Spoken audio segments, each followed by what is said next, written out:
appreciate it. All right, let me see. All right, I'm gonna mute till we start, if that's okay with y'all. Not a problem. Are we starting right on time, Jeff? No shot. Oh shit, are we starting? Absolutely not. Oh my god, did it just He force said start? no shot. Holy shit, it just started. Did it just force start? Yo, Oh my it just God. forced start. Wow, we're 2 minutes early. Oh my god. Nah. So see what had happened was chill. Oh my God. Yo, it literally just started. All right, so we're This here. wouldn't be a J stream. It wouldn't be. It wouldn't be a stream. Nobody God, can see bodega. you. Of course, bro. This is what we do. This is Bodega What a 101. beautiful! I love the background. I know everybody's excited. First of all, I mean, you guys like the background. I hope you guys like the background at least. All right, Wow. everybody can see everyone. We're good. 10 out of 10. What's up, chat? How you doing? Welcome to Reverie X. Yeah, very impromptu. Sorry, a lot of bodega, but we're here. I'm excited. Very proud to be here. I got a lot of people with me. We got a couple of newcomers as well. So one, I want to start off with introducing the newcomers. I'm gonna start off with my boy Threevil, aka Evil. You know, get your shit off, man. How you feeling? Are you excited to be here? Yo, I'm so excited to be here. Glad to meet all you guys in chat as well as the other creators here. I upload One Piece theories all the time. That's kind of like my thing. So really excited to hear some hot takes and just see what's going on with this, man. Thank you so much, everybody. Of course, happy to have you. And then up next we have Miss MerphyNapier. Happy to have you. Hi, thanks for inviting me. Yeah, so do you want to give a little introduction about yourself? What do you like to do, you know, personally in terms of like your One Piece channel? And obviously I know you're a booktuber as well, so you have more content you do.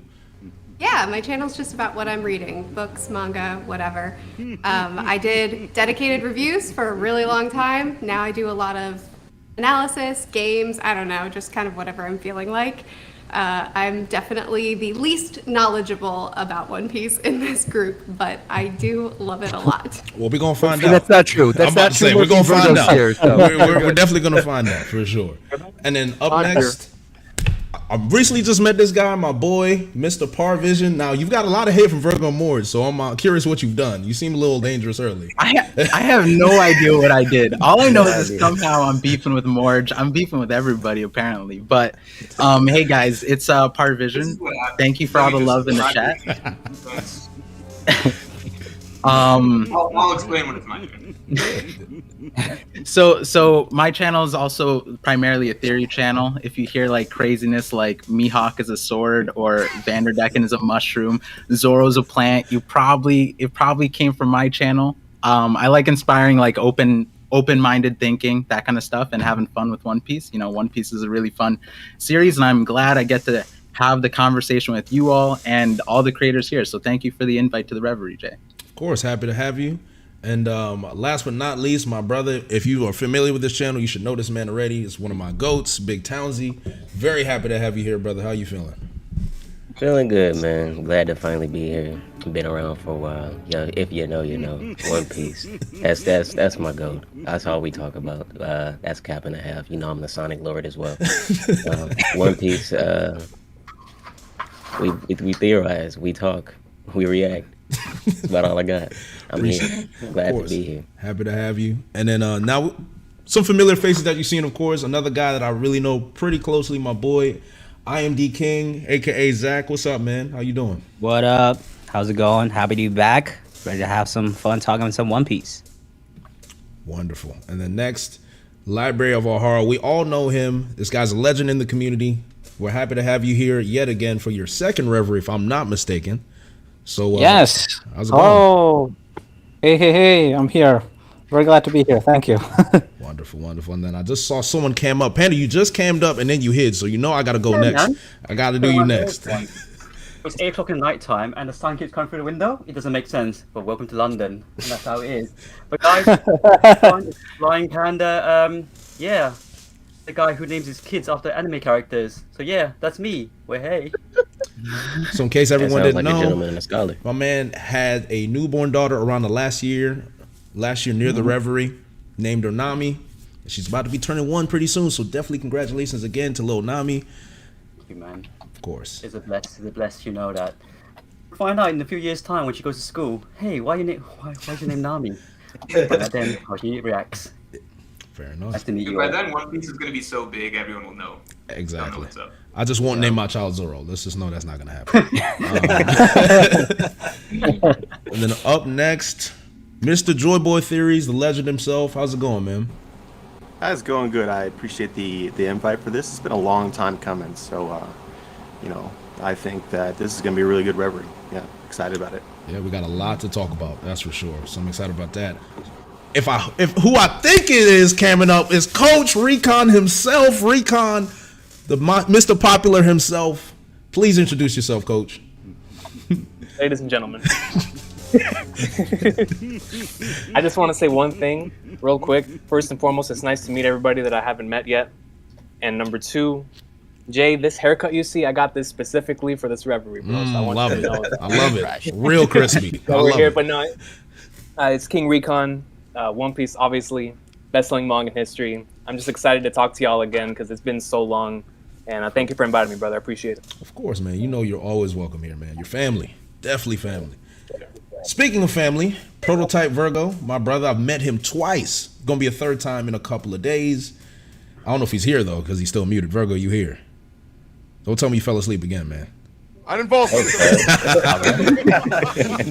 What's going on? Sound good? Sound good? You sound good, man. All right, what's going on? My fellow Henny Cool brother is hosting the Reverie. You know how it goes down. Yes, sir. What is going on, everybody? I'm Prototype Virgo. I am very loud, very ignorant, and happy to be here. What's going on? So just a little lore for Evil, Murphy, Parvision, and Townsy. Townsy already knows. On one of the Reveries, this man fell asleep and was snoring throughout the entire Reverie. And that's when Google Hangouts was out, so we couldn't kick him. So my man was snoring for like 35 minutes throughout the Reverie of all things. So napping Virgo is lore. Hopefully, I think he hasn't taken any melatonin. He'll have a Red Bull or two, so I think he'll be all right this time. I'm fine. They actually changed Virgo's One Piece wiki because of that shit. They did. Napping Virgo is his epithet. And then last, well, actually not last, but Miss Sage. Hello, welcome. Oh, hey. I'm Sage, Seastone Sage. I've been a part of the community for many, many years, which is the only reason anyone actually knows who I am. And I get along with some of the people fairly personally in here. And I talk about mostly my own theories, sometimes other people's, but I'm really into theories and characterization. So hopefully we'll get onto some of those topics and I won't stop talking. Right, perfect. And then last but not least, Roger, you know I saved you for last because you're Mr. Hollywood. That's what I call you. What's up, man? I'm going to be quieter on this Reverie than normal. Some of you guys might have already seen this on Twitter, but I'm actually currently recovering from COVID. Both me and Reagan got it at Anime Expo, and so I'm feeling not great, but I'm happy to be here with all of you. It's boosting my spirits a little bit, and I just want to piggyback off something Murphy said earlier, saying she was concerned that she's the least knowledgeable about One Piece in this call. Don't worry, you're not. Virgo is here, so you're good. Spit. I wasn't going to say it. I'm glad Roger said it, but I wasn't going to say it, so thank you. Also, Virgo, it's a pleasure seeing you as well. That's my guy right there, Mr. Napping Virgo. I love you, buddy. Me and you were gonna have a chat off stream. Oh, we are for sure. Strongly worded email. I'll pass this COVID your way, buddy. Don't worry about it. Yikes. I want to say, Roger, he's coming in the chat now. Damn, bro, he's give you COVID. So we're passing on COVID. We're passing on COVID like the virus in Onigashima. That's right. Man, boys for life. There you go. So now that we've got everybody introduced, I think it's time to start talking a little bit about One Piece. Whoa. Oh, did I forget somebody? Oh, that's crazy. That's crazy. Oh, wow. Wait a minute. Wow. Whole lot of that's crazy. Who helped this Sorry. I guess my no, hold on. I got something for this. I guess my introduction failed. Ooh. Oh, no, I'm kidding. I swear I'm kidding. I had to just one. You had to let me get one in. You just had to let me get one in. I'm sorry. All right. Everybody. Okay. What am I? Go ahead, Morj. Go ahead, Morj. It's Morj and time. What's left for me to say now? Yeah, I'm Morj. The raid with Dale. It's Morjan time. I was going to say, the people need you to say it's Morjan time. It's Morjan time. You got to say it. Yeah. I can ask the question, what time is it? They're spamming is Morjan time. Like it's just a sea of Morjan time. Also, clarify my beef with Parvision. So I'm streaming. I'm happy, I'm comfortable, I'm in my own little zone. I'm streaming to my people. Parvision comes into chat repeatedly and he keeps telling people, leave Morj's stream all the time. What? Go watch my videos. Every time he's shouting out saying his theory. Ain't no way. Ain't no boy, no way, boy. He's ghetto Reverie starting up. Bullying is what it is. It's cyberbullying, harassment, something like that. So I'm sure we can keep it civil over the course of this stream. But I got my eye on you, Power Vision. That's why I'm watching you. Is that when I told people to boo Morj in his stream, Par? Is that the same day or was this a different time? Parvision does is Parvision does is it's aggressive expansion of his brand. Interesting. I'm just a small streamer trying to keep my little people together. Little people together, he says. Okay. So hear that, Morjites? He said little people. But now that we've got everyone's introductions out the way, Morj, I love you. Please don't hate me. Let's start talking. So I'm assuming this is obviously going to be the first question for everybody, but what's your initial feeling on Wano now that we're kind of near the end, things are kind of wrapping up, and Murphy, I do want to start with you. I'm going to start with everyone who's new because I kind of want you guys to speak your thoughts on Wano and as a whole. How do you feel? How do you feel about Wano so far? Oh man, I have mixed feelings on it. I'm mostly very positive though. I feel like Oda, it's not uncommon for Oda to go a little bit wider than he can reasonably bring together really, really smoothly. So I look back at most arcs, especially post-time skip arcs, and I look back at certain threads that I wish had gotten a little bit more out of, or certain characters that I wish had gotten a little bit more out of. So I leave Wano, or I'm preparing to leave Wano, and I feel kind of similarly. There are certain things that I wish Oda had put more attention on, but my overall feelings of it are very, very positive. I had a nonstop great time reading this, and there are elements that I would maybe change a little bit, but for the most part, I had a great time, and I'm very happy with it. Fair enough, and I feel like people do share your sentiments for the most part as well. So speaking of shared sentiments, Evil, how do you feel, man? How do you feel about Wano as a whole? At first, around like 10:50 or 10:49, 10:50, I was kind of I wasn't feeling it too much because I was too caught up in the Luffy punched Kaido. But I had to kind of change my perspective where it's like, okay, he had to punch Kaido because of internal destruction conquers, internal destruction armament, and I had to kind of like take a step back and look at it that way, as well as like Kaido going into a volcano and it erupting. I think that's so cool, and that's like a really unique way to like defeat a villain. So I'm actually really liking Wano, or at least I liked Wano because I guess it's coming towards a conclusion. But I'm actually really feeling the arc, and it's in my top 3. Top 3, okay. We're gonna go back to that, okay. And then Par, your thoughts? I'd say I really liked Wano. Oda left at created the break month at a very interesting time where we don't know if we're leaving Wano, if we don't know what's gonna happen with the Green Bull, for example. But what I would say about Wano is that unlike the other arcs, it feels like Wano is a huge keystone to the story where it's going to be incredibly important, and it's probably a lot of the loose plot lines that people are feeling like it's not closed out at the end of Wano. It's probably going to close out in the last saga, which would, make it so that Wano at the end of it, whether your rating is a 7, 8, 9, whatever it is, I think it's going to elevate by the time the last saga is through, because Wano is going to be crucial to it. And I have a lot of thoughts as to why, but even now with the last chapter we saw with the Pluton drop, right? There's going to be so many more things just like that we should expect in the last saga. So I kind of want to harp on what you said at the end, Par, about later on in later arcs, we feel like Wano could possibly get better. Is that a shared sentiment amongst you guys? Do you feel like there's still things that Oda can answer in other arcs that will elevate Wano to a different level of arc that you have it so far? Totally. That happens with almost every arc. Yeah. So I feel like that's going to be a thing. I think Oda is constantly setting something up and we think we're going to get immediate payoff and we don't get payoff for hundreds of chapters. So yeah, I absolutely agree with that. I think that one of the things that a lot of people felt that was suffering was missing details about, Kaido's flashback, which I personally disagree to a certain extent on a more personal level, but I do feel that more could have been shown in general. But I feel that a lot of Kaido's flashback, his relation to Joy Boy, and probably even a lot of elements of his character, are so closely tied with rocks, which is something that Oda cannot show yet, because apparently it is something so big that will likely play into the endgame of the story.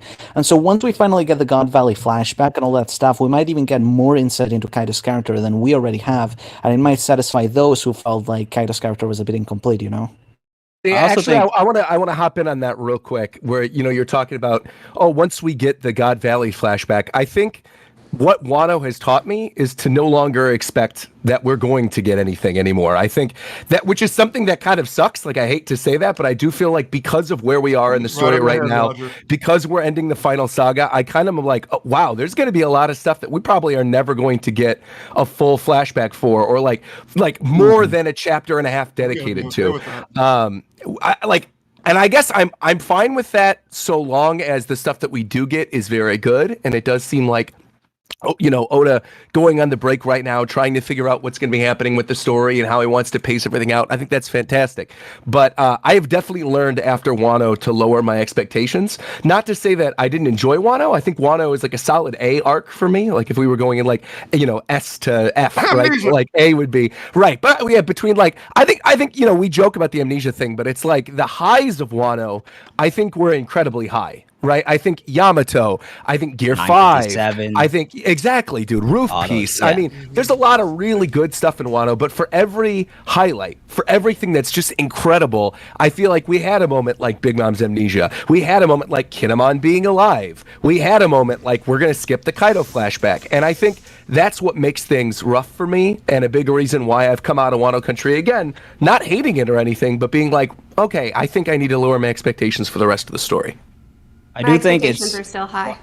Yeah, it's a little too early to judge, I think, too, because I think there's still things that could come, like a Yamato flashback that could piece in some of the Kaido stuff, whatever happens with Green Bull, how it leads to the next island. So I think it's still too early to put the stamp on Wano. But Wano as a whole, I do agree with Murphy that, it just too many things happen at once. Like, for me personally, I went into it really looking forward to the Straw Hats, getting more interaction with. It's like the first time since post time skip for so long that we've seen them all together. I wanted more interactions, better 1v1s, but instead we got more of the Scabbards, but at the same time we didn't really get enough development for the Scabbards to really care as much. So it was just too many things at once, I feel like, for Oda to handle. So I agree with that. Definitely. And then Murphy, I saw you react to the Scabbards comment. Is that a sentiment you share?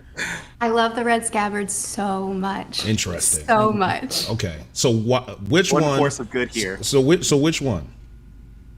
Which one? Can I pick one? Pick multiple. Pick say I'm gonna give you three. I'm gonna give you three because I only have three that I like. Okay, I'll keep it really, really condensed. I think that the red Scabbards are the perfect complement to the themes discussed in Wano, in the hopelessness and the disparity and them standing up and rising up and not losing hope for the most part. I love Kawamatsu because he did not waver. I love Ashura Doji because he wavered so much but still got his heroic ending. And then the obvious ones. I really, is there one I don't like? I don't think there is, honestly. Fair enough. So I definitely 100% agree with the Ashura Doji point. Kawamatsu. Really? So many people don't like him. That's not what we're going Really? People don't like Ashura Doji? I don't know. Is that a thing? No, I mean, I like him now that he died. Well, you like him now? What do you mean now? You didn't like him before? I like his corpse, bro. I feel like now that he's no longer in the story. Now that he's dead, I like him. Oda made up his mind. He raw now. yo, Jay, finish your point on Kawamatsu, bro. No. So Kawamatsu's to me, Kawamatsu's introduction was great. It was cool. And then obviously his flashback was really heartfelt. I already have a soft spot for the Fishman. People will know that already. If you need me to explain that, I can explain that later. But I have a soft spot for Fishman, period. But I feel like his character went into the background after what happened on the bridge with Gyukimaru and Zoro and him seeing Hiyori and knowing Hiyori is still alive. I think that kind of just died down completely to the point where he just disappeared in Onigashima. You saw the rooftop, right? And he did what he had to do against Kaido. He lost, and then he just vanished. And I feel the same way about Denjiro. Denjiro was the one I was looking forward to the most because his moment where he ran away from Odin's execution, and he's alone in that shed, and he is so enraged for years, where you see seasons go by to the face where his whole facial structure more. So I'm like, okay, I see that anger, that aggression. Like, I love that. And then the guy locks up Sasaki and disappears until the very for so long, and I'm like, yo, where's where's 13 Denjiro? months. You know, like, where's Denjiro? What happened to him? And I just feel like there was so much 40 more. chapters, bro. It's 40 crazy. chapters, bro. Yeah. So when it comes to the Just came Scabbards, back and just sliced his head off. Like, yeah, go ahead, Arthur. when it comes to the Scabbards, personally, I feel like they show what has been one of the problems with the arc. Because, like, in my opinion, for example, I really, really love Wano, and like a lot of other One Piece sagas, to me, like, Wano is like still amazing, but it has a few flaws. And to me, mainly the few flaws, though I feel like they don't take away from how incredible Wano has been to me, are mostly this feeling that Wano in a lot of points feels bloated. Both in Act 2 with like some of the side plotlines that didn't feel as important, but especially in Act 3 with like a lot of plotlines that didn't feel like they need to be there or just be shown so much. And it's not so much a pacing issue, but it's specifically a sense of bloating with plotlines, right? We said this thing with the Scabbards where there's so many of them that had plotlines that felt almost kind of half-assed, like they weren't like properly developed, or even like some of them were like Kawamatsu just did nothing and just kind of felt like they were there. And I love the Scabbards, I legitimately do, and I love how some of the stories went, but I feel like a lot of others felt kind of half-baked. Some of them didn't feel enough for how important Kinemon was. He didn't really get that much after the fight, and it felt like Oda was just trying to make the Scabbards more relevant, but he didn't know how to. And there were like other plot lines, like, you know, the castle burning or other things, you know, or like, oh, fighting on the life floor, which we kept getting updates about, and like, it was nice, but I think the story would have felt so much more cohesive and much more swift if we focused more on the main fights and not on these side plotlines that didn't much go to places. So to me, that was fundamentally one of the core issues that Wano had. Because otherwise, legitimately, I love this arc. So you're saying that from Onigashima?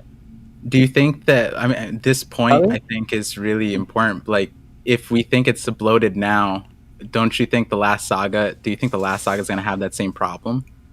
Not necessarily, because the last saga doesn't need to like focus on these specific characters and everything. Like, the last saga is something that you are kind of like more expecting everything.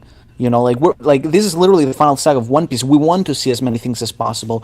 But in Wano, we were hoping more to be focused on very specific narrative points, and we just kind of got sidetracked on a lot of points that we, frankly, I feel like weren't as interesting, weren't developed as interestingly as other points. And I don't want to be like the guy like, oh, I want to see the fights, you know, I don't care about like these narrative moments, because some of them are good, but I feel like some of them just didn't go anywhere, or didn't go anywhere interesting enough, and it just felt like some of them weren't needed, straight up. I think looking at towards the end, sorry, go ahead. Oh, I was just going to say, I think going off that a little bit, I understand feeling the Scabbards, the word I always use is lackluster. I would understand them feeling that way. Their designs are really cool. A lot of their introductions were very engaging, and a lot of the way that they had connections to Wano either made sense or were about various plots of Wano that were important to discuss and engage with. And I can understand them falling flat slightly in the raid specifically, because they had the kind of big moment with Kaido and then fizzled out a little bit. And some of their sacrifices, like Ashidoji, kind of feel like, you know, wow, but is he dead? This is One Piece. And like, it just didn't have like the real tang of death that was necessary for that kind of actual sacrifice. Izo was really similar. Like, it was kind of like, is he actually dead? And like, because we didn't address enough of the Scabbards post Roof, I feel like we didn't get true closure on enough of what was going on with their themes. And I don't know if we're actually going to address some of the themes that they were about after this part of the break either. So for instance, one thing that did come full circle was actually Ashidoji. So he went from being this, my friends have all set sail already, they couldn't wait, I've waited to stay behind, finally my wishes have come true and the Scabbards have returned, I can join them and go to this glorious battle, and I will die along to go back to be with my friends who have already died and those who I waited for and wouldn't wait for me. So his story goes full circle, but a lot of them don't. And I think that's part of why they're lackluster, and part of why some of them are more liked than others as well. So you don't feel like Kinemon's story kind of went full circle? I'll be honest, I don't think his story ends yet, and I think we knew that kind of going into Wano, that his story wouldn't truly end in the ending of Wano, because his character has such significance to both Wano, Momonosuke, and the Straw Hats, that he's a rolling kind of character. He's someone we're going to see again on the decks of the World Series. Well, personally, I don't think we're going to see Kinemon outside of Wano. I agree. I really don't see it. I don't see any way Kinemon is getting out of Wano. That's a big reason why I was upset that he ended up living, right? Because I truly feel like moving away from Wano Country, we're not going to get more of Kinemon. I think there's other characters that can act as that retainer kind of person for Momonosuke. And it was especially apparent with the anime episode. What was the one that everybody loved? It was 10:15 or something? Yeah. Where you get that moment of Luffy looking at the Scabbards, then cutting to that shot of all the Scabbards lying there on the ground, and Kinemon looking up at Luffy saying, I can't face Odin in the afterlife. There's no way that I could do it. And imagine if in that moment, Kinemon had actually died, right? Like, there's nothing that Kinemon did after that moment in the story of any real significance that could have been, replaced with any other character. You could have had another Scabbard in that situation. And I also feel like the way in which he survived, having it where, he got bisected during Punk Hazard, but, he just never got bisected. That to me, like, it left a bad taste in my mouth, not necessarily because, like, obviously he got bisected, but also the attack that happened right before that. Yeah, exactly. Dude. That thing got rearranged like 50 times. And his head literally squished and looked like Don Xing Zhao in his old form. It did, yes. I mean, it was unbelievable. And so to me, I feel like unless we do get some massive story moment for Kinemon, that's something I don't think is ever going to resonate well with me. So there's a few things. Roger, let me ask you this. So quick question. Go ahead, Morj. We had some deaths come out of the Scabbards, but what threw me was kind of the fact that Oda chose to write, for me, the power of a death scene, right? So the power of, Ashura had his sacrifice, Izzo had his sacrifice, right? But to me, the power of a death scene is the dramatic juice that you squeeze out of that death scene, right? So a good example would be, for example, like, let's say, Ace, Whitebeard, obviously, but we had Pell's death scene, which was a good death scene. It's just that Oda nixed that later on.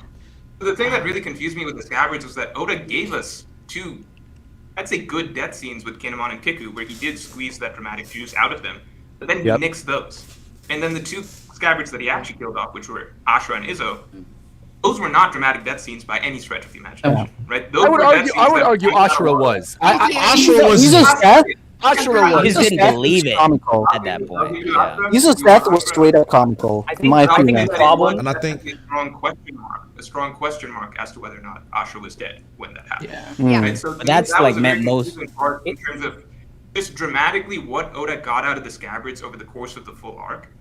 It never really hit for me. And I'm going to do this compliment sandwich style. I'm going to say one thing I liked about the Scabbards, which is I think that Oda did individual stuff for each of the Scabbards pretty damn well. Minx, Agreed. though, interacting like a Mamushi, great scene. Definitely. Kinemon, I grew to love over time. Kawamatsu, great little backstory that he got there. Ashura, I think his early little character arc, great stuff. I think across the board, a lot of the individual Scabbard stuff was pretty damn good. I think when you start trying to write the whole arc around a group of 9 characters and they're your emotional center, that's really fucking difficult, because it's hard to get people to care about just blobs, like ensemble groups.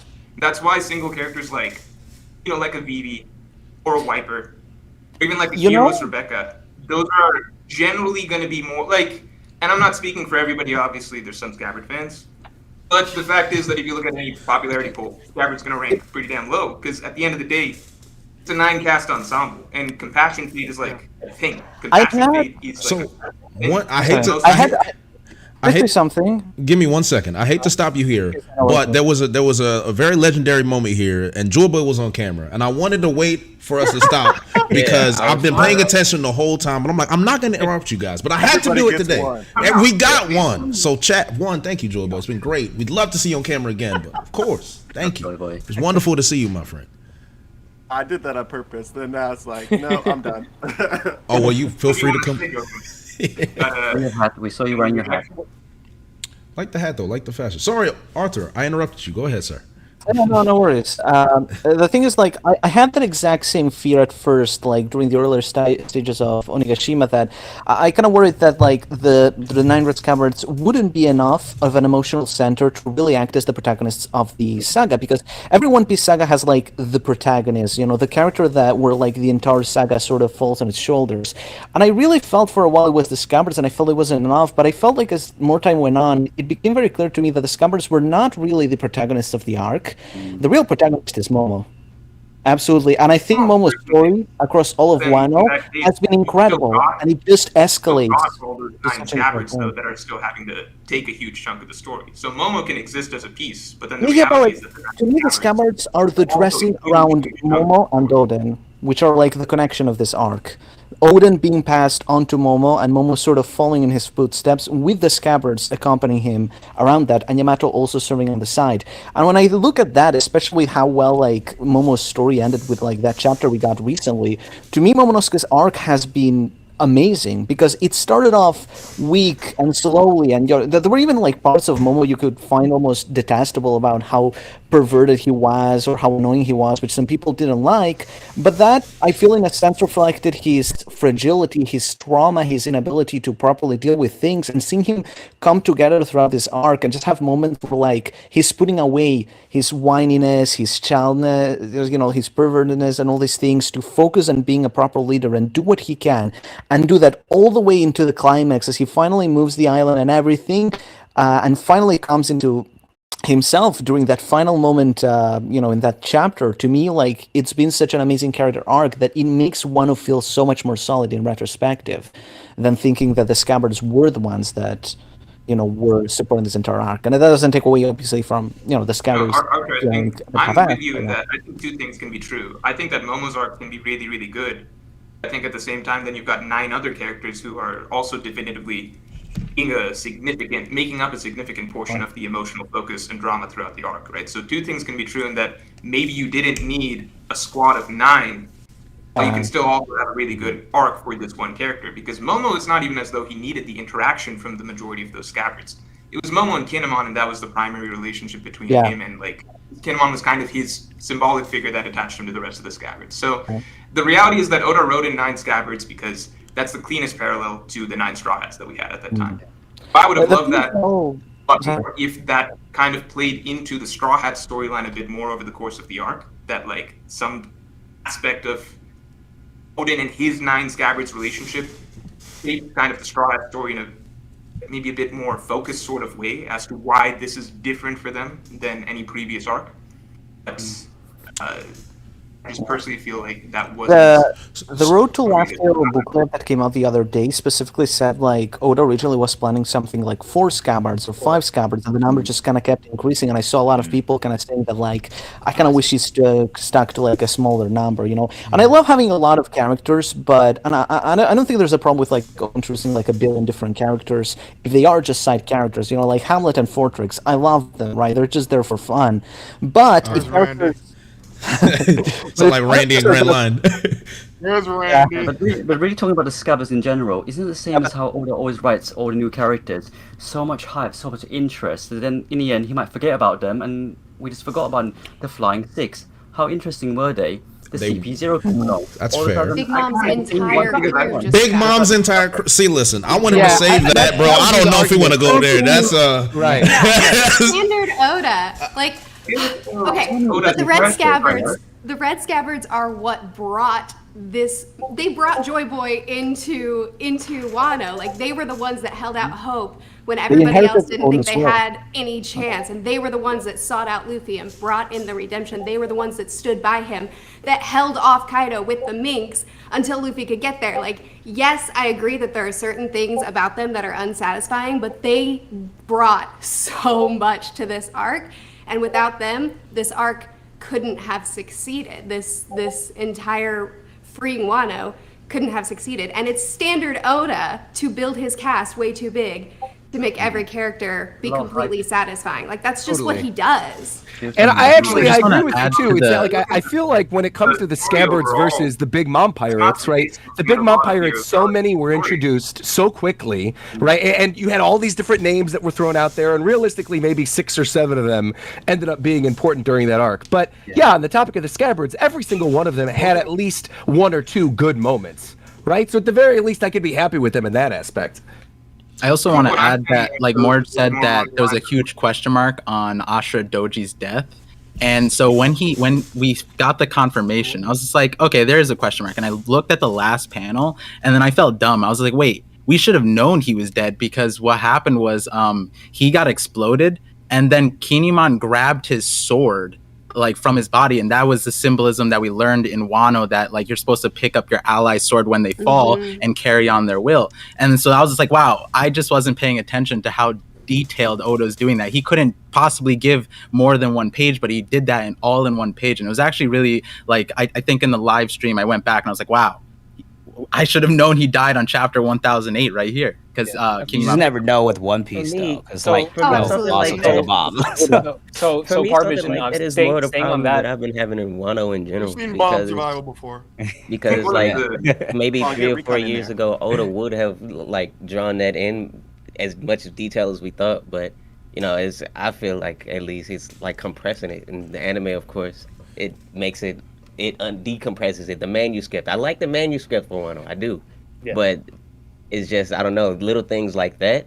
It's like a while ago, Oda would have made that very obvious in your face. I didn't hear about that until you said it just now, and it makes all of the sense. So, and I can guarantee in the anime they're gonna make that's gonna be a big deal. Yeah, a lot of things like that. Like for something like when large casts of characters and everything is kind of like, I think that there's a difference between saying that, okay, there's the Big Mom Pirates, those weren't that fleshed out. There's like, you can cite in every arc large ensemble groups that aren't each individually fleshed out. But I think there's a distinction between, if you look at Dressrosa, for example, I think there's a distinction between characters that Oda is trying to make the emotional centerpieces of the arc that he's trying to build the drama around versus general ensembles. So if you look at Dressrosa, you've got Kyros, Rebecca, Riku, Viola. That's like kind of a singular core of set of characters that he's going to write more dramatic storylines for, and they're kind of carrying the emotion of the arc. Okay. Then you've got all the Coliseum fighters, and obviously they don't all need to be fleshed out. We don't expect everything for every single one of them. And Oda's going to give each of them like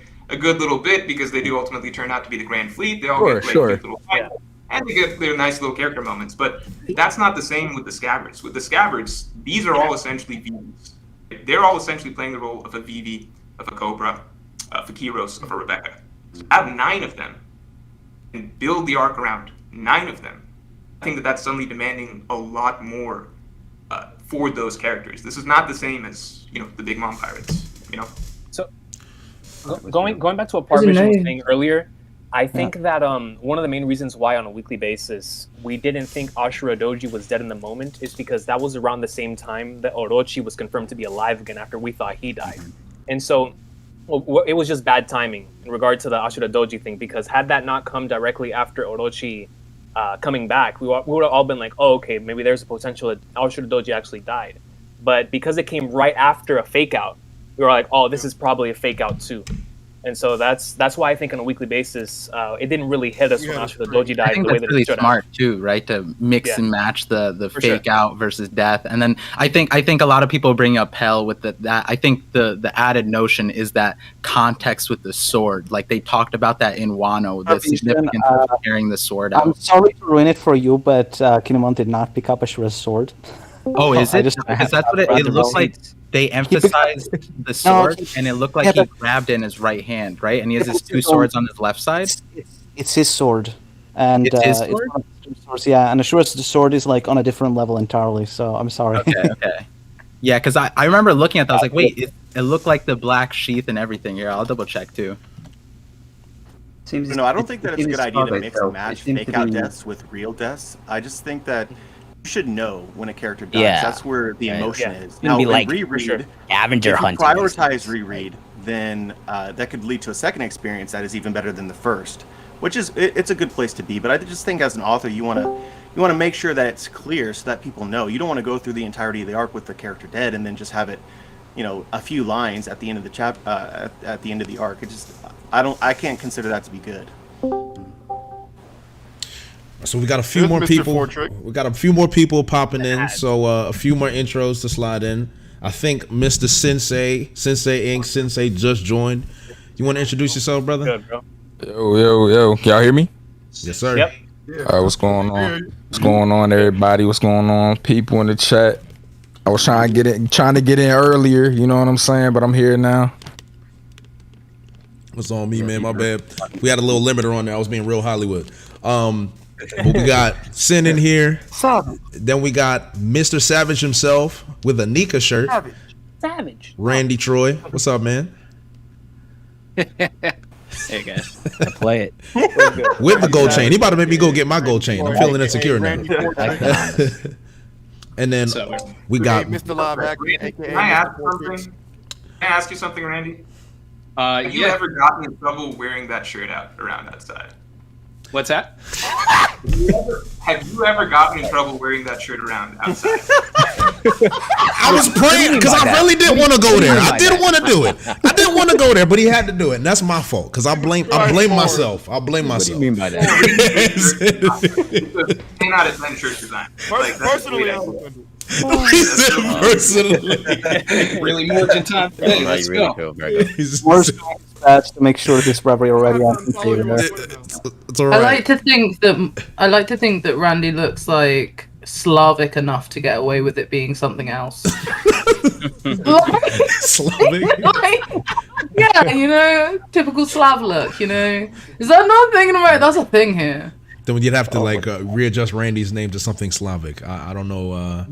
Maybe my Slavic people in the chat can come up with a Slavic name for Randy, and then we can do that. What's Savage and Slavic? What's Savage and Slavic? The gold chain now as well, very very Slav. And then forgot to introduce my boy Ben Say, aka Mugiwara Matt B. He's changed his name a few times, but we know who he is. How you doing, Matt? Why you got the glasses on? Nah, hold on. Why you got the glasses on, man?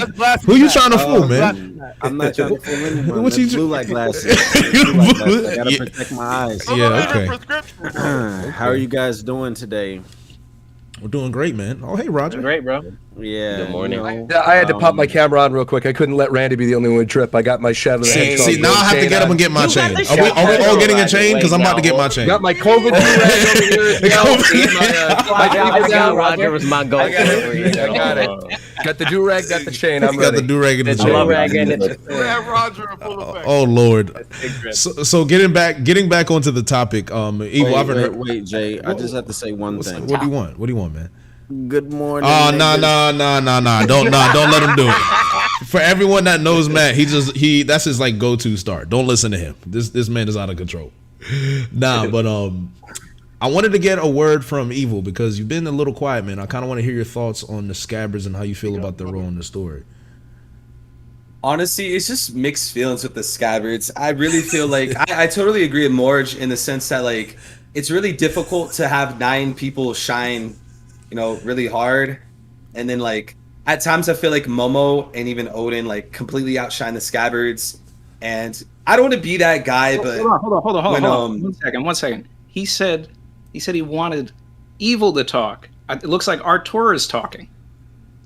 I see Dopey with the glasses. Oh no!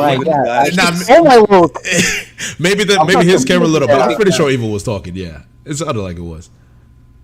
Yeah, no, it was me. I've got some beef there. Savage. Ooh, more beef. I like that. All right, go ahead, Evil. My bad.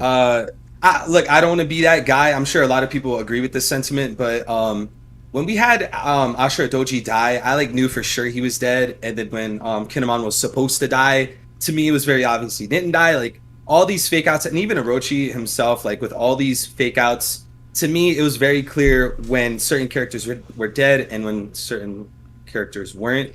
But other than that, I feel when you have deaths in an arc or in a story in general, it does raise the stakes, especially with this being a pirate manga. I think it will help the story. So there are certain instances where I'm okay, maybe this character should have died. It would add, again, more stakes, more realism, whatever. So it's kind of tricky. It's kind of tricky, but I'm just trying to I'm forcing myself to get used to like Oda not killing people. So whenever I see someone alive, I'm like, whatever, man. It is what it is. So let me ask you this: are you new to One Piece? No, I caught up at. Well, I mean, it depends on what you consider new, but I caught up at 985. So maybe to you guys, it's new. 985. When did you start reading it? Yeah, when did you start reading it? Pretty new. I think that's. I started in 2015, but I was super on and off, so I had to keep going back to the start and like. 985 is Wano country still. Yeah, so that's definitely Wano. Yeah, that's like you're a little fresh, man. You're a little fresh. I'm about to say we've been doing this. I mean, Pell.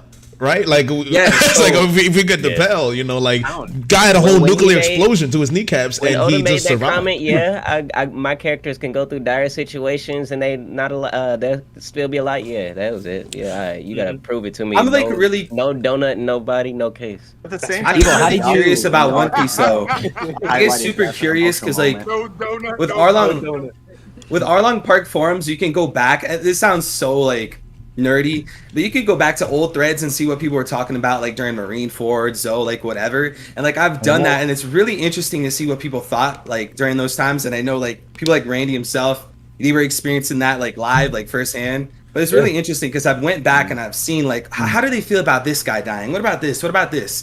And it seems like the trends on how they felt like maybe during Ace, even like a lot of people were saying, oh, I don't think Ace is dead. Like that stuff is still happening to this day with like current characters. So that is really interesting. I mean, we talked a little bit about this on the mini Reverie that we did, and I don't know if you remember this, Murphy and Randy, that first one that we did. Randy, we were talking about how on the old Arlong Park forums, people used to think that Paulie was going to be the shipwright. They were convinced Paulie was going to join the crew, and they're like, yeah, there's no way Frankie's going to be the side antagonist. Paulie, that's our guy. He's our shipwright. Caesar Clown's trial. Gastino? I could be here for Gastino. There was a big push for Marguerite from Amazon Lily to join the crew. There was. Just like Monet. Monet was a big one too. Yeah, Monet was big. Monet was Violet one? was big. Yeah. For Monet. Sure. Monet was huge, bro. Everybody was like, Monet straw hat. Monet's where I draw the line. I have a lot of issues with people wanting Monet to join the crew. Ever since the time skip You're not started, prepared for Caesar then, huh? But no, I'm not done. See, I'm not done. I'm not done with the Monet point. Where was the hints that Monet would join the crew? Like, where did we start? Jay, it's not even that. It's not even that. At the beginning, when the time skip happened, any female that was introduced in an arc, everybody automatically said, "Oh, she's joining the crew. She's joining the crew." Shirahoshi. Becca was the big one. Right? But Shirahoshi, Becca. That's what I'm saying. The only big more than I think anybody else, Rebecca was one that people believed all the way up to the end of the story, right? Because like in Thriller Bark, there's that moment where it's Luffy, Sanji, and Zoro when they're all knocked out, and they wake them up by saying, "Oh, there's a beautiful swordswoman that brings us food." And like if you remember in the beginning of Dressrosa, you had Rebecca bring the food to Luffy in the prison. And so everyone was like, oh my God, this is going to be her. This is it. And even dating back to the very end of Dressrosa, there were still people who thought that like during the moment where Luffy kidnaps her, they were like, oh, this is going to be the one. She's going to leave with the crew now. So for a long time, I think Rebecca was like the closest to anyone believing that we were going to get a new crew member prior to obviously where we are now. Was the biggest like crack possible because like Monet was literally the original carrot. Like people just loved Monet. I'm like, yeah, she's like children. She didn't like a lot of horrible things. She was pretty much a straight up evil. Like, people were like, oh, she's odd. We want her on the crew, and it was a massive push back in the day. See, but like astronomy or some shit. That was the big thing that stood out to me. Oda wrote in a hobby for her, which was like astronomy. Astronomy. For me, that was like, oh shit, she's got like a hobby. That's like crew material. She can read. Oh my God, she's joining the Straw Hats. Oh my God. Oh my Lord. All right, one at a time. Hey, real quick, this is for Morj. Morj, everybody in the chat is saying this, and I texted this to Jay as well. Turn up your user volume, because your microphone is super quiet, man. It's like super, super quiet. Jay, I know you can right-click on Morj and turn up. So I've actually done that, so I'm going to do it again. Okay, yeah, all right. I'm going to put it to 155 now. Let's see if 155 check and see. Check and see if you're using the right mic too. Okay now? Yeah. Okay now? Randy, you sound lower too. It's a little bit. I got you at 200. That don't sound like the right mic, man. I'm gonna be for real. Like. Why does it sound like there's delay?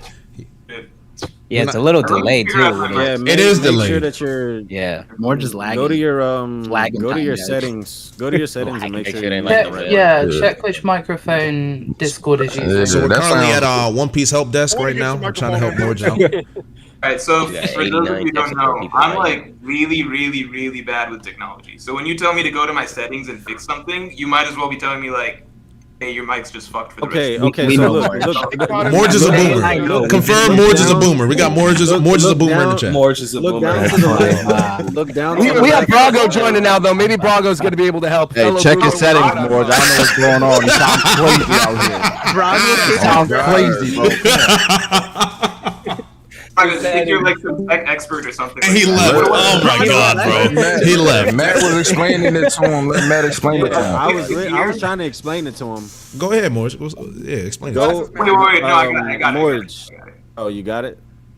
Now. No, you disappeared completely now. Is it Morjing time now? Are we back or? Do I sound good now? You guys can hear me? Oh, you sound way clear. Oh my god. It's Morjing. Great job, bro. Now repeat You just had that everything thing you in front said of this him. whole Yeah, everything you said from the beginning. Just run it back. Run it all back. Run it back. All right. First, I complained that Jay didn't introduce me. Oh my Then Jay lord. But it's fine now. Thanks for telling me, Yeah, Roger. you're good. Appreciate it. So I saw it in the Anytime, chat. I buddy. just didn't want to interrupt anybody, you know. So that was my excuse. So I kind of let No, you because fry I that. saw people tweeting. I saw people tweeting at me, "Fix your mic." I was like, Yeah. they would tell me. People in this stream would tell me if my mic is bad. I'm not listening I mean, to to be one personally, I know what you're I actually sound so good. It don't matter what. personally, I could hear you. I could personally hear you. I didn't think it was as Yeah, I crazy as hear you people make. fine. People make it seem like nobody could hear you. We could hear you. They just want higher quality. That's it. Nah, it wasn't that We bad. had whole conversations. I don't know, man. I feel like the chat was gassing it a little bit, but that's just me. That's all I'm saying. That's just me. Thanks, guys. I appreciate it. Thanks, Roger. No problem, buddy. Of course. You mentioned Monet, but like there was a time where like there was a massive push for Caesar, like legitimately. Exactly. I was I crazy. don't think it was a Not genuine. for Caesar, I but was scientists. reading Yeah, that. scientists. I was about to say it's Gastino that we wanted. Yeah, not There's a difference. You're like punk as a The days. man was literally abusing children. Caesar was. small I've never seen economic Gangster reality. Gastino do that though. I'm tired. Monet was But a big this is one not the because- same as like Done, bro. you know Usopp and Soge King. Those are different people. Soge Gastino, I hate King- to tell you this, is actually a disguise. It's definitely the same person. You know, don't No, got a it's theme not. song. You don't got a theme song. I need proof. Gastino Island is in my heart. So Monet was a big one. I like to think that. So I now, like to think. go ahead. I like to think Gastino is some kind of bizarre, like nod to Condoriano, a very specific. Oh, the song. goat? Dorian. You know? Condi Oriano, the goat? A goat. They don't Yeah. know about him, bro. I just got done watching this guy peek into that. I just like to think it's a small nod. Doriano. Murphy, do you know who Condoriano is? Oh yeah, she's maybe. I was like, are you manga only or are you anime? Do you watch the anime too, Murphy? Oh, yeah, I'm manga only. Oh, Right. you don't know. That's the only filler you gotta watch. You gotta watch a filler. There's a filler you need That's to the only watch. filler you gotta watch. What's it? Is it G3 or G5? I think it was G5. Let me interject real quick. No, you don't need to watch the filler, all right? Yes, you I will do. link you to it. No, you don't. No. In the DM, First of I will all, link you to a YouTube video of Condi Oriano. Don't watch all the filler. Come see, on. Roger, No. Roger, What? see, Roger, I'm offended. Like- See, now I'm offended, Now Roger. listen, Roger. I'm offended because Sanji's He got greatest, another arc in Sanji's BDA. greatest cooking feat was in the G5 arc, and it has to be seen. I have to say that. G is peak comedy. You can't. That's not cap. That is Cap. He It's- literally Oh, baked the cake. Oda with his would mom. disagree. Okay, he baked the cake off screen. He baked that cake off screen. Okay, we're talking about on screen. Was it on screen? It ended about the recipe. Okay, It happened. What is It happened, bro. I don't care if it was off screen or on. Murphy, you're about to say something. What are you about to say? I just wanted you to know that my Discord has told me that I have watched it. I've just forgotten. Oh, It's wow. the one where Luffy Wow. walks behind the guy Completely and did then not he like think messes I'm with upset. him. I don't know. For the proof that you don't need to watch it. It's that forgettable. Is this the one where Crazy. they're stuck in a jail cell in prison and Correct. Yeah. Sanji takes the explosive That's the one. and he uses his hand to try to explode the prison cell, even though that would never happen because he always protects his hands, because I have issues with that one. Although it wasn't enjoyable, I liked it overall. Oh, my mic's too loud. Talking about filler right now. Other than The that, only bit that matters is Gondoriano, I'll be honest. The rest I of can't it, believe we're getting G5 slander here. yeah, I it's liked just it the Condoriano. overall. Hey. That shit, I don't even know about That it. has burned into my mind. On that note, Murphy, have you seen other bits of the anime? No, I I didn't. It's hard to enjoy that filler if you don't already like love the voice actors and all that. Like if you've kind of been following the anime and you're kind of like grooving with how the characters are in the anime, you know what I mean? Yeah. Because that's like the interaction. Is this Morj defending the anime?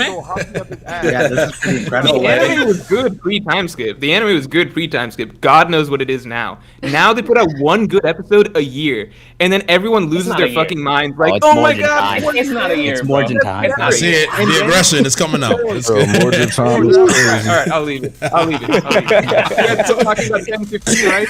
What about 10-16? What about the shit after that? What about the episodes before 10-15? No, it's just one episode a year. Bro, 10-13 was everyone goes crazy. 10-13 was fire, bro. What I can tell you for sure, what I can tell you for sure is that One Piece Film Red is going to be fantastic. Make sure to watch One Piece Film Red in theaters this fall. That's what I got. So we're talking about Absolutely. Deadbeat Shanks. Shanks screen time. Deadbeat Shanks. Deadbeat Shanks. I don't know. Are we excited for Deadbeat Shanks? Yeah, All 19 of his seconds of his screen time. It's time. I can't. Yeah, then they're gonna be there for about 2 minutes. That's what I'm saying. I promise you. That's the best 2 minutes of the year. Promise you. You No, gonna no, see him pick we'll up his go. daughter 2 minutes of the year. one time at the beginning of the I'm movie, willing that's to it. bet. I'm willing to bet that Shanks will actually have serious screen time. He's not going to be there for most of the Right. movie, but everyone's going to be like, "Oh no, he's not going to appear." Like He's a gonna flashback. surprise See if he can everybody. go. He's If he still go never all going to without interact snitching on with Luffy, somebody. though. Yeah, no, he cannot. Never We need that in the manga Never first. not Yeah. in Luffy. No So- shot. Yeah. He'll do it. Here's my bet. Mark my word. Here's my bet. My bet is that we're gonna get a 15 minutes of nothing but Shanks and Uta, and then we're gonna get only flashbacks of Shanks, and that's it. Just like Rayleigh flashbacks and Luffy. I Well, promise we you. know that Shanks is appearing in the present time in the movie. He's gonna appear We at already present know time in that. the movie. We already know that's gonna happen. So Okay, is he, I kind of. is he going to Rest of the appear? Is he going to appear in front of us, or is he going to appear on an island somewhere? Like, oh, Luffy, you can win, or like some soliloquy about Uta by himself on some lone island, like Shanks always does. So, You know, you're right. Like after we leave the island, then that's whenever Uta meets Shanks, and we have like those one between the two of them. Probably. That's probably why he's there. Ooh, so Every single member of the Red Hair Pirates has a unique design for this movie, and they said that they all are going to get voice lines, and they're all going to get involved in some capacity. And I'll be Shanks- honest, because you said every single member of the crew and not like the thing before that. Right, like I that. genuinely You know thought you were gonna say every single member of the crew has a child left on an island, because we already got two. Look, they may. They may. Yes, out there. They're all dead beats. Oh, I love That's that. a child to join the crew. You have to leave your kid behind. That's what I'm saying. That's the ancient pirate lore. Leave your child behind, and you're a Your goat. sacrifice to join. Unlike those deadbeats, hold on. Unlike those deadbeats, we got to get the segue in. We have a good dad in the chat right now. We got Brago, DA. Hey, I'm here. Go another direction. I'm here representing the chat. Okay, just got a few messages. Oh boy. Shout out to Roger for hosting the Film Red panel at Anime Thank Expo. you very much. Appreciate Big it. deal. That's dope. It's all I got COVID, but it is what it is, man. Hey, Morj, bring back the slander. That's what we're here for. It's Morjin time. Let's keep it going. All right, guys. Not stop saying it. Let's go. That's all I can hear. Anything else? That's it. Yeah, he definitely. Brago makes me angrier than any YouTuber on planet Earth by a distance.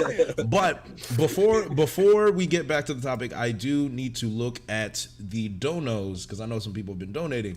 So let us read a few. Did he cover that? No, he didn't. Hold on. He just covered one. No. Now, we have from Tire Will. He super chatted $100. What up, Jay? Longtime listener, first time caller. It's Ty, 15th Division Commander of Randy Troy's Savage Pirates. Randy. Requesting to board with or without permission. What up, Savage Crew? Or without? With or without I got permission. you. You got some wily pirates, Randy. Some wily pirates. And then we have Jam Mac for another $100. Appreciate that, sir. Shout out to my favorite manga and anime community. I can't wait for this stream, no matter how long it is. Nami, best girl. That's lovely. I appreciate that. Shout out to, even though it's Robin, by the way, even though it's Robin, shout out to Nami. That's cool. That's fine. Correct. Shout out to Wolf Nara for the $5. Appreciate that. We had 10 euros from my clone JP legend. Yo, let's go. Oda has to be Panda Man in the live action. Interesting. Yeah, 100%. I said that too. I can see that. Okay. And then we have Geo. Everyone should know Geo if you're in One Piece Twitter. Shout out to Geo. Kid over Luffy for $2. Fucking damn it. For $2. All right, Geo. Okay, Geo. I'm gonna have some. I have some very, very strong words for you later, Geo. I'm gonna leave that alone. Straw Hat Dash with another $2. Parvision the GOAT. Got some love for Parvision out there. You love to see it. Appreciate it. Ooh, okay. This is an interesting one. Carl Revel or Revel. $2. Durag Murph. Murphy, do you have a durag? You got a bonnet, Murphy? Is it? Bonnet Murphy? I'm kind of here for it. Murphy, I'm gonna have Reagan make you a do-rag. You don't worry about it. I can see that. I want it to have sequins. Yes. And then next we have from Caleb Brown. Just want to shout out Murphy. So happy you're here. Got some fans, Murphy. We're definitely happy to have you. And then for $5, Geo again. Thoughts on Kid having a higher bounty than Jack, Katakuri, and Sabo combined? Does anyone have any thoughts on this? Hi, Gio. Time to go to bed. Time to go to bed? Love it. Arthur, I love it. I love it. Sensational response. I want Geo gone from all social media. Damn. I could get behind that. All Yeah, social but media. MySpace, I want it gone. Facebook, You, gone. All of it. you saw they couldn't keep him away. Exactly. I could get behind You that. saw he kept coming back. We have. Hey, real talk, Geo, drop your Cash App, Jay, give him his money back. Damn. we have oh, excuse me. All right, let me compose myself. We have another $10 from the Hidden Island, Parvision the Lurking Legend. We got some par stains in here. You love to see it. Shout out to Hidden Island, also a content creator. So I've heard. I've Legendary. Exactly. And then we're at Kiyotari. $5. Has everyone played Murphy's Choose Your Own One Piece Adventure? Do you want to explain that, Murphy? Yeah, just this morning I came out with a video. It was a choose your own adventure. So you have the base video with the first scenario, and then from there you click on another. I have 57 unlisted videos for this. So you can continue to click and you go through almost every island that we've visited so far on One Piece, and I have created scenarios involving characters that we've met along the way, but it's a unique scenario that you get to play out on your adventure to become the Pirate King. Ooh, okay. So is this that's awesome. Is it kind of like a Too D&D much thing?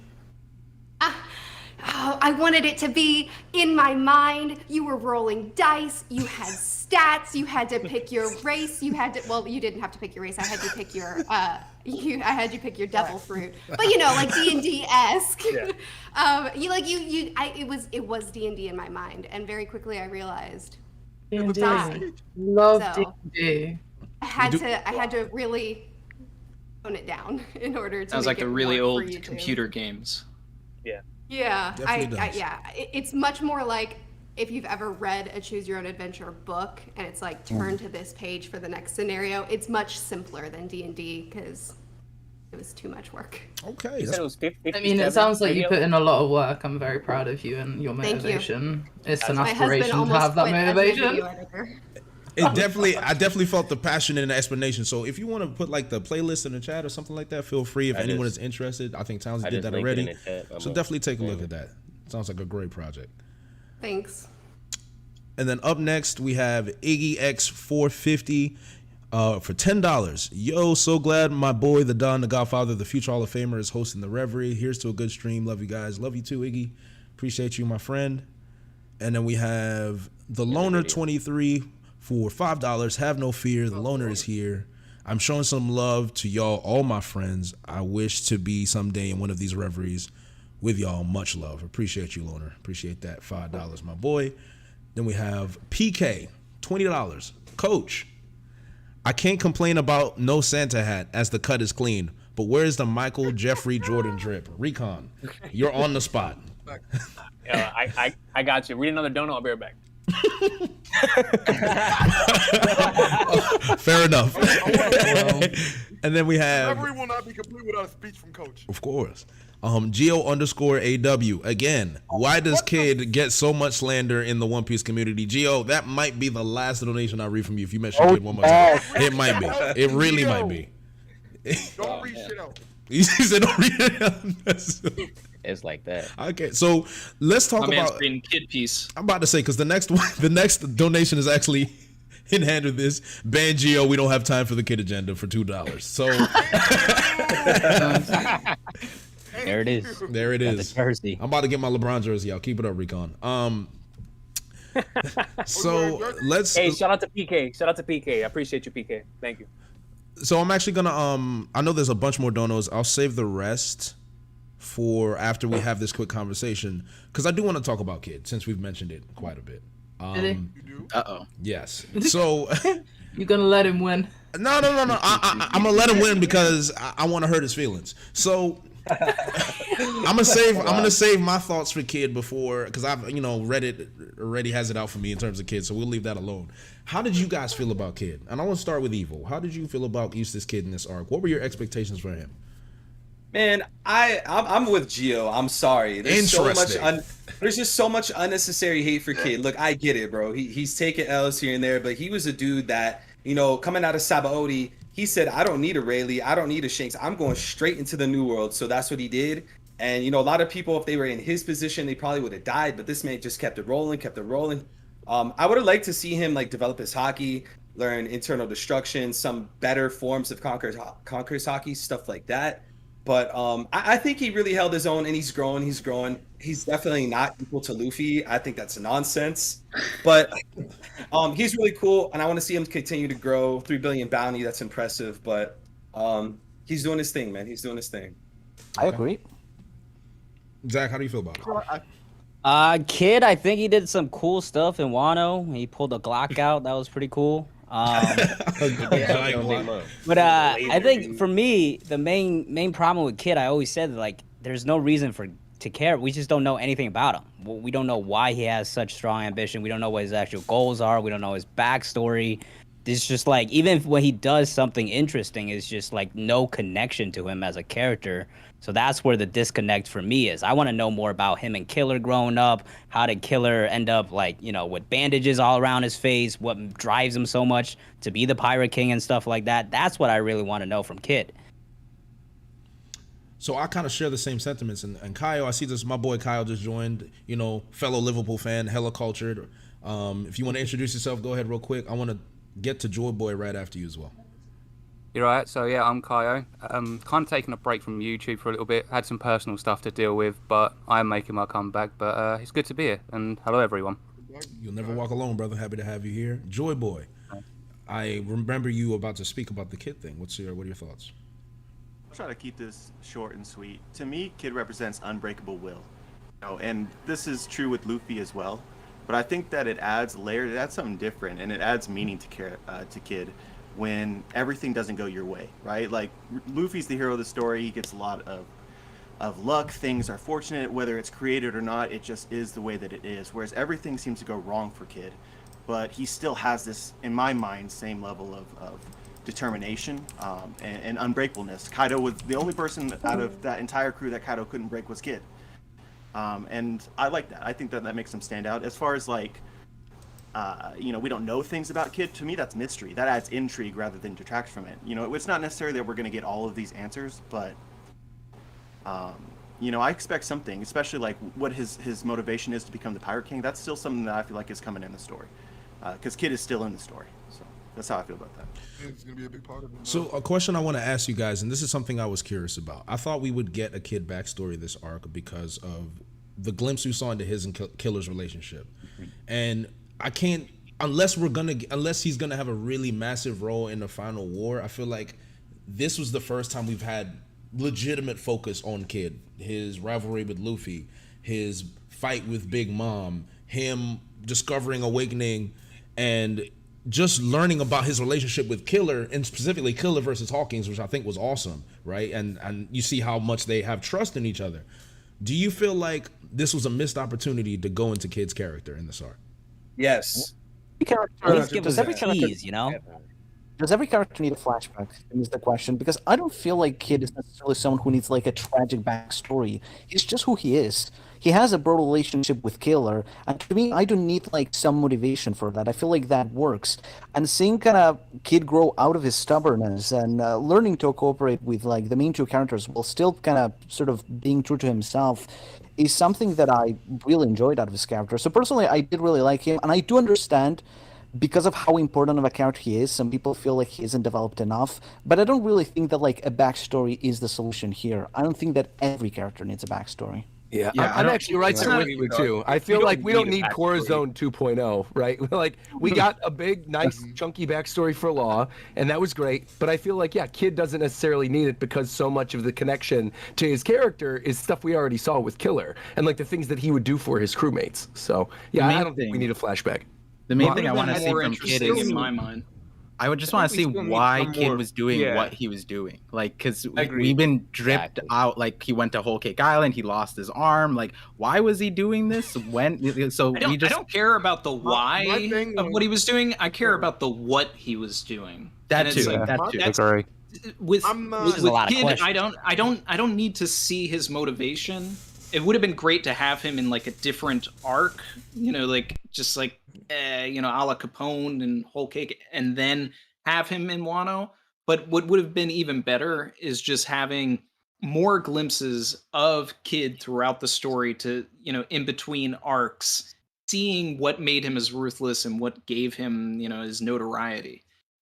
I agree with Randy on that. To me, it's actually crazy because Randy just brought up Capone. Capone, we can all agree, is in theory a much more minor character than Kid. Agreed. Who's a more developed character, who's a significantly more fleshed out character that we know a lot better. It's Capone because he got his space in Whole Cake Island. Now, I would love to see more out of Kid long term in the story.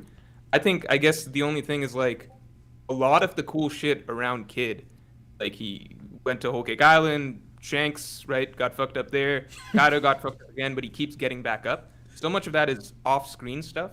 It would be great to see. Don't his tell me, character- show me. Yeah, exactly. Go through, getting to see his character actually go through these moments. I think Kid's best chapter in this arc still is probably like chapter, I think like 950, like the chapter where he and Killer kind of break out of jail, and he kind of makes it clear that okay, I don't want to like fuck everybody. Everybody's been betraying me. It's just you and us against the world, basically from here on. I thought that was a great chapter for Kid. I would have loved to have seen that. It's like one or two, like something a bit more focused on him and just where he's at, what he's thinking. Because what did he do after that? Oh, that was it right would've after been the great. frowning chapter, The shift that he had on the rooftop between being initially like, I'm not working with anybody, to, okay, we can do this. I can go take care of Big Mom. I can sacrifice Kaido. Luffy can take Kaido. I'll work with Law. That sort of shift, that was all off screen. We never saw a single sort of piece of dialogue or internal thought process as to what is the shift in perspective he's having here. It's mostly just reaction shots of him seeing, oh, Luffy, oh, Luffy, oh, Luffy, and then suddenly a shift in basically motivation. Which you could say is subtle character writing, but I'd also say it's also skipping. We had a way better arc for Killer in this arc. And Yes. Oh yeah, no, Killer. Killer was way more great. connected. Killer was amazing. I do echo what Morj said, but I do really like Kid as a character, but even with all the attacks he's been doing, I think the one thing I think maybe we could all agree on is that I'll always think he'll be in the shadow of Luffy and Law because they're both so much like loved characters and we've seen so much more from them. So I feel like Kid had his time to shine. He did fine, but that's just my personal opinion. I feel he'll always be in the shadow. Whether you guys agree, Also, I don't shout know. out to Killer for living up to his name. Yeah. True. Yes. Yes. And Virgo, I saw that you wanted to mention something about Kid, but you'd gotten cut off. Is there something you still want to talk about with Kid? Yeah, basically, I'm saying him going to and being reactionary, because that's my thing. More, you're saying like we didn't see any build up to his reaction. I just think he's a reactionary dude, and he saw these different Yonko territories as something that was an obstacle. He just wants to go back and face those obstacles head on, whether he was ready or not. He was trying to prepare for them in new ways. Like we made that a little alliance with Apu and everybody, so he could get everybody together and fight Shanks again. So like he's just reactionary, and he just goes after his goals. His goal is the One Piece, and he sees that they're people he got to get through. Yeah. Kind of like Luffy, I think it's just ambition in a sense. Yeah, I mean, I've said this before, but I like the idea that like Luffy's devil fruit, is rubber. Well, now it's not, but it was rubber because he can Still bounce is. back. It was. Right? It is still rubber in my heart, and technically. Anyway, he always bounces back. And actually, just like his devil fruit, I'm always like Kid's devil fruit. Initially, I was like, okay, it's magnetism. Does that mean that he's got a real knack for like drawing people towards him? He doesn't. He kind of sucks at that. But he is good at breaking apart and then reassembling, and that's kind of his thing that he does over and over and over again, right? Like the same way his devil fruit works. He makes some shit, breaks, then builds back up Lost again. the arm, broke apart, reassembled the crew. Well, his power might also be important too, because we're in like a part of the world where each island has a magnetic field, and his power is magnetism. So I would imagine in the last saga, like there was one line from Punk Hazard when Law was talking about Punk Hazard. He said that the world government insinuated that the world government removed the log post signature of Punk Hazard. So I imagine there's going to be some play around with magnetism in the last saga. And Kid being magnetic. That would make sense. You bring up something important too, which I and this is like way down the line, and we probably don't want to get into this now, but I just want to bring it up. Is like when we eventually get to Left Tail, right, and we get that moment where Luffy and his crew see whatever it was that Roger saw. Do you think there are going to be other characters that are present with them? Because I would argue, I think Law will be there, and I think his pirates will be there with Luffy, and I also kind of think Kid will be there, based on the way they've been lumping the three characters together since Wano Country. Buggy's gonna be a party. Buggy's gonna be there. Buggy's gonna be there, 100%. Probably, for sure. My partner one here. Everybody's gonna be there. I think We Shanks need- will be there too. Buggy and Shanks have to get there together. We need Buggy to unless broadcast Shanks Laugh dies. Tail If like how Shanks he dies. broadcasted Marineford War. We need that. Yes! I Yes! love that. Beautiful. Love that. That makes so much sense. Buggy literally Love that, like their my guy. first blogger. Need him Yo, to they're gonna commentate have, too, for real. dude, they're gonna hate Buggy so much for live streaming the One Piece. Bro. That's gonna be a legendary moment. I like, comment, subscribe. Because Barto's the I like actual comment, YouTuber in the verse. Buggy's the best streamer in One Piece. Low-key is though. Yeah, maybe the moment when like they find the One Piece itself, like maybe it's just the Straw Hats to kind of get that parallel with Roger or something. But I think that when they put the One Piece to use, whatever it is, it's gonna be where like everybody gets together, right? And, like I said, I gotta plug my big party agenda. Like I think at the end of the series, we're gonna get like this massive party, and everyone's like gonna just like use the One Piece or just like get together and like unify the entire world. And basically like every character that came from like every past saga to like fight in this final war, once everything is resolved, is all gonna be there to have this amazing climactic culmination. So I think that literally like I think like the final saga, especially the final war, is gonna be something like Stampede, but like way bigger, right? Like every big character in the series is gonna be there in one way or another, and it's gonna be the ultimate crossover. We're gonna get like the entire fleet. We're gonna get NL. We're gonna get like I don't know, like maybe even Wapple or whatever, or Foxy. I don't know. We're gonna see like everybody. I just want to see Crocodile and Ivankov share martinis. That's all I want to see. Yeah. We need to know Crocodile's secret, man. Why martinis know, with right? crocodile? I'm curious. What is the secret? With Crocodile and Ivankov. Come on, man. Oh, Luffy's It's mom? funny. Come on, bro. Come on. I mean, it literally could be as simple as Ivankov knows about what water does to him. It's But narratively speaking, I feel like he hates I feel- broccoli or something like that. Like I feel like that's not really an Oda thing though. Like I think it'll be way funnier if it never People saying is what it is. It's kept it secret forever. Honestly, I think it's better that way.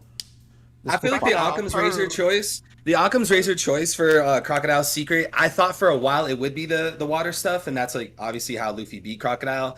But then I take a step back and I feel like Oda would be the kind of guy to make something really mysterious and mystique and just kind of abandon it and have people speculate on that. And who knows, like maybe he will bring it back up, but part of me is like, no, it has to be deeper than water. Like, what would be the point of putting that there? Like, I mean, it happens though. Remember when we all thought it's like, oh, what was Marco's message to Luffy? And it turned out it was just like, I'm gonna be late, right? So Don't that was get me probably started, man. one of the worst instances of that. That was terrible. That was terrible. I really forgot about that. It's like I was so hyped for him to be there. but- BRB, like That was a low point. BRB. His message was that he had two wings. All right, y'all. I'm gonna head out. This was a fun reverie. Sorry if I was a little toxic. take everything I've said. Not at all. Not at all, man. It's always more Really than appreciate you all your know toxic contributions. I'm somewhat salty over the events of the arc, so I'm obviously heavily biased. Morj is right. Don't take man. It's anything okay. I said. It's okay, Morj. There can Morj, still I be missed you, failure. It say. just won't be the raid. Yeah. Well, they're throwing a party right now, Randy. They're throwing a party. They're so happy. They're in such a good Yeah, mood. but that's but you Rainbow's know, on its way. there's Don't worry about it. Green chat- Bull can mess that party up. He said, "Don't give me hope." Green Bull, if Green Bull is crashing your party,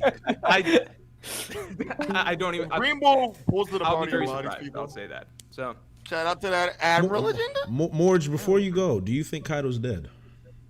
Oh, do I think Kaido's dead? I don't even care now. I don't Damn. There it is. That's all I wanted. Morj, you can't see my camera right now, but I'm giving you a big fat W. He said, I don't care. Oh God. We're leaving on that. What do you guys think? What do you guys think? He's asking, what do you guys think? Do you think Kaido's dead or Kaido not? I just dead. think it's Kaido weird that could be Big Mom's last Big words, Mom "This won't was- kill me," and then Yeah. so if Big Mom's not dead, then Kaido's probably not dead, right? Like I don't know. It's They're weird. gonna It's Big weird. Mom to say, can't be though. dead. That's the one I'm like, Big Mom, like for her to come to Wano and just like, I don't know, I didn't really vibe with her storyline, and then just to die like that as Par saying like her last words is like, it's not the enemy, and then she just dies. I Yeah, stopped caring yeah. about her Mother after Carmel. amnesia. They're not needed anymore in the story. I feel it's just like I'm they gonna head play out. the roles, so like Alright. even if they come back, Nice it's more one. like- Wait, Morj, is it your birthday? Morj. Is it Morj's birthday? Or my See you birthday? later, buddy. It's always Morj's birthday. It's always Morj's birthday? Okay. Hey, happy every day, boy. Happy every day. It's always Morgan time. It's always Morj's time. Yep. No, yeah, I agree with you, Artur, though, about they're not like particularly needed, but it's still weird the way it was left off, right? Like, why would Oda have Big Mom's last words be, "This won't kill me"? And then we're all just supposed to expect that she's got killed, like, and also at the time she was staring at the magma. I didn't realize it was magma, but she said that while looking at the magma, saying, "This won't kill me." So it's I think it's while looking at the explosions of the bombs. Sorry to cry a second time, but you know, like I think it's like I think sometimes people look like way too deeply into like every single line. Where like Big Mom could just be saying that because she just didn't want to die, and that's it. Or maybe she dies. You know, it's like not every. That's basically how I took it. You Because can't she ignore the was- impression though that it gives in readers as they read it. I think that's important when designing something. Her crew also, there was one scene where her crew was starting to doubt her and say that she was going to be defeated, and one of the crew members turned back to the rest and said, "You would be idiots to believe that she would die now." So I feel like there have been a couple of hints, a couple of nudges. I mean, So are we? They're going to get a cover story. I feel like that was always they the got whole thing. blasted off idiots somewhere. all They off. always exaggerate everything. I feel like I hate to dive into headcanon stuff, but as soon as somebody brought this up on my chat, I'm like, oh, this is for sure gonna happen. Dude, she's gonna turn the lava in the volcano into a homie and like run like a week, something. though. It's been As soon as so that, I was long. like, oh yeah, that's probably gonna be what it is. During one of my streams, It's been a week, ain't it? Exactly. That the time skip is what threw me off. Yeah, that's what. during one of my streams, it was suggested by someone named Jinho Emil. Wong? No. Shout out to God. Chin. No, someone named Yamil said, "What if Smoothie gets, squeezes all of the lava out?" And it's like, Wow. then we could get Big Mom back, and I really like that, especially I do too, considering yeah. what For being Big News useful. Morgans was That's what I was saying, thinking, basically Yep, implying yep. that the Big Mom pirates got away. So if they got onto Wano, found Big Mom after she got ejected out of the volcano, right? Smoothie then finally does something in the story and squeezes all of the lava out of Big Mom. Then we get more Absolutely. Big Mom. I love that. I love that. Yeah, me too. That requires Truthfully- Smoothie doing something.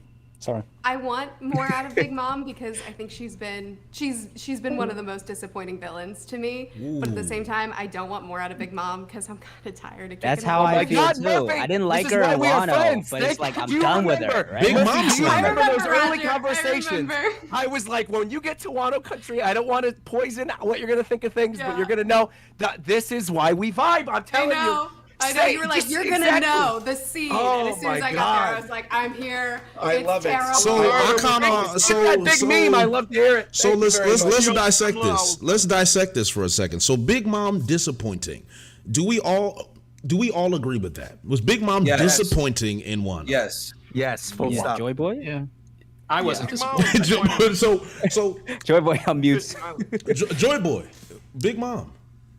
I think Big Mom was trolling. Look, I think the Big Mom story in Whole Cake Island had a lot of promise. I felt unresolved by it. I think that what's important to me is the character and the promises that you make with it. I want to see resolution of these plot lines, mainly between Big Mom and her family. That's not to say that we can't get in the future. Part of the problems with theories in general is just you may know something will happen, or something that you predict may happen, but you don't know when. And something that you kind of constantly fight against, you create this expectation that, like, oh, I know what's about to happen, then you don't get it and you're disappointed. But for me, Big Mom has to stay in the story, and we got to get more of her for me to be satisfied. Am I disappointed by Wano? Yes. Is that fair or not? Part of it, I think, is with the children sort of waiting outside the waterfall the entire arc and not doing anything. I think that that's terrible, personally. But that being said, we have to wait till the whole thing comes together before we evaluate it, in my opinion. So if we get a cover story and then Big Mom's just gone after this, then yeah. But my opinion could change in the future depending on, like Elbaf, for instance. She has a connection with the Giants. We expect to go to Elbaf sometime, Right. maybe. So you think I think we are going to Elbaf, or we're going to get stuff from her there? I think we're going to go to Elbaf Yeah. for sure. Yeah. How long is We the arc have going to to. be? That's a big question. We have to. Yeah.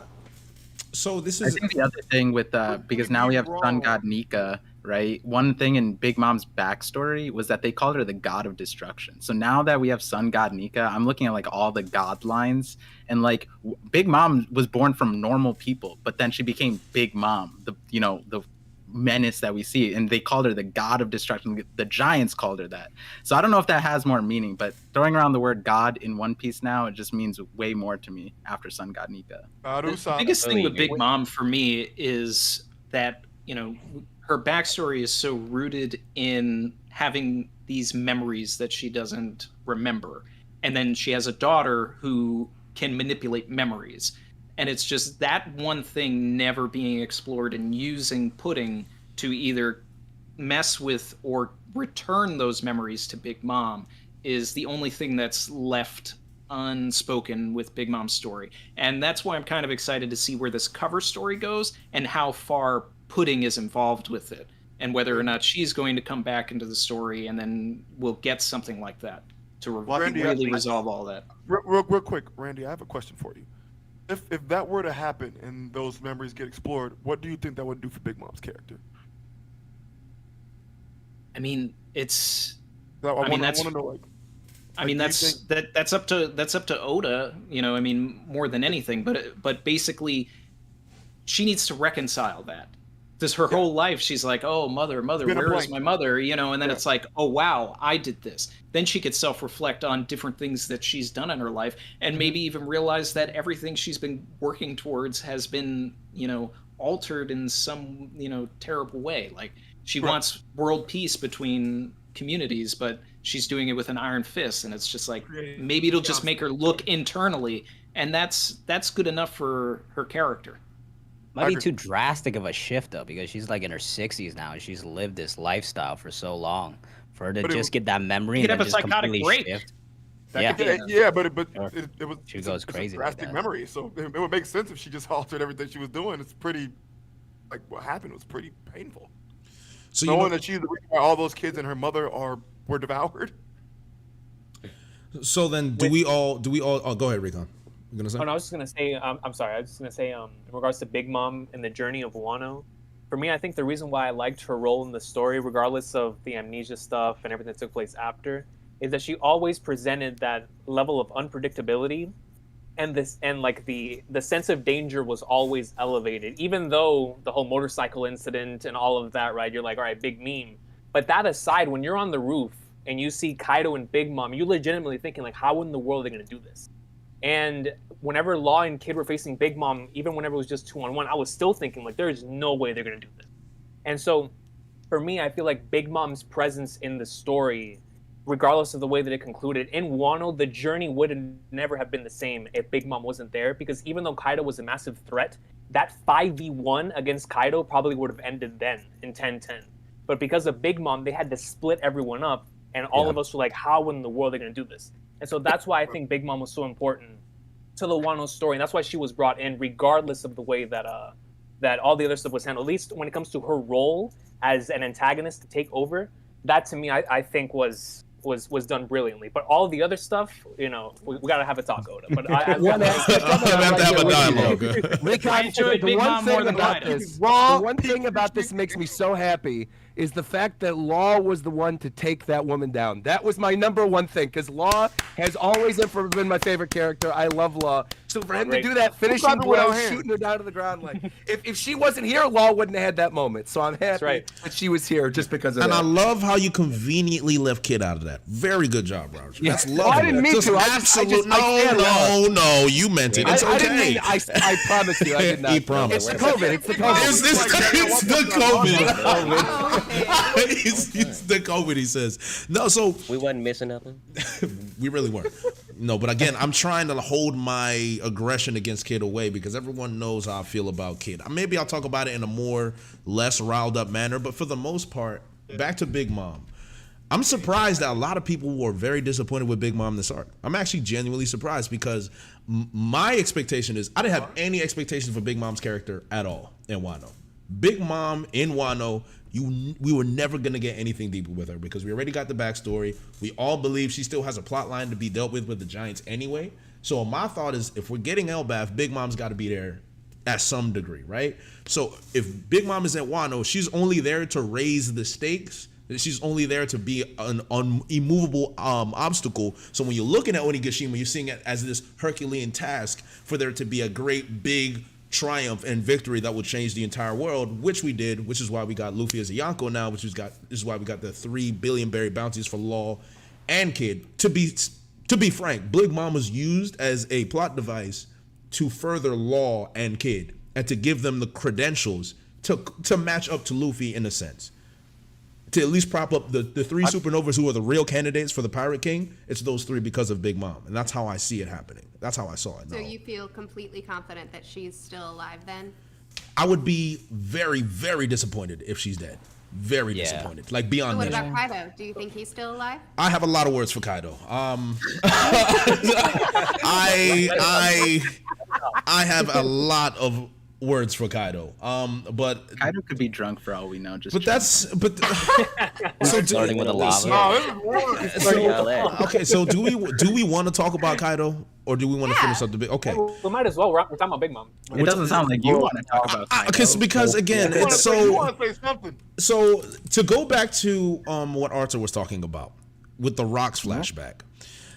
I am severely against that. I don't like that at all because this whole arc was centered around Kaido and Orochi being the main villains, but specifically Kaido.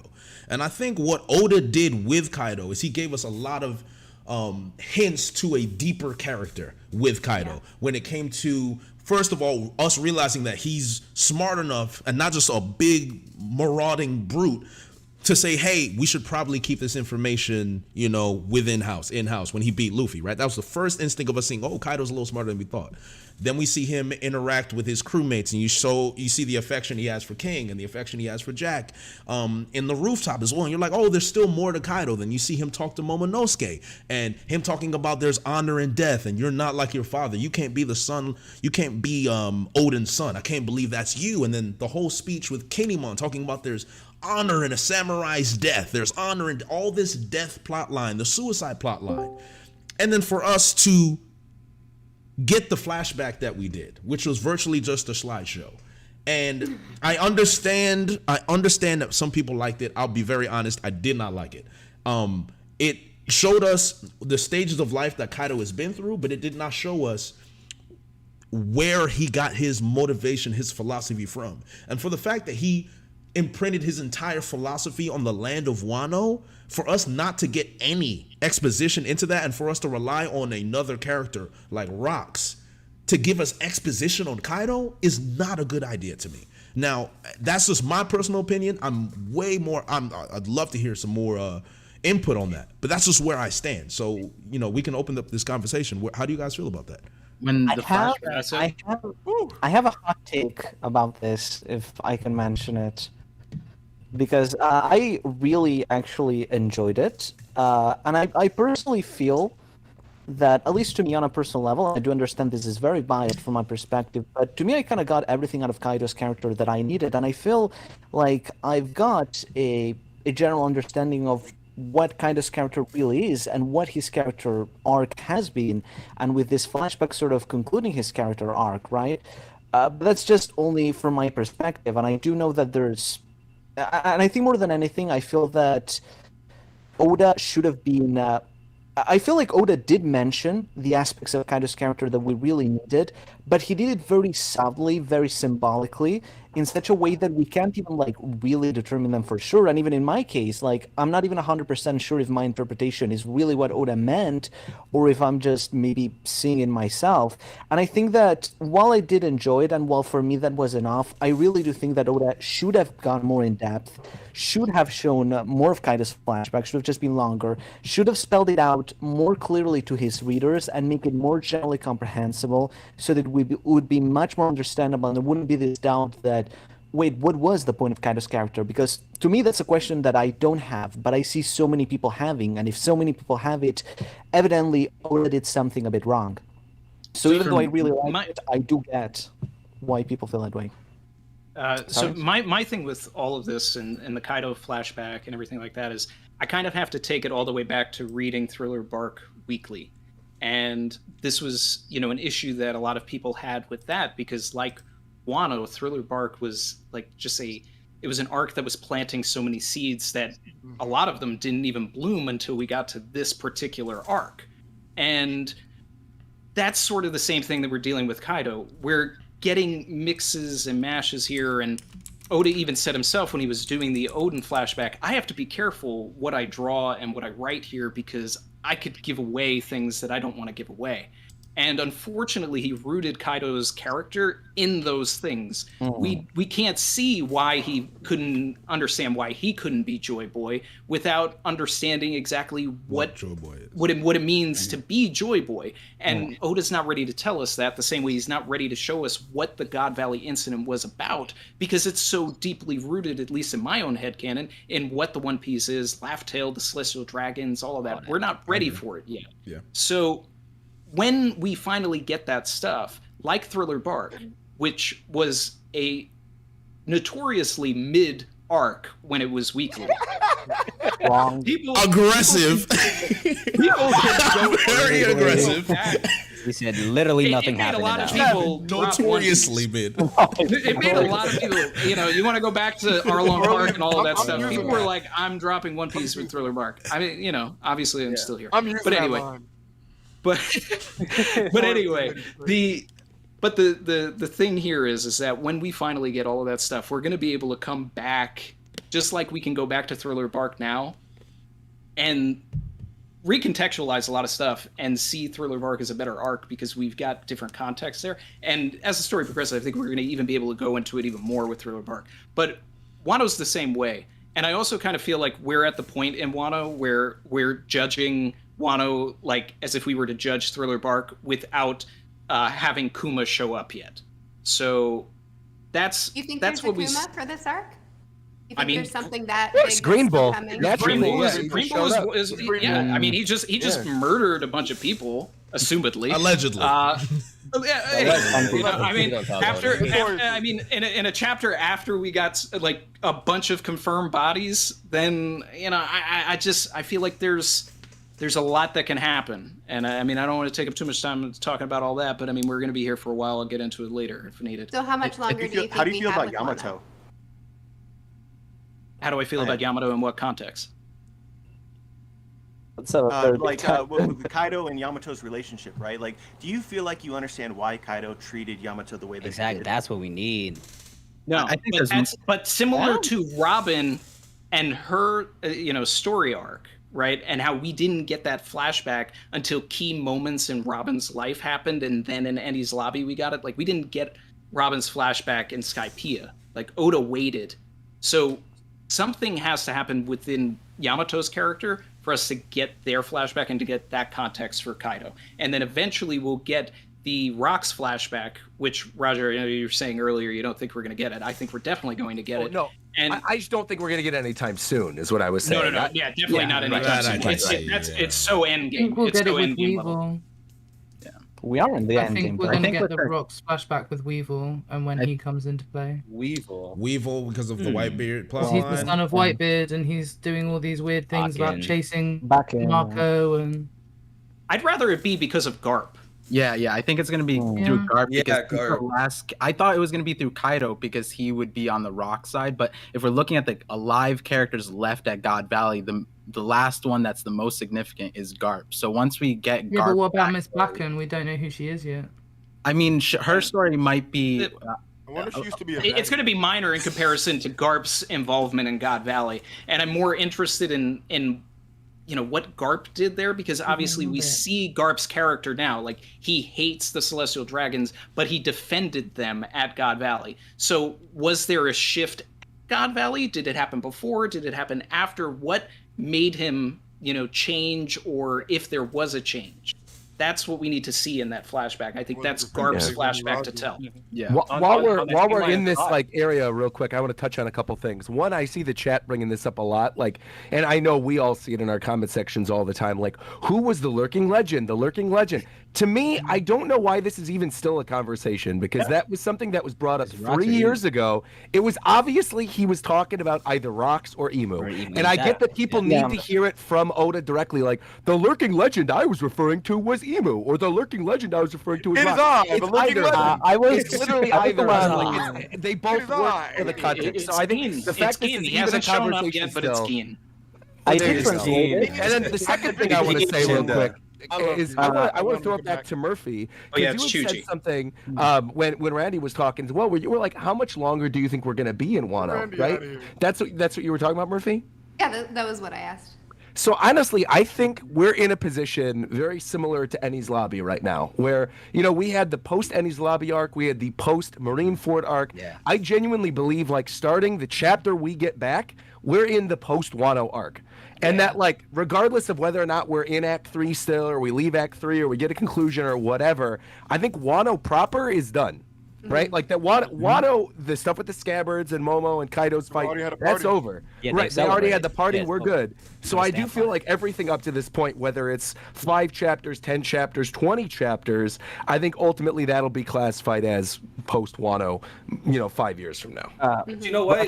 You can take that even further. All right, go ahead. I did translate it. Oda specifically said, the context of the Lurking Legend was that Oda said that the Lurking Legend would appear in the manga in 2018 and would be introduced in 2018, which is like Emu or Rocks, and also mentioned that it would be the strongest enemy the Straw Hats would ever face. There you go. Yeah, that was the line that everybody that's got something crazy a lot of over. people often notice. There's Emu. There you go. They thought Kawamatsu was a goddamn lurking legend for a while. That's true. We did. I'm not gonna lie, we did. We did. We thought it. To be honest, we thought it was Scopper. We thought it was Scopper Gaban. To be honest, I thought Scopper. That's crazy. There was a lot of people expecting Scopper to show up. Yeah, I remember that. I was big on I don't that. think Scopper gonna show up. I'm not gonna lie. Unfortunately, that'd be really tragic. So then What were you saying? So you can actually, I really liked how you compared what we're going through now as like a Wano post-Wano war or whatever. Because you could take that even further, because with post Enies Lobby you had an Admiral Garp visit where the Straw Hats are, and in this case it would be Green Bull. And I a lot of people like this. Maybe it's reaching, maybe it's not. I think you can even use Green Bull as a catalyst for a Zoro backstory. And I'm leading this into Green Bull, Zoro's dad. Although he doesn't really look like it, it doesn't really minimize or take away all of the evidence and clues building up towards that kind of plot line. So I do really like how you brought that up. That was a really good point. I just want Green Bull to be a bad guy. I'm tired of the person showing up at the end of the arc. I know he needs a dog. This morally great character. He's got that dog in him. What I find so interesting with Green Bull is that as he walks, life is growing, but he's taking lives. My man is just taking bodies, and as he walks, he's producing life. Yonko, man, the definition of toxic. Sage, you were about to say something? I love that. He probably wants to do all of these terrible things, but accidentally does good things along the way. Yeah, that's his gag. Yeah, exactly. You know, but to be fair, Zoro wasn't a great guy before Luffy. He was catching bodies. But they were pirates, so they were technically bad. Parvision, tell Parvision. That's what Greenbull's doing right now as well. That's what Greenbull's doing. So I think that Green Bull used to be a bounty hunter. When you think about how the admirals like Fujitora and Green Bull were brought into the Navy as an admiral, there was a draft, right? But so that kind of implies like they weren't Navy before. And Fujitora, his story aside, it'd be really interesting with Green Bull to see that like the way he was introduced, it looked like he was a super pirate, right? Like he raided Udon, he stole their food, he ate them, not just killed them, he ate them, right? Like he's the most piratey character. And so when you think about that, it doesn't make sense for a pirate to join the Navy and become an admiral. So I was thinking it makes a lot of sense if he were a bounty hunter, and he gives off a vibe, right? Like he has not just Luffy's bounty, he has everybody's bounties in his hands. And also the other important part to it is like, how does he have this relationship with Akainu that doesn't seem to be like a 2-year thing? You don't work with someone for 2 years and be like, I want that attaboy from Akainu, right? It sounds more like this is a relationship that, you know, whether it's a childhood thing, whether it's a longer thing, like a teenage thing. To me, it's kind of like when the admirals have somebody on the other side of the law, like kind of like Garp and Roger. In a lot of ways, Akainu might be like restricted as an admiral, and he might have sent out Aramaki to do a lot of the bounty hunting that he couldn't do, but he wanted to do. And so there's a lot of like intricate details in the way Aramaki like presented himself in that chapter. I know it's very little, but it feels like he would be a bounty hunter. He gives off that vibe. I just love That's that a good way idea. to bring it back. That's really cool. Yeah, that's what I'm saying. Like I've always wanted them to be the capable bounty hunters throughout the world, not the Jonis Right, and the yeah. Yoshiku's. I wanted like some actual bounty hunters, not the Navy Daddy Mastersons or anything like that. I want them to actually be like strong people. And he does have a sword too. So a bounty hunter versus a bounty hunter as an admiral would be very interesting. Because I mean, out of all the admirals, It's definitely Zoro's. we do have like a Luffy, Akainu, Sanji, Kizaru. You know, like, I can see that. I can Lining see that, up. see that being a thing. I'm really excited to Fuji see and what Green Yamato? Bull was fasting for, because like Green Bull was brought back the same chapter that we saw Yamato fasting for Luffy's recovery. So the first time we were introduced to Green Bull, he was fasting. So I still wonder what exactly was Green Bull fasting for all of that. Do we say he broke his fast though? That on Wano? attaboy. Yeah, It's the attaboy. The attaboy is how he breaks his fast. When he finally gets that attaboy, he's gonna eat He's something. like, all right, I'm gonna eat. He broke his fast. Luffy's done. So- Luffy's Did done. he? He's I not- don't think he's we not- know if he broke his fast. But like when he was with King, he was sucking up their sake. Is drinking not count as fast? I don't know. man. No, Pause on the stock. Maybe he's fasting from food. You don't know. You know, you don't really know. Maybe since it's Don't plant-based, know. any type of liquid he gets, he's like, nah, I'm not fasting. No, sir, that has calories in it, my guy. That's fair. So, before we go on, Sage, I think you wanted to mention something, but just curious on your thoughts on Green Bull. Like, how did you feel about his introduction? Okay, so really mixed, because like on one side, really hype, really cool. On the other side, like, where is it actually going? Because there's all these ties that a lot of people have already mentioned to like either being a bounty hunter, which could be really cool. I think a lot of people had already said before Green Bull was even introduced, like, what if one of them's a bounty hunter because of the draft thing? I know that's been mentioned before. And what if the other one was, you know, the connections to the Shimazutsuki and the actual Green Bull motif that is on his, you know, cloak? It can only really go one way. It would be difficult for me personally to see him be this really hyper justice bounty hunter and also have very innate connections to Wano, because I can see Fujitora's kind of ideals matching Wano, and how he was kind of like, oh, I've seen this horrible pirate stuff and I don't agree with what I've seen, and I've blinded myself and I've joined the Marines and I've taken that into the past now. Like, I can see all that, how that would work, but I can't see the introduction of Green Bull working with a connection with Wano. And I feel like there was such a lot of symbolism that showed him to have something to do with, Wano, that it's kind of odd to have been there in the first place if that's not what he's doing. So I'm mixed. As I say, I really loved the characterization that we saw, like him sucking up the bodies and leaving all the grass trail and having all of that kind of juxtaposition. Really, really cool. But where's it actually going? Because so many characters, especially in Wano, and I hate to say it, but especially in Wano, have been introduced and kind of fallen flat for me. And I really don't want him to be one of them, because it's the first Admiral where we're actually meeting the Straw Hats and it being serious. Like, Aokiji at the start, it wasn't serious. If it had been serious, they'd have all been dead. So that's fair, right? But at the same time, I think it leads into their type of justice, right? Because Aokiji is lazy justice. So him being that laziness is him letting them get away. Like, that makes sense to me in that sense. And then with it's funny, the chat was mentioning this. They're saying accidental justice for Green Bull. I don't know if that's actually a thing. Maybe that's a meme. I love it. But then maybe maybe this is the time for us to figure out what type of justice that Green Bull has, and that's the only role we're gonna get, because we've gotten an exposition every time we've seen an Admiral for the first time. We've seen their rendition of justice. When we saw Akainu, absolute justice. He killed his own man, bro. Killing his own man, killing children, bro. Said I need to go home to my kids. He's like, you're a disgrace, and killed him in front of everyone. Nobody batted an eyelid. They're trying to end the war. Kobe's screaming, everyone's dying. Kobe gives a great speech. Everyone stops. You know what Akainu does? He tries to kill him, like, immediately after that. Like, it just doesn't matter. He wanted 2 donut holes. So for me, I wouldn't be surprised if Green Bull's version of justice is a byproduct of absolute justice, but in a different way. Oh yeah. I prefer the idea that he's got this connection to Akainu's absolute justice. Like, I prefer. Wait. Can I just correct something? Akainu does not have absolute justice. It's thorough justice. It's a common error made. It's what justice? Thorough justice. Thorough justice. Yes, sorry. Just wanted to point that out because that is a common error that is made, but yeah. Interesting. So it'd be more accurate to say, like, complete justice, I guess? I would say. Thorough more than just, like... Thorough would be more complete, right? The boys got follow through. Thorough, complete.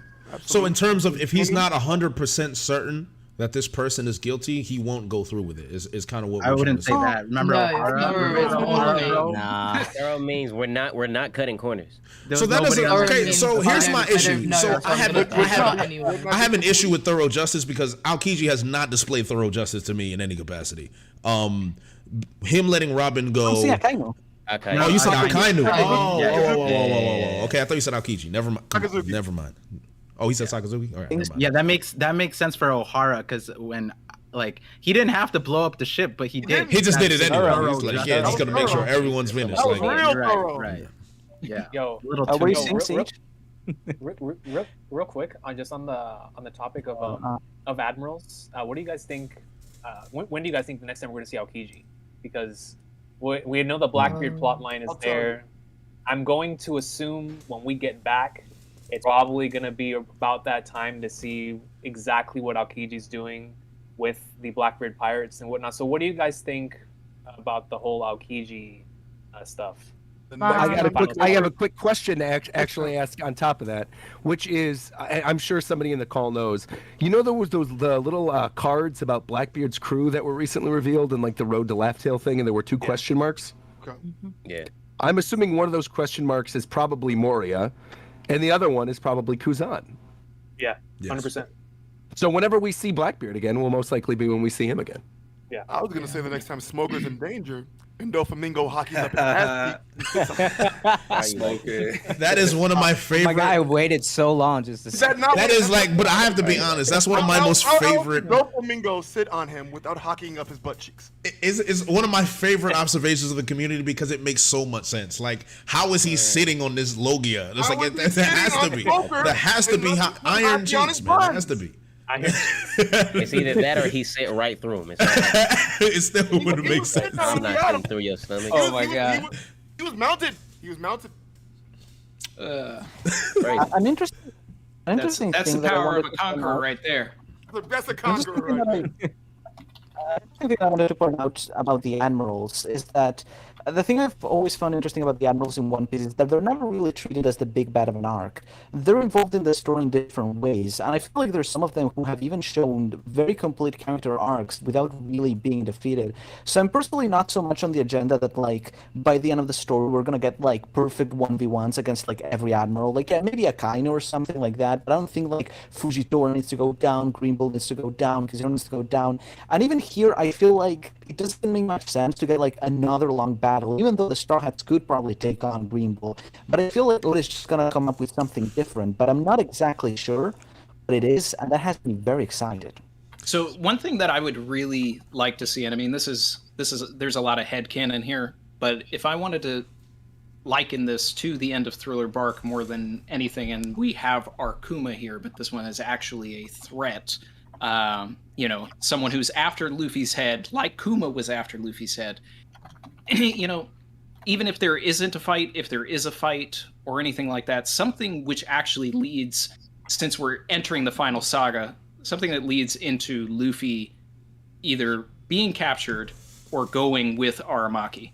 Now, you know, that may seem like a hot take or whatever, but we've been seeing inversions throughout the story and all that stuff. Dressrosa is Alabasta backwards, you know, essentially. You know, we enter the Grand Line, we meet a giant whale, we enter the New World, we see a bunch of giant whales, right? What if instead of being, and you know, for most of the saga, for the Marineford saga, of just being with Luffy without his crew, we have a saga where it is the crew without Luffy. And then we get this rally moment, this reinforcement moment of everything as we go to Marineford, and Luffy is the ace, not Sabo, not anything like that, but everybody that Luffy has freed throughout the entire story, they come to save him. That's what I want to see. And then we can focus. I don't know if Oda would do it though. Yeah, I don't know if Oda would do it. I don't know if he'd do it. But it's an interesting thought. Yeah. But we'd get meaningful interactions with the crew. We'd get Zoro having a chance to lead. Hey, I'm down for that. That's I just want it. I just want it. For the 10th Titanic captain, in the what do you call it, the Road to Laugh Tale, it had one question mark because it's one of them we don't remember, and I'm spearheading the Shiki agenda. Like Shiki for 10th Titanic captain, it makes so much sense. Like when you think about it, and like in terms of Kuzan, like I get it. He allied himself with Blackbeard, but at the same time, I feel like the way they phrased it and what they're trying to portray is like Law's correlation with Luffy and the Straw Hat Pirates. I don't think it's necessarily like Law being a Straw Hat Pirate, whereas it would be the same as like Kuzan being under Blackbeard. But yeah, that Shiki stuff gets really deep because then you could use Shiki as like a former Rocks pirate helping out Blackbeard in the same sense that like a former Roger pirate Rayleigh helped out Luffy. And there's like so many parallels you can make, and as well as like chapter 0, like it's canon. So I feel like he has to make a return. It'd be really weird to end that chapter off as like, yo, I have this huge plan, but like I'm never gonna come back. And like I know it was for the movie, but it's still canon. So that's how it's hard to bring Shiki back without like acknowledging the movie, and that's where things just sort of get muddied. Like Luffy meets Shiki, and then you know what is he supposed to say? Who's this guy? I don't think necessarily Luffy has to have a deep connection with Shiki in that sense, though. It's more so Blackbeard, right? Yeah. They're gonna interact. Like you're If it's probably it, gonna get yeah. Blackbeard versus Straw Hats 1v1. So like, how exactly does Shiki Yeah, fit into it that? could be a case I'm where- on the Urouge train. I think Urouge is the 10th Titanic captain. Because like right now we just know so little about him and how he could fit into this plot line of this final saga. We were told And he likes to drink and he likes women. yeah, right at Marineford, at the end of Marineford, we see all the supernova kind of reacting, and Urouge had said this one line. It could mean nothing, but he said the key here is Blackbeard. He's gonna lead the next generation. So that could have been a tiny hint. We just don't know much about Urouge in general. So you kind of just have to grab on anything, and I could think it could be an interesting way to kind of time into the story. I'm trying to figure out what was he even doing in Big Mom's territory. Exactly. Maybe he got a mission What for would he- why would Blackbeard. Like there could be different ways to kind of make everything work. Well, maybe he was he's just chasing Luffy. Who, Roge? Yeah, because it's like he went up to towards Skypiea, then he went to Whole Cake Island. It's like I'm not gonna say he's definitely chasing Luffy, but you know, the sequence of events, he's kind of like on Luffy's trail, and Well, that's he what kind of technically throws left me off. off with your Rouge. I think your Rouge is following Kid more so because it was Raijin Island, Whole Cake Yeah, Island. you went to that and Thunder Lightning like, one first. yeah, like Balloon Terminal. Luffy and Co. Because Luffy, Law, and Kid have been tag teaming at least through Wano, right? Going through the New World. So, like that, it's just with your Rouge, I'm a huge fan, and I really consider that as well. It's just like, and then like in terms of like power, like how strong is he? That's really up for question. I feel like whoever would be the 10th Titanic captain would have to be someone more methodical, not someone that's like a powerhouse. And there's so limited information that you could use your Rouge as like a methodical person. Although I would not be happy, or I would not be upset if that happened. Like I'm a huge. We just Rouge don't know fan. much about him. Yeah, that's the thing. I'd be disappointed if it was just Kuzan, because we already know that Kuzan exactly is right. working Yeah. for Why not just Blackbeard, reveal so- that? I feel like. Yeah. So before we get on to the next topic, I want to take a quick break. If you guys want to get some water, a drink, or something, I'm gonna read some of these super chats. A drink? If you want an adult beverage, okay. You gotta go. Sorry. Yep, my kids just got home, so I have to hop off. But thank you so much for having me. Of course, Murphy, it's been great having you. Is there anything you want to say to the chat? Anything you want to plug before you go? The Do-rag next time we happy? see Blackbeard, it'll be all the Admirals together. That's my Ooh. prediction. Very And I think interesting. it'll be I on get- Laughtail. I think they're all gonna meet on Laughtail. and Like duke God it out. Valley. All right. That's crazy. Thank you for having me. Of course. See you, Murphy. Take See care. ya. Thank you. That's interesting. Blackbeard and three Admirals. I'm assuming he's going to beat them all as well. That's my assumption. But, you know, AJ, the agenda. You got to push for it. I got to push it, but my agendas haven't started yet. They're coming. They're definitely coming. What about if like he does defeat them though, and Luffy rocks up when he's already found One Piece and defeated loads of admirals, and he's just there like, wahaha, get fucked.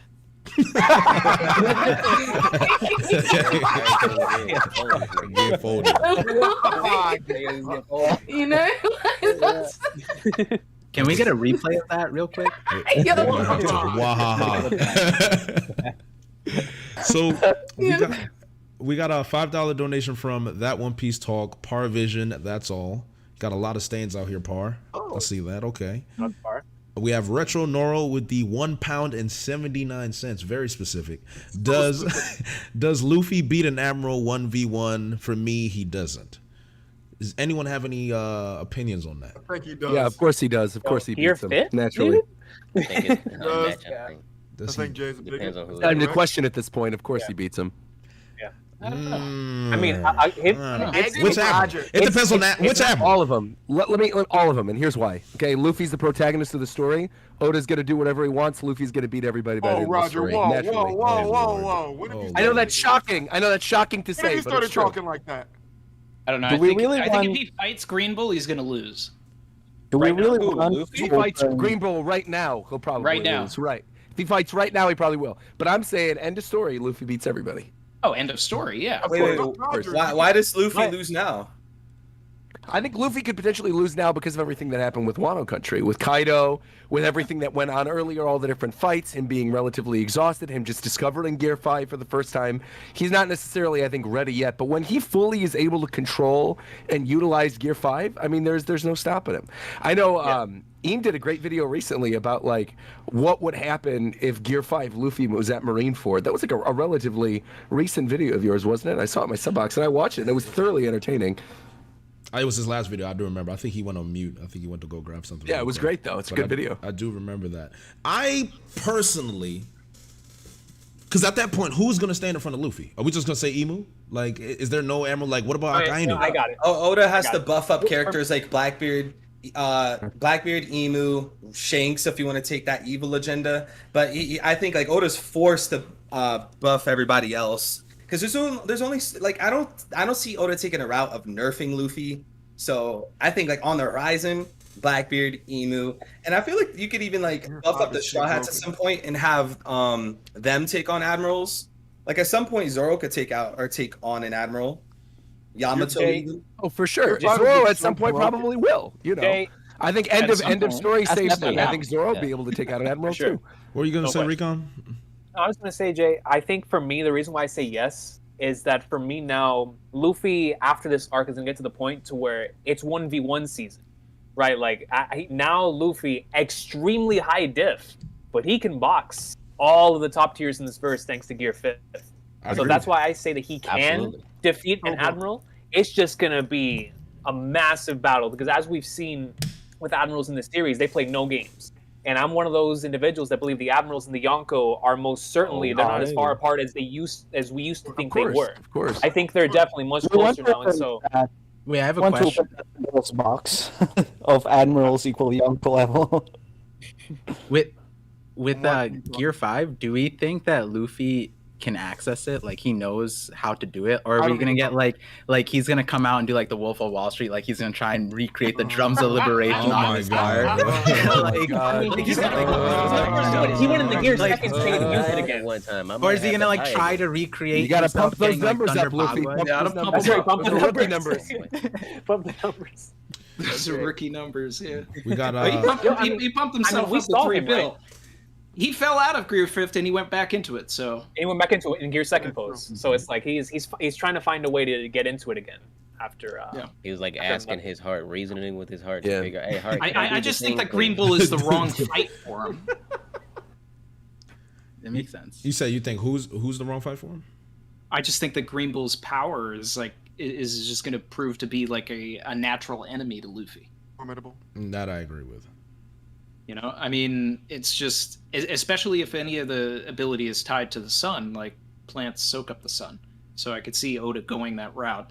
And it's going to be hard to even touch Green Bull. Like if he just pulls up to the Fire Festival right now, like he could play this extreme game of keep away by just creating all of these vines. So, I mean, Zoro could cut through them, sure. Yamato and Brook could probably freeze them or something like that, and Brook's of course not getting sucked. But Brook hard counter. Brook versus Green Bull is that the hard counter? Is that what we're saying? But it's like Luffy. How's he? I don't see Luffy winning against Green Bull. It's a matchup thing. There's just so many people there, though. I feel like The thing is, it's gonna be hard for him to make a move. And we just saw him deal with so many people. But do you really think King and Queen would not see Stone Cuff though? Like Babadookie's just gonna watch over them? I feel like King and Queen were like cuffed. I don't think they could probably easily. Babadookie's just watching over King and Queen, whatever. Yeah, not having them active in prison is crazy. I'm gonna be honest. There's I don't no way know they're like what's going on Babadookie's. at You all. got this. Like, There's no way. I think Luffy can beat Green Bull. The issue is more the fact that Green Bull just suddenly pulling up to the party could kill so many people with his powers. If it's just like Luffy and Green Bull in separate room, he could probably deal with him. But Green Bull can just cause so much damage with his fruit, which I think is the real problem. Which is where that will probably come. Grab Kinemon, grab Kilgore, grab this person, that person, and then Luffy's going to say, "Fine, I'm going to go with you. Stop killing people." Easy hostage situation. Easy. So let me move on to the next super chat because I can tell this conversation we're going to get deeper into it, and I do have some thoughts on this as well. Assuming Rumble Balls work on Smiles, which gifter would you most want to see in Monster Point? Hashtag it's Morjing time from KOFLightning. Hey, Randy. Four tricks. Four tricks. Hamlet. To me, it's got to be Gazelle. I'm a big Mouse Man Monster Point guy. Mouse. Wayne D. Bruce. Wayne D. Bruce, Monster Point. It turns into just Batman. I'm kind of here for it. Just a legitimate Batman, bro. Like, there's no change in the design. I can see that. I like it. Big Bruce. We have and get rid of all these, and I'll be fine. That's the best super chat yet. We have Gabe Ortiz, his super chat at $100, just spreading some love from the Mammoth Boys. Roger, shout out to you. My cash app, man. Appreciate it. Thank you very much. I still say, I stand with Big Man Tyrone. Jack is not a jobber. He took out Admiral Fujitora and Sengoku. He knew Raizo was hiding on Tyrone. He took him to fight an island-sized elephant. So, look, I'd like to see Bobby do that. Hashtag Mammoth Boys for life. We're not going to stay. He is really not letting this Mammoth Boys agenda go. You know what? I respect it. Jack never ran from a fade. He really did. Jack never did run from a fight. I'll give him that. He might have been made fun of by King and Queen, but look, King and Queen never succeeded at the end of an arc, and Jack did temporarily. So it is what it is, man. Dude, he boxed an army full of Sulongs. That's man. He got a true. good I'm one. saying, man. He did. He took out 2 admirals and an island. It's always off screen though. It's the tough Jack's part. got beats. King and Queen. You just didn't see King it. and Queen got a fight. One thing you can say, Jack ain't no punk. You can He say was that. also. I know it's like How about now it Brandy's doesn't really moves? matter as much, but like at the time, he was also the first character with a billion berry bounty. Yeah, that was we ever big. saw. That was That was big. That's a huge. good point. That's a was good huge. And point. he got beat by a bigger. Man, the boys never run, man. That's what I respect. They never run. True. He never ran from the face. He never thinks. We have Never gets a fight. we got $10 from Hollow Sama, KingRecon D Coach for MVP, Murphy for best up and coming One Piece content creator. Honestly, mad respect for everyone in the stream. One Piece greatness. Everyone give themselves a pat on the back. Mr. Hyena with the ISK 750. I'm gonna have to, do some conversion rates later. When will Matthew? Oh, well, I'm not dropping the government. When will Tekking arrive at Reverie? Almost did it. Oh Lord. Although he kind of has it on Twitter, but still, I'm not at liberty to do that because the middle name's there. When will he be joining the Reverie? Tekking is on vacation in California. He said if you can make it, he will pop in, but I would say don't expect that. We want to respect the man's vacation, So, it's possible that it would come, but no promises. That's all I can tell you. And then for those who are asking where JoyGirl, Ohara, and Grand Line are, it's the time zones. They're probably asleep. They will be on later. So if you want to see them, stay on the stream. Yeah, there you go. Stay. Jam Mac has super chatted $20. Kaido's flashback is too tied to rocks, is weak in my opinion. Yamato's birth, his feelings on Oni and humans, meeting King and Kaido, being experimented on, all feel like they can be expanded on without even touching God Valley. Do we agree with this? I was gonna say earlier that there's a part of the flash, and I talked about this in my video, was that there's this 10-year gap after God Valley and before like Higurashi like proposes Wano, and I thought that we would get that backstory because that's when he started the Beast Pirates. That's when Yamato came out. That's when he got Yamato's fruit. Probably there's so many things in King and Queen. We don't know how he acquired them on the crew. There's so many things in that 10 years that I think would be important. One of the biggest things I think is like, in the beginning of his flashback, he's just this menace monster dude jumping from islands, right? Yeah. But then the Kaido we know is this drunk mess who's like, the narrator introduced him as a person whose hobby is unaliving himself. Like, where did that come in? And I think it probably would be that 10 years gap that we're talking about. But Randy brought up a good point. Like, if Yamato joins the crew and Yamato persists, then we might get the backstory of that 10 years through Yamato. We might not get the very beginning of it because we don't know. I don't remember the age and timeline off the top of my head, but I would imagine Yamato comes into that 10 years and can give us a great exposition on what happened to Kaido to bring him out to this way. Whether it's a different, like Kaido coming back, that's a separate story, right? As long as we get it eventually, I'm good with it. But I need to know like the Yamato and Kaido relationship and specifically his race. I feel like we haven't touched on that yet. Like all this talk about him being an Oni, his conversation with Yamato where he's like, you are an Oni, you can't be friends with humans. When like that doesn't really relate to her. She like was treated way better than with humans than her own father. So like he's obviously like projecting his own feelings.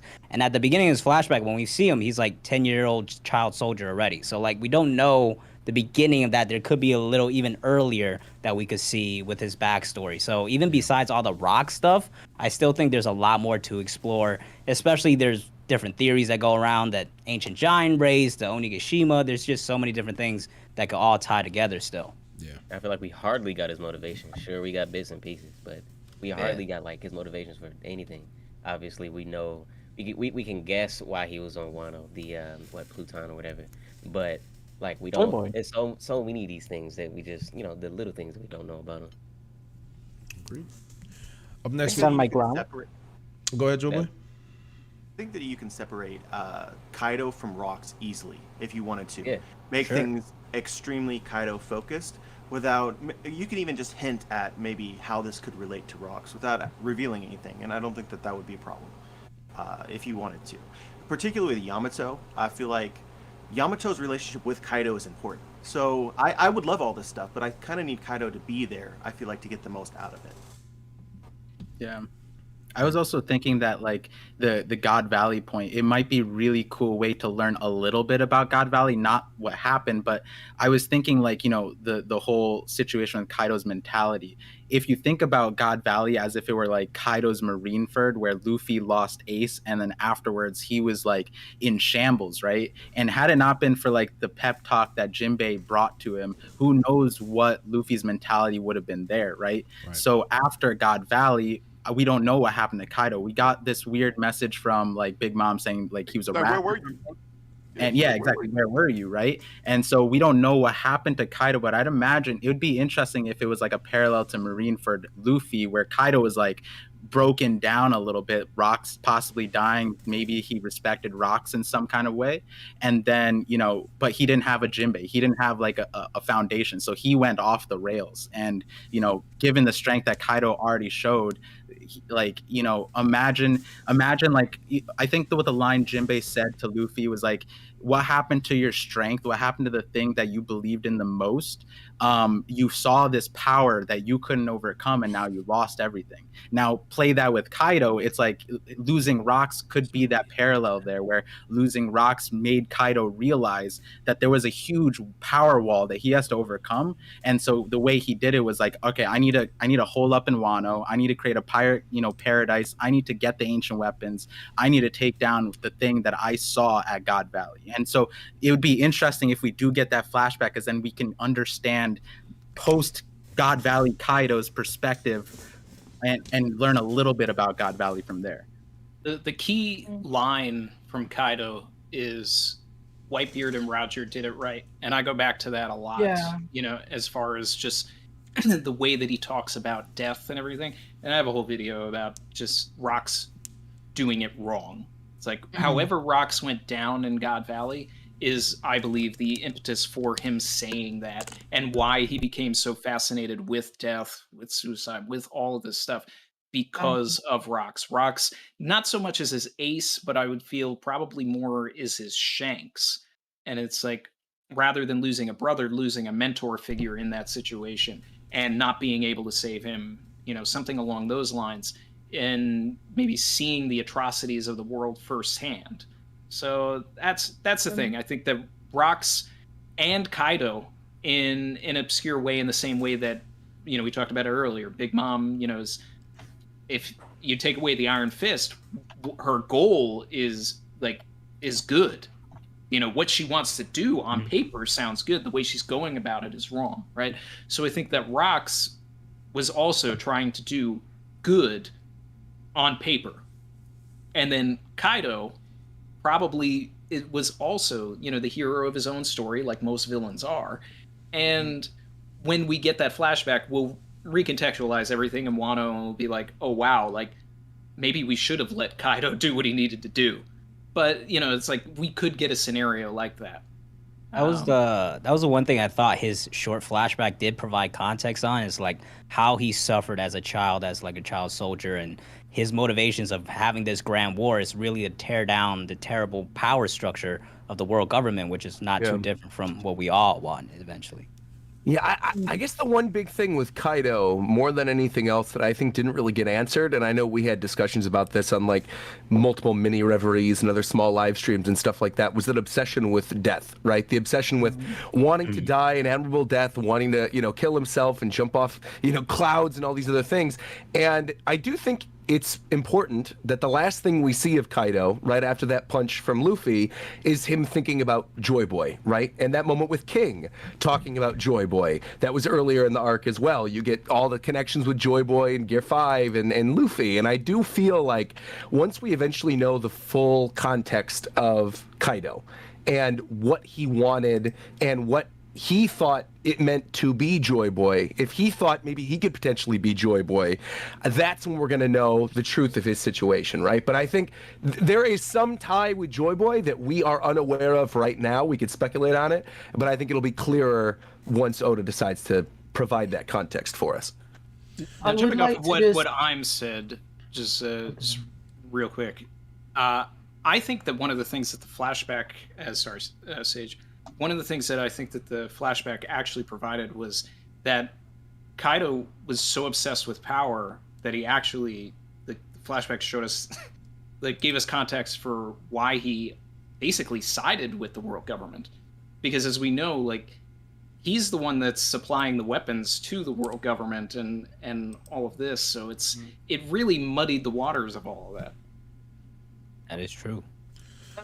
Going back to something that was said a little bit earlier about Kaido, that I wanted to kind of round out some of these ideas with.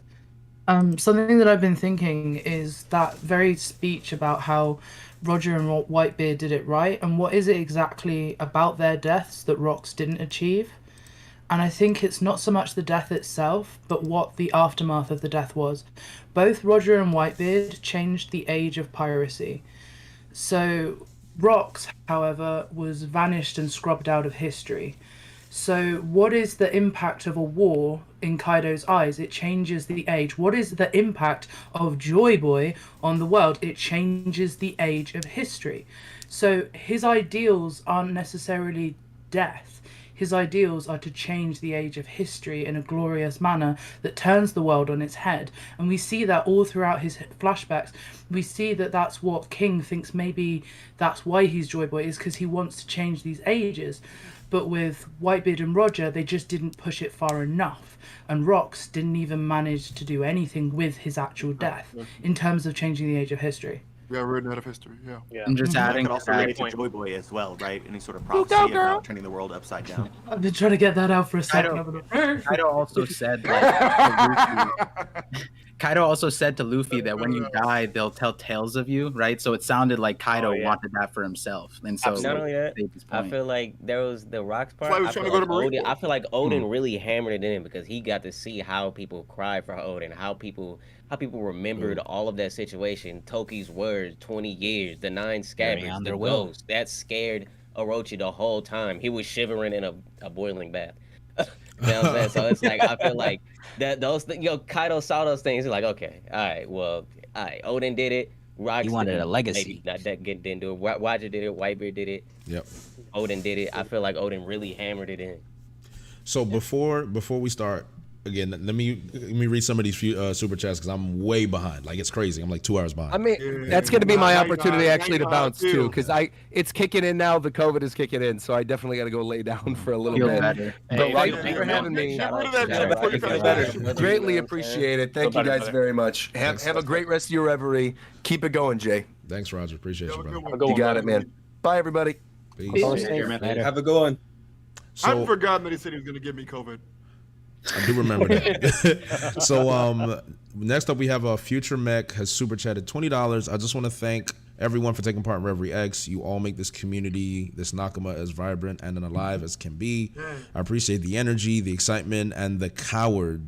Okay, and the coward you all bring for this story. I think he means courage, but maybe coward is what he really meant. I appreciate you, Future Mech. We got $50 from my boy Satsuki the Savage. Bodega boys, we in this bit. This is a challenge. This is a challenge to everyone in the chat. If my broke ass can drop $50, you can donate too. Run that check up. Definitely triple, second, fourth, whatever it is. Go ahead, Satsuki. Out here moving for the boys. Appreciate you. And then up next we have Bacons is here, my boy. Reddit will call this chat toxic. Ooh, spicy. Then we have Kevin Smith, super chatted 20. Does having a grave that says "Here lies Izo, ranked commander of the Whitebeard Pirates, died by Shigan," be considered shameful to Pop? Angel Beard says, "Izo, I can't believe a guy like you couldn't take a little poke." Ooh. It's a little, How about here lies someone who died saving their city? Died by Shigan is wild. Died by Shigan is crazy. That is funny. Izo died like a G. Stop playing. He died by a poke. Yo, He took someone with him. 100%. He did. He did not go out take alone. Somebody with him. He did. We just didn't get to see it. No, we did not. Soba Mask super chatted $50. I'm just here for the BDA Admiral agenda. The raid will fail. Hashtag the raid will fail. Well, sir, The raid already succeeded. The raid already succeeded. You know, I'm sorry. I'm sorry. It's been a week. I see my boy Zoro fanboy, another legend of the community, is here. Welcome, King. Hey, what's going on, everybody? Oh, thank you. What up? How's it going, good, man? bro? What it do, baby My boo? man. Not much, man. I'm working on 2 hours of sleep, so if I sound incoherent, I apologize Dedication. in advance. Oh, I heard. I You know, it appreciate is the what it is. dedication. Appreciate it, my boy. Of course, absolutely. Couldn't miss the JD. Reverie, could not for the world, man. Not for the world. Appreciate that, man. Absolutely. We have another $20 from Future Mech. What is your favorite aspect of Wano? What is your worst? No need to justify. I just really want to know. Directed at whichever group of people is on the stream at the time. So why don't we go around the room? Let's try and make it as short as we can because there's still a few more super chats we need to get through. So we start from the top of the order, Mr. Threevil Evil. Favorite thing about Wano, there's a lot of lore dumping going on with Luffy's fruit, a little bit of outside world stuff, Nika, Joy Boy. I really like the lore aspect, and then something that I think could be better is probably more deaths to make more stuff at stake. Okay. Matt, since you just joined again. What was the question? What is your favorite aspect of Wano, and what is your worst favorite aspect? Oh, your worst aspect of Wano. Well, I loved Wano, so I don't think that there was a worst. I think it's probably the best arc in the series. And then I should beat the shit out of you. We just lying outright. Cool. I should beat the I knew it, absolute bro. shit Since out the of moment he came on in them glasses, bro, I knew I couldn't trust him anymore. Yo, Look at how he cheesed. He's Hollywood, bro. Look at him. No, I'm definitely not. I'm definitely not. Jesus Christ. So this male. He's just showing love. Yo, he's just showing love. That's all it is, man. Back there, you see it. You see that shit, right? Okay. I So, saw it, bro. anyways, my favorite aspect of Wano was probably the stuff on the roof, like that first like 3 weeks of roof piece. I still am kind of in shock on that because Oda stayed in the place like 3 chapters in a row. That shit was so dope to me. Just seeing all of that, you know, the supernova going against Kaido. So yeah, right there, best arc in the series. All right, okay. Bro, I can understand. Mr. Zach. Favorite part of Wano, I still think the peak moments are some of the most peak moments in the whole story. The bounty drops of, Whitebeard, Roger, the Yonko, Gear 5, Zoro, Ashura, Conqueror's Haki, Roof Piece all together. So I think the peaks of Wano are some of the best moments in One Piece. And then least favorite would be the tension and pacing, I would say. Needed more in that aspect. I do agree with that. Sure. Recon. Yo, Tell him go con. Yo, I definitely agree with my dog Iron Man. Like, listen, the peaks in this arc are like so insanely peak. Like reading this arc weekly and getting stuff like 967, like Matt said, Roof Piece, Gear 5, like that was really special. So if I had to pick one, Gear 5th for sure. Like that waiting period between 1043 and 1044 was like the Gear 4th waiting period, but on steroids. So it was like just seeing the Gear 5th stuff, having the Luffy tunes and Tune Force energy and all, like I just loved everything about that, and I'm so glad that we got it. That was definitely my peak. And then as far as like the worst part, it's still for me that we didn't get more for Kaido, because Kaido for me was like the perfect villain up until the point that we didn't get that flashback. Because I love the rawness. I loved how he's like Brock Lesnar, but just with that rock Samoan energy. He's just he's that dude. Like Kaido was that dude on every level. All he was missing was that flashback. That's all he was missing. I agree. And I really wish that we would have gotten that Kaido's flashback. I do agree with that 100%. Par. I think favorite. First, I'm a new manga reader in general, so being able to do chapter reactions, every chapter was like really, for me, it was enjoyable to read. It was a good experience. I'd say that much. In terms of like favorite elements of the, like whenever I see these two characters, I always smiled, whether it would be in the anime or manga, and that's Tama and Hyogoro. Every time they popped up, I just they just made me happy. Now this might be a little bit critical, but like in terms of downsides, I'd say the the strongest one would be the fact that the 3 monster captains awakened and the Yonkos didn't. That was a little. I was like, all right, Kaido's talking about it. It was a little weird to me. I'm not upset after the fact, but if earlier we said Big Mom Kaido coming back, I think it would be a little weird if they come back and then pull out an awakening when they didn't do it here. So, but in general, Wano anime and manga, I enjoy both. So, okay, Randy. So the best thing about Wano for me is, really just experiencing it with the community. I've been with the community a long time, and I really feel like I don't know if I've seen so many people come together in such a way other than Wano, and that might be just the influx of people that found the series during the pandemic. But yeah, I love it. I mean, the 2 bookend chapters right now, which technically one of them is a Reverie, but 903 is one of my favorite chapters where Luffy gets dubbed the 5th Yonko, and then now we have Luffy finally actually becoming a Yonko. That's greatness for me. But if we gotta really go throughout everything, I loved all of the mythology that Oda was putting in. It was really fun to dive into all of that. But downsides, there really should have been a chapter in the flashback dedicated to Odin meeting the Scabbards and really just focused in on that. If we just had one chapter of that, I think instead of the 2 pages of him meeting everybody, I think that would have changed a lot of people's opinions on the Scabbards. And Kinemon should have just died. I don't really, I don't care about anybody else, but for him to just come back and just say, hey, fake it till you make it, Momo, not necessary. Fair enough.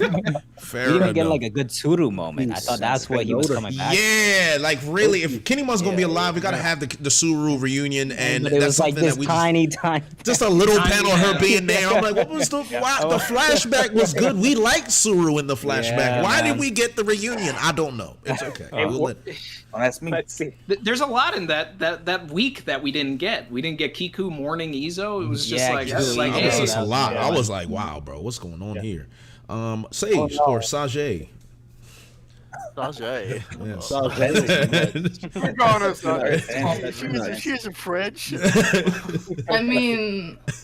People think I am sometimes, and Italian, and you're the most British person I've ever heard of. Yeah, mate. Hey, do you remember when somebody on my channel thought that you were a black man? Yeah. I was like, what the fuck are you listening to? How is she a black man? Good Lord. I don't know, man. Sage, favorite aspect of Wano? Hello. Tama. Love Tama. Tama has been a saving grace for the characters of Wano. Team Toko. Facts. Yeah, well, Team I've got Tama. a problem with that. She's good, but she's not Tama. She doesn't have a dog. That I thought, okay, that moment we've glossed over a bit, but that moment with that's my meds. That moment with Komachio, where it turns out it's just always been her dog, always. Oh yeah. At no stage has this not been a loyal companion. That just made everything better. Yeah, and when she was some animals, they just choose to stay. They just feel more comfortable this way. And it's just a heartwarming. Love her. Roof Piece made Udon Prison Mind Piece worth it. But only just. And then what was the only worst? just. What would you say is the worst? And start calling it. yo. And then I think the Sun Gods aspect of the manga was pretty prime. That was a good time. I loved the bit when Luffy had his eyes. So coming Sage, out his head. I hate to interrupt you, but I do need to get to other people. So I wanted one aspect, and then what is the worst aspect that you have? The worst aspect. Sorry, but it's also good. Udon Prison and Big Mom's Amnesia. Oh god, that was a mistake. Yeah, there you go. Okay, so we got Big Mom's Amnesia is the worst. Okay. Yeah. Virgo, what is your favorite and your worst aspect of Wano? Favorite, love me some Roof Piece, Goat Peak Fiction. Amen. But as for the worst, I gotta go with anything Big Mom related where she's not in combat. Anything Big Mom was in non-combat? That's fair. Yeah, I can give you that one. Oshiroko bullshit, annoying. Lin, what was the old Mothering Lin? mode? Annoying. Get Not a fan. Mothering mode was toxic. Mothering mode was toxic. I'm not gonna lie. Yeah, Mothering mode out of here. I don't want to get into that one. Don't get me Absolutely wrong. not. Townsy. My favorite thing about Wano was how Oda showed the state of Wano. So, like, say for instance, how everybody was starving, or the whole smile fruit thing. The smile fruit thing, I remember going back in the anime because we already read the manga. Like, that shit broke me. You know what I'm saying? When you see Tama, she's laughing, got me some food or whatever. Nah, she's crying. You know what I'm saying? So it's like Oda showing the state of Wano. I don't know. I really like that. I really enjoyed that. My least favorite part of Wano, I kind of already touched on it a little bit. It's just like how it's structured. Like, it's a manuscript. All I read is manga. So it's like for me, Wano manga has not been like what One Piece was. It's like, I don't know, it's, you know how people say he might be skipping things, he might be rushing this, that, and third. I feel that heavily, and I love manga, so like that's for me the structure of the manga specifically is like the worst thing for it, because I love the manuscript. I love the manuscript, but I like it. Yeah. All right, Zoro. First thing I want to say is Team Ochoko. All right, just put it out there right now. You know, Damn. I actually almost cried. A couple chapters ago with the whole dreams and things. Beautiful.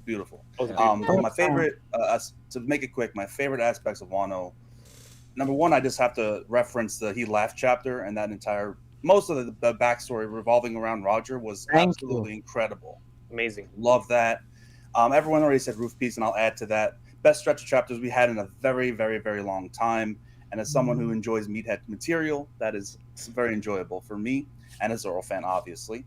And there's a lot more things, but I'll keep it short. And those are my favorites. As far as least favorites, I'm sorry, Big Mom is just oof. Yikes. Wow. Oof. Big yikes. You didn't even say in combat or non-combat. The way that Oda portrays her as opposed to other Yonko, I think is despicable. I really do. I think that, she gets unfortunate treatment compared to, because look at how she's portrayed compared to Kaido. It just doesn't feel right. She's a Yonko and she should be treated as such. Now, in addition to that, I feel like a lot of the commanders were also underwhelming, especially Queen, in terms of combat capabilities. This is supposed to be a second commander, and you look at some of the things that Big Mom's crew showed, and some of their commanders. I felt like the Queen, King to a lesser extent, and definitely Jack were just there to be there to give something for some of the Strats to do, and to give Sanji his character moment, which far surpassed his actual fight, which actually really was underwhelming for me. And then of course the lack of depth for a war, and the fact that Oda couldn't kill off Kinemon was very disappointing. This is supposed to be kind of a reference to Seven Samurai, and if Oda really wanted to reference that movie and that legacy, he should have actually went through with some killing off characters. So that's my least favorite, but overall I still really enjoyed Wano. All right, Arthur. Peace.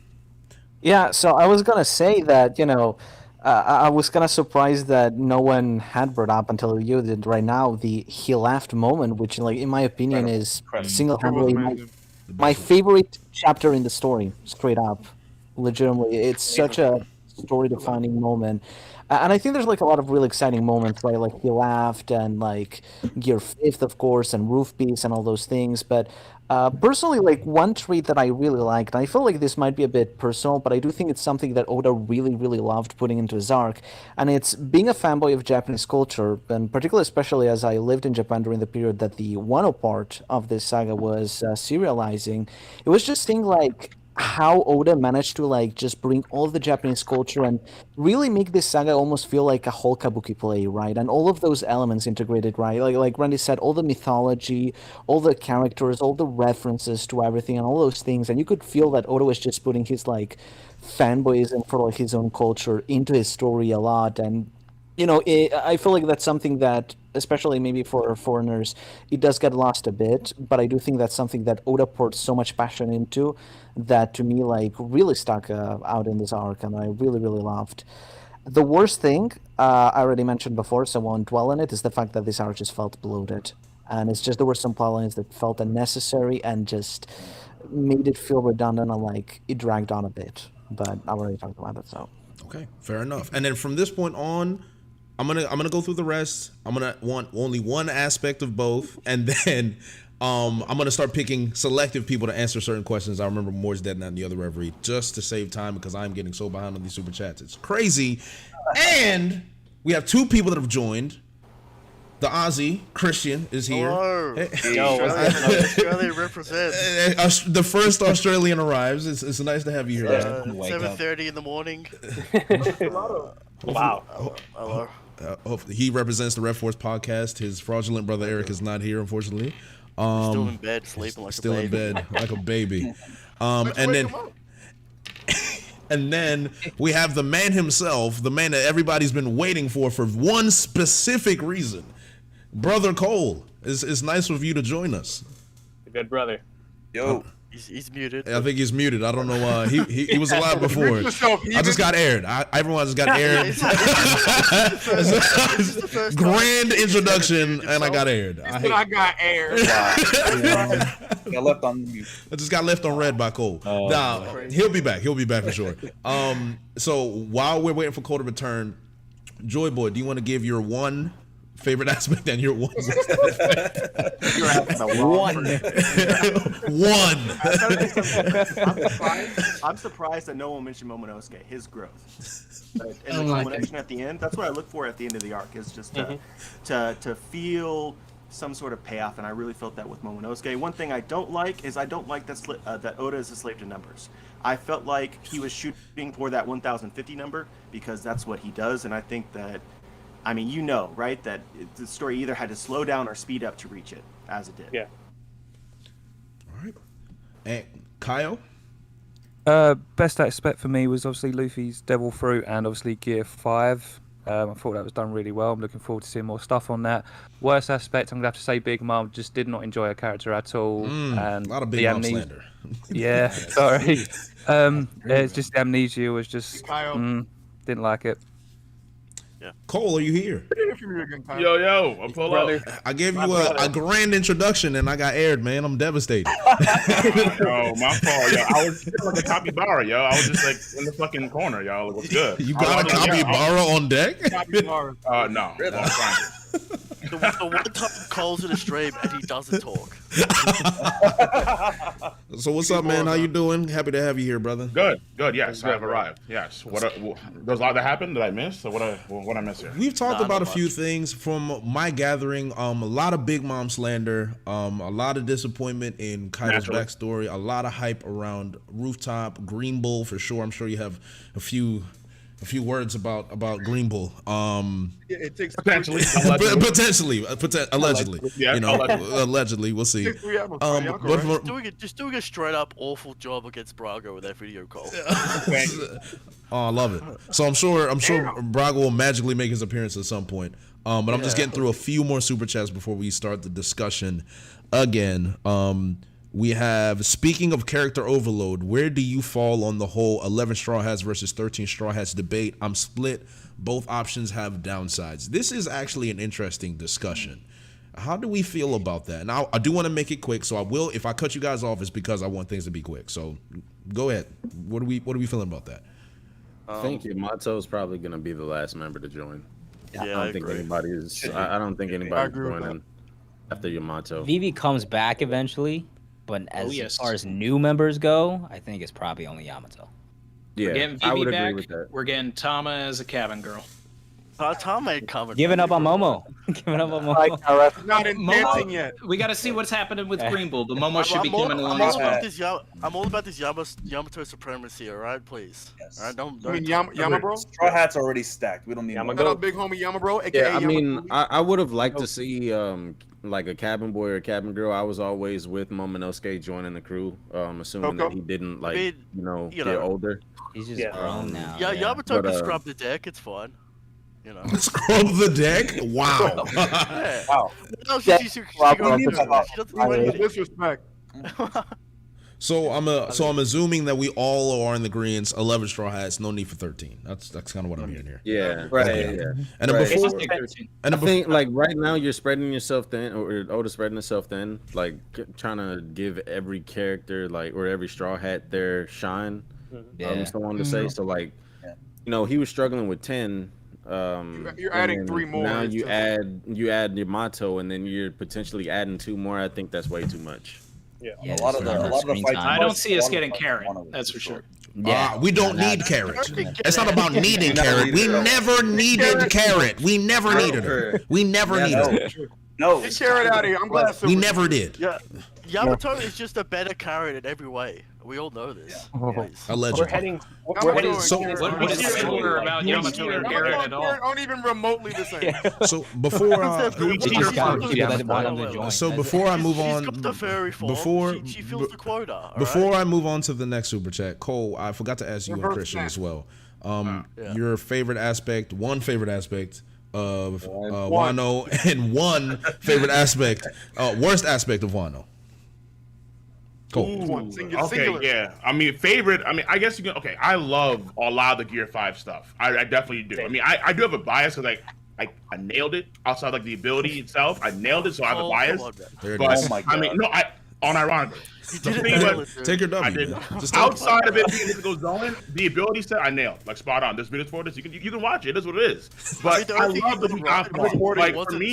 like for me, I think that the 1004 chapter was a 10 out of 10. I thought it was the perfect chapter One Piece. I thought that it was like it was up there. I think with the ultimate chapter where it was the Yonko bounties. I love that chapter. I love everything about Gear 5. I think that's for me the most enjoyable, the best fight in the entire arc, in the entire series. Kaido versus Luffy. Boom, the entire damn thing. Okay. I love that stuff. And then, I mean, I would say one thing that was very aggravating with this arc for sure was the fake out deaths. Time and time again, especially Kinemon. Yeah, I agree. Like that was one of the few times I saw everybody like, yo, this is not good. Like, so like you can do a video talking about like, oh, like this was like absolutely egregious. It was terrible, and people agreed unanimously. Like Kinemon, he should have died, but then oh well, here's Law's ability. It's still for some reason applied, even though because he wasn't put on properly, and so Kaido cuts him in half. He's still running around doing the part talking. No. Like there was limits here. There was limits. So that I think was probably one of the worst things, just the fake out deaths. Yeah. All right, Chris.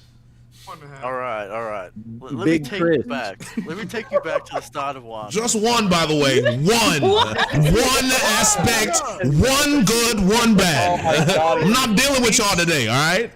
All right. The biggest question about Wano is how is Kaido going to get defeated? Everyone was worried. How is Luffy going to do it? And Oda pulled it off. It is a miracle that Oda pulled off Kaido and Luffy. Kaido lived up to his name. Kaido went down making sense. We all got where we wanted. It's a miracle. Alright, that's the best part. It works. Alright. I don't know, man. This feels a little, I don't know, man. It feels a little petty. There's a lot of pettiness in that answer. Yeah, I don't know. I don't know about that. You have to remember that that's the biggest question of Wano. You have to remember that. All right. It was like hell, and Oda's like, this is hell, and it works. Which is, all right. I don't want to bring up the Naruto end of the war, but you know. But anyway. Okay, so what's the worst? Worst part for me. What in the kangaroo loving is going on? All right. Worst part for me. All right. No one's gonna bring this up, but the Nami versus Ulti fight getting skipped just burnt a hole through my heart. Oda, why'd you do it? My girl Nami deserved the fight, and you stole it from me. I will never forgive you. You gotta give me the Katarina Devon versus Nami, otherwise Nami's never getting a fight. Alright, and that's it. That's fair. I actually think that's fair. Versus Nami. I actually think that's fair. Yeah, I think that's fair. And that's actually something I do want to talk about. It's a topic I want to talk about after Usopp had this. it worse. Usopp was down bad. Exactly. And we're going to talk. Trust me. We're going to talk about this because it's something I specifically want to speak about. So Sam the Gum Man 117. Wuggy D Clown perfected the Wuggy Ball to have an ancient weapon himself. My Pirate King. Interesting. Okay, we have Frankie. Okay, so this is Frankie put in €5. It's about Morj's mic. There is 10 pounds from PK. Coach Recon, show them the real drip. He has the drip on. Oh, he took it off. Yo, no, it's over there. I had to lower the Conqueror's hockey, you know. Oh, that's fair. We were overwhelmed. I felt that.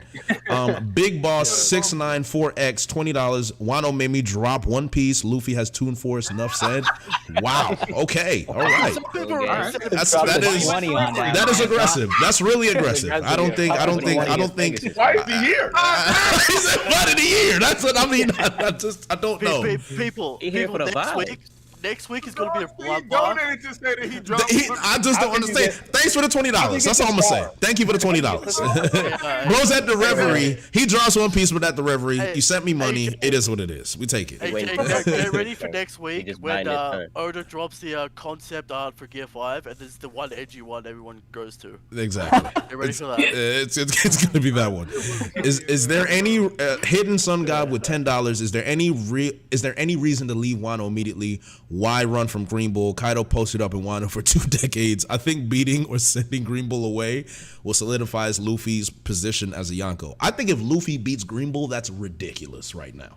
To me, dude, he was just it's way too soon. I just don't know. No, I completely disagree, and I think all of us hopefully disagree. Can you imagine if he's introduced in one chapter and gets folded the next? It's gonna be a chase.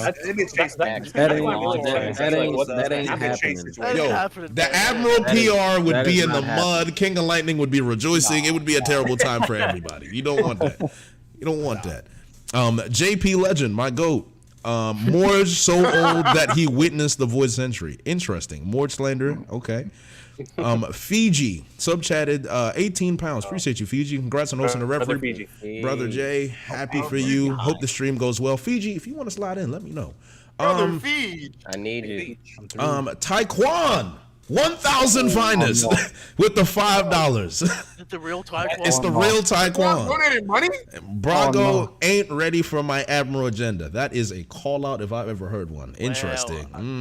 We do need Taekwon. Wait, how does he have an Admiral agenda? Weren't they under like? Maybe it's anti-Admiral. Maybe it's an anti. Yeah. I think it's anti. Okay. Caleb Brown. Super chatted $2. Jay, just want to say you're doing a great job hosting. Appreciate that, man. Chaos Lear Len, $10. The whole red hair crew is dodging child support. Lucky Root pipes like Mario. Beckman is a eugenist. Rockstar has groupies. That is wild. All I want to say is Uta was on the journey with Shanks in Future Village. So, you know, allegations dodged. That is wild. Time out. Did he say Lucky Root pipes like Mario? Yo, that is That's insane. That is wild. That is crazy, bro. That is different. Okay. Yo, we got a good one. I'm gonna move on. We have a good one. Taekwon again. Lord Tai, $5. Kick Virgo and let me join. Damn. Wow. I feel like should we do a poll? Do we want a poll? Do we run a poll to kick Virgo for Taekwon? I don't know. Kicking Virgo for Ty when there's room. Matt, you'll give it to me. If you have to run a poll, I will gladly go for Lord Ty. Nah, I don't think it's the right time yet. Not yet. It's not the appointed hour. The sun has to set for Taekwon. I don't hear the drums. I don't hear the drums. I don't hear the drum. I don't hear the drums yet to let Taekwon in. We need to hear the drums first. Brago said, "Ty, please." Shonen Showdown, my boy. If you guys have not checked out his content, great content, great skate content, man. I collab with him too, great man. With the $50, we need more Shanks screen time. Honestly, I agree. I need to confirm my Shanks headcanon and film red probably won't show him boxing. You're right. He's 100% right. My prediction is he's gonna do one move, and that's Divine Departure, and that's it. Oh my god, if that's all we get, bro, I'll be so rattled. Oh my god. That's all you get. We got Logi Dodgy for $2. Time to push the live action agenda. We will talk about the live action. I'm sure Randy. Oh, Randy's not here. Okay. I looked, saw he wasn't there. I was like, okay. Brandon King has super chatted $5. Yo, Par, Randy, Threevil. I just love calling him Threevil. What do you all think? What do y'all think we'll get in Elbaf given its mythical theme, Big Mom's backstory stuff, NL back, Sky Island's Roger's egg? So that's for Randy, Roger's Par, the and egg. Threevil. You guys got any Yeah, thoughts? the egg on the Euro Jackson. The egg is nothing. I'm just gonna say that. The egg is nothing. Nation weapon. It's just the inside of the ship. It's a little room. The egg is nothing. I'm just gonna say it. It's Luffy's mom. I'm pretty sure that was debunked though. That wasn't a room. Unless you're joking, I can't tell. I don't know, man. Like, do it. Why would Oda do that? That makes no sense. What is the people say the egg is Kaido? The egg is The egg is Kaido. Oh, this community. Jesus is Lord. This community. Heard my name. What was going on? Yeah, so I'm still waiting for. Oh, I see a war brewing soon. Threevil. An emperor has joined the chat. 2 emperors have joined the chat. And when they get together. So Par, I'm gonna start with Par because I haven't heard you speak in a while, so I'm putting you on the spot. What do you think we'll get in Elbaf, given this mythical theme? I'm actually a little worried about Elbaf because the portrayal of giants so far, it feels like, and so I guess the idea is kind of like after the time skip, the main thing we got was like Fishman Island, and Fishman Island was kind of like, you know, like an exhibition of the Straw Hat's powers, right? At the end of the day, if you were expecting Luffy to be challenged or anything, I don't think that's what we got. And you know, Hody Jones wasn't like that. And then by that same nature, what we know about the Elbafs is that, I mean, I'm not no knock on Big Mom, but 5-year-old Big Mom kind of no-diffed an entire Giants village, and so like I don't know. An army of giants is still scary, sure, but like I don't know if the Straw Hats are going to go there and have some kind of issue. I think it's mainly going to be lore information. The giants probably have a lot of knowledge, right? So that's what I'm kind of expecting out of that. And obviously, we didn't get Usopp's play in Onigashima or Wano so far, so Elbaf is probably going to be what we mostly get for Usopp, right? David and Goliath. We just baby. gotta wait. Okay. David and Goliath. Randy, what do you think we're getting in Elbaf? Oda's going to flex. I say this all the time, but I mean the reason for Oda to create this story was his fascination with Norse mythology in particular. So the idea that we'll skip Elbaf entirely is just bonkers. Wild. Yeah. So we're gonna end up seeing things like, you know, the Jormungandr, you know, the giant snake, which was already kind of in Skypiea. You know, we'll see things like that. There'll be hints of Ragnarok, like there will be some sort of an all-out war, whether it's at Elbaf or it's somewhere else, or it'll be foretold in Elbaf.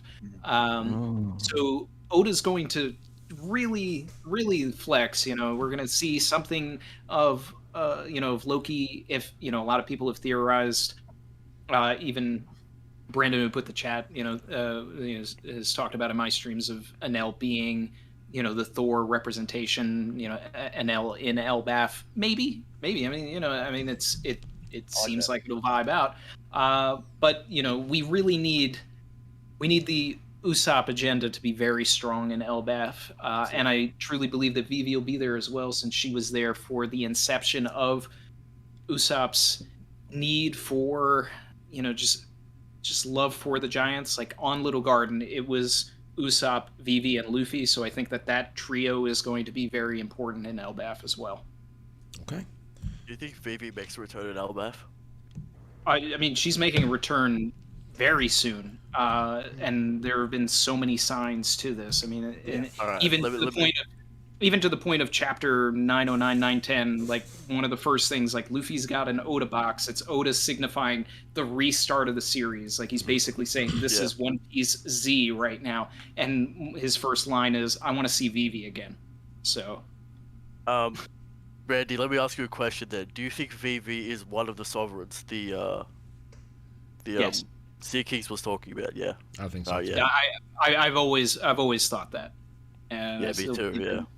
Vivi made it rain. That's why, That's why I She's more important than people think. She's more important than people think. So yeah, there's a reason why Aibu chose her out of Luffy, Blackbeard, and Shirahoshi. That's true. He chose Vivi. She's gonna be important. But yeah, all right. And Evil, thoughts? Randy, I agree with like everything he said as far as it being centered around Usopp and Norse mythology, because you can even look at Wano, heavily affiliated with Japan and Japanese culture. But as far like just to get a little bit deeper on that, I feel like with with Shanks being based on Tyr, and his ship being identical to Drakkar's ships in Norse mythology and Vikings, I feel like that tree is going to be based on Yggdrasil from Norse mythology. And then there's actually an unnamed eagle that correlates with that tree that I believe is actually that egg we saw on Roger's ship. Because if I'm not mistaken, Shiki said something like, I heard you know about one of the ancient weapons. And I feel like that it would be such an Oda thing to have him say that while Roger's literally sailing around with the egg. Right. And then that would tie into Shanks as well. So the egg is Uranus? Yeah, it has to be. Yeah, I believe so. I believe The so. whole Roger Egg on flashback Roger's The entire flashback, Roger was too early, you know, after finding the One Piece in terms of getting what he needed for the ancient Because weapons. the egg didn't hatch. Exactly, the egg wasn't hatched. Shirohoshi wasn't I born don't- yet. Exactly. Too early. Yeah, You know what I'm I saying? think that too early is not related to the egg. Uranus has to represent the sky somehow. I think Based on the the too dollar. early. Too early is related- definitely referring to Poseidon. It's yeah, it's It's referring to the Poseidon, two sovereigns. Yeah. Yeah, I don't know about Right. Roger's egg, but No, I didn't draw Roger's that. been novel, I didn't draw that connection at all. I Okay. was saying that, like especially with the sky god thing. So that when you go and research the unnamed eagle on Yggdrasil, they label it as a sky god. And as far as being too early, I'm of the opinion that he's referring to Luffy. I don't think it's in the context of the egg at all. Yeah. Do you see Lee work Specifically for Shirohoshi, Read the Roger you know, and Pirates? he was asking Charlie about, you know, how long will it take for her to be born, kind of thing, right? And it was 20 years was given, and it's been 20 years since then. Now is the time, right? And Shirahoshi's born, she's been awakened. It all fits together with the fact that like the ancient weapons are seemingly primed to now be brought back into the world. I mean, So we're connected gonna with talk about the dawn and how the borders didn't open and the prophecy is incorrect. Are we gonna talk about that? Well, we will talk about that. We're gonna talk about that, but before we get into that, it's like, yo, that's petty. Again, bro, what did I tell you about this guy? I told you he's petty. He said he wasn't. Did I not say it? Did I not warn y'all? Yo, incorrect. Morpheus was wrong. That's what I'm saying. He wasn't the one. Unbelievable. A few more super chats, and then we can get on to the next discussion. Tire One Will. What up, Jay? Tyrone Weir. There you go. Okay. What up, Jay? Long-time listener, second-time caller. It's Ty, the 15th Division Commander of the Randy Short Savage Pirates. Where's your drink? Happy birthday, Boomer Morj. What up, Savage Crew? My adult beverage will start the moment I read the last super chat, and you'll know why. Am I the only one tripping that Yamato is not joining due to the fact that Luffy called him her/him Yamabro? Luffy doesn't give his crewmates nicknames. I love that. Interesting. I think that when Yamato joins the crew is when Luffy's gonna be okay. Alright. Yamato. Alright. Yeah. Let me tell you what might happen. Luffy might reject her, but she's gonna throw that chain on the ship and go anyway like Odin. So it Like doesn't Odin. matter. Yeah. Yeah, it doesn't matter. She's covered. Yeah. You can't I stop do feel her. like Luffy's gonna be like, no. She's too popular Yeah, too. Luffy Like she's doesn't too really popular. reject People it. want Way her. too popular not to be a straw hat at this point. Like in Japan, she's so popular. People want her to go to Wasn't she ASAP. like 12th in the popularity poll? 11. No Yeah, anime. Bro, no anime. Yeah, she was at No like anime. 11 at that point. Super high. Crazy. So then the next super chat, Sam the Gunman again with $10. JD, future Hall of Famer. So happy you're hosting, and greater community is amazing. # care for Straw Hat. Appreciate you and the $10 and the first half of the message, not the carrot for Straw Hat message. I want to let you know that aggressively. That's just me. Being real. I'm just being honest. I'm an honest man. I'm here to see that Cole versus Brago discussion on the Yonko versus Admiral agenda. Afafa. Love all y'all creators. I appreciate the amazing content. With that, I'm getting my beverage. Cole. Yes. I do. So is your stance is your stance still the same? It hasn't changed. So I just want to understand, because I disagree with you personally, right? But you're saying what's my three. stance? Your stance is 3 admirals. No, I said 2. 2. Oh, you said the notion of 3 enough. I said 3 like what was it, like 6-7 years ago? Okay, so it's, I said 3 at a max. This is what I said before, and I told Bragas too, right? I said I apply the Golden Lion standard, where if you want to try and beat someone like a Yonko or like Yonko Proud, then you need at least 2 people of, let's say, Admiral caliber. So I think that Prime Garp and Prime Sengoku were probably stronger than current day Admirals, and they needed the team to be cheeky. So I apply that standard. They probably beat the shit out of him. I don't think so. Okay, so now, so you're at 2 now. That's what I'm hearing. You're at 2. Yeah, at least 2. You could argue least maybe 3. Yeah, of course. Yeah. Like, wait. Least. Yeah, because one. Let me clarify this. It's not Let me one. clarify this for Cole. So Because one it's not Admiral is not capable of defeating a Yonko. One Admiral, so Fujitora, I don't think it'd be Kaido. Just, I'll keep up with you. No. What about Big Mom? Does no. it differ depending on the Yonko, or is it? If Big Mom's allowed yeah. There's one Whitebeard who I think was old and sick and weak as Yonko. That's it. So then, does the real simple. Does Green Bull's does Green Bull's expose that we got in Wano, does that hold any weight to you at all? No, it does. It gives the Admirals, I think, and like I said before, the Admirals have been stronger than commanders, and so it helps them even more so with, I guess, the first division guys. So guys like King, Marco, Katakuri, and on paper, Ben Beckman, but I got a Shanks crew bias, so it is what it is. Cole, I think that Ben Beckman... Let me ask you this question. Are you going to retract your Katakuri Kizaru statement? No. Oh, well, he still got it. All right. I mean, my argument is simple. I think that he counters him.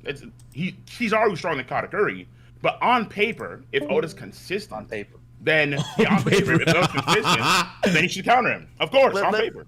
Cole, let me ask you this question: Is Kizaru faster than Snake Man? Now it's hard to tell, but back then you could argue it's hard to tell. Wow. No, I don't know. Wait, is Luffy faster Stickman now than he was back in Whole Cake Island? I don't think so. I don't think there's any difference. Right? Maybe. That's what I'm saying. I don't know. You want to know what the answer to all of this is? What do you think, Who is Luffy going to fight last? Emu. 1000% Emu. If he fights the government last versus Blackbeard last, then they're the ones that are more powerful because they're the ones at the end. Right. Randy, we all know Zabo's getting Alkaido, Zoro's getting Fujitora, Sanji's getting Kizaru. We don't know anything. We don't know that. We don't know anything. We don't know that. We don't. It would be kind of weird to have a Kainu dragon sort of situation that's been hinted at for a long time now, and that not come to term in some capacity, especially when we had the first guys that you fight against Admirals for a long time, the Revolutionary Army. I mean, we even had in the Road to Laughdale Part 2, they even clarified where it was, I think they even clarify in Oda's sketch notes in the Road to Laughdale, like the latest one, where they have specifically Green Bull and Fujitora versus Morley, Lindbergh, Karasu, and Sabo, specifically. That's what they say in the Road to Laughdale. So it's like, so I would actually, honestly, God, even though I want Elbath like so badly, I want Usopp. It's gonna be so good. It's gonna be so good. Like Oda, I think Oda's just gonna pop off an Elbath. But I'd actually rather. Wait, hold on. I'd actually rather we go to the Holy Land first, hopefully, and we have like some situation that involves, let's say, the Grand Fleet, maybe Sabo, and then we get that stuff done. Because think about it. Like, at what point then do the Rev have their time to shine the story outside the final war? Like, when can they have their time? It's probably going to be the only point. I think the final war is there. No, that's their time to shine. No, I want to. It's their time to shine. Like we're not going to Mary Joa. When there's so many other bigger things going on. You gotta ask yourself. Wait. We're not going to Mary Joa after Wano. What was that? The time. There was If what I talked about earlier with Luffy getting captured or going willingly, we could get that. The time. Okay, so Randy, hold on. One at a time. That's wild. Go ahead, Cole. Yeah, real quick. Randy, there was a picture years ago. It was a promo for One Piece World Seeker where it was the Holy Land on fire. And then there was this like mysterious figure watching over the Holy Land.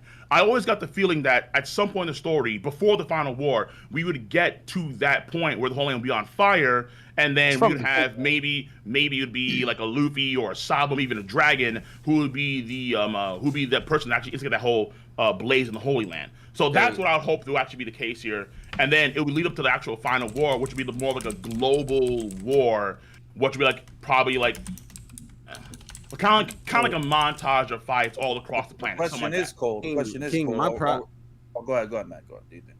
I was just gonna say, bro, my problem with this is the perfect time for all of that to happen would have been during the Reverie. Yeah. I mean, I'm not too sure. So we were at the Reverie. We have all of this stuff going on. Dragon should have been there, but it seems that he didn't come. Then he's a fraud. Okay, I like that. He's right. I like that. He's right. Go ahead. More of that. More of that. He's right. Wait a second.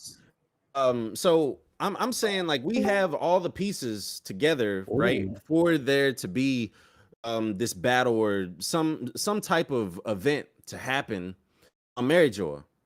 And seemingly it did, but it wasn't enough. So why would we like leave Wano and then go back there? Because I think that when you before have the final Greenbull, war- so Greenbull has all these bounties on his hands. And I think that Greenbull is going to probably also, because I'm not sure if they're actually going to fight Greenbull. There's actually a tension where he just could party. He could be a lad for all we know. Like, so because once we party, we kind of party. I mean, once we party, we kind of party. But Just look at the personality of Reverie. It's completely different to what we got now. I'm just saying. Well, It kind of is, but at the same time, it's going to be used as a plot device to get. but at the same time, this is supposed to be like the celebratory Jinbei's in the crew, even though he's by himself. Like we have to kind of celebrate and relax and cheer and that kind of stuff. But I mean, maybe I could be wrong there, but I think that there's a chance here that now we find out what's going on outside world, and now Luffy finds out what's going on with Sabo. There's a good chance that we find out with Sabo, and then Luffy's gonna want to take action immediately. Let me ask you a question, Cole, real quick. Let me ask you a question. Who has? I think what's going to be important is who owns the final road poneglyph. Is it going to be someone like Shanks, Blackbeard, or is it going to be the world government? Blackbeard. Only pirates. I can see Evil getting antsy. In the road to Laughdale, they actually mentioned 3 locations, and then I think they mentioned Elbaf. So I'm like, it's probably Elbaf. I think that's like the safest bet, especially if Shanks and Big Mom will be involved enough again for this arc. I think that's very possible, honestly. But I think more than that, it's like if Luffy finds out that Sabo has a situation, he's not going to make that same mistake twice. He's going to save Sabo ASAP if Sabo's in danger, without a doubt. It's gonna be so stupid if Sabo's captured. It'll be like Luffy's redemption arc for what he failed to do in the Marineford War. That's true. That's true. See, but that's why I want it to be Luffy. So Luffy gets captured. Why? Yeah, and we have everybody that he has freed in the entire story coming to his rescue. First of all, let me just say this. I'd like that. Actually, Greenbull. First of all, Greenbull will get folded in half if he tries anything funny. There's too many dudes on this island. I don't think so. Luffy's folding Greenbull. Bro. I agree. No, not Luffy himself. There's Luffy folds everybody. There's Luffy, Long Kid, Zoro, Yamato, Jinbei, Sanji, Frankie. Like this dude is around. Don't put Frankie in there. Come on. Frankie. Frankie. Killer. What's Frankie? You said Frankie? Hey, man, you see that Shogun? You see the Shogun? Also, you literally can't have the Straw Hats lose Wano right now. They just won it. Why would they lose Wano? I love how you said Frankie before Marco. Dramatic tension that takes us into the next arc. The Marine Greenbull isn't there to take over Wano. He's just there to take Luffy. So that's all he needs to do. It's not gonna happen. Then we move. Yeah, I don't think he captures Luffy at all. It's not There's no chance he captures Luffy. not No. happening. We're not saying he's gonna capture him, but you saying that he's gonna get folded? That's crazy. All right, listen. Luffy. Wait. Tell me out. Go on, bro. I was just gonna say the only reason why I say that it's crazy to say that he'll get folded is because any introduction that we've seen to an admiral, they are flexing. Yeah. Matt, I'll say that it is possible that he can get folded if he's in over his head. But like, it doesn't bring it. It's kind of crazy if Oda brought in Greenbull. Is the COVID gone, Roger? Right? Exactly. COVID's not gone. I had to jump That's why he doesn't fight Luffy though. The COVID's not gone, Vogel. He doesn't lose to Luffy right now, though. Listen, Because I heard somebody say that Frankie can fold Green Bull. Is that what I heard? No, Roger, no, we're not. Yeah, that's what they said, bro. That's what they said, bro. I said General Frankie. Yeah, Eric. I said General Frankie can fold Green Bull. That's exactly what I said. That's what I thought. Okay, Shoot a few rockets. I'm going back to bed now, but I just wanted to make sure that's what I heard. Those are the exact words I used. Exactly. That's a bannable offense. I'm not gonna lie. Hey, but like get at the Eric end of the outta here. day, Luffy won his 1v1 against strongest creature ever. You could try to say that Gear 5's a hack, but at the end of the day, Kaido still has that title, plus he's his own, and they had like this 1v1 confrontation of Bajan Gun and Flame Bagua. But Luffy died previous to that. We can't put stock into Kaido fighting everybody. Meanwhile, Luffy's dying. Luffy lost to Kaido multiple times. And Right, so he lost. You got to relax and heal and. Right, so he lost. It's over. But We can't just give him the W now after he died. He lost. If he wasn't the main character, it'd be over. W out of 4. If he wasn't the main character, that's just taken. I feel like that's Brago, why are you gonna say that? Why are you gonna say that stuff for? Wait a minute. He died. Wait a minute. We can't just automatically put Luffy over Kaido. No way. We can just say that for everyone. Luffy, Bajan Gun beat Flame Bagua. Kaido said, "Hey Luffy, if you don't take this attack, you're gonna be vaporized." And Luffy still beat him with Bajan Gun. Like to me, that was one clash. I have to agree with Brago in only one sense. Oro's because trying to that ask a character question. argument is pretty weak. It's okay. But I will say like he's right. Like Kaido went through a lot before that Bajan Gun. So hey, Luffy died though. Luffy died. Wait, so you think Luffy's the strongest right now? Yes, and I think that's because Oda's in a situation where he has to buff other people. He's gonna have to buff Blackbeard. He's gonna have to buff Shanks if you want to go that route. Emu, etc. He has. Is Luffy fighting? Blackbeard's already been buffed. We just need to see what. We haven't seen the buff yet. He is still at 2 billion. No, but you can't canonically prove that. That's what I'm saying. Like we need to see it. That's what I'm trying to say. Wait, so my thing is, if Luffy's the top one right now, who is a challenge for him at this point? I think his horizon is Blackbeard, Inu, etc. And again, like Oda's in a situation, he has to buff other people. He has to. Wait. Why? No. My thing is, my whole thing is, I don't think you can buff people we haven't seen anything from. We don't know what they can do. Well, the Blackbeard and Shanks showcase, we're going to see. What I'm saying is, like, if they resetted the fight, like if Kaido somehow didn't die and they fought 1v1 with nobody interrupting, nobody like hurting Kaido before the fight. I think it goes pretty sour. No Gamma Knife, no Zoro scarring him, no all the fights. I think it goes pretty sour. Virgo, let him finish. Just a 1v1 between Kaido and Luffy with nobody like weakening Kaido, and the fact that Yamato was also fighting Kaido while Luffy was resting and eating, and he was chilling, and Lost Crew was taking care of him and healing him. None of that. If they just started 1v1 with no interruptions, Luffy's winning that. Straight up. I'm serious. Look at it like this, right? Luffy only beat Kaido because of an interruption. Because of interruptions.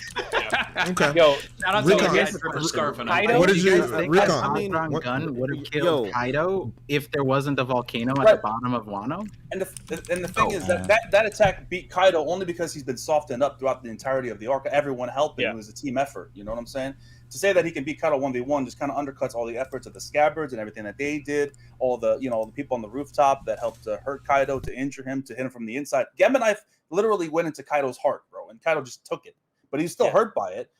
All the stuff with the killer and his sonic attacks, even Kid for all the crap that we give him, still contributed and did some suplexes and hurt the guy.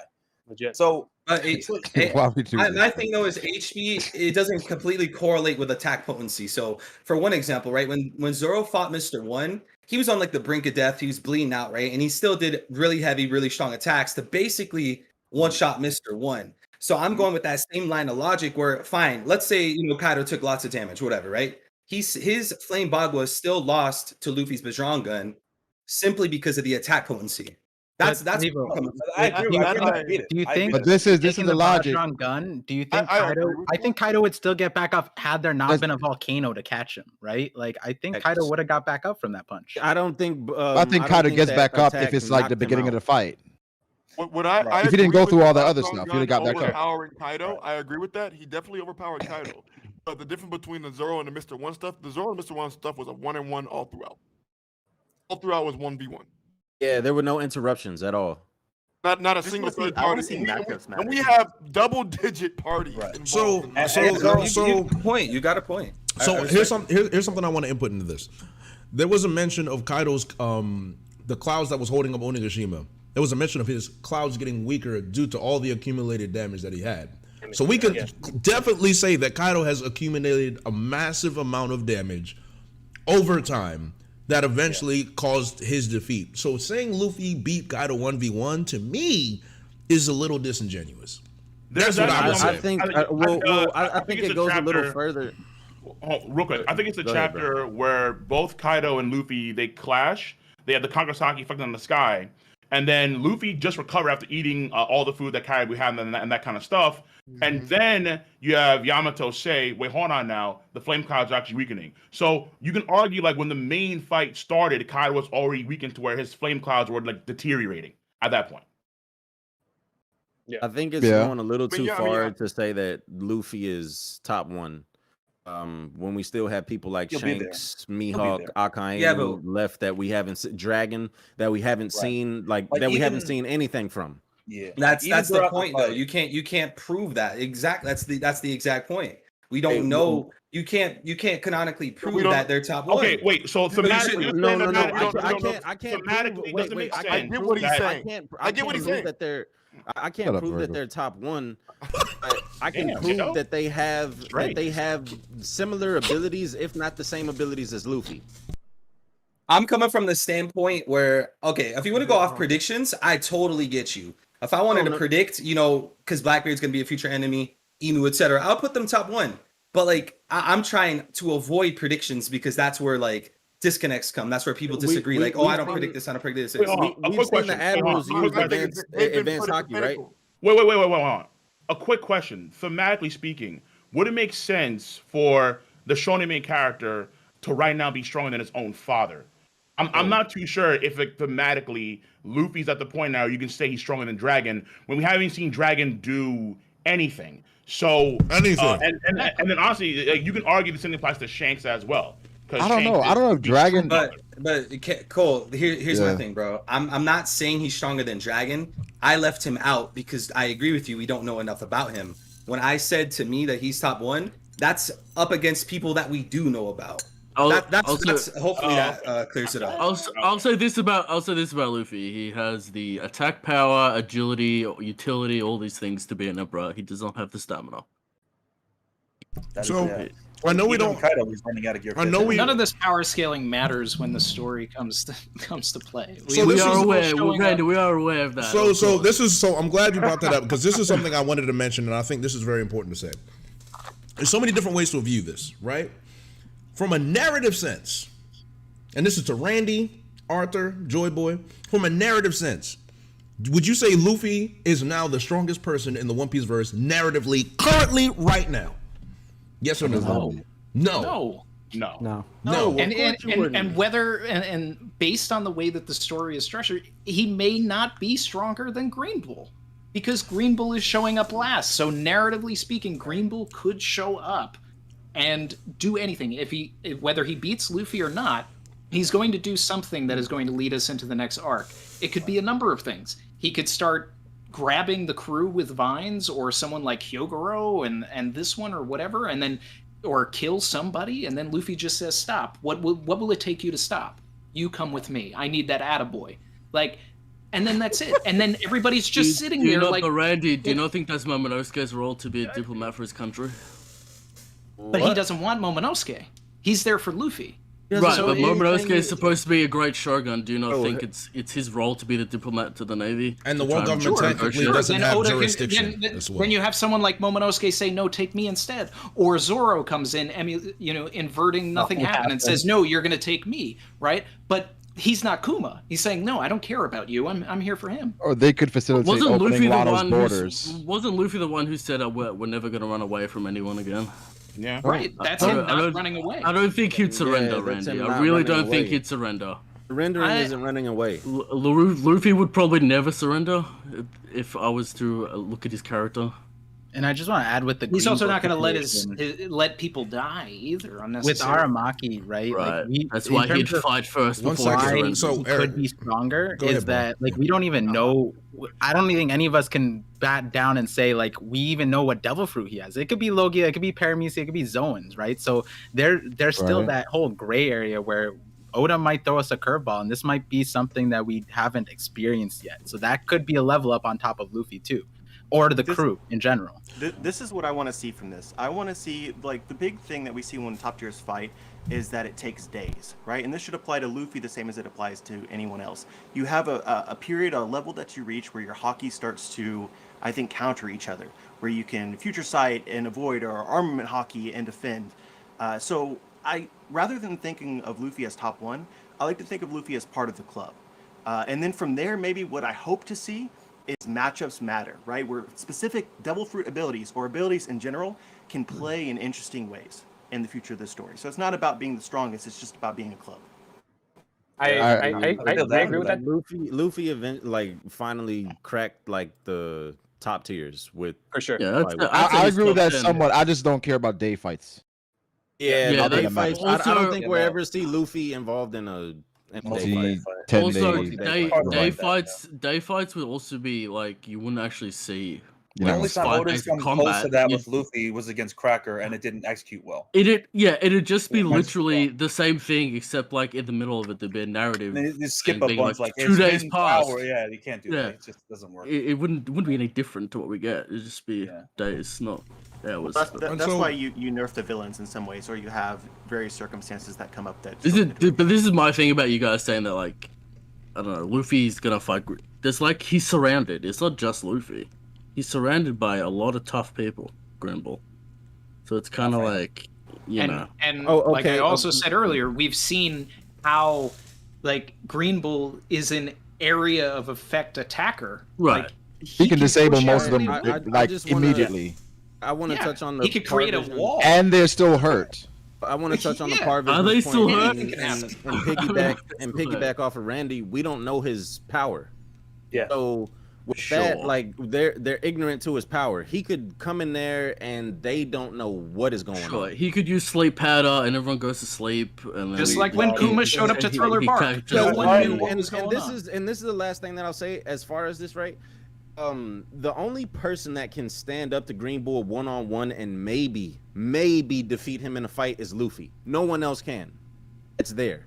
Yep. Right, but Kid we're and talking and we're talking about a maybe when it comes to Luffy. Yeah. Are you putting? Well, ultimately, I feel like this is one of Zoro's end of series combatants. Thank you. Yes. Not Fujitora. So that's no. Fujitora is gonna flip. No. Yeah, Fujitora will flip. Randy, thank you. I think Fuji's a part of the I think that's Reds. obvious. Let's get it. I think Fuji's a part of the Red. Yeah, that's.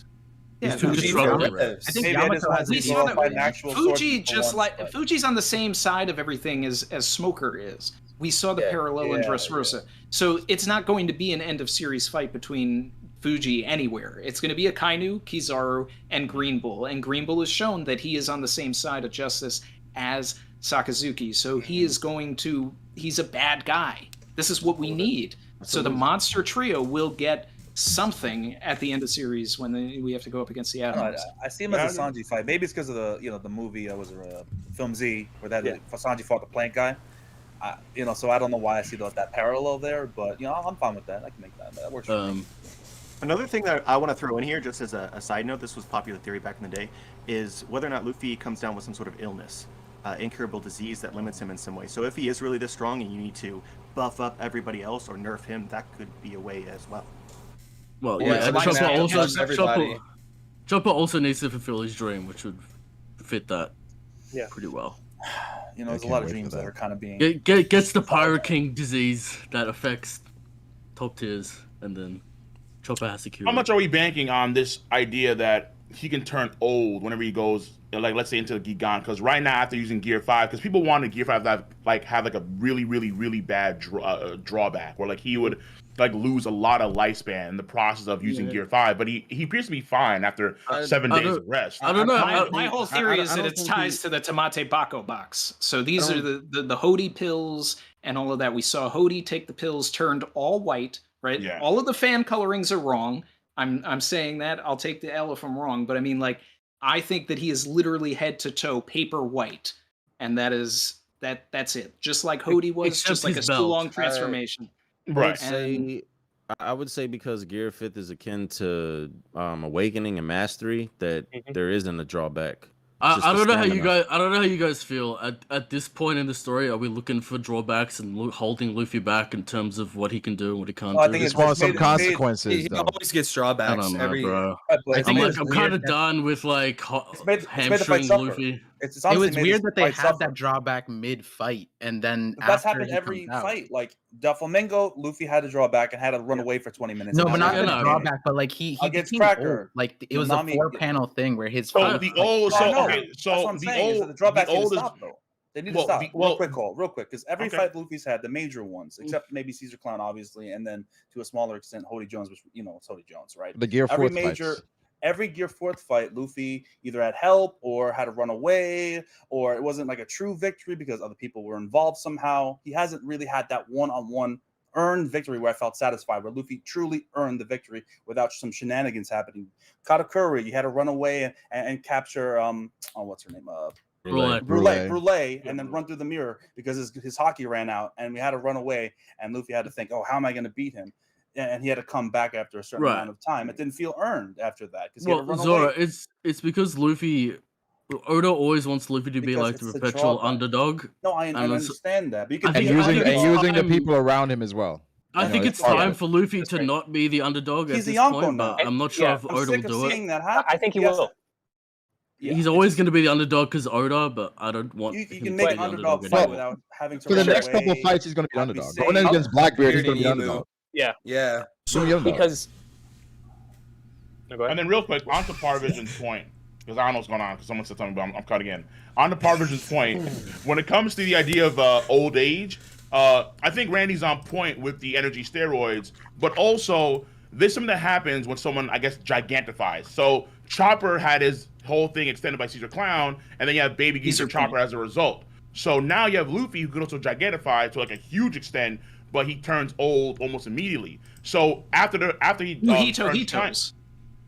Right, that could be the thing you were too, but look at Sengoku. Well, Like, Sengoku doesn't necessarily turn. I mean, I guess he's already old, but when he's giant booty, he's not turning older. Well, So King, it's hard to really tell. it's But I kind of like weird that idea. because Yeah, what's up? he only turns old and like weird once, and then after that he was just knocked out. He didn't turn old the Yeah, last but- time he came out of Gear 5. because It's he didn't like- because he didn't use the giant I thought ability that- I after thought that was like a afterwards. representation of Oh, his I think fatigue. it's like I don't know if he specifically actually when you turned old. gigantify, because normally a giant, they have a very long lifespan. I- But when a non-giant gigantifies, it actually kind of siphons their life energy, and then so they kind of like lose. You could argue like they get older quickly. Again, I guess Chopper and that Luffy. there has to be some kind of cost to Gear 5, otherwise there's literally no point to Gear 4.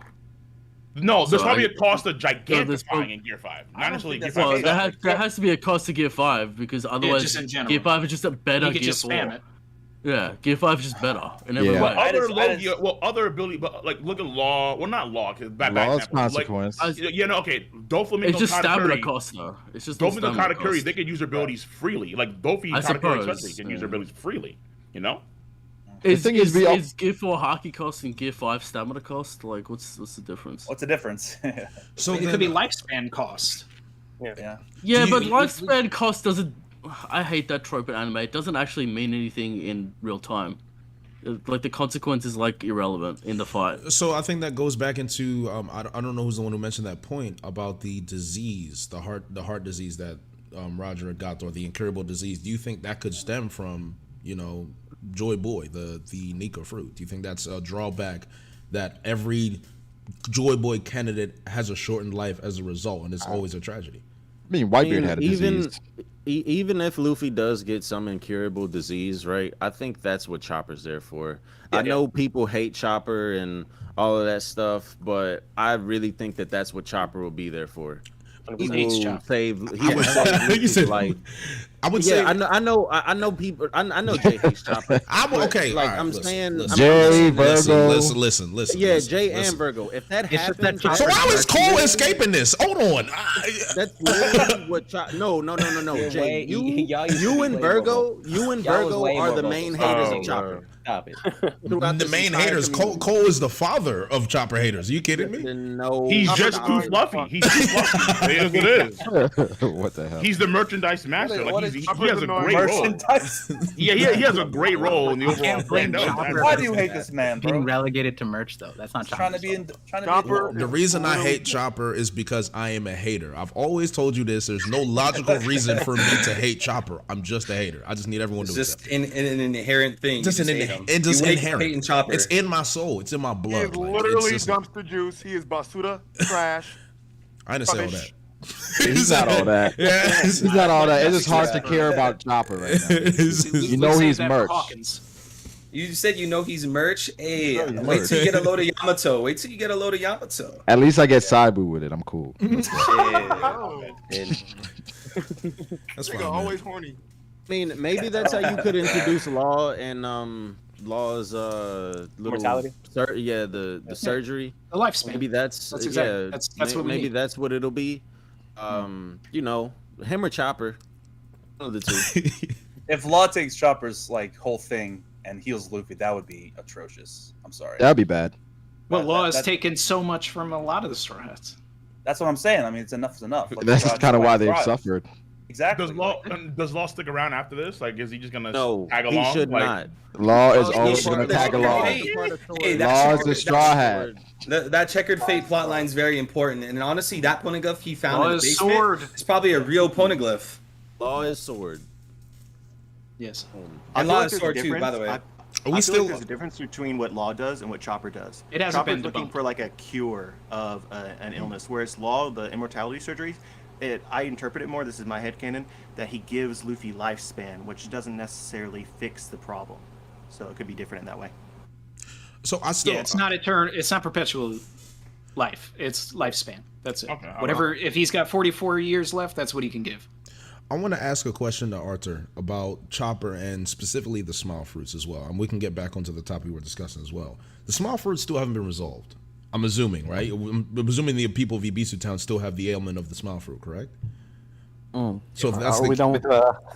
Are we done with the power level talk? Oh no, it's not. They all got healed off screen. no, I this is doubt just it. getting started, I'm about to baby. say we just getting started. I'm just trying to. You know what I'm saying? I just want to eat some pizza, bro. I don't care about the power levels. Yeah.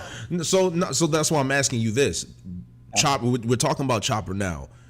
Is Chopper gonna heal the smile? Is he gonna be able to reverse the side effects of the smile fruit? Is that something that Chopper still needs to do before we leave Wano? Are we just gonna leave the people of Ibisu Town with the side effects of the smile fruit and Killer? I'd really like to see that, honestly. You know, I mean, maybe it could still like be left behind or something, but it just makes sense to resolve it, right? I know that likes kind of like fixing these things. That like, oh, there's like these big stakes, but like by the end of the arc, it's resolved. So I'd love to see it. Yeah. What about the rest of the group? Do you guys think that's actually gonna happen or no? Do you think that would be good if he did it in a week? I think- want it to happen, but I don't think it's gonna happen like that fast. I always want. think it would Chopper to be- able to it'd have be Dr. nice. East. I think it would be nice, but how likely is it to happen? I Chopper don't needs know. anyone he can get though. Like Yeah, he The does. thing that I He like needs It's anyone gonna that happen he just can- not this week. The thing that I like about Chopper is that he doesn't necessarily get like many like massive battle feats, even though he does get some. But he does get like a lot of medical feats, which I feel like showcase his skills apart from battle, like kind of similar to how we've seen Sanji be highlighted his cooking skills. It plays into his dream as well. I mean, to cure Yeah. out every disease. So it's good to see him, cure this, cure that, heal this person. Like it plays into his dream. So My question is why not? It's why fine, not it's just both, not as right? interesting. Like just give Chopper more. It's the feats. truth. He can cure Smile and do something else as well. So that's. I mean, and go ahead. Go ahead. No, so I just wanted to hop on what Brago said about it not being interesting, because if there's one thing that I've noticed, and this is something that I've kind of wanted for all the Straw Hats post time skip, is we all agree the Straw Hats are brilliant in their own individual categories. You know, Sanji cooking, Chopper being a doctor, Nami being a navigator. In this instance, I feel like this is the best time And we should not leave Wano without resolving this smile issue. And I feel like we should at least get a few dedicated pages to how Chopper reverses the effects of the smile fruit. Or maybe Chopper is researching devil fruits and he learns about the science of a devil fruit and how to reverse engineer it to a way where he can reverse engineer the side effects of the smile fruit. Because I feel like even though Chopper has a lot of medical feats, I feel like we don't get to sit down and see the real genius of Chopper at work, like any specific details of what my man is really doing, because he's this genius doctor, you know? So He's your man now. I'm sorry, but like Chopper literally reverse engineered a virus to battle another virus on the spot in the middle of a battlefield. Yeah, but did we? Hang on. Chopper also couldn't do with children. Like 2 hours. So Chopper ain't that good. It either gets figured out now, or we get the epilogue at the end of the series. Do you realize maybe new knowledge? Is there a chance? Because I'd rather him go back though. Go back to Wano. Is there a chance that Vegapunk is all of this too? Because he would be the person that actually knows how to work the devil fruits properly and actually making fun devil fruits, that kind of stuff. So maybe Vegapunk and Chopper can act. That would have been another reason why I wanted Vegapunk to show up at the end. Yeah, that would have been cool if Vegapunk would have showed up on Wano. Oda specifically mentioned in an SPS that when Vegapunk implicitly appears, then the true nature of the devil fruits will be properly explained. That was like 20 years ago, so... Well, the thing about Chopper is that he engineered the Rumble Balls to help manipulate his own devil fruit, right? Mm-hmm. And he's his own type. So I think that it would make more sense that instead of giving someone else the job like Vegapunk, right? Or even like in this arc, you know, Caesar Clown helped him buff up his own abilities, something that he should have been able to do on his own, right? Do his if he's able, but can do himself, exactly. Right? So if Chopper is able to realize that his Rumble Balls and his manipulation of his own zone type can help relieve or cure people of this forced kind of zone sickness on them, I think that would be a lot more kind of like influence for him and something that he needs. He needs a win on his own. You know, he can't be the second. Unmoved. He really needs this, man, and I hope Chopper gets it because I think he has a lot of potential that Oda just doesn't give him enough time to. I pray that he does. I'll slander him less. One can hope. I would say Chopper's more of a learning character too, though, because like this on Wano, I would argue that the things that Queen was doing, that was his expertise from Kureha, right? Versus like the Monster Point thing, he kind of took what he learned from Kureha and accidentally made this thing. And so Caesar doing the research on all this stuff and having the Vegapunk knowledge, it makes sense that Chopper didn't have it, but now that he learned, Chopper will retain that, right? So with the Smile situation, this isn't necessarily his expertise. It would make sense if like he had to rely on like a Vegapunk kind of character, right? Because he's the expert on devil fruits in this situation. Yeah, I just want my man to have a win, you know. I mean, yeah, I want him to have a win. So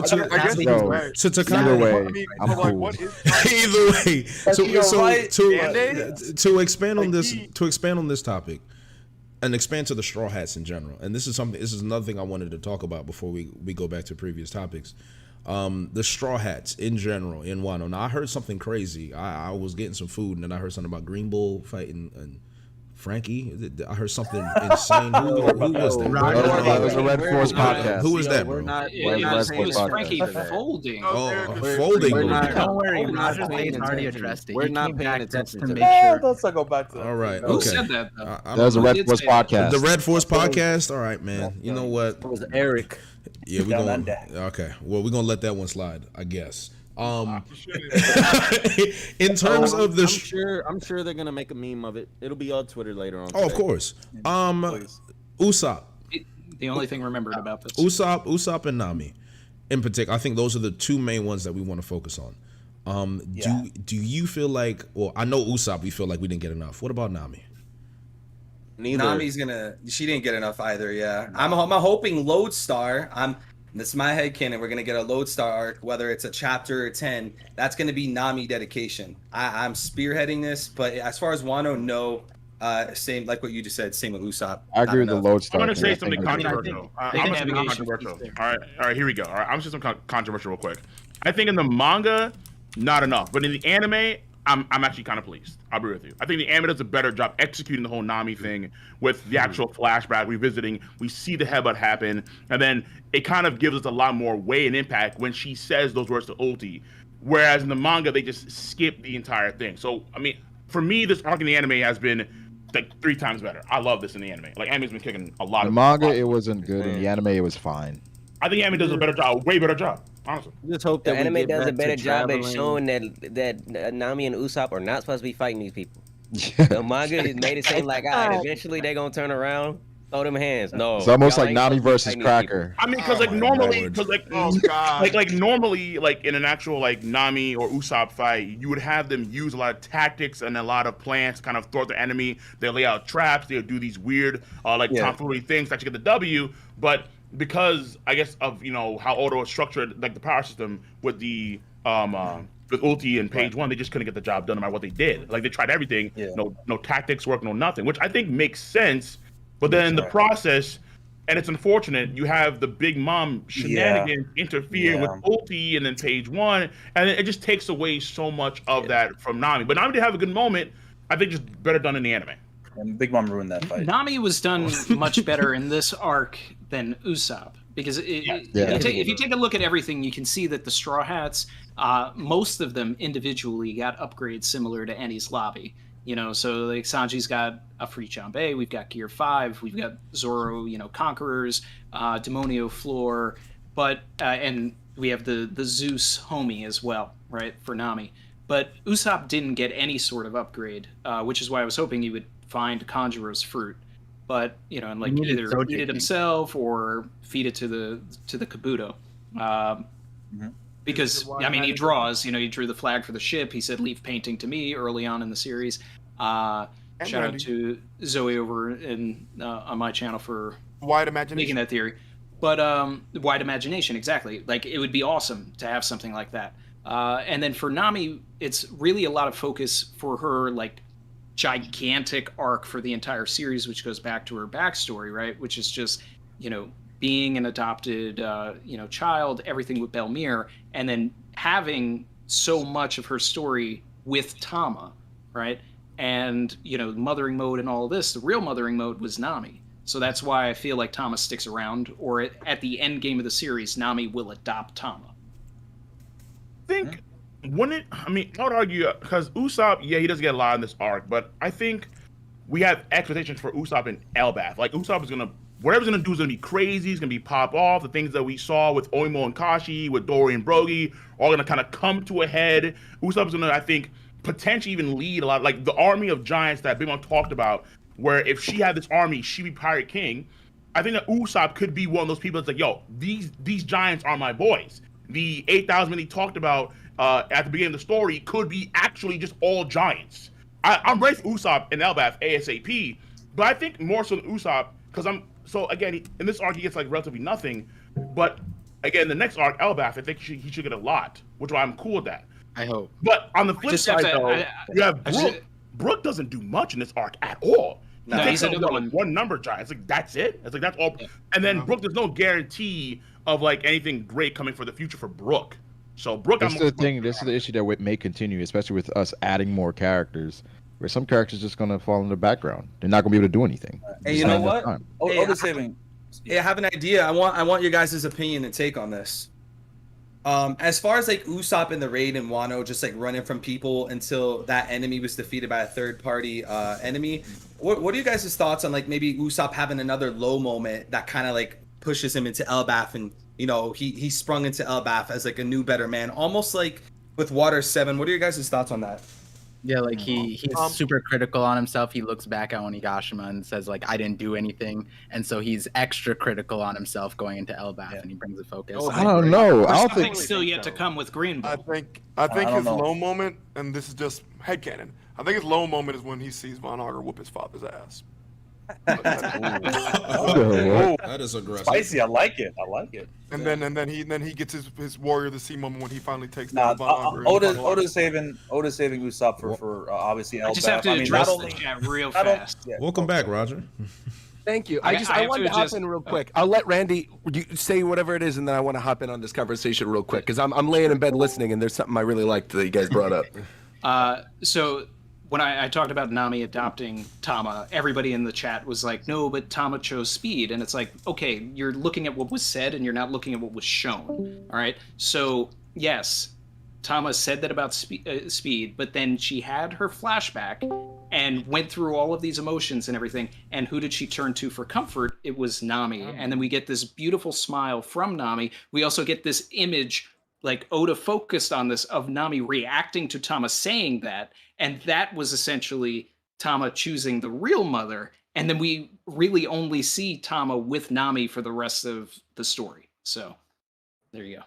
Right on. No, what I was just going to bring up real quick, and the reason I hop back in is I really like this whole conversation about, like, you know, the Tobiropo and characters maybe not getting their full due and the roster getting bigger, and that means certain characters are going to get thrown by the wayside. And then I forgot who brought it up. I think, Cole, you were the one who was like, yeah, Brooke hardly did anything during this arc. And I think when you brought that up, it made me realize something. And then somebody brought up Usopp, and that made me realize another thing, is that, yeah, Usopp and Brooke, neither of them really had, like, big moments during Wano Country. But I would argue Usopp was probably like the second to third most important of any of the Straw Hats during Dressrosa. Like, God Usopp was a huge part of that story arc. And then I would say the same thing for Whole Cake Island and Brooke. I mean, Brooke, we were all screaming, Brooke is the MVP during Whole Cake Island, right? Brooke is the one who broke them with their caramel photo. Brooke's the one who called Big Mom Young Lady. And so I think, you know, with Wano, it's definitely difficult because this is the first situation in which all the characters are together again, right? It's where they're not really split. But I would argue that maybe the reason why we didn't get such big moments for Usopp and Brooke were due to the fact that in the previous two arcs, there were massive moments for them. Now, that's not to say that we won't get stuff in the future, right? Like, I mean, again, like Cole was mentioning, I feel Usopp is going to be very important to Elbaf whenever we get to Elbaf, whether that means his followers will all be giants or whatever. And I also think Brooke, you know, now that we know more of the lyrics of Bink Sake and how they potentially tie to Gear 5, I think Brooke could end up being extremely important towards the end of the series with his connection to music. So I do think there's opportunities for those characters to do more. I'd say the one thing that I was semi-disappointed about during Wano was the lack of like real fights beyond like the one chapter fights for some of these characters, right? Like we got like the Frankie Sasaki fight, and that was cool. But the anime is going nuts with that one. Exactly. It's what I was going to say is I think the anime has been doing a pretty good job with fleshing out some of this stuff. Yo, Bravo, they gave Frankie and Sasaki? Rio. They gave Frankie Rio. Yeah, I saw that. Yeah. Rio? I feel like I'm looking forward to. They gave wait. I need hold on. So it was a nice effect. Frankie has Rio. He did the same thing to Robin. As much as I would like to now see. we know why he's beating Green Bull, right? Oh my God! Sorry, Roger. Go ahead, please. I'm just dumbfounded. I'm sorry. No, you're good. I just cannot believe it. No, for as be ashamed much of as I would like to see like 1v1s for Brooke or for Usopp or for all of these characters, I think this goes back to what we were saying in that first hour, right? And the thing I kind of have come to realize at the end of Wano Country, which is that not all of our expectations are going to be met. It is what it is. Regardless of, Goda's the best, he writes every chapter 10 out of 10. There's going to be certain things that aren't going to come to fruition by the end of the story, and that's it. And I think the sooner people come to terms with that, the better, and I think they'll be able to enjoy it more. But I think Wano especially has taught me to lower my expectations, and that's not to say like, the other arcs are going to be trash or they're not going to be good. No, I think everything moving forward is going to be nothing but good stuff, right? We're in the final saga now. Allegedly. Everything from here on out is going to be great. Allegedly. But no, it's not allegedly. You shouldn't have said it. I don't For people to say, Direct for quote people right to there. say, for people to say like, allegedly for the final saga thing. No, I mean we have 3 or 4 minimum more arcs left within that final saga. We could have Elbaf. We could have that one that they mentioned during the Road to Laugh-Tale thing, right? The navigation island or whatever. You've got Lodestar at the Sphinx end. Island. You've got Laugh-Tale. Lodestar. Exactly. So there's definitely a lot more to get through that could be their own arcs. But in terms of like giant self-contained flashback things or separated like Reverie type arcs, I don't know how many of those we're going to get. And I'm not particularly disappointed by it. I think so long as it's good and they don't rush through this final saga like a lot of people I think are fearing. Like I think that's where a lot of the hesitation is coming from. People hear final saga and they go, "Oh my god, it's going to get rushed like Bleach. Oh my god, it's going to get rushed like all these other series." Like I don't think that's the case. I just think there's going to be certain things that aren't going to get a lot of closure and certain things that aren't going to be fleshed out in a way that multiple people would have expected, and that's fine. And I think that's fine. But I think the major story beats are all still going to happen. I still think we have to get like Zoro Mihawk. We're obviously going to get something about the revolutionaries. The big things that people are waiting for, obviously Oda's going to deliver, and he's obviously aware of what the fandom likes. Wait, hold up, Roger. How high were your expectations going into this arc? Going into Wano country, I mean, they were relatively high. I mean, I said earlier in the chat before you were here, Cole, I still think Wano's like a solid A. I don't think it's a bad arc by any means. I know there's people who have their opinions on it, but like I really thought it was a very good, very solid arc. Do I think it's like top 5 best arcs in the series? No, I don't. I think the highs were really high. I think the lows were incredibly low, and some of the worst lows in all of One Piece. And that's it. But I also think the highs are up there with some of the top. Some habanero in that. So my expectations. Roger, you think that it's still an A with those lows? Yeah, of course, because the highs. No way, nigga. Of course. Roger, no. Yeah, of course. Roger, what lows? Right. Okay. Real quick. No, I'll be happy to explain it. I mean, like I've said this on multiple occasions. I think the 3 big issues for me were Big Mom's amnesia. That's 1. Kinemon surviving. That's 2. And Kaido not getting a proper flashback. That's 3. Those 3 were 3 major. I just had a COVID cough. Sorry about that. Major. I thought it was a dramatic effect. At the same time. Major. Even though people want to say like, "Oh, Man, man, even a whatever." 2-front war against COVID One Piece fandom. This is crazy. I know, bro. That's how I have to do it, man. It is what it is. But no, I mean, I still genuinely enjoy it, and I think there's a lot of story arcs that I love that I had issues with, too, for like multiple reasons. That doesn't mean that it's necessarily a bad arc. Just because I think some of the lows are really, really low, right? Those lows are in the grand scheme of the arc, right? This is the longest arc in the history of One Piece. If there were 3 horrible chapters in what ultimately was one of the longest arcs in all of One Piece, many of the chapters of which were like 10 out of 10 fantastic, right? The interim ones between the acts were all great. You got the Oden flashback I really loved. You get Roof Piece was fantastic. Like, they were really high highs, right? And to me, those incredibly high highs sort of overrode the incredibly low lows. Let me ask everybody this. Wait, hold on. One simple question, Roger. Do you think that your expectations going into this arc were bolstered because going into the arc during Reverie, there was a lot of the editors, even Oda himself, were hyping up Wano Country. Like, Wano Country is going to be like, course. Oh my god, amazing! Wow, whoa. Of course, and I think yeah.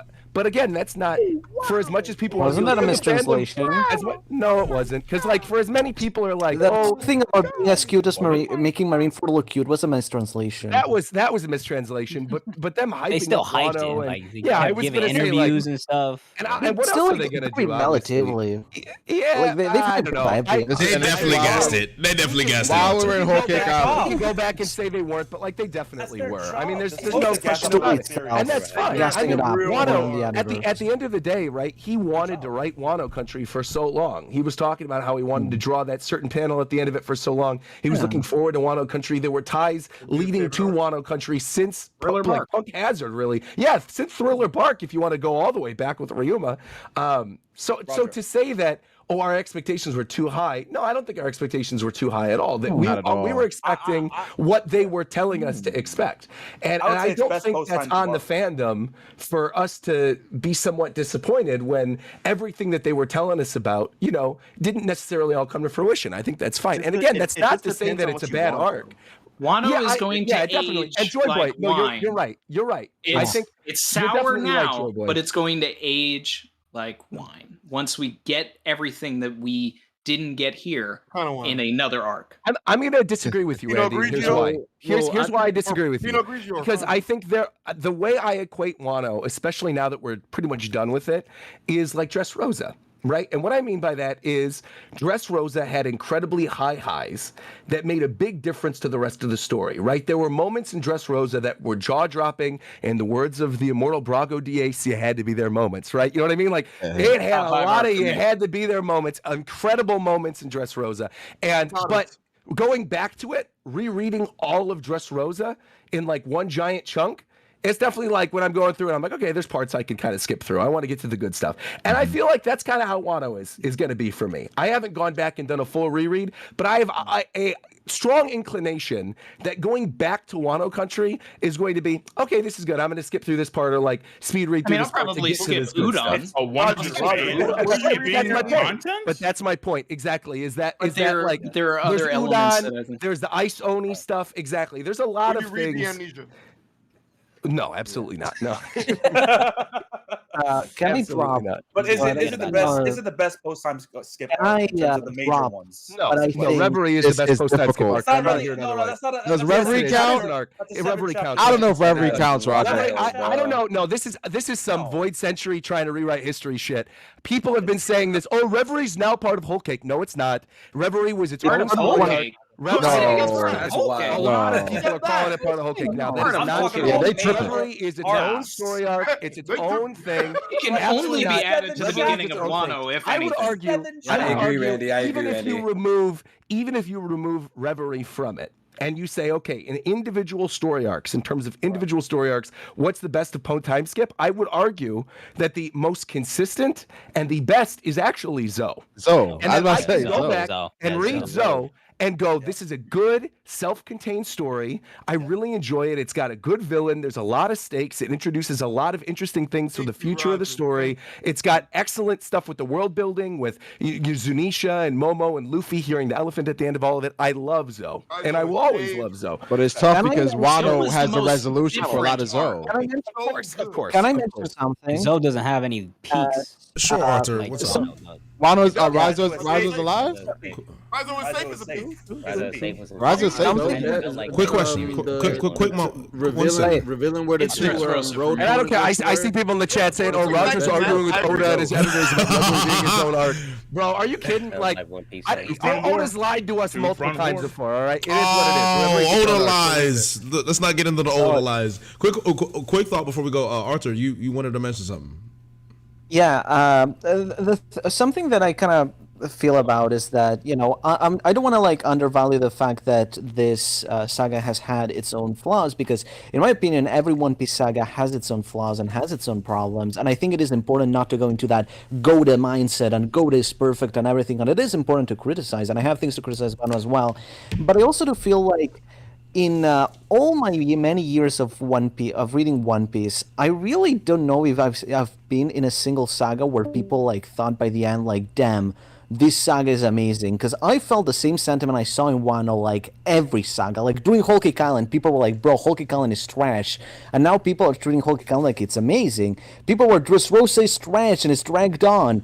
People now treat Dressrosa like it's amazing. People were like, bro, Punk Hazard sucks, and now people still really enjoy it. Oh, Fishman Island is awful, but it's actually still very appreciated. Bro, some people liked Marineford when it was serializing.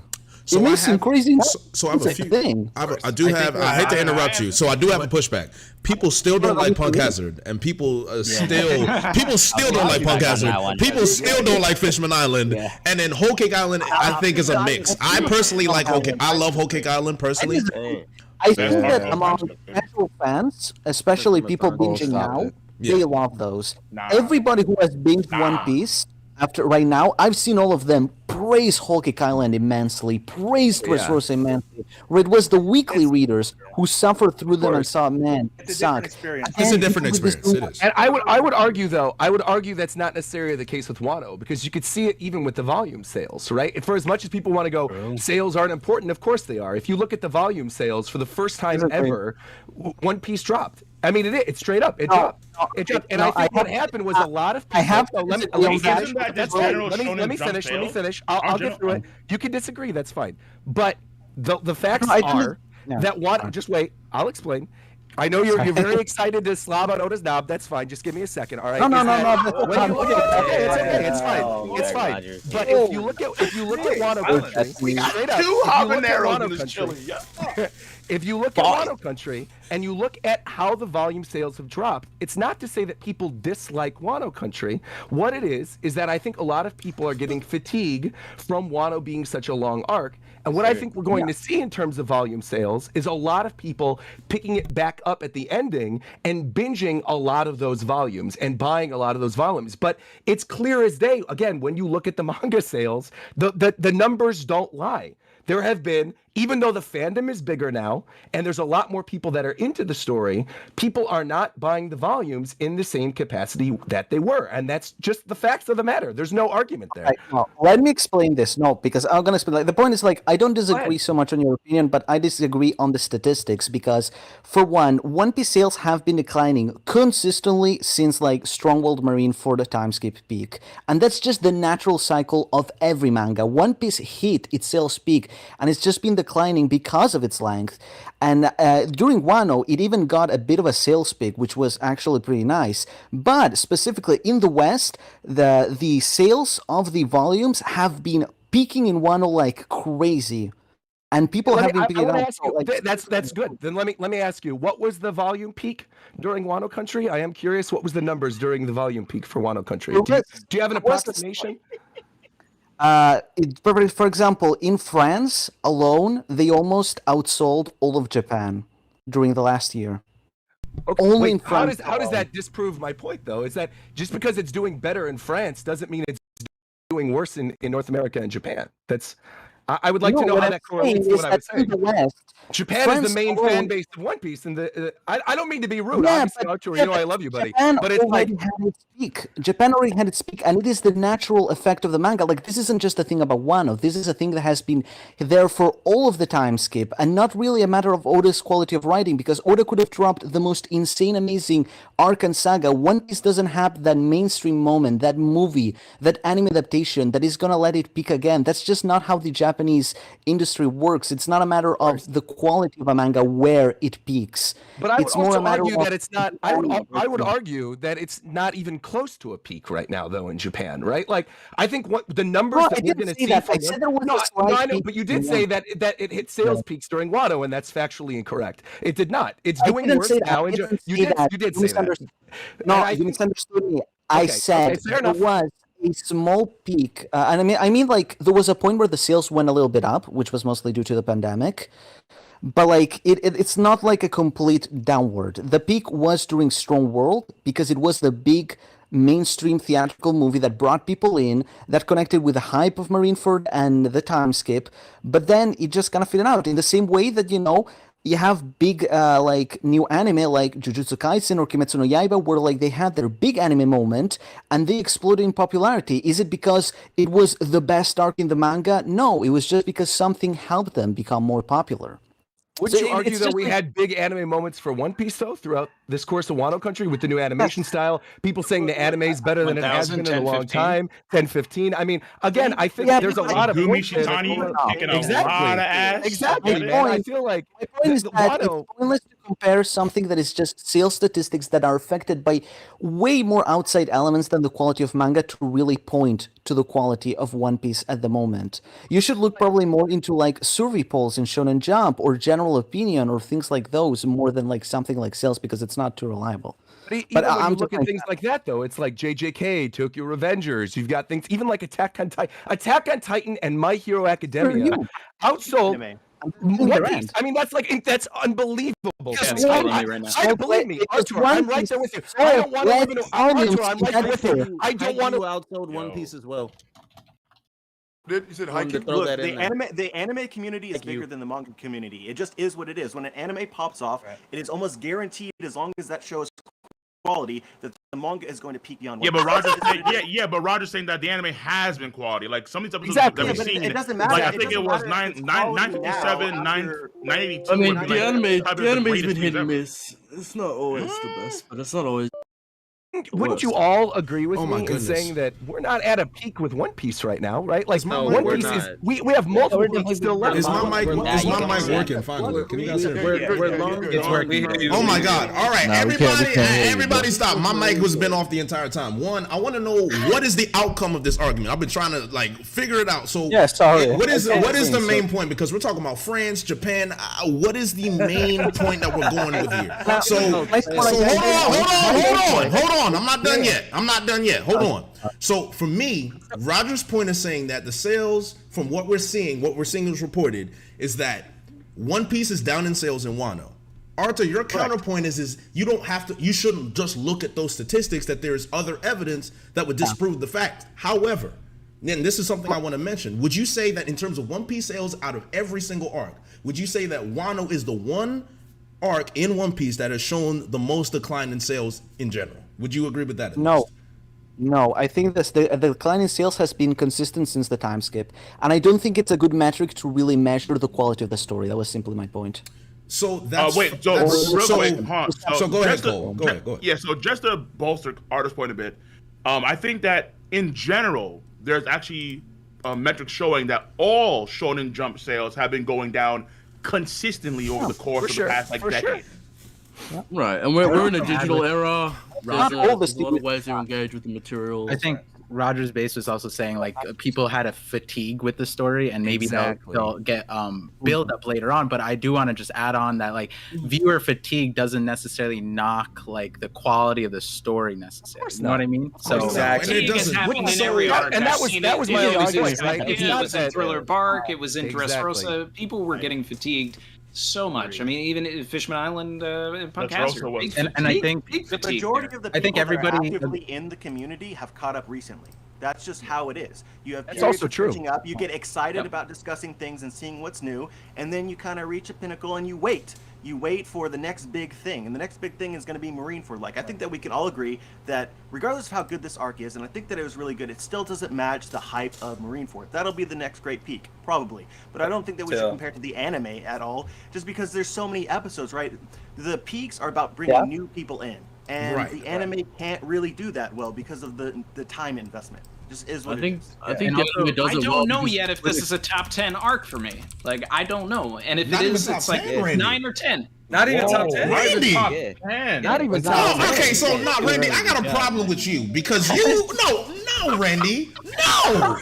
You've been talking about Wano's gonna age like a fine wine, but it's not in your top and 10. at that point, that's when it Number will get 12 there. wine. That's what. Hey man, it has an age yet. That's an age yet. So okay, so Randy, let me ask you this. So let me ask you this. So Randy, no, hold on. Let me talk. Randy, Roger and Randy Savage. Hold on. So Randy, are you telling me? Switching up here. Are you telling me? So wait, hold on, Randy, hold on. So are you telling me that Wano right now is like Paulo Rossi cooking wine? Is that what you're saying? It's not the fine. It's not the $2,000 wine in the shelf, right? It's just some wine you see it's not. at a local liquor store.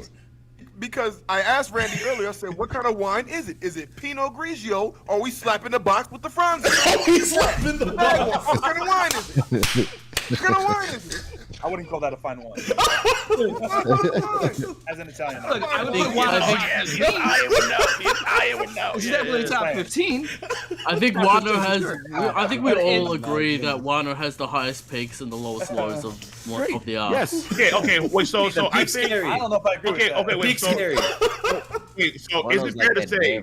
So Randy, so I remember people. Real quick, is it fair to say that future arcs, what happens in those arcs, will either lessen or bolster the quality of Wano Country? Just how in previous arcs, let's say Skypiea, let's say Thriller Bark is a great example with Wano. Right, exactly. So like you can look back at Thriller Bark now and say, oh, so it's tied to this arc in the future, that arc in the future, this moment, and then because what happens in the future, it winds up bolstering the quality of the previous arcs. Yeah. Exactly. Wano technically isn't over yet. And the best is yet to come. Everyone my was saying opinion- like in my Zuko opinion, was that's the favorite arc, right? And Roger said, judging Wano like, right now, like I said before, is like judging Thriller Bark before Kuma shows up. I mean, you can judge half of Wano because all the You can. No, things- it's But Admiral listen to what I'm season. It's saying. only up from here. It's only up from here. Drago's spitting. Drago is spitting right now. It's Admiral season. Admiral's Everyone's saying, bro. No, you but said seriously. you had something you wanted to say. Go ahead, buddy. I was said just, that- like I'm sorry. everyone. Wait, who are we talking? Go ahead. Sorry. Go ahead. Talking? So who was talking? go ahead. Ohara or Arthur? It's one of y'all two. You gotta pick one.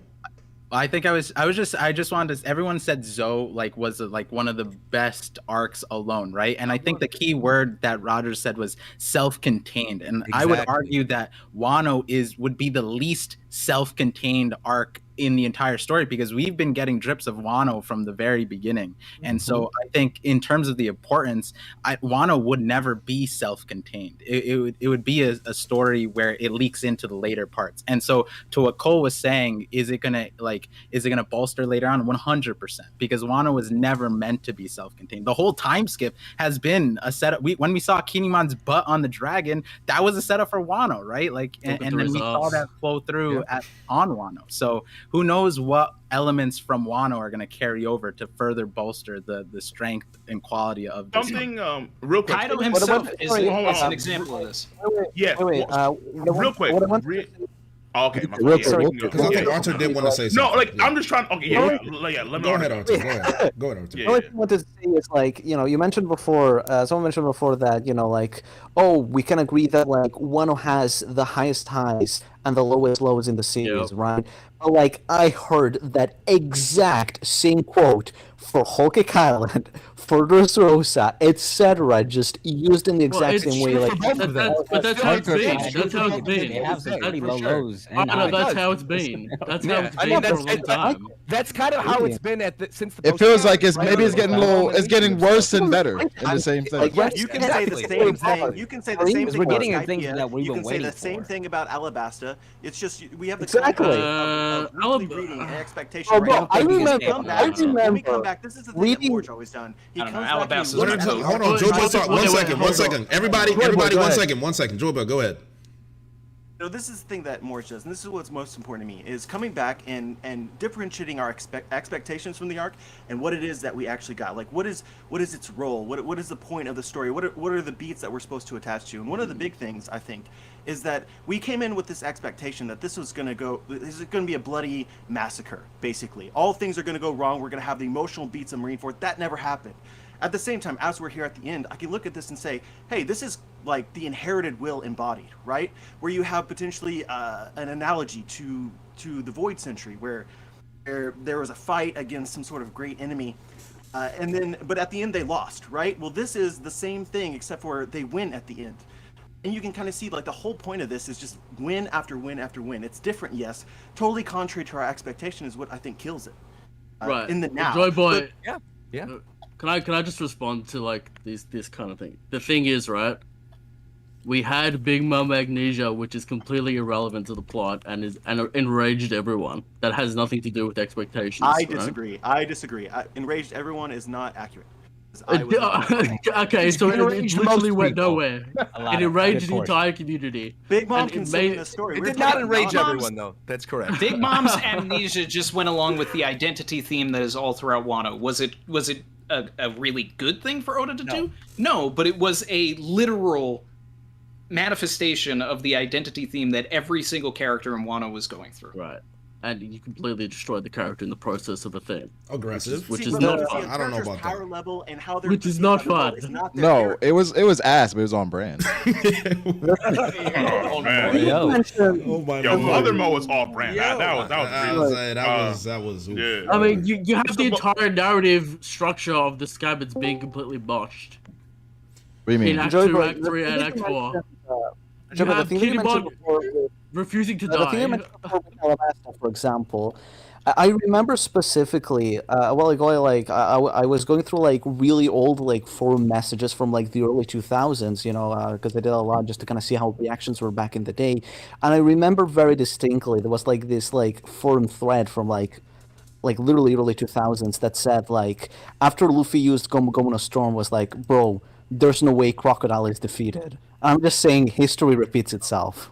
After what? Because I see that trend way too many times. Luffy uses Stomagon form and defeats the crocodile. There were people saying like, "Bro, there's no way crocodile can be defeated." Come on.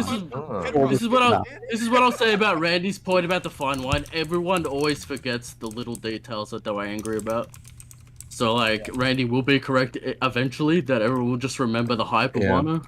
But see, I think Which that's is how it usually the goes. weird thing. I agree with you, but I think that's the weird thing about where we are in the story right now, and maybe why it's so much more prevalent, just like Artur was saying, everybody else was saying, right, is that because we are closer to post-time skip, and there's not the nostalgia for it in the same way a lot of the pre-time skip stuff has it, I do feel that people are going to remember, especially if they just recently started it, more of the small bad things regarding current arcs than they would in previous arcs, right? If you read Alabasta as a kid, and you're not going to remember the bad stuff, you're only going to remember the good stuff. Meanwhile, if you're reading week to week, as a new reader, you're going to be like, oh man, this chapter was trash, but this one was really good. Yeah, how many of you guys have gone to back? clarify a point here? Recently caught up. Hold on, There's because I was somebody- mentioned. I remember somebody said this. Somebody caught up at 985, which means that they went through all these arcs relatively recently. So there's not an argument about it. Yeah, that was me. So I totally it was Roger that was like going on that tangent, right? I totally agree. When you don't have an arc or a moment or an event, fight, whatever, in your mind fresh, you don't remember all those little details. I can't really expand on that, but I totally agree. Just to go back, I'm not saying that in a couple of years people are going to, have the nostalgia of, just the high moments and everything and forget the lows.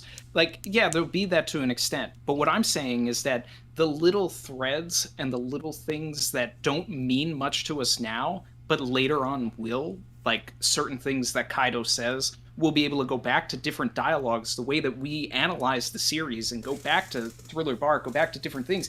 And we're like, this is why this was said. This is why Oda didn't show us this, didn't go into detail here, because it would have spoiled this, but he knew about it back then and was trying to allude to it here. So when we do a reread by the end of the series, we'll be able to look at Wano in a whole different light and put it together, because this is a setup arc. It is not a closed loop.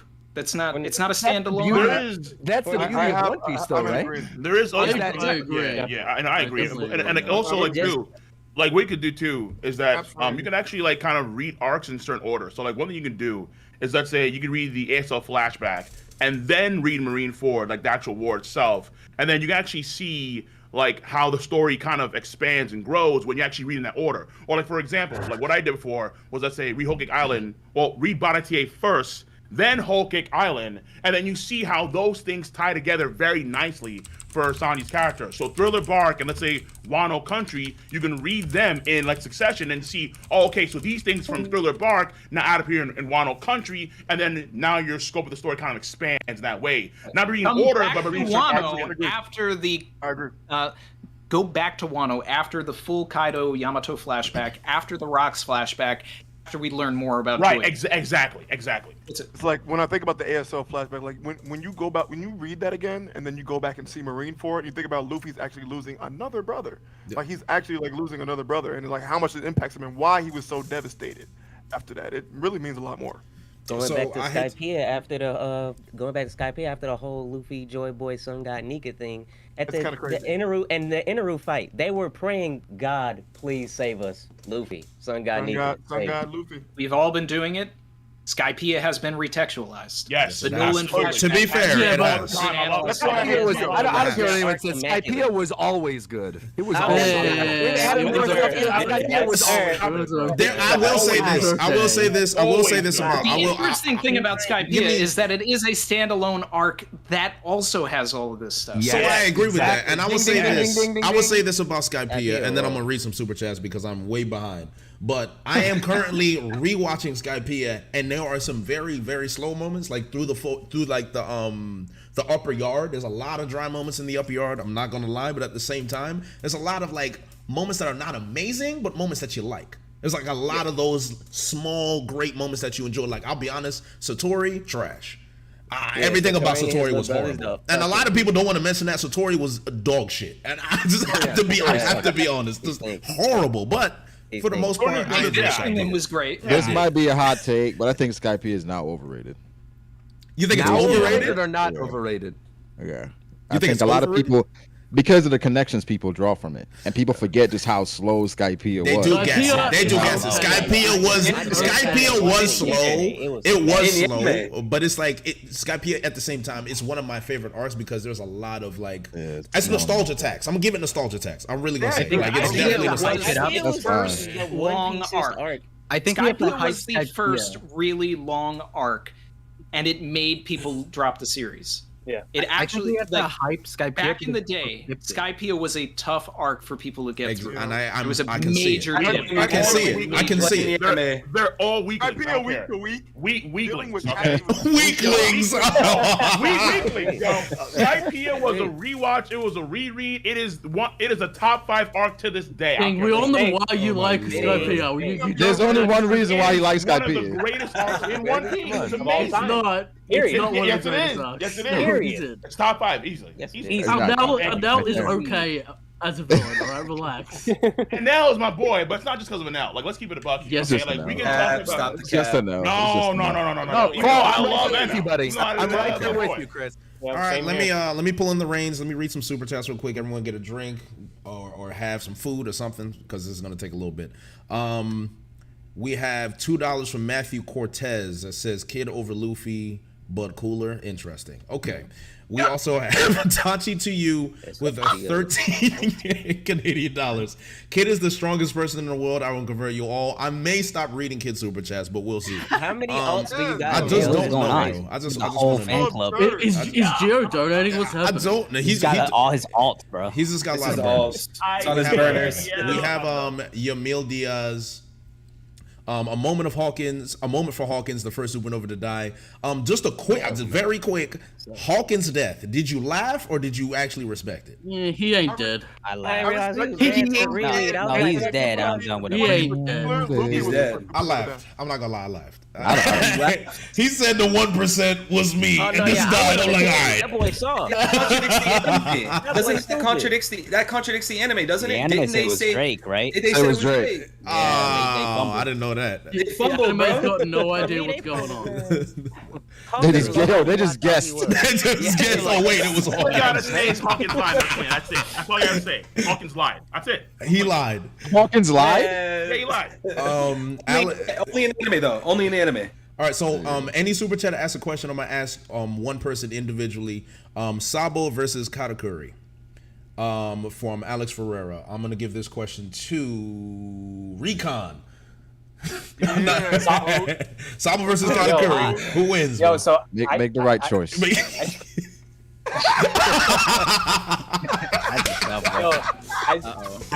I just got back. I apologize. I had to step off a little bit. But Sabo versus Katakuri. Damn.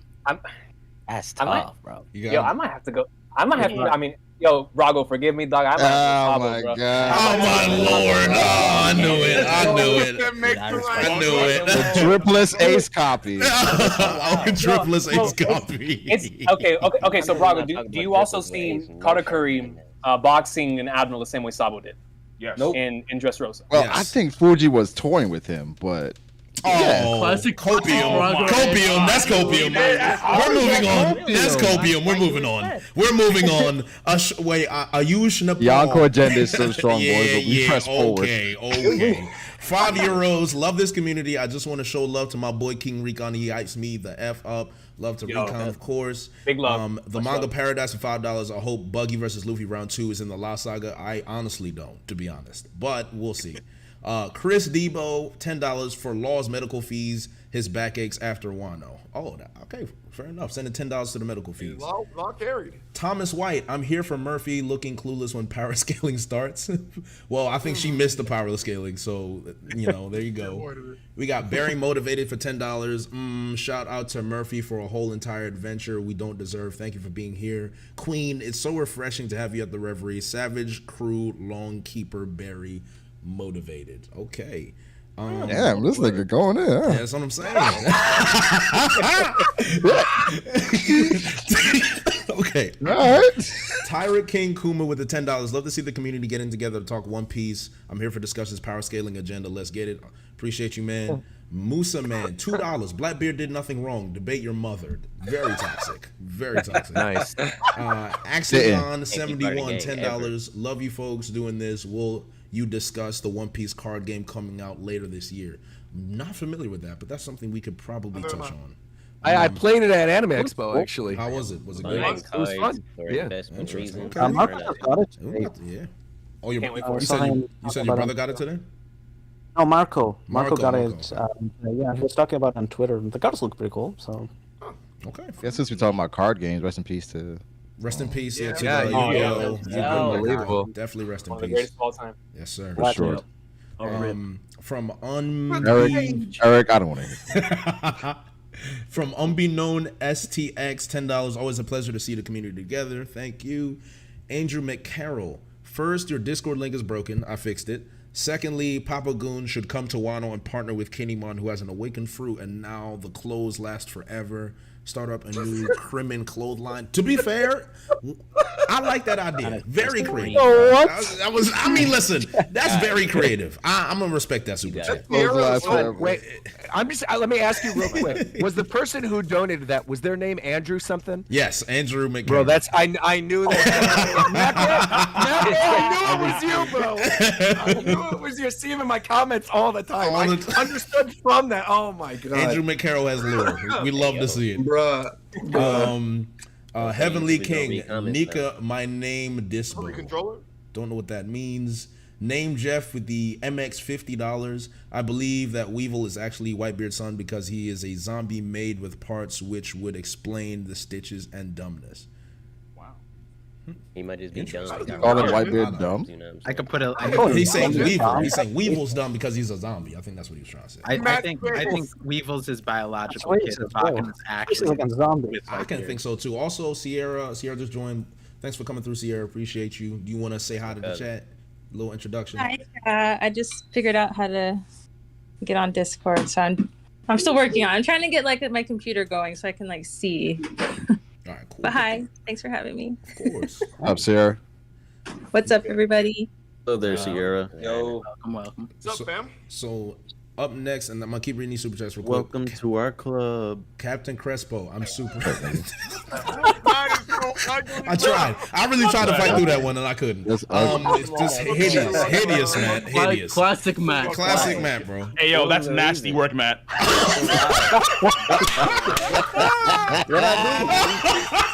Nasty work. Nasty work. Nigga diabolical for no reason. Yeah, that's what I'm at saying. all. You're hideous. What did I do? Captain Crespo. I'm super hyped that the Reverie's on my birthday this year. Happy birthday, Captain Crespo. Crespo. Birthday. Love you guys. What's up, brother? Happy birthday. Very happy birthday. Bro. Happy birthday, man. We did it for you. Parasparrow did nothing Hold on to wrong him. from Future Mac, $20. G Ban keeps them. moving for the good of the Big Mom Pirates. All that Pedro nonsense and slander. I do agree with that. Please give me I respect. agree with that. I do agree with that. Parasparrow did nothing wrong, for real. He was like, bro, I was just doing my job. All right. Bro. They kidnapped Sanji. I don't know. Well, he went on his own volition. They started it. Yeah. This man was It trying to is save. what it is. He was trying to save this man in real time, and Carrot was like, "No, Pedro wanted to die. Paris was trying to save him. It's not his fault." Yikes. Exactly. Pedro was trying to die the entire arc. He was like, "Can I blow myself up now?" Every No? opportunity. Every opportunity. Every opportunity, was bro. lobbing to find He was on a out. suicide mission. Bro said, bro wasn't waiting for the Dom. Bro was just waiting for the bomb. Can I die for the dawn yet now? Can I do that now? We have Now I got it on me. Evil, this one's for you. Shout out to my boy Evil. Happy to see him here with all the goats. Definitely. We have 7 Rebay. This stream better include a sermon or I'm subbing. There will be no sermon today, unfortunately. That's, Hey, can I say something really Sermon quickly is about the nuts. Evil shout out? You said what? Go ahead. Say something real quick. I will say, Evil, shout out to you manifesting this last year, and then it happened. You love to see it, bro. That's more- LeVar Ball. that's He not LeVar bad. Balled That's his good way point, here, bro. bro. Said I want to be on the Reverie, and we threw you in the I want to be Reverie. here That's how on it here works. next year, and he made it happen. So, hey, shout out to you, bro. That's what I'm And saying. again, like I can't thank all you guys, including Jay, of course, for even giving me the opportunity. Like I'm extremely grateful. So thank you guys so much. Definitely happy to have you. So Can't wait for you to be on the next one. Plug your, Shout out to plug your Evil, links man. real quick. Where can people find you? So 333 VIL on pretty much like everything except TikTok. So I'm mostly on Twitter and like YouTube. I just kind of keep it there, just but 333 VIL. Bro, let me ask. How often people just call you Threevil? Is that often? It happens all the time, and it actually sounds cool. I'm like one of those guys, like, I don't even care if you say my name wrong, because I mean, like, just look at it. Like, people are bound to say it wrong. So I like Threevil though. Like, I'm calling you Threeville's a fire name. Every time I see it, that's what I want to say. Yeah. I'm gonna say it regardless. That's dope. And the I fuck with it though. Yeah, 333, bro. It is. How about That's merch waiting to happen, man. That is, bro. I'm not gonna lie. Just have like it's like Big Baller Brand, but it's just like B's backwards, so it's like 333. I like that. I like that. We Conqueror D Hockey with $5. World government mad about Luffy's pick, but CP0 sent it out. Dissension. Haha. MV Drake being able to follow his own justice. CP0 slaves who also pray to Nika. That's true. We haven't really seen any slaves. It's not dissension. It's just gross incompetence.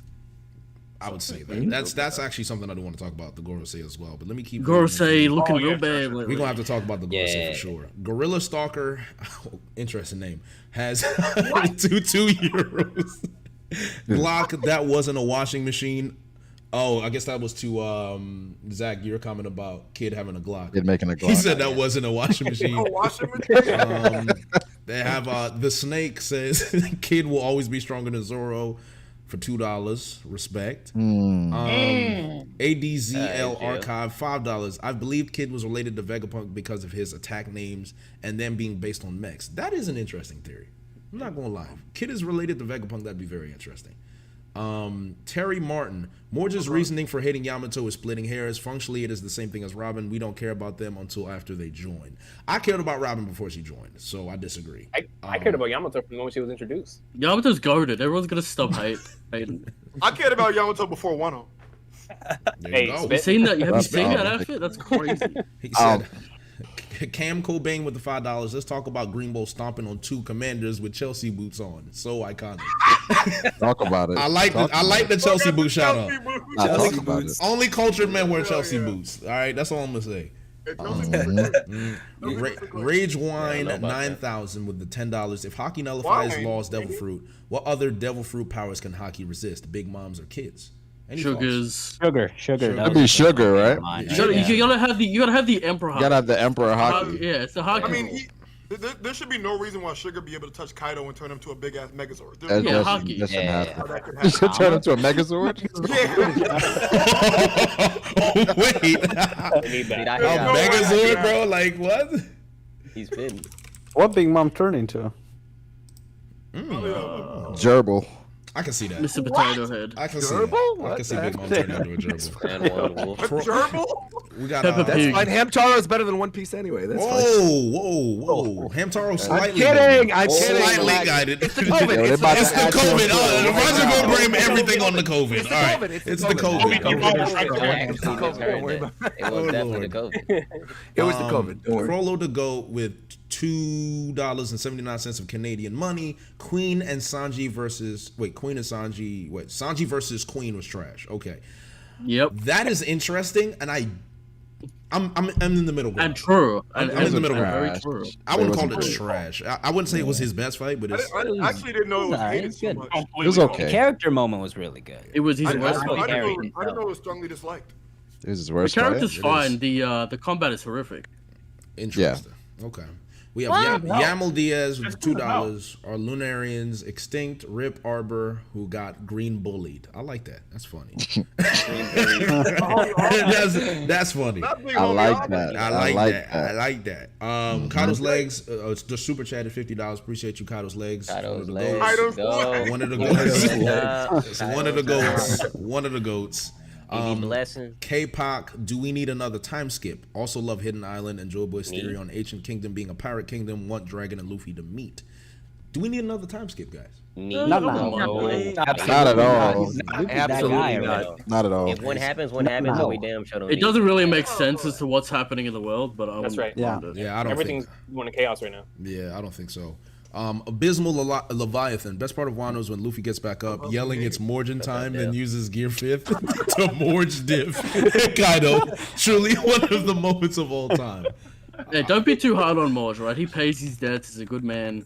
Morjin time is one of my favorite. Can I say that real quick too? Just so because I think so many people like seeing drama and like seeing, people go off on each other. But I do think one beautiful thing about the community, and we bring this up every Reverie, is like I feel like One Piece specifically, more than any other like anime YouTube fandom, like we do all genuinely like each other and like get along with each other. You know what I mean? Like we all do videos with each other and collabs with each other and stuff, and you really don't see that with a lot of other communities. So as much as we see people saying, oh, I can't believe Morj is salty because the raid didn't end or whatever, like Roger, how could you be telling Artur to Slava Otis knob or whatever? We all are friends. Like we all genuinely like each other. And so I think people need to understand that, like, for as much as the drama is fun, like there is genuinely, and I've said this multiple times, no other anime community I would rather, this is not the COVID talking. This is not the COVID talking. There is no One Piece, there's no anime community I would rather be in than the One Piece community, specifically on YouTube. It might be different somewhere else, but like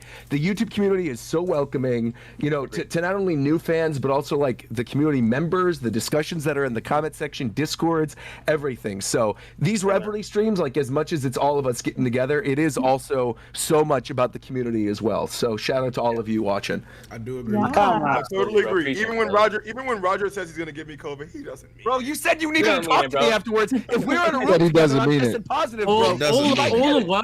all are welcome unless you read the wiki. We still gonna talk. Unless you read the wiki. All right. We welcome Gio. Hold on. We welcome Gio. I want to welcome this. How are we gonna talk? Go ahead, say it in front of everybody. Get your hockey up. Come on, let's go.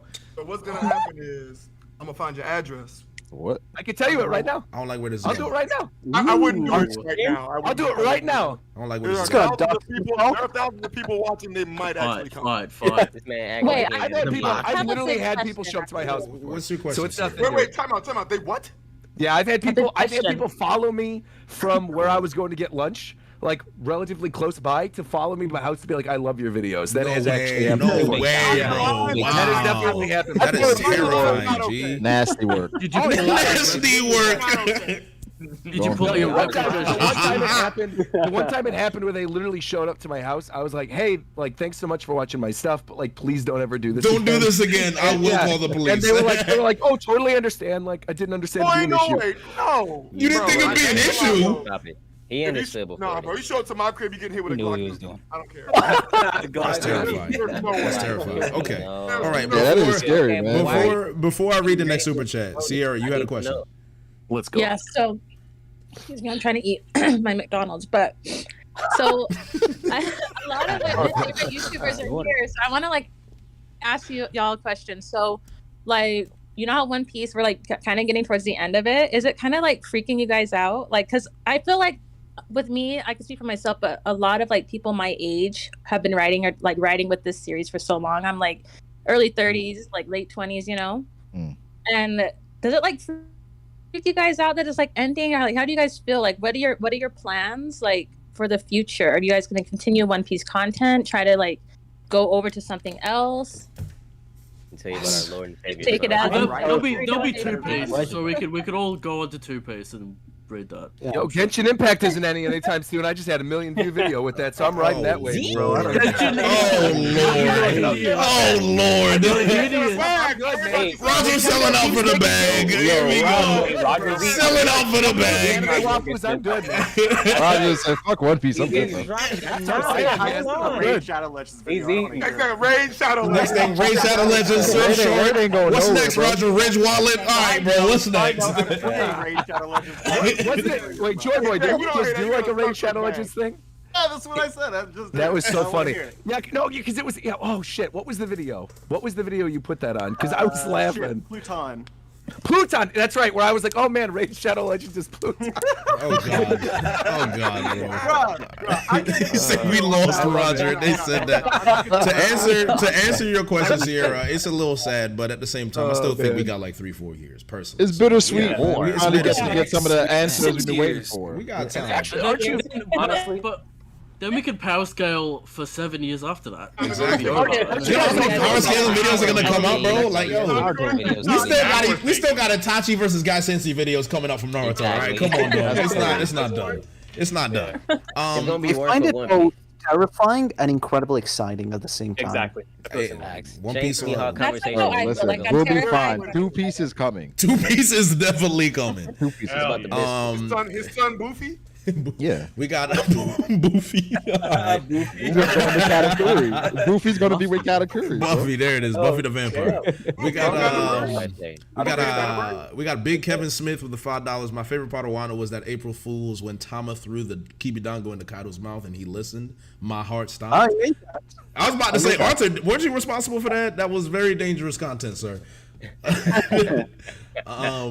Lothar for $20. It's good to see you host the Reverie, Jay. I would like to know if anyone has picked up on anything new to read over the One Piece break. That's an interesting. What have you guys been reading lately with this hiatus? Playing Genshin Impact is what Roger Genshin Impact. Okay. RogersBase on Genshin Impact. I watched an episode of Spy Family and I like it. You didn't like it or you liked it? I did like it. Okay, good. I'm about to say. All right. Kiss the girl and like it. Shout out to the boys. I'm back. You guys. The Boys is a great series. The Boys is a great series. Yeah, I caught up to the Boys as well. Oh, you caught up? Oh man. I haven't seen it, but I'm not. I'm a couple episodes behind. A-Train is trash. Shout out to Homelander. Peep is big trash. I don't think anybody. I don't watch the series, but I'm pretty sure nobody says shout out to Homelander, Brago. Oh yeah, shout out to Homelander. People say shout out to Homelander all the time, bro. That's big goat. What you mean? The big milk goat. That's the great milk goat. Come on. Yeah. That is crazy. All right. Next super chat. All right. $5 from Skater. It's Morjan time. Okay. Luis Vasquez, excuse me. Congrats on the new baby, Morj.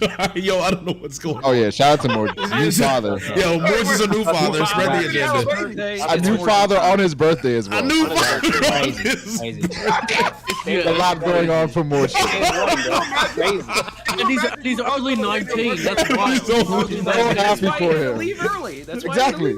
He had to leave early to take care of his kid. Can you imagine that? Like, it's your birthday, you get a call saying, hey, you're a That was a green screen in his car. Oh my God.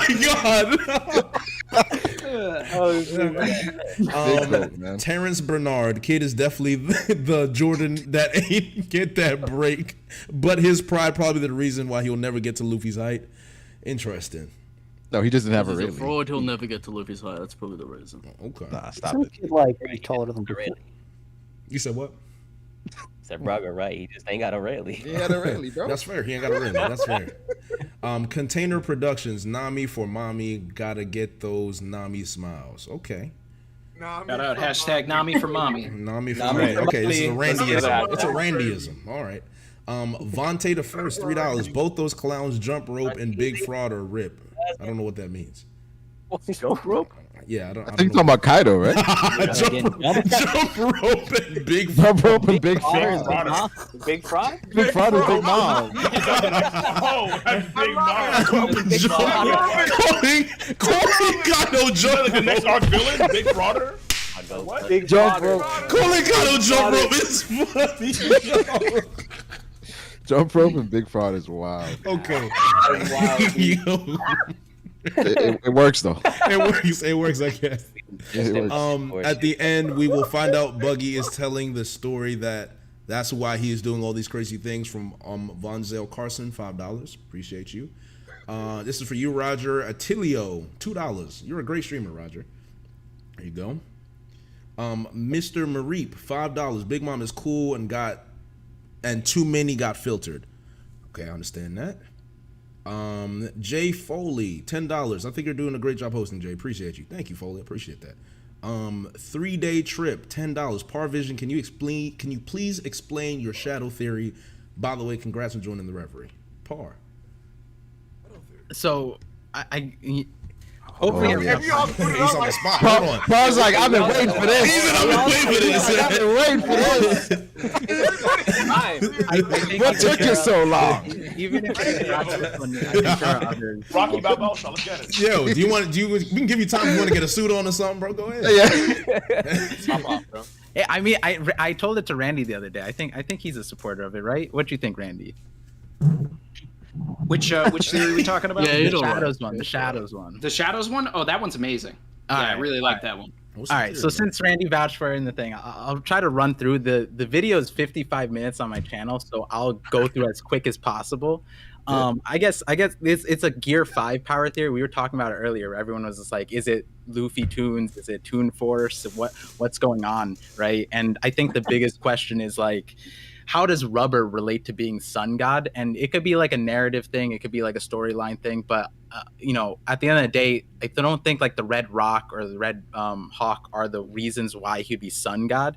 And so I guess the starting question would be like, here, let's ask RogersBase, how many, if I pick someone up, a random person from Logtown, how many souls do they have? You want me to give an actual number?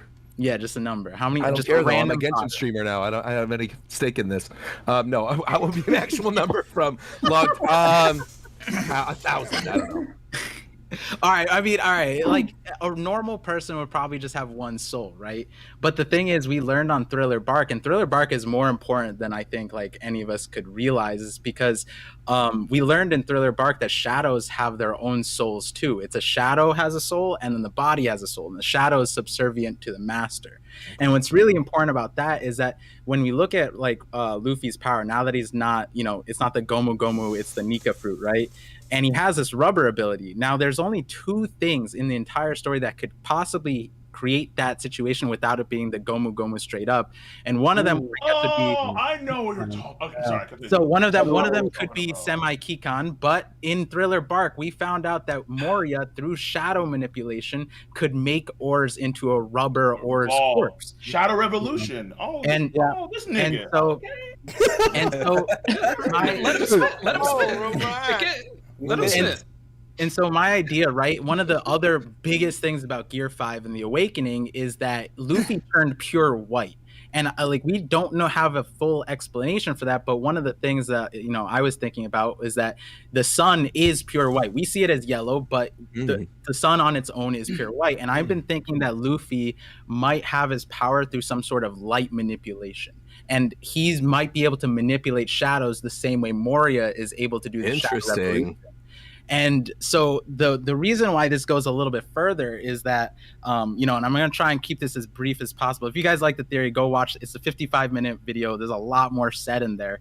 But when you look at what Luffy did to Kaido in I forget what chapter, 1045, 1044, it pretty much mirrors what Ors like did as a rubber person in that chapter. And what's also interesting is that in 479, chapter 479, that's a parallel to Warrior of Liberation. 479 is Warrior of Hope. And interestingly enough, for some reason, Oda didn't, and Arthur, you could fact check this too, in the title's Warrior of Hope, but in the middle of the chapter, he brings up Warrior of Hope, but it's not the same kanji. Instead, it says the Sun of Hope or the Star of Hope. I think it's Hoshi no, something like that. And so there's a direct reference to sun god, like some kind of star ability there. But the part that, you know, I think that is really important here is that when in Thriller Bark, we found out that if you don't have a shadow, you basically die. Like if you don't have a shadow and you're in sunlight, you get you get erased, deleted essentially. And that's really important because when we're talking about Logias, right? Like Kizaru, he's a light human. But the thing is, even in his light form, he has to have a shadow, which is different from regular light. And that's really, really important because the two things that we talk about is how is Armament Haki able to grab on to a Logia user, right? And the thing is, like, how are you able to grab on light? Well, if he's grabbing onto the shadow of Kizaru, then it'll lock it up, just like we saw on Thriller Bark.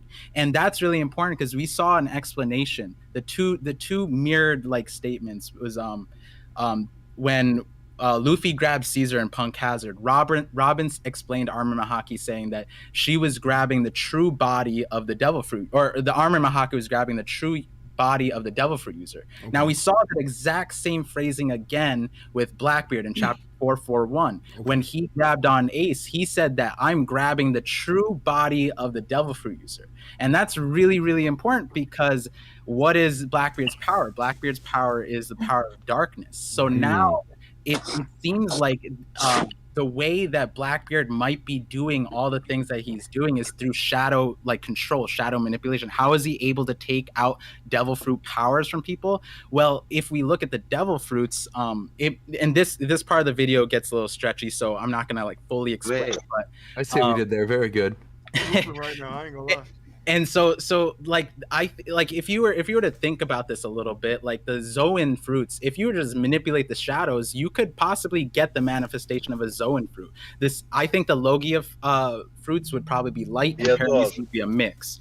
Now the thing that's really, really important is that Blackbeard, so separate to that, the shadows we know have memories, personalities, like they have their own thing, and we're seeing sentient objects too, and we're seeing swords eat devil fruits, we're seeing guns eat devil fruits. And so my question is like, wait, if a shadow has all of this presence, why can't a shadow eat a devil fruit? And that connects to Blackbeard's situation, where Blackbeard has 2 fruits. And when we look at the way he uses the Yami Yami no Mi, a lot of people think that, like, you know, and I don't disagree that maybe he's a mythical zone with that fruit. Maybe he is. But one of the things that's always piqued my interest is whenever he uses his Logia powers, it comes from behind him, almost like it's shadow. Right. So I was saying maybe his shadow ate the Yami Yami no Mi, and the Whitebeard's fruit he actually ate himself. And so when Marco said, you know, we know that he has a weird body, we don't have any inclination that he has, like, you know, a different race or anything like that. But it would make sense if he had like some sort of shadow control to begin with that allowed for him to do a lot of things that people didn't understand, right? Because like if Moria just showed up stretching people around, you would be really, really confused. So we haven't seen Blackbeard in that light. And so the entirety of the thing is like a shadow. It's called the shadows theory. And so basically I'm saying that Luffy, through shadow manipulation, is the reason why he's able to stretch his environment, is able to stretch, you know, Kaido, for example, because, you know, it could be that he's turning everything to rubber, but we saw with on Thriller Bark, the same arc where, you know, Star of Hope, you know, Warrior of Hope, that kind of stuff, we saw the same manifestation of a rubbery power, but not through pure rubber power manipulation. It was through light manipulation, shadow manipulation. And there's so much more in terms of like hockey in the video. So what's the name of the video so people can go search for it? Because this is fascinating stuff. It is fascinating. I do agree. Oh yeah, when Parr told me this last week, I was blown away, and I was starting to put things together just like Cole was doing it in the same way. But I also I took it a step further, and I still haven't finished the video, so I don't know if Parr actually got into this. But I was like, okay, so what if armament hockey itself is actually just manipulating your own shadow and bringing it to the forefront? You know, like that's where my head went immediately as he was saying this, and then it's like, okay, well then that's why they can affect Logias with armament hockey. Yeah, so it's the shadow hitting them. So I think later on the video, I kind of talk about it. I think in this isn't like a huge thing. In JJK, they have like this concept of like strengthening your soul, right? Like knowing the shape of your soul. And I think that armament hockey might be a way to, like, if you're strengthening your soul, it might be strengthening your shadows. It might be some kind of like shadow interaction. And when you think about grabbing onto light, right, the only way it makes sense to me, the true body would be their shadows, because without, they have to have the shadows according to the you know, very interesting concept that Oda introduced right before the time skip in Thriller Bark. And it wouldn't make sense to me for that entire shadow concept to be thrown out. You know what I mean? So, you know. So that's a dope theory. It is a dope theory, and the main premise is that the Sun God Negro fruit has the ability to manipulate shadows. That's where you're insinuating. And that's why he was able to make Kaido bend and everything like that, right? Right, so Then how does we've seen stronger variations of other fruits in the series, duplicates of fruits. And I do agree with that. So then my question is what about the manipulation of like the ground, for example? Like, is that just textbook awakening, regular awakening, or is that part of the shadow manipulation as well? So with all of those things, there were some panels when they were showing it where they showed like the ground as a silhouette, and it was a very interesting thing because we saw it like bouncing. And I don't know if it'll be like, this is something that the anime will help us like figure out more, I guess. From the manga panels is very interesting, but I would say that it would be manipulating the shadows of those as well, in the same light as him manipulating Kaido's shadow too, because everything in One Piece has a soul, has a breath, has energy of some sort.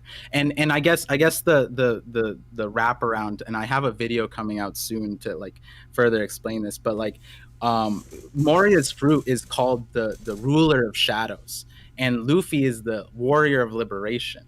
And it would make sense to me if, like we never really got a full context of what Sun God Nika was liberating, but it would be really interesting because, all the other people like Light Human, Ghost Person, I have like Perona's name, but Moria specifically was a ruler of shadows. So I was thinking it would make sense that Sun God Nika was liberating people who didn't have shadows or where their shadows were controlled by the ruler of shadows.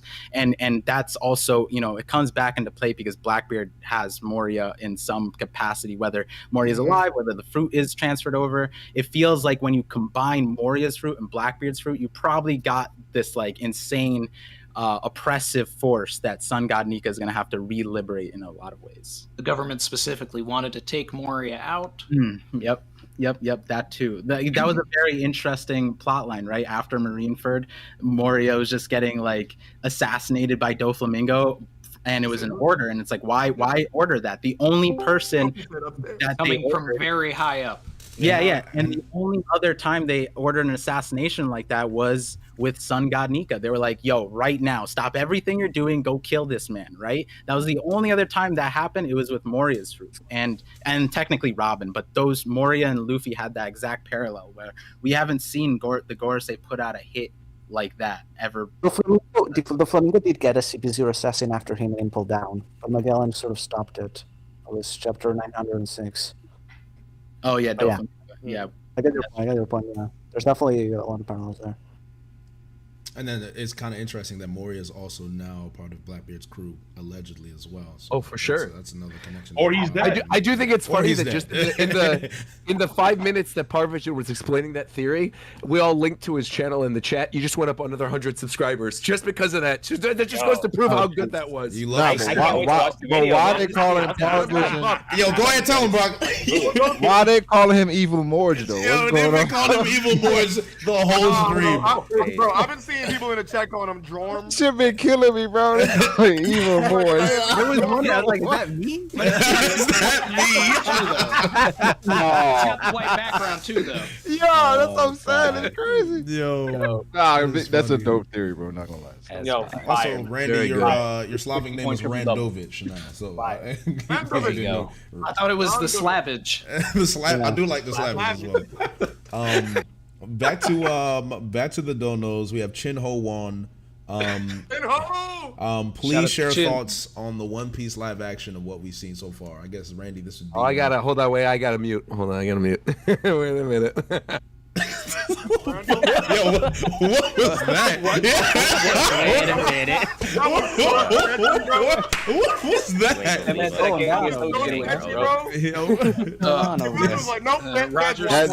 That's saying I know too much. I can't say anything. Randy knows. Randy knows. I love you, buddy. It is what it is. Man. It is what it is. Yeah. He's like, I haven't signed an NDA yet, so. All right, what are your thoughts, Randy, so far from what we've seen? I mean, what can I say other than I love everything I'm seeing. The sets, everything's amazing. I mean, I just put a video. I retweeted something yesterday or whatever that Taz Skylar put out, where he's like in front of the Baratier and he's kicking next to one of the actors from Cobra Kai. And you can see the Baratier in full force, and you can see Taz just killing it. And it's just, there is just an overwhelming passion behind this project that is just, I mean, realistically, like, I mean, I haven't seen it on any set that I've been on, save for, I mean, not even like Marvel stuff. You know, I mean, some people were excited to make, something here or there that may not have, panned out well, but this is going to be something special. It really is. And when it comes out, it has the opportunity to change the entire landscape of just anime adaptations, anime and manga adaptations. For sure. Finally going about it in the right way by going the television route rather than film. I mean, it's nothing I haven't talked about on my channel. I mean, since we had the last Reverie, we've gotten, like set pictures and things like that. And we have casting now, the cast looks phenomenal. If anybody, on my channel, I've got videos of the actors acting in other projects, so you can see, what they're going to bring to the performances. I'm just excited for it. It's going to be great. I mean, what more can I say? Yeah. No, genuinely, all joking aside, I do think the sets look absolutely beautiful. And like you said, everyone involved is like genuinely in love with One Piece, right? Everyone's a big, huge fan of the series.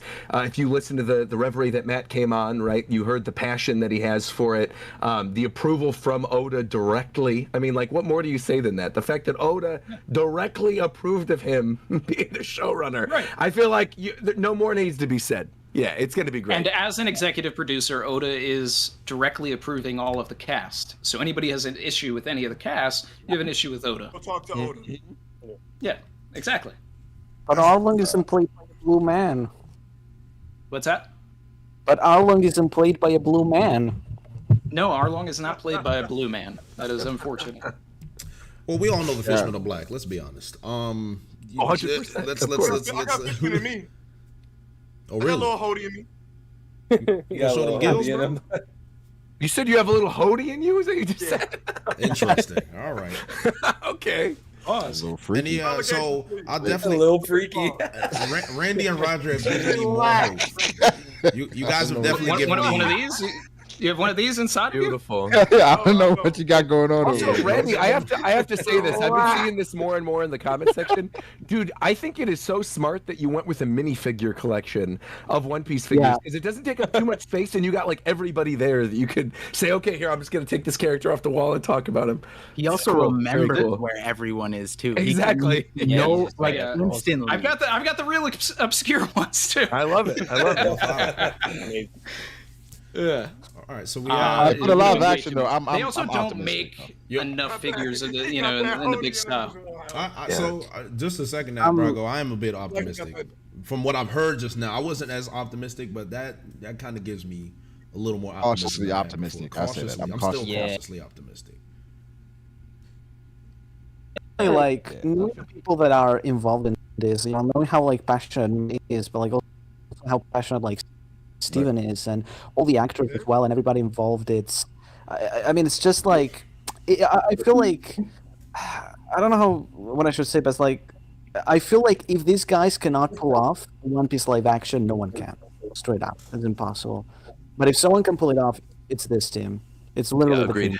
Like I said, Luffy's actor has to nail this. It's really hinges on Luffy's actor. That's what His energy really gives off that Luffy vibe. From all it does give off the Luffy vibe, and I it's cool sometimes. Sometimes I think it can be kind of cringe, but I think overall, like I said, I'm cautiously optimistic. I got to see it all play out. Everything looks right, cringe but like would always be present in live action. That's true. Yeah, anime live action will always have some sort of cringe in it, no matter. Like, I mean, the problem with Bebop, though, if I could hop on this, the problem with Bebop versus One Piece, right, is that Bebop went too off the deep end, right? I think the whole thing with One Piece, based on everything that we've heard, is they're sticking very close to the source material, and the only things that are different at all would only be things that would like expand the world, right, in a good way. Things getting introduced earlier, potentially, things like that. Whereas with Bebop, I mean, I don't know. Maybe I am misremembering, but I certainly do not remember a facility with a bunch of naked people making a drug in the original Cowboy Bebop anime. That is not something I recall in the original version. And there's a lot of stuff like that I think. Bebop should have been a 12-episode limited series instead of trying to milk it for 3 seasons. Exactly. There were elements of it that were good. I loved the core 3. And the action was fire too. Also, didn't Netflix just announce they're looking to redo Death Note with the Stranger Things team? That's what I heard. Yeah, they did. Yeah. They said we were wrong. They're going to get one. It's not going to be long before. I mean, there's already been word of a Yu Yu Hakusho. It's not going to be long before we hear about Hunter x Hunter and My Hero. Like, they're going to try everything. Hunter live action. Could you imagine live action Hisoka? That man's going to get canceled 6 weeks. Wow. He's getting canceled. They're not going to let it happen. They're not going to let it happen. Can I ask you a question? Like, Big goat. That's not gonna fly, bro. So what is the point? What is the commercial point of making things live action compared to animated? What is the commercial point of making a Batman movie? What's the Getting commercial more point of the efficient. MCU? But there's an actual like market for live action Batman. I don't know if there's. What a was market the for commercial live-action point of One Piece. making westerns, decades ago? It's just the cycle, and if they Commercial do it point of right, making a root. Show if they, flavor. Introduces it to a new audience if The commercial you do point it. is bags. It's bags. But does it it's work? just I remember. if it, I remember but when. It could. They can kind of set the market with It seems this like a stuff. very high risk, Exactly. and If it's done well, they kind of set the market. That's the That's thing. High risk, high reward. You got to take the risk. It makes it work. You say that to think one about of how them, much they're gonna content they can now there adapt. were Okay, if a this million works- bad superhero movies before there was a single good one, and True. then once they finally got the formula to do it, there were still some bad Took ones, off. but there were more good ones, and now having a bad one is less likely than any good one. You need the formula. Yeah. You're trying to- I'm just trying to envision You need to that producer meeting where he just pulls up stats about One Piece, and the guy's like, "Let's do it." Of any series, though, One Piece should be the trailblazer to make this happen. I hope it's good. 100%. I hope it's good. I'm not rooting for it to be bad. It's Yeah. just I don't know, Eric. we'll see. He's skeptical. But that's also the importance of us as fans, Twitter, and everything like that, allowing it to breathe. Even if there are things that the fan base is not happy with in season one, like those are the things that once people speak about them, not in a completely negative way, those are things that they can correct subsequently. Of course, and then of course. as they go season by season, they're going to get in a groove. The crew is going to get in a groove. The actors are going to get in a groove. The scripts are going to get in a groove. Yeah. So Sanji smoking you have camels to. instead of Marlboros. I got a problem. A problem. I have an As issue. long as it's not the lollipop. Oh, It just please. depends. This Reverie, bro. I hope to God he gives him a Just let lollipop. them You get need to a it. lollipop scene, Let though. them at the season 2. Wait, I need Sanji to speak in that Jersey accent. I need the Jersey Sanji back. That's right. Nasty I Jersey. Nasty and nutritious. Yeah. Nutritious, dog. No, we need a Recon. lollipop. Any thoughts on the live action? What are your hopes, man?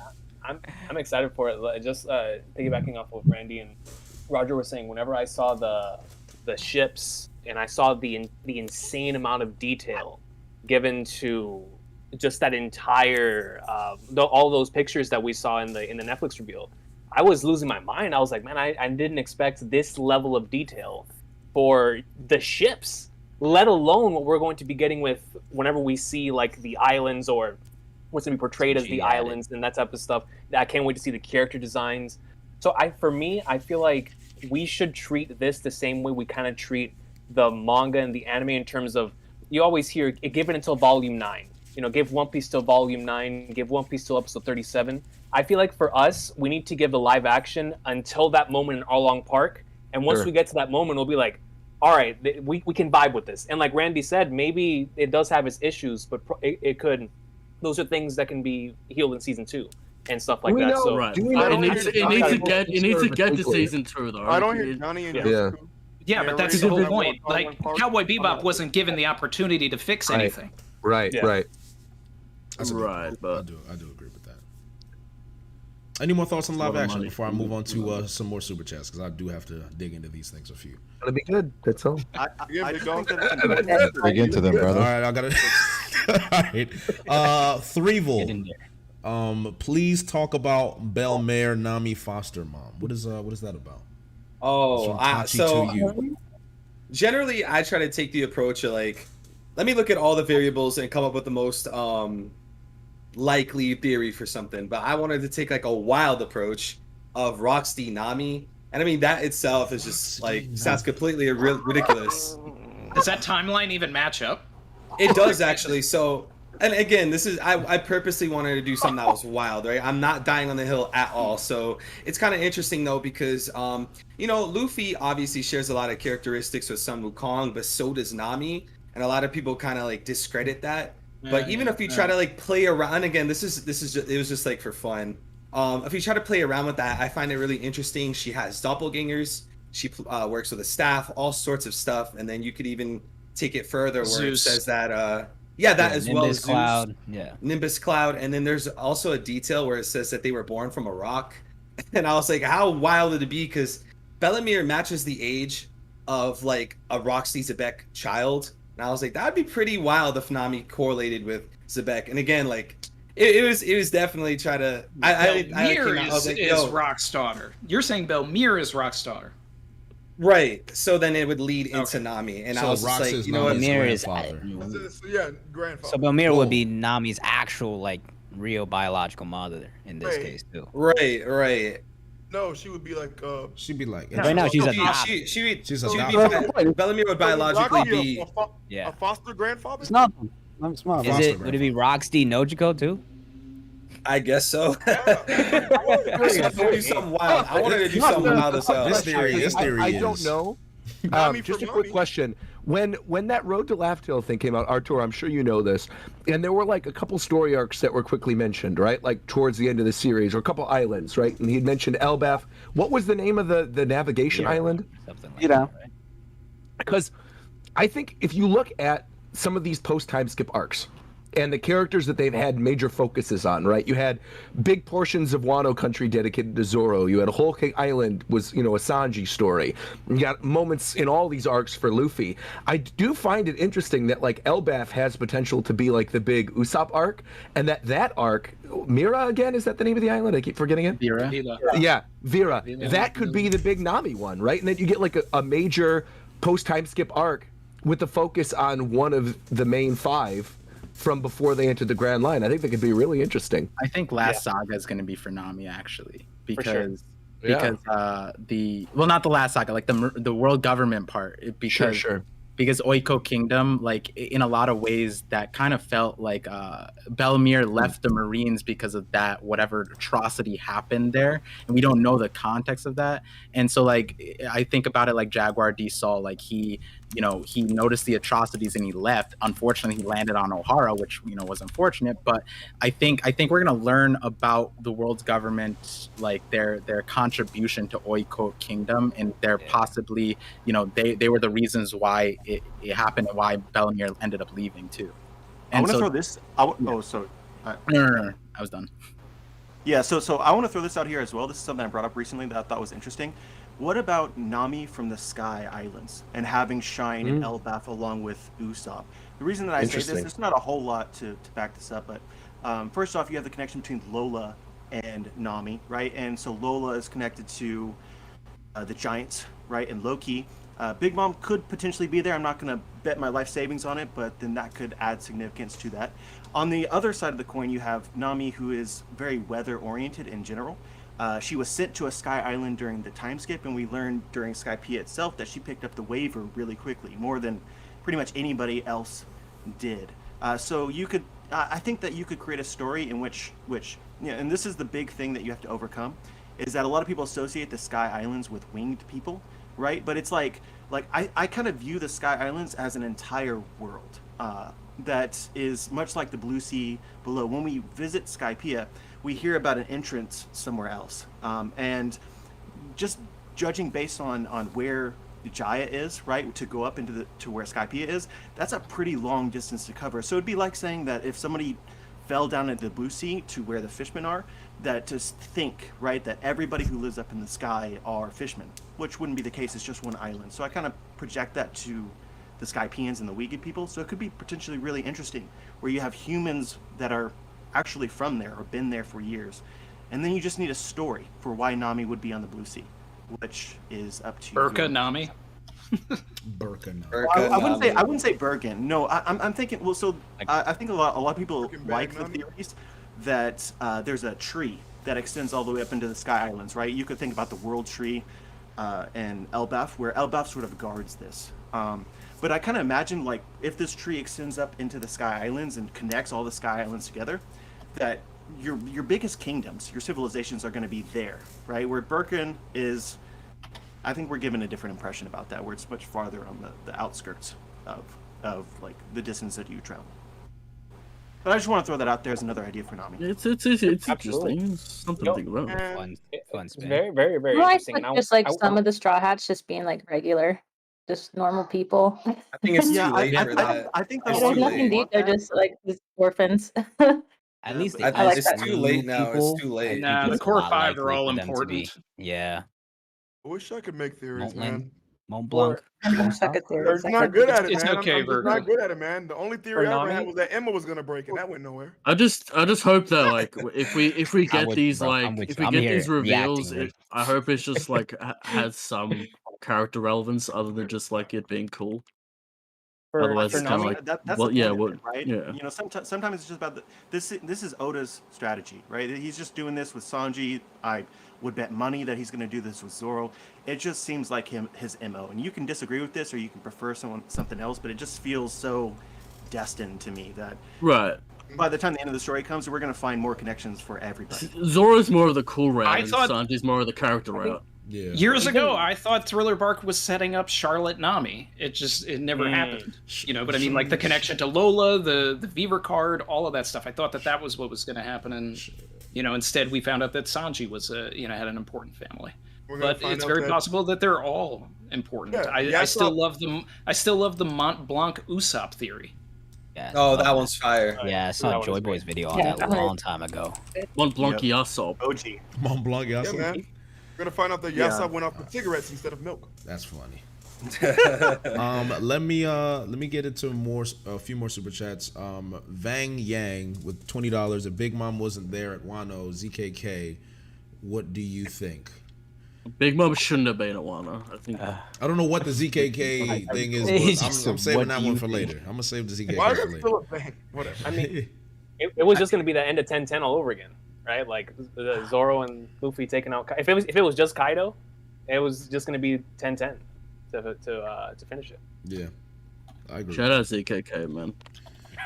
Mango and Anime super chat at $10. Love and appreciate the content and the work that goes into making it from all of you.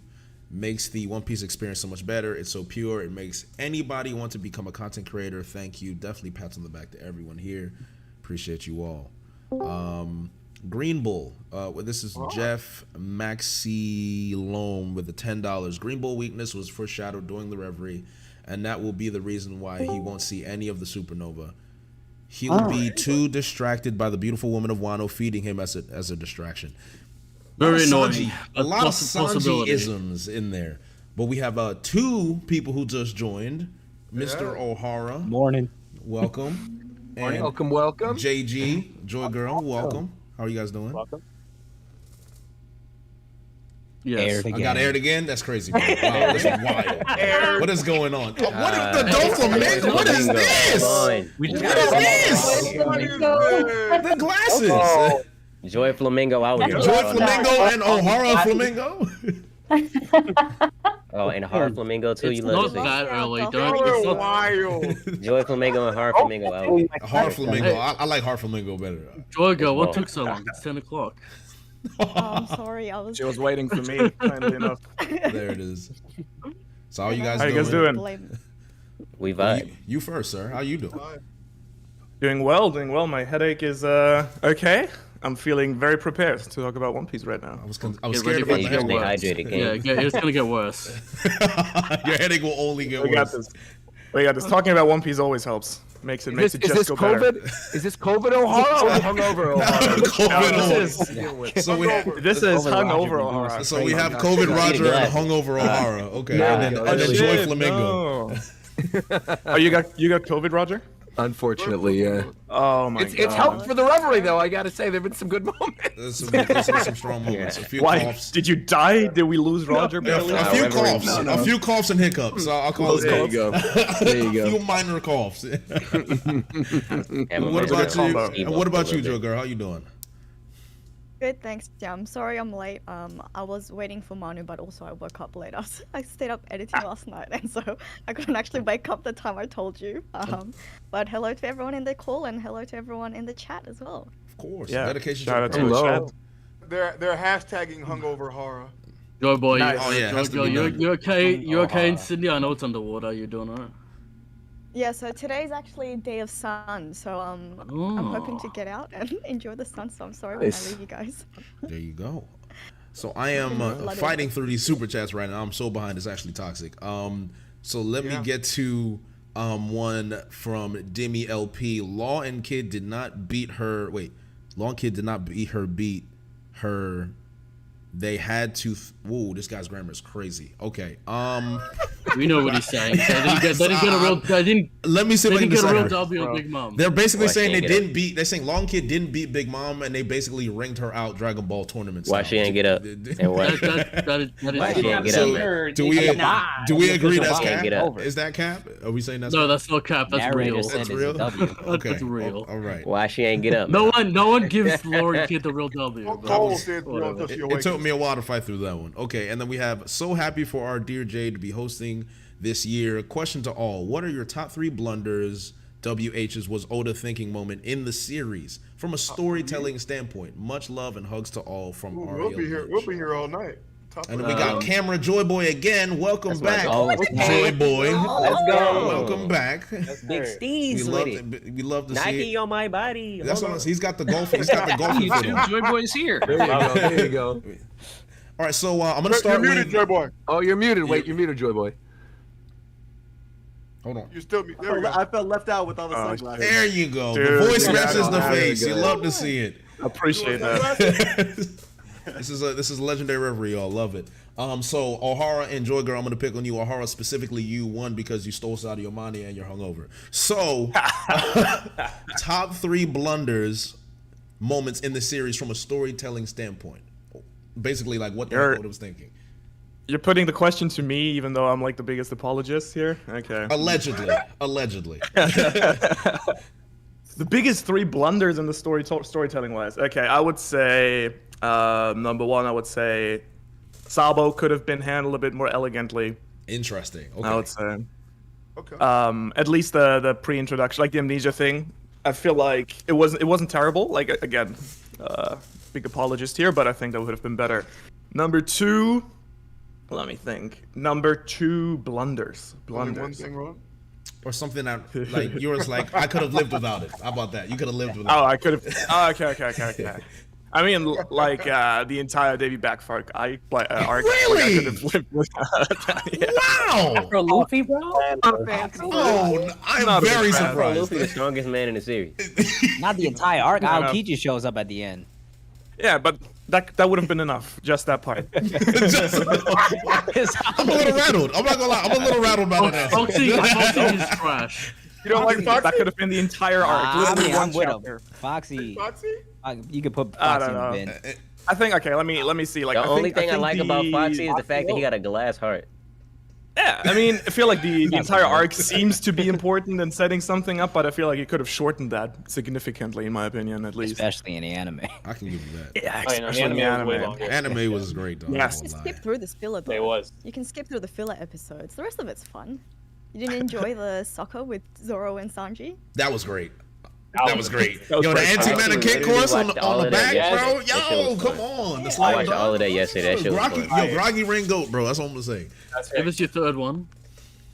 Yeah, my third one I would say is putting Fishman Island directly after the time skip. Because I think it would have been way more powerful with like a bit of a stronger villain and the same storyline. I think maybe like a little arc in between, like a tiny island where like the Starheads could show off their new powers would have been nicer to give a bit more heavy, focus to Fishman Island, because it's a great arc in retrospect, but I feel like it got kind of a bit lost almost after the time skip hype, I would say. Okay. And But I'm really ass pulling here. Fair enough. Joker, what about you? 3 moments that you could have lived without in One Piece. I don't know. I think I'm an even bigger apologist than Ohara is. I mean, I like. You will have to really like press me to find anything negative to say about the series. I mean, I suppose I could agree with like Sabo, especially. I think Sabo is probably one of the best examples of fake out deaths in the series as well. That obviously a lot of people have problem with. But even then, like apart from maybe Pell because of just the like gravity of what happened afterwards.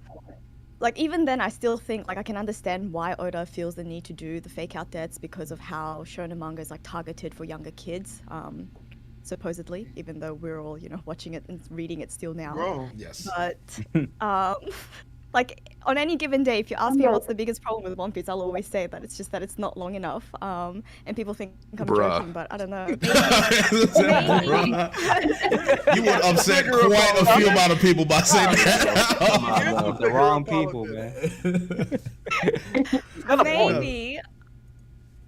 Maybe even like something more recent, maybe the way that some things in Wano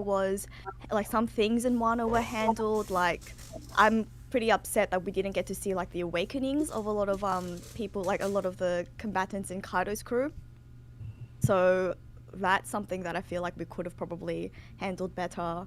And yeah, maybe Big Mom's amnesia, and like I suppose that's it. Big Mom Amnesia, I think a lot of the community would have lived with that one. I think it's we got could have agreed. lived with that one. Ringer We in definitely this could have lived with that one. Oh yeah. We have Andrew Connor for $5. Thank you two for the answers, by the way.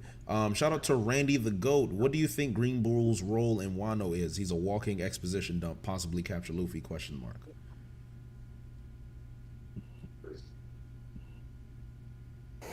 I think. This Say that again, my man. The silence. Oh my God, it hurt my spirit. Air it again. Air it again. I got aired again. I just been getting aired by everybody today. All right, what do you think is Green Bull's role in Wano? It's super chat for you, man. Gotcha. Well, I mean, He decided no. I definitely talked about it a lot during this, so I mean, I'll probably just do a shortened version for the people that just got here. Green Bull is essentially the Kuma of this arc, showing up at the end. He's going to be devastating, I think. Instead of being the what's up, Ragnar? Can't hear shit. Instead of being kind of like Aokiji was a this sort of menace that ended up owing a favor and being morally gray, and Kuma owing a favor and basically being friends with Luffy's dad, and Garp showing up at the end of an arc but being Luffy's grandfather. This guy wants that attaboy. He wants to get Luffy. So I think he may do something that potentially, if Oda wants to go in that direction, where he does get Luffy, whether that is by force or through pressuring him or anything. But either way, he's going to propel us into the next arc. Whatever information he provides or whatever he does to the arc, it's going to push us there. And if Oda wants to do a full Marineford inversion where we're with the crew without Luffy instead of with Luffy without the crew, I'm all for it. Do you think there's going to be like any type of downtime, or is all just going to be like just one thing after the next, like from here on out once we get back into it? Like, do you understand what I mean? Yeah, no, I mean, these next few chapters are what's going to dictate that, because it depends on how much pressure is going on in the outside world. We don't know what happened. Those things, it could be this barrel roll effect similar to when Ace got captured, where it was like, okay, I can't go and reunite with my crew because I have to go and stop Ace. Depending on whoever is captured or anything like that, we could be moving into a Marineford arc before anything else, if that's what Oda wants to do. I mean, we still have to do Elbaf. We're still going to get to Elbaf. We're still, going to get to Laugh Tale, maybe even Lodestar or something like that, Vila if we need to. But this whole situation with the world government is happening very fast and needs to be addressed. So. Okay. Next super chat we have from DJ Vega. Shout out to JD Legend for being the best moderator in the entire Reverie saga. You set the standard. Appreciate that. Don't know if that's the case, but appreciate that. Terry Martin, Virgo, will there be another Ghetto Reverie this year? Most certainly. Okay. There will most certainly be another Ghetto Reverie. We're trying to invite more white people this year. I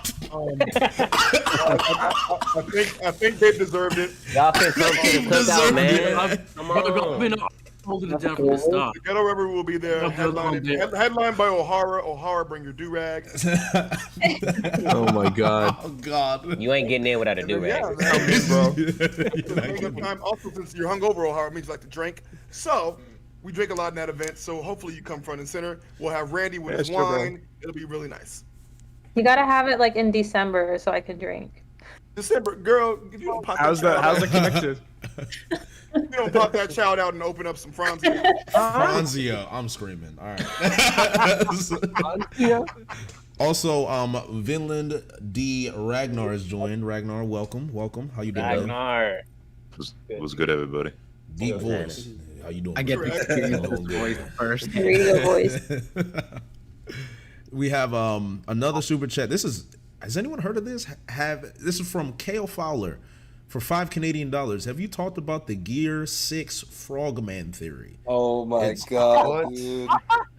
Gear 6 Frogman. No, I have to be real. I have to be real. That's the homeboy. I made a subreddit because literally, why not? And he posted a theory on why Gear 6 Luffy is Frogman. Gear 6. I can make the Gear 6 theory. We don't need Gear 6. We're gonna be built like that. Rebo, I'm happy that's your man's and not mine. I think I gotta ride for the homie, but like, shit. Ride for the homie? I don't know. Sometimes you ain't gonna gotta ride for the homies. I'm not gonna lie. Yeah. You gotta let him down his own, bro. You gotta let him down his own. Let him down his own, man. Live for Bob. Caleb Brown, I'm gonna direct this towards Ragnar. Just curious, what do y'all think Katakuri's future role will be in the story? Will we see him again in a major way? So I caught a glimpse of Ohara's recent video, and I think that he will definitely show up again. I mean, we're going to see him in the movie, actually, which surprised me. That is the One Piece Red film. Yeah, I don't know why he's showing up again, but I think at the end of the story, we're definitely going to see Luffy, based on Ohara's recent video, with a bunch of pirates for this final war. The power from Marineford. If the final war is this big war, we'll probably get revisit what Mihawk had foreshadowed about Luffy bringing everybody together, and that's the one power maybe that can defeat Imu. Because I would love for Imu to be somebody that's too strong for Luffy and doesn't fit the familiar narrative of the protagonist, getting another power up that can overwhelm Imu. Instead, he uses his original power by bringing everybody together to take down the world government. So that's what I would expect to happen. Okay, I like that. So like he's gonna be an ally, right? Yeah. I think he's already kind of an ally. I think so too. Definitely on a very easy. I think that with Big Mom defeated and if potentially even maybe dead, if someone needs to take the throne of Totoland, it's Katakuri, and he's the one. Because it was foreshadowed also about. Yeah, because Wano has a lot of problems, and Kaido just wasn't needed there. But Totoland isn't that terrible, and with just a slightly better ruler that doesn't control as heavily as Big Mom, could be a pretty nice place, and I think Katakuri could do it. So yeah. But I have something with Katakuri. So didn't in Whole Cake the sister that was obsessed with him? Didn't she was gonna spread rumors that he's all ugly and crazy looking? Okay. So don't they not like him anymore? Yeah, but then when the big turn up,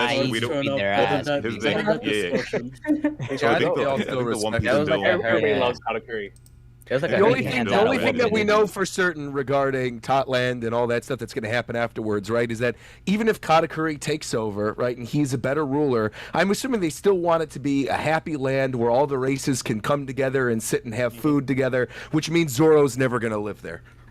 Love the plug. Love the more plug. habanero. Oh man! Trial of the Century Part 3 is still in the works. By the way, the trial is not over. It is not over. Big shout out to Freddy the Fish. Shout out to Freddy the Fish. Shout out to a very powerful witness statement from Recon. Cried all the way throughout it. Great reporting from JoyGirl. JoyGirl News. Wonderful. So that is one thing I'm looking forward to the One Piece Film Red movie is figuring out what Katakuri has been up to. And I don't know who was talking a while ago, but maybe we'll get to see exactly how they're treating him, whether or not he was outcast or not, what he's still doing. Yeah. So good. My theory for One Piece Film Red and Katakuri is that Katakuri is secretly a massive closet idol fan, and he's there for Ruta. I need that. Ruta, wait, is that a Tokyo Ghoul reference? Is that what you? I need to see him hitting there, busting moves and all that. You know what I'm saying? Yeah, he got the hockey. I need it, bro. I need the full bag on display for Katakuri in the final war. I need it, and I need him to fold something like a lawn chair. I really need that. We have Gabriel Turman. The lurking legend is Caribou? He do be lurking. He do be lurking. He's not legendary. I can promise you. Not legendary, but definitely a lurker. He definitely be lurking. That's right. That motherfucker do be looming though. Do be looming. Tai Chi I to see you. CBCU. For $7, Fujitora never ate the gravity fruit. His sword did. He never uses the fruit without unsheathing his blade. Isho never ate the gravity fruit. Then we already. False. He manipulates the dice with his did. hands. I can buy that. I can buy that though. He manipulates the dice with his sword. The Vibra cards What confirm the this. point of that? Maybe he like slightly unsheathed his sword and then manipulated the dice. Oh, you're reaching. Man. I'm just saying, you don't know. You never know what Oda can do. Like, come on. You never know what Oda can do. I mean, just saying. That's a Gomu no stretch. Fair enough. I mean, that brings up a big question, though. How do Admirals get their devil fruits, right? Because, like, if Fujitora was drafted 2 years ago, did he have this insanely powerful devil fruit prior? Or like, where you been at? What have you been doing? He probably gave it. The draft makes no no got a vault sense. back there. I think they're gifted. Yeah, I think they're gifted devil fruits. I think they're gifted devil fruits. Yeah. Par, do you think it's a CP9 situation, Par? Where it's like they're giving their fruits? I don't know, because... Yeah, I think that. I thought If they're good, then they're not like fully mastered. They're kind of like Sabo, just kind of like doing stuff with their fruit. So that means they have. Oh. Sorry. So I think there's no point for a draft if you already have a devil fruit, because it's kind of an even competition. I think they kind of what was saying earlier, they weed out who the best people are. So clearly, the Admirals are already, we see them with swords and everything else, and apparently they have hockey. Everybody has hockey. So there's a certain level a threshold you have to meet before you're chosen, so to speak. I would also say that they definitely keep those super strong devil fruits to hand out later. That's what I would think, and I would agree with that as well. My thing is that's kind of insane, because that means piggybacking on that. That means Fujitora learned how to bring down meteors within 2 years. Well, that's what I'm saying. That guy. He's that guy. He's that guy. How crazy you get this fruit, and the first thing you do is like, all right, I'm bringing meteors down, guys. Like that's wild. Within 2 years, like that's gold energy. The draft. We talking about admirals? Yeah. Oh my god, bro. Oh no. We're talking about admirals. Here we go. We are indeed talking about. So personally, for me, I think so. Again, if you think about the fact that the Luffy's devil fruit, the Gomu Gomu no Mi, was being transported by a government ship, it leads me to believe that the world government is stockpiling devil fruits just to maintain their balance of power around the world. I feel like that's something that's. And he got glasses now too. I'm getting glasses. For sure. It's kind of weird that they'd give like apprentices really powerful logias. Oh, we just lost Virgo. I think he fell asleep. Oh, again. Oh my god. Did he fall down or did he just like disappear? Yeah, no, he just collapsed. Oh, okay. That makes sense. I did hear he has narcolepsy, so that's get a life alert. I have fallen and I can't get up.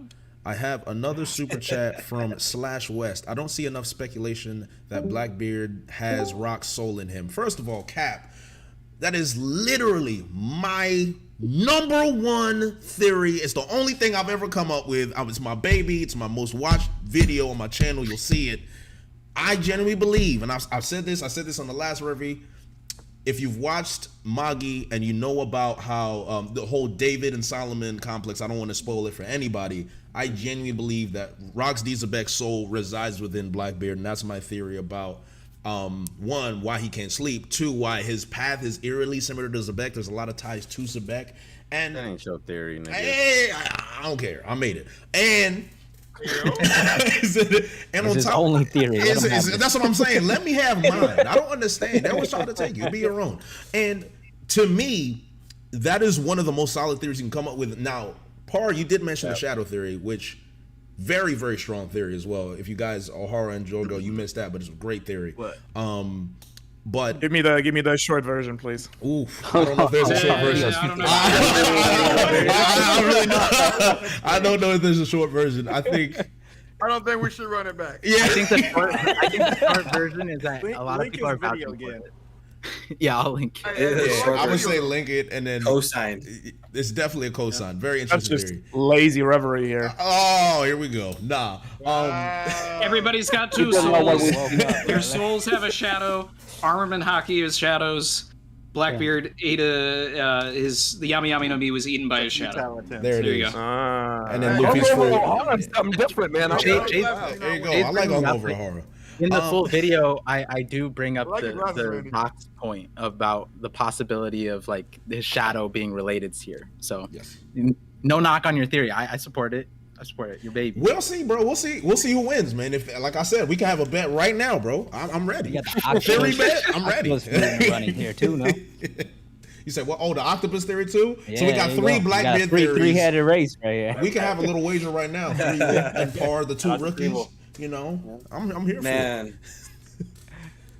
There's so many directions you could go with Blackbeard. I love it, man. For real. My goat, man. That's my goat. I keep telling y'all, top one in the verse. Favorite. What if Blackbeard is just a red herring for Buggy, huh? That's the real Oh no, that would question. rattle me. I'd be Don't upset. ask. Blackbeard was the good guy all along. I believe Blackbeard did nothing wrong. I like that theory better, personally. Up next we seriously, have. the Rocks might have never done something wrong, so. It's possible. You know, that's fine. I mean, we It's don't know. actually We don't know, possible. yeah. Yeah, That is you very don't know. possible. It's Rocks possible. was a good guy. It's not like the girls say are, good people. So to be fair, right? There's no morality. I think it was like, wasn't that a theory for the longest time that Roger is actually kind of like this villain? really bad pirate? Yeah, a villain, and then like they just painted him kind of good. So I feel like that's kind of been rebuked by this point, but Yeah. he did kill Squad's crewmate though, so that's pretty evil. He did kill Self-defense, man. It was self-defense. he seems pretty sweet. Just chill. So Randy, these glow in the dark glasses, yeah. What? I was gonna say. Yeah. What are? Do you want? Yeah, what's why the is, story? why is the light still on, Randy? Yeah, That's the real I was question. about to say, turn the lights back off. Pause. Hey yo. I already protected myself. Don't do it. We have Ignacio Sotelo with UYU. I wonder what that currency is. He's been waiting for this 75. donation. He's been spamming about it. Rikyogu, or I'm gonna say Green Bull because I can't pronounce things, is the only admiral that has a weird laugh. It's nah ha ha ha. He could have been a pirate. Isn't it? It's ra ha ha ha with an R. It's ra ha ha. Wait, Aokiji Yeah. is an Arara. Isn't that considered? Yeah, Arara! doesn't every character Is have that- its own Isn't that a laugh? laugh? Is that a laugh or is that more of like a mannerism? Is it a laugherism? Is it like both? You said Oh, laugherism. Laugherism. Why not both?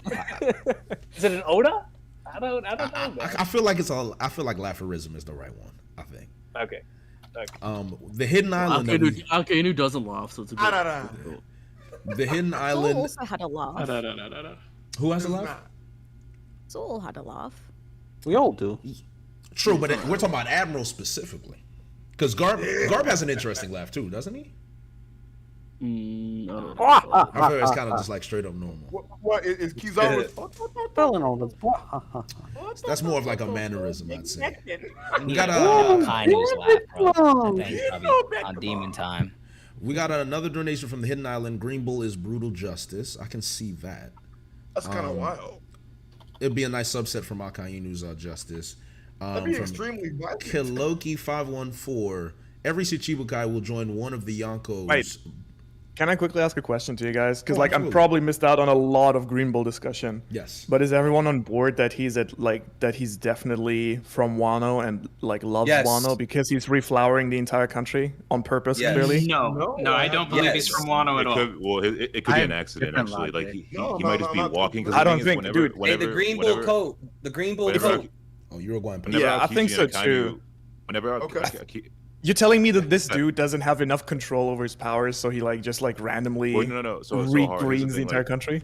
When I think Aokiji it's was his leaning quirk. against- Talk to him, Ragnar. I think it's his quirk. What? He's trying to do bad things, but while he's doing bad things, he's doing good. I don't know myself. It's a very Japanese thing. I to think do it's just him. You know, when Aokiji was leaning against that wall during was it Water 7? We saw him like leave Oh, ice. Sense, yeah. I think on the back, right? So like some of these characters when they walk, their devil fruits are kind of like I don't know if they can't control it or if Oda's just trying to add a little extra flair to it or whatever he's doing. But sometimes when they're just walking, they'll be dripping, magma or leaving ice behind. But then So- I don't know, man. I feel like why is he sitting in Marijoa then, and not plants everywhere? Yeah, or it could be his So it's justice, right? excess residue? His sense of justice might be that he Listen, doesn't like, I think it's too So wait, early. so It's is too he early to copying judge his character. Like the first so- time he was crazy, the second time he's like a different character. Hey, It Randy. get it to an extent, but in but in like other shonen or anime manga, whatever you want to call it, you know, characters that often have like flower powers or whatever, they have like a connection with plants and nature and wildlife, and so they care about nature. So I don't know if that adds an extra element to his character, and maybe he just doesn't like seeing, you know, destitution, a wasteland, or whatever it is, and he's just doing that. Now, I mean, he could be from Wano, but you know, I haven't really. It felt very. I don't know. It felt very. He's the first thing he does is go for the pirates that basically destroyed Wano, and then he uses their power to reflower. Yeah, but if the he was entire- from Wano, then why didn't he just do that sooner? He's not from Wano. Because they're not allowed to go there. All of this stuff being Well, apparently he doesn't care about the rules. Clearly. Yeah, he just said don't go there. He could be from Wano from the point where he clearly is flew not it and stupid then enough he to go walked. there and try to take down Kaido himself, right? But he also So- walked so- from Udon to Flower Capital. Like he He kind of knew. It feels like he would know Wano's. Like he flew there too. Like dude didn't have a map. They didn't have Google Maps back in the story. Right? Hey, Randy. Exactly. Hey, Randy. You know how they gave Ushimaru a green bull coat? Hold up. You know how they gave Ushimaru a green bull coat?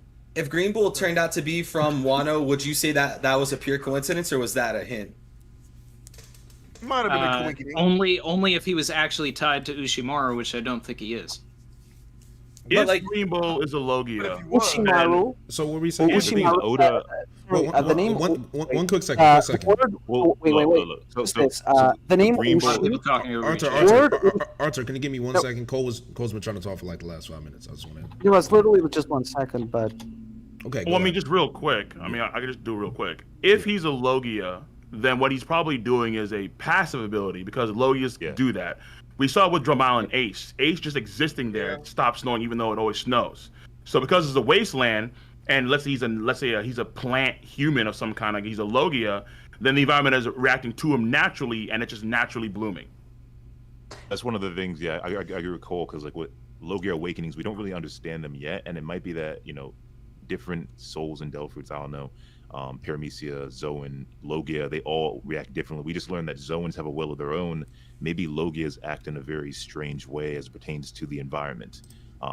Because we never got confirmation that, Ace or them were awakened, but they're acting in a way as if they've always been awakened and affecting the world around them. So we'll probably, get more information on that when we get to that point in the story, maybe from Green Bull. But I agree with Cole. Arthur, what did you? But the Arthur, idea what that did you he want to say? knew the way around Wano. So sorry. The only yeah, go ahead, Arthur. Sorry. The only thing I wanted to say is that in the name Ushimaru, word Ushi literally just means bull or just means ox. So that's the reason why he has like a bull on his outfit. I really don't think it's much deeper than that. And then JoyGirl, what do you want to say after that? I mean, I'm not decided either way on this, but I do think there is merit to the fact that he obviously knows his way around Wano. Like, he had a very clear purpose, knew where to go, and then is now heading where he needs to go. Like, he obviously knows his way around. Mm-hmm. For sure. That would be. So what do you think would be the significant purpose of Green Bull being from Wano then? Because I know Ohara, you're mentioning is about basically reflowering all of Wano. Do you think there's something else that we're missing? Like maybe being Zoro's dad, for example. I'm not saying that's the case. Motsuki Aramaki. I mean, maybe, dude. Like the first thing that happened. So I don't know, like about you guys. The first thing when I saw his face, I was like, dude, that guy looks nothing like Ushimaru. Was like my first thing, and then I kind of like put the two faces above each other in Photoshop, and there's literally two frames that are the exact same for Ushimaru and Green Bull. Like same pose, same thing, like with the cigarette and like the kind of like this grass thing sticking out of the mouth. Same eyebrows. So I was like, I don't know. I could like, it's probably not Ushimaru himself, but maybe his son But or we've something. seen what Green Bull's eyes look like as well. Right. Well, you guys obviously know who Green Bull's based on, right? So the actor he's based on is Yoshio Harada is the guy's name, and there's a movie called Ronin Guy that if you haven't watched it, it was like from 1990, and there's a character in that movie that also, not a character, it's the actor that Kizaru is based on and the actor Fujitora is based on. They're actually both in the movie along with Harada-san, who's the inspiration for Green Bull. So I haven't seen the movie yet, but I would be super interested to like go back and watch the Ronin Guy movies to see if there's any differences or similarities between the story there and what's going on in Wano country. I did watch Ronin is kind of. I have seen the Running Guy. Oh, you've seen it? Has passed away, right? Yeah, I saw Running Guy specifically. I remember before the Reverie, Yeah. when Green Bull kind of appeared, and the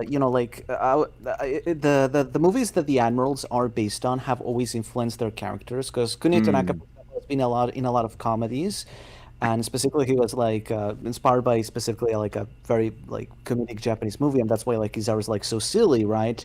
There's like a lot of like aspects of Arkiji's actor that also like determine his character. Sakazuki is based on Bunta Sugawara, who did a lot of Yakuza movies where he's like aggressive and violent and all this stuff. So I'm sure that like Yoshio Harada, through Aramaki, obviously influenced the Aramaki in One Piece, because literally in the movie Running Guy, the character that's played by Yoshio Harada is called Aramaki. So obviously Oda is kind of taking some stuff from there, and the thing that I remember from Running Guy is that's like it's kind of like this, like at first like kind of like Aramaki, Aramaki's just sort of. He's like lazy, he's kind of given up on life, or he's like very like brazen and rough with things. But eventually by the end of the movie, he's redeemed to save like the girl he loves as a samurai. And I don't know if that kind of plays in any way, but it's kind of interesting. Obviously not everything that happens in the movies will play the exact same way in One Piece, Sure. but I am always kind of interested in seeing is like exactly what is Oda going to connect. I mean, So it's so interesting. how that is going to reflect in the story.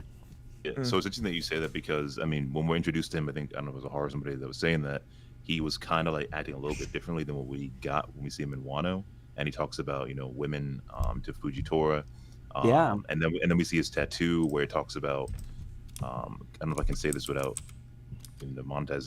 He talks about offing himself, right? Yeah. So or his tattoo or whatever it means, right? The rivers of death or whatever, twin lovers or whatever. But like translates his tattoo is also interesting because while It's it not a says song like by Chushin, Yoshio like Harada. yeah, but Chushin has like two meanings. Like it can mean, it has like this romantic meaning, but it also means like your true motives as a person in Japanese.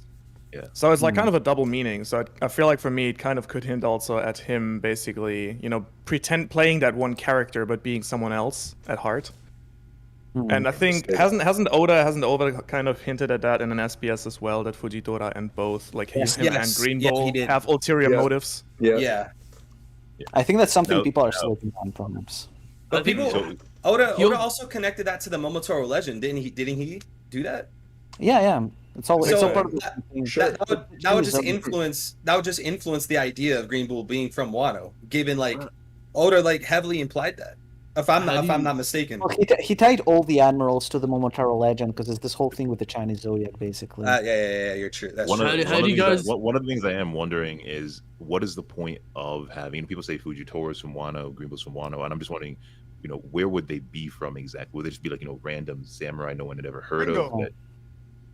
Ringo. Well, we have the situation with after Sukiyaki was born, that there was a Kurozumi hunt, right? And so one of the things that happens when you have like that level of like essentially a genocide, people end up leaving, and they they criminalize you leaving. And we know we have a fact that Kozuburo, who is a Shimotsuki, they weren't being discriminated against, but he left. He chose for some reason after Odin was born, 4 years after, to leave, become a pirate, and establish a Shimotsuki village, right? So in between Sukiyaki being born and Kozuburo being born, I would imagine there's probably a bunch of other pirates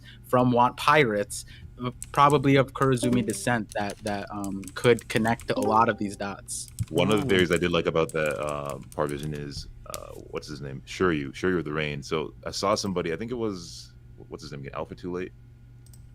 For him, whatever his name is. And he had someone had a theory about Shuryu being from Wano, right? 'Cause 100%. It was Shuryu of the Rain. The epithet, right? Uzuki clan. Uzuki means rain moon. Yeah. And then there's more than that too. And so I was putting a video out of this. I'll just say it here because it's fun. Zoro, we're thinking Shimotsuki, it could be Kurozumi, whatever, it could be. But it's really funny. Oda put Zoro into a zombie's body. And do you guys remember the name of that zombie? It was Jigoro of the Wind. And the wind is Fugetsu. And with this pirate, this zombie wasn't a fodder pirate. He soloed 7,000 pirates on himself, like alone, to save his family. So this is like Oda gave this character a really interesting backstory. And there's not just that. There's a bunch of other characters with this of the rain, of the wind, all that stuff. So Going back to what Because Ori Ohara said obviously earlier, went to because Wano. the idea of him being from Wano is something that I think is potentially possible, and I've been trying to put together why it is that Green Bull fasted whenever we first saw him, and especially whenever he came back. I brought this up earlier, but I just wanted to get your take on it because you brought up that Green Bull potentially could be here. Do you think that Green Bull fasted in a similar way that Yamato fasted for Luffy's recovery? That Green Bull was fasting for Wano to be saved by someone? If he's from That's here, one like, of the do you tricky think things that's the case? where like Oda Recon, like Oda says like he kind of puts like layers over it, so you're trying to guess what's going on, but it could be so for many sure. different avenues. And so what's going on here? Someone in my comment section had mentioned to me that maybe he, with the reveal of his devil fruit and what we see him doing in the chapter where he's eating King and Queen, everybody else. People are saying that maybe we misinterpreted what he meant by he hasn't actually eaten. Maybe he hasn't eaten because ever since he ate his devil fruit, he never actually had to eat real food ever Gotcha. again. And so what he was really Yeah, doing could be was either. draining people. And so that's one alternative. Or it could be because it's mentioned in the same chapter, you're right, that Green Bull shows up, that Yamato was fasting and it was a prayer or whatever. And so maybe, his prayers are answered and now he's starting to eat again. But I don't know. If he's someone from Wano, then that's just going to give us another Aokiji Kuma Garp situation where someone shows up at the end of the arc and they're not actually there to do anything. But like Randy, harmless. let me ask you this: Yeah, it's couldn't a you Garp have both? Couldn't you see it from the perspective that he is from Wano and he cares for the country, but he's like more morally gray towards the Straw Hats, and as in like he really cares. Yeah, he saved what, like, he got, like, I mean, he took down Kaido, but he could well be that he's, like, actually a fan of Akainu, as he says. And he's like, okay, cool, I'm really happy that the Beast Pirates have been taken care of. Let me take them out and make sure they're, like, gone here. But next, let me also make sure that they're not just replaced by the next dude who, like, Actually, took them down. Ohara, yeah, that's a good point, because before the Strats actually won over the trust of people of Wano, there was the whole scene, even in Udon, like, they didn't trust pirates. Right. And so maybe if he is from Wano, like y'all saying, and he shows up, he has the whole attitude that he had left his country with of being anti-pirate, right? Right. But now he'll see that some pirates are good. Especially if he's a big Akainu fan and like he gets along with Akainu to a certain degree. Like it could be easy to see that he's like he has like obviously he wants his home country to be free, but he could still be like, okay, well, clearly everyone thinks that this Luffy dude is like terrible for the world. He like brings destructions wherever he go. I don't want him to be like the next person to like sit on the throne of Wano. So I'm just gonna come in right now where it's like convenient and take him out of there. I feel like he could have both. Ryoku's also quite close to Fujitora, and Fujitora has a really good like impression of Luffy. That is a good point. Yo, And I also feel Recon, like you don't if know he the shows up good and guy, he really. sees like there's a party This is going his on mom. and everybody's defending Yo. Luffy. Yo, Recon, dude, it's what you just said about the fasting was actually crazy because I have a video coming out next week about Zoro that I did. You know that when Zoro's introduced, he's actually starving for a period of 9 days before he, introduced. I think Morj said and that. then Ushimaru also was kind of starving. And then in the Wanted One Shot, Ryoma is too for 5 days. He's also starving when before he's actually introduced into the story. So it kind of feels like Is that there's not a just theme a here. samurai thing, though? I just need Green Bull versus Zoro. Well, but that's the point. If Green Bull's also fasting, then and he may have a black blade. I mean, it's like, he could be the real deal. Demotes Yaramaki, man. Yeah. Does it matter? Does it matter if he's from Wano? Like, I'm not sure. It what the really purpose would doesn't. be. Probably not. Yeah. I don't know what the purpose would be of him being from Wano. So like, whatever. I feel like the main thing that him being from Wano would allow for is for the Strats to leave Wano and it still be safe. If Green Bull Wano be safe, yeah, for sure. But this is the they thing leave with and Wano's in good hands. The world government and the Navy hate every nation that isn't affiliated with them. So I don't like it. Wouldn't really. Yeah, but the world government and the Marines annexing Wano is not a good thing. Because ultimately, the only reason that they want Wano is because they want access to the factories that are there, so that they can resume making the weapons for the world government and to you'd wage assume, the wars and etc. You'd assume the Gorosei would want Wano for other purposes. I actually think that they're well. going They want now that we know that Pluton is there, they want that as well. But they're well, do they know it's there? Probably. They might not know though. The Gorosei, have we talked I don't about know. the Gorosei yet? I've Gorosei been fumbling a little bit. Yeah, did we talk about the Gorosei yet? No, I think we we have were going to get into that later. One of the things I was wondering is if Luffy declares Wano his territory, has the world government ever attacked the Yonko's territory that we know of? I'm not sure if they ever have. They're tearing down the house behind you. Yeah, well, they did attack Buggy's territory. Bro. They weren't in the New World, Before- so probably before not. it became a Yonko, though, so They were never in the New World. that's true. Yeah, so I'm just wondering, like, would they attack Wano? Because Akainu was the one that was saying originally we don't have the manpower to deal with just the samurai alone and then the Yonko and everything. But now you have Luffy on the island, and even if Luffy leaves, it's still his territory. So. Since we're talking about the world government and we're talking about Yonkos now, I think it's time to talk about the Gorosei, because it's something I've been wanting to talk about for a while. And this is the main theme about them knowing about what the Gomu Gomu no Mi really was, and it being the Mamonika. And I'm sure you've all seen Sawyer's video where he has criticisms towards the Gorosei.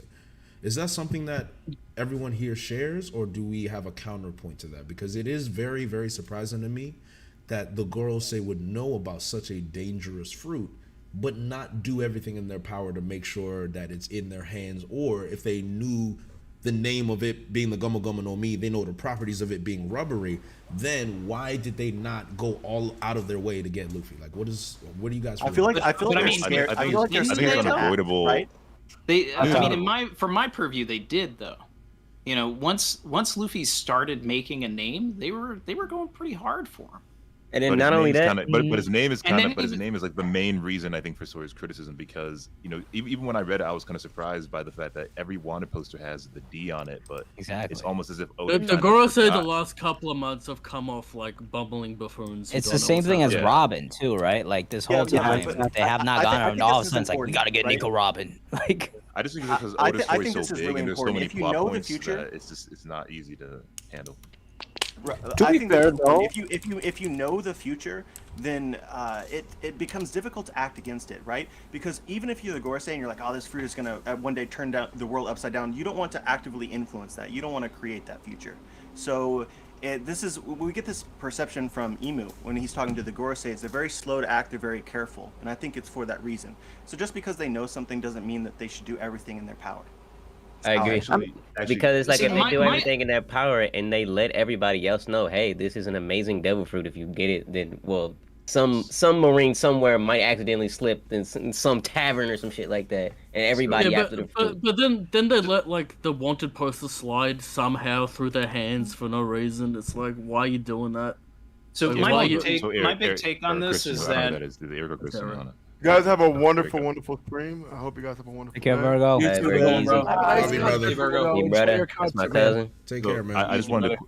Real quick. I want to quickly. Out of curiosity, real quick, isn't it implied in 1037 when Zunisha pulls up that they weren't privy to some knowledge and that they gain that knowledge later on? Because the one guy is like, well, that's impossible. The fruit's just to us now. Has Wicked in Century. So they seem to not know something. And then over the course of the fight off screen, they figure out something, and then they immediately act to try and kill Luffy.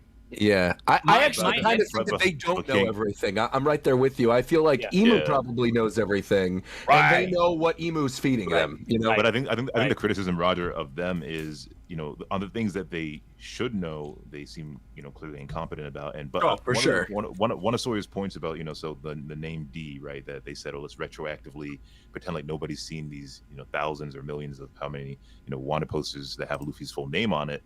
I just remembered that Roger, right? So Roger said, this is what they're calling me now after he found Laugh Tale.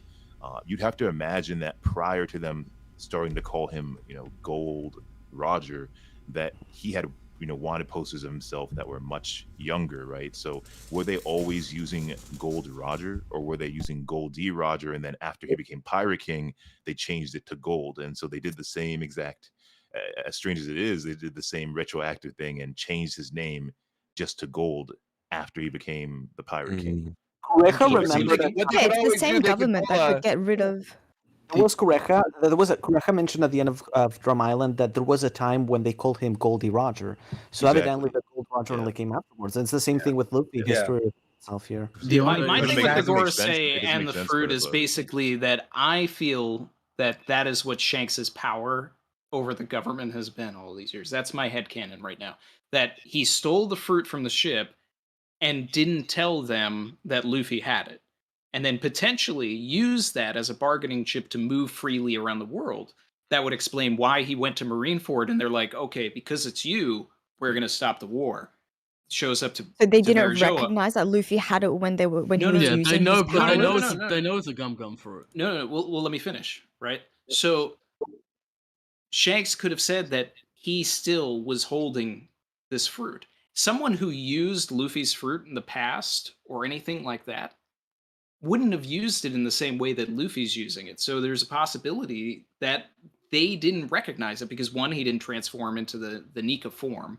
And two, anybody that would be stretching or using the fruit wouldn't be, potentially doing things like Bound Man, Gear Second. Like those are things that Luffy created through the imagination of using the fruit. But if Shanks showed up to Marijoa and said, I need to talk to you about a certain pirate. Oh yeah, by the way, actually, Luffy is the one that has the Hito Hito no Mi model Nika. Then that causes them to act immediately because now it's like, oh, but it's all Shanks's plan because they know what he would do and he needs them to, because Shanks knows more than we know potentially. That's how we get Nika. I can kind of see what Randy's saying because with the rubber fruit, like you don't know that it's actually rubber when Luffy's using it. He could just be stretching, right? Like a lot of us have those theories. Is it actually rubber? Is he just have a stretch devil fruit or whatever? So maybe the Gorosei were thinking, oh, he just has a power that can allow him to stretch. They didn't realize it was. Yeah, I understand the points. It's just annoying when the Gorosei have always been portrayed to be like the kings of all knowledge in the universe, and now when Luffy like finally shows up, they look like complete clowns. And that's real life governments half the time too. Is like I'm aware. There's idiots running every country. So no, but what I was going to say real quick is this is on the topic of Shanks and the fruit, and just a question I want to pose to you guys.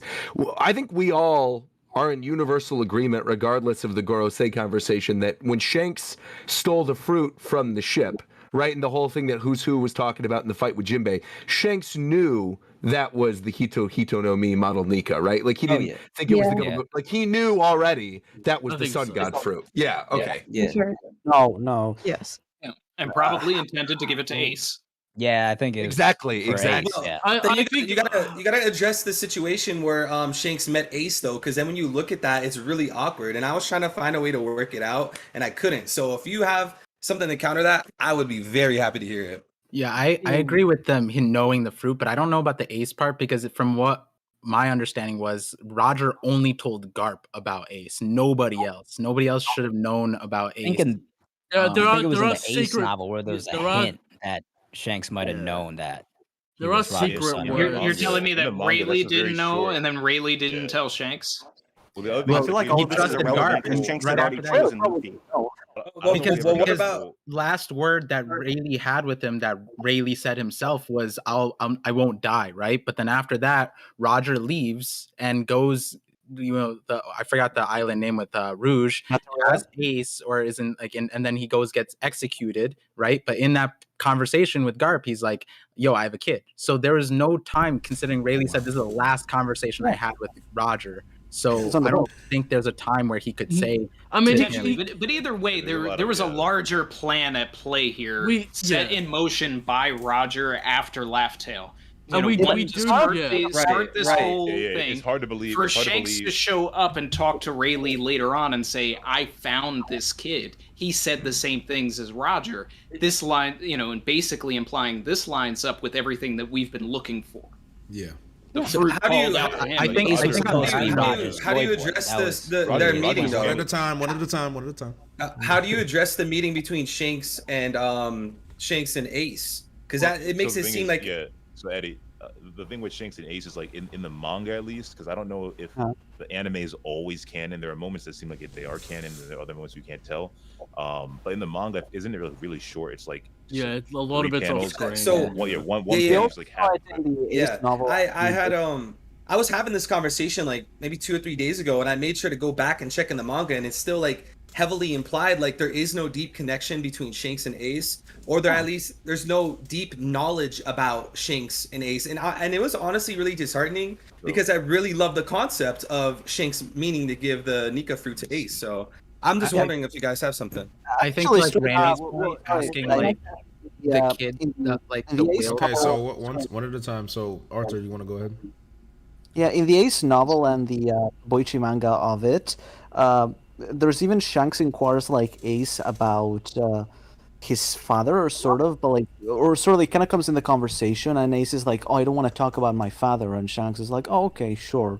So I feel like that even like more goes against the idea that like Shanks somehow secretly knew, which again is like, if Rayleigh or Shanks knew, literally Garp is the only person who would have told them, because maybe I mean Roger did tell Rayleigh, like, yeah, the one who will find the One Piece is my son, but then like Garp is the only one who knew where Ace was born and that Ace even existed. That's it. Is it not also possible? I have is it not an also alternate possible that interpretation here.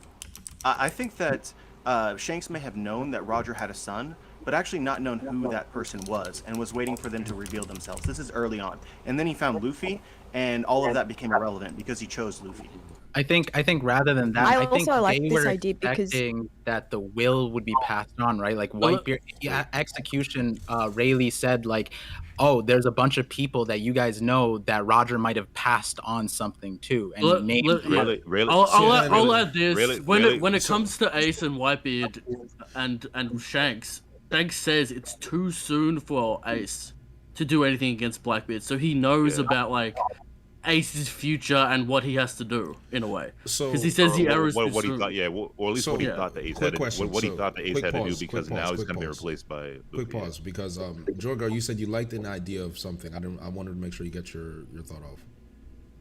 Well, even if Shanks and Rayleigh weren't told specifically by Roger that Ace was his son, like, surely this is a man that they've spent so long with. If they knew that he did have a son, once he encountered Ace, I think it would have been very obvious that Ace was in fact Roger's son, based on their like physical resemblance, and then also the fact that Ace was named after Roger's sword. But then again, but that just makes it worse, because why didn't he make it more obvious that he knew him on the snowy island? So I want to go back. Like, I'm not connecting all the looked surface at the, level so stuff. You gotta I just looked at past the manga. I just looked at the panel on the manga land right now.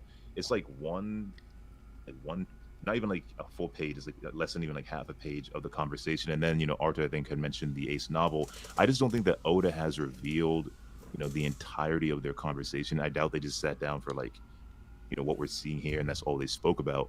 Even if they didn't want to talk about his father, that's just an Ace's character.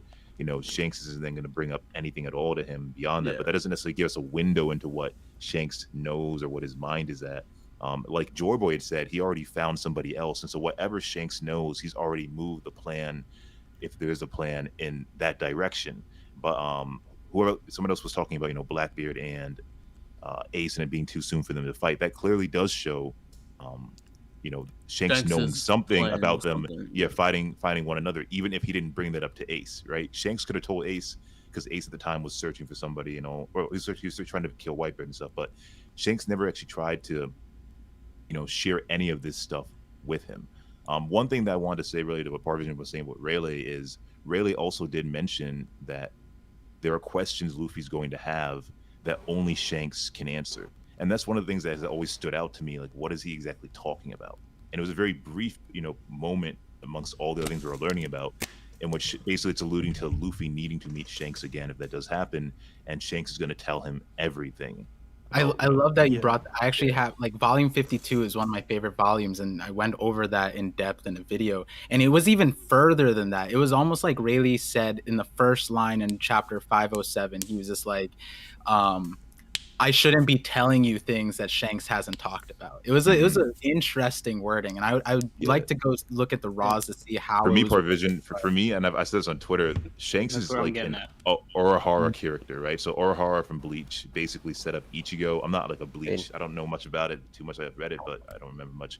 I think from what I remember, Ohara set up Ichigo, the whole Hoikyaku or whatever it's called, a bunch of other stuff, and put him in the position that he ultimately ended up in to fight Aizen and all that stuff. And it seems like Shanks is a similar character personality type as Ohara, with Luffy, giving him his power, all this stuff. And that's kind of the direction I see it going to defeat if Aizen is Imu or if Aizen's supposed to be Blackbeard. Not that Oda's copying off that, but it's a similar writing. Is a trope archetype, whatever. That seems like the direction it's headed. Yeah, Shanks is a mastermind. I want to back up Mastermind, for yeah, just a moment as well. We were talking about Ace's or Shanks' conversation about Ace being significant for him, but it could also be significant for Blackbeard. Like when he says that you're not ready, or Ace wasn't ready for Blackbeard, it could suggest that Shanks has already picked out who the villain is going to be. Basically, kind of like how Luffy is his champion, Blackbeard he knows is going to be the in-game boss. And so we already have these prophecy things going on, like they know Joy Boy is going to appear in 20 years, that sort of thing. So if Shanks has applied this to Blackbeard, then anybody who tries to fight him before this prophesized time comes about, they're probably going to fail. So you can interpret it in that way as well. So Fiji, you've been sitting here quiet for like maybe 35 minutes. I'm not gonna let you get away. So, what are your thoughts on this topic? I need to hear you speak. I haven't really been talking on this topic. Hey, what's Matt as well? What's good? You on camera as well now? I ain't got much to say on this topic. That's why I've been kept quiet. It's not something I really like. Speaking of Roger's son, it's not something that I have much to say about. I understand. So here's one thing that I want to mention. I want to add my 2 cents as well. Don't you think it's possible that whatever island that Roger and Rouge were on, it could be possible that there's people that saw them together and probably reported that Rouge is pregnant. And if I'm not mistaken, someone correct me if I'm wrong, wasn't Rouge on the run? Didn't she wait to have her baby an extra 2 months? So maybe it's the case where people were waiting, saying, "Oh, it's been 9 months." It's not 20 months, wasn't it? I think it's 20 months. 20 months, yeah. So it's definitely There was like possible. rumors. Wasn't on the They run. killed.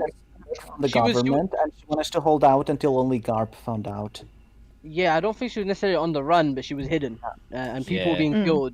People were being killed. So nobody snitched on that island, as far as we know. Nobody couldn't have, because she made it to. She was like making it to where she didn't look pregnant. Exactly. Weren't they killing people on her island though? Yes. Yeah, they were kidnapping like all the pregnant women. Yeah. They simply said kill anyone who looks too suspicious, but yeah, basically. That is cool. Do you guys think that we're going to learn more about Rouge, eventually? Or- Probably not. We didn't even Not get with a real Oda's track record with mothers. I don't know about Rouge. He really doesn't even delve into mothers like that. The only mother we got was Robin's mom. That's about and Belmare. Those are the two. Lady, the bandit lady. Yes. Dude, this is just gonna be the strongest one of all when we get Roger's Booty Adventures. That's gonna be the real flashback. Roger's Who Adventures? What? Roger's Booty Adventures. Booty Adventures? Oh God. Roger's escapades. Okay. Hello, Roger. I just want to say I do not endorse Roger's booty adventures. Ah, there it is. That was crazy.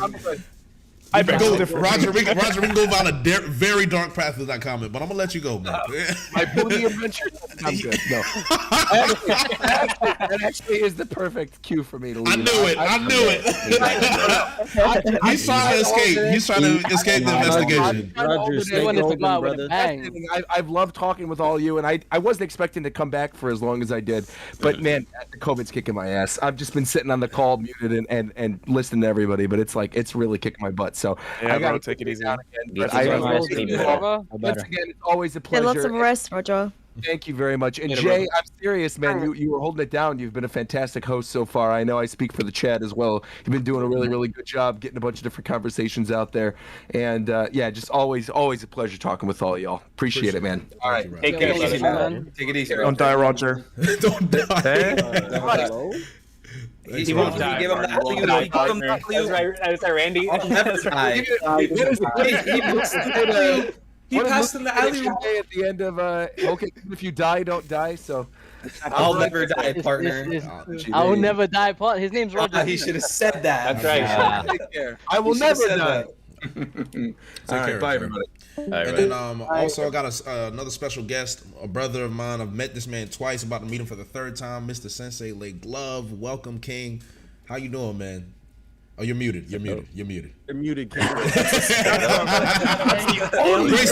to introduce yourself to the stream. Trying to air you, brother. I've been aired like 17 times today. Yeah, you've been. You see the air counter? Jay keeps getting aired. You definitely been Ja Rule out here, bro. But I'm appreciating it, man. How y'all doing? Doing Someone good, just man. said Fire Festival? Fire Festival? Hey, this Yes. stream has been fucking fire, bro. I've been enjoying this thoroughly. I don't know if it's been. Dude, my fire man has the stream emoji. dopest I mean, camera I've been angle I've okay. seen this entire stream. That's what I'm saying, bro. It's descending on him like. It's been some cap. Matt, what you want? It's been some cap, but you know, I'm with it. I'm with it. I'm here. I'm on life, bro. I'm on life. He's on life. I feel that. So I want everybody in this call, everybody in this chat to understand that this man Matt does not wear glasses. I want you to know I had a that feeling. he is I'm a like, fraud. yeah, I never would have guessed. Bona fide fraud. Wait a second. We're definitely. We're He's just trying to definitely be not something gonna. he's not. No, listen. We're definitely not gonna do this right now. These are blue light glasses. I have to protect my eyes. Okay. From what? You've been doing this for years, bro. You just now protecting your eyes? Correct. I'm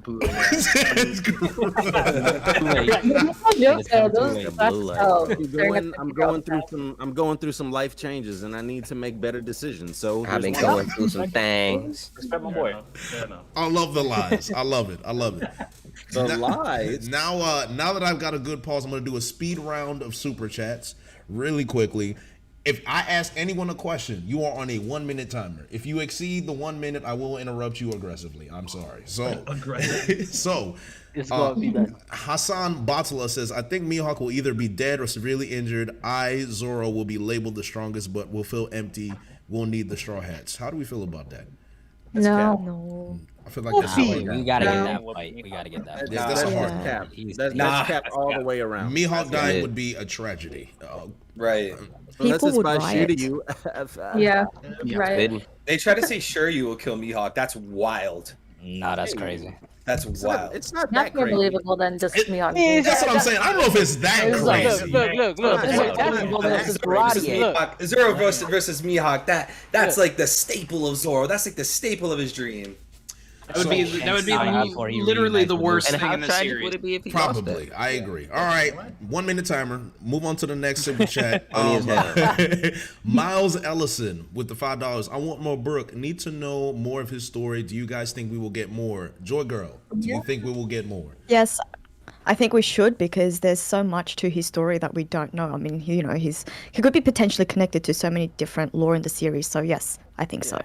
Old ass All right. man. Perfect. Andrew McCarroll. Green Bull has divine justice for $5. Of course, he has a good god complex. Being a former bounty hunter is cool. But I think he should be a former doctor. Zoro, bro, maybe a former doctor. I mean, Or what? with the fruit. I mean, What's the reason? maybe it's like regenerate fruit. I don't know. I don't give a damn about his occupation. Yeah, I'm not really. You just need to be His told. occupation. That's not even his occupation. He said, all right.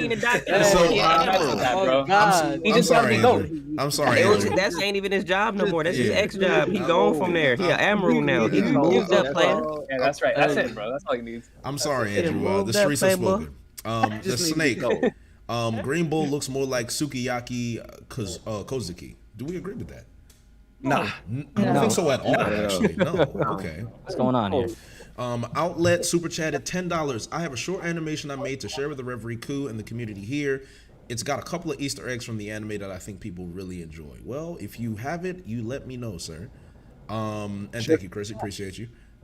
Weekly Jonin for $5. Tuning in late, but happy Reverie, y'all. I hope I ain't missed Para's Mega Theory or the Morj Roast live. You missed the Morj Roast and you missed the Mega Theory, unfortunately. So you missed everything. I'm devastated about that as well. So did I. So I can't believe I missed that. So you did. So apparently I was Morj is practicing for that. And stop saying it's for Morjing weeks. time for like 3 hours. Yeah, oh my god, the Morjing time in the chat was crazy. You need them timestamps. Bam. The first hour. All you need to see is the first hour. You get all the Morj content you need. Almighty Fish Mix, who I believe is a criminal and should be an impel down level 17 for $5. I am a handsome, young, upcoming YouTuber who discusses One Piece and other manga. What tips would you give anyone trying to get into this game? Well, ignoring fish. Ignoring Consistency. You have to actually upload fish. You have to upload content The fish. answer is always consistency. That is step You have one. to actually be uploading. Speaking You of streamed fun. yesterday, when the last time you uploaded, King? Hey man. Fiji, that topic they're hurts throwing me. shots at you. So I would I'm say, sorry, Fiji, I ain't mean it. shout Hey, out to hey, I'm a shout brother, out man. to I'm sorry, I Randy, ain't mean to throw you straight. I'm sorry. Evil, IDK, very consistent. That's on YouTube, Very niggas. consistent Make YouTubers. content. What's So wrong with you? Follow their Literally example. wrong with y'all. Not mine. Not me. He's spitting.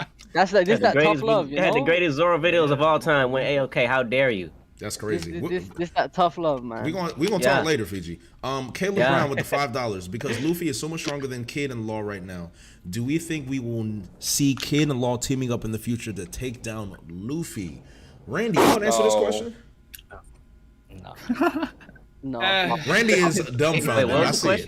question? Do I want to hear Gave it? him the Do stank you see face, dude. Kid and Law take a few? Kid and Law Yeah, teaming no, up in the future. to I take down heard Luffy? it. I didn't hear what you said after that. I said, do you want to answer the question? I didn't hear it. I just I don't know. He's right. He's done. He's so done. I have never seen Randy so rattled before. Can I ask a question to build off of that question? You got 1 minute. Okay, is Luffy like a tier above Law and Kid? Is Yes. that, like the Yes. agenda? Yeah. Hell That- yeah.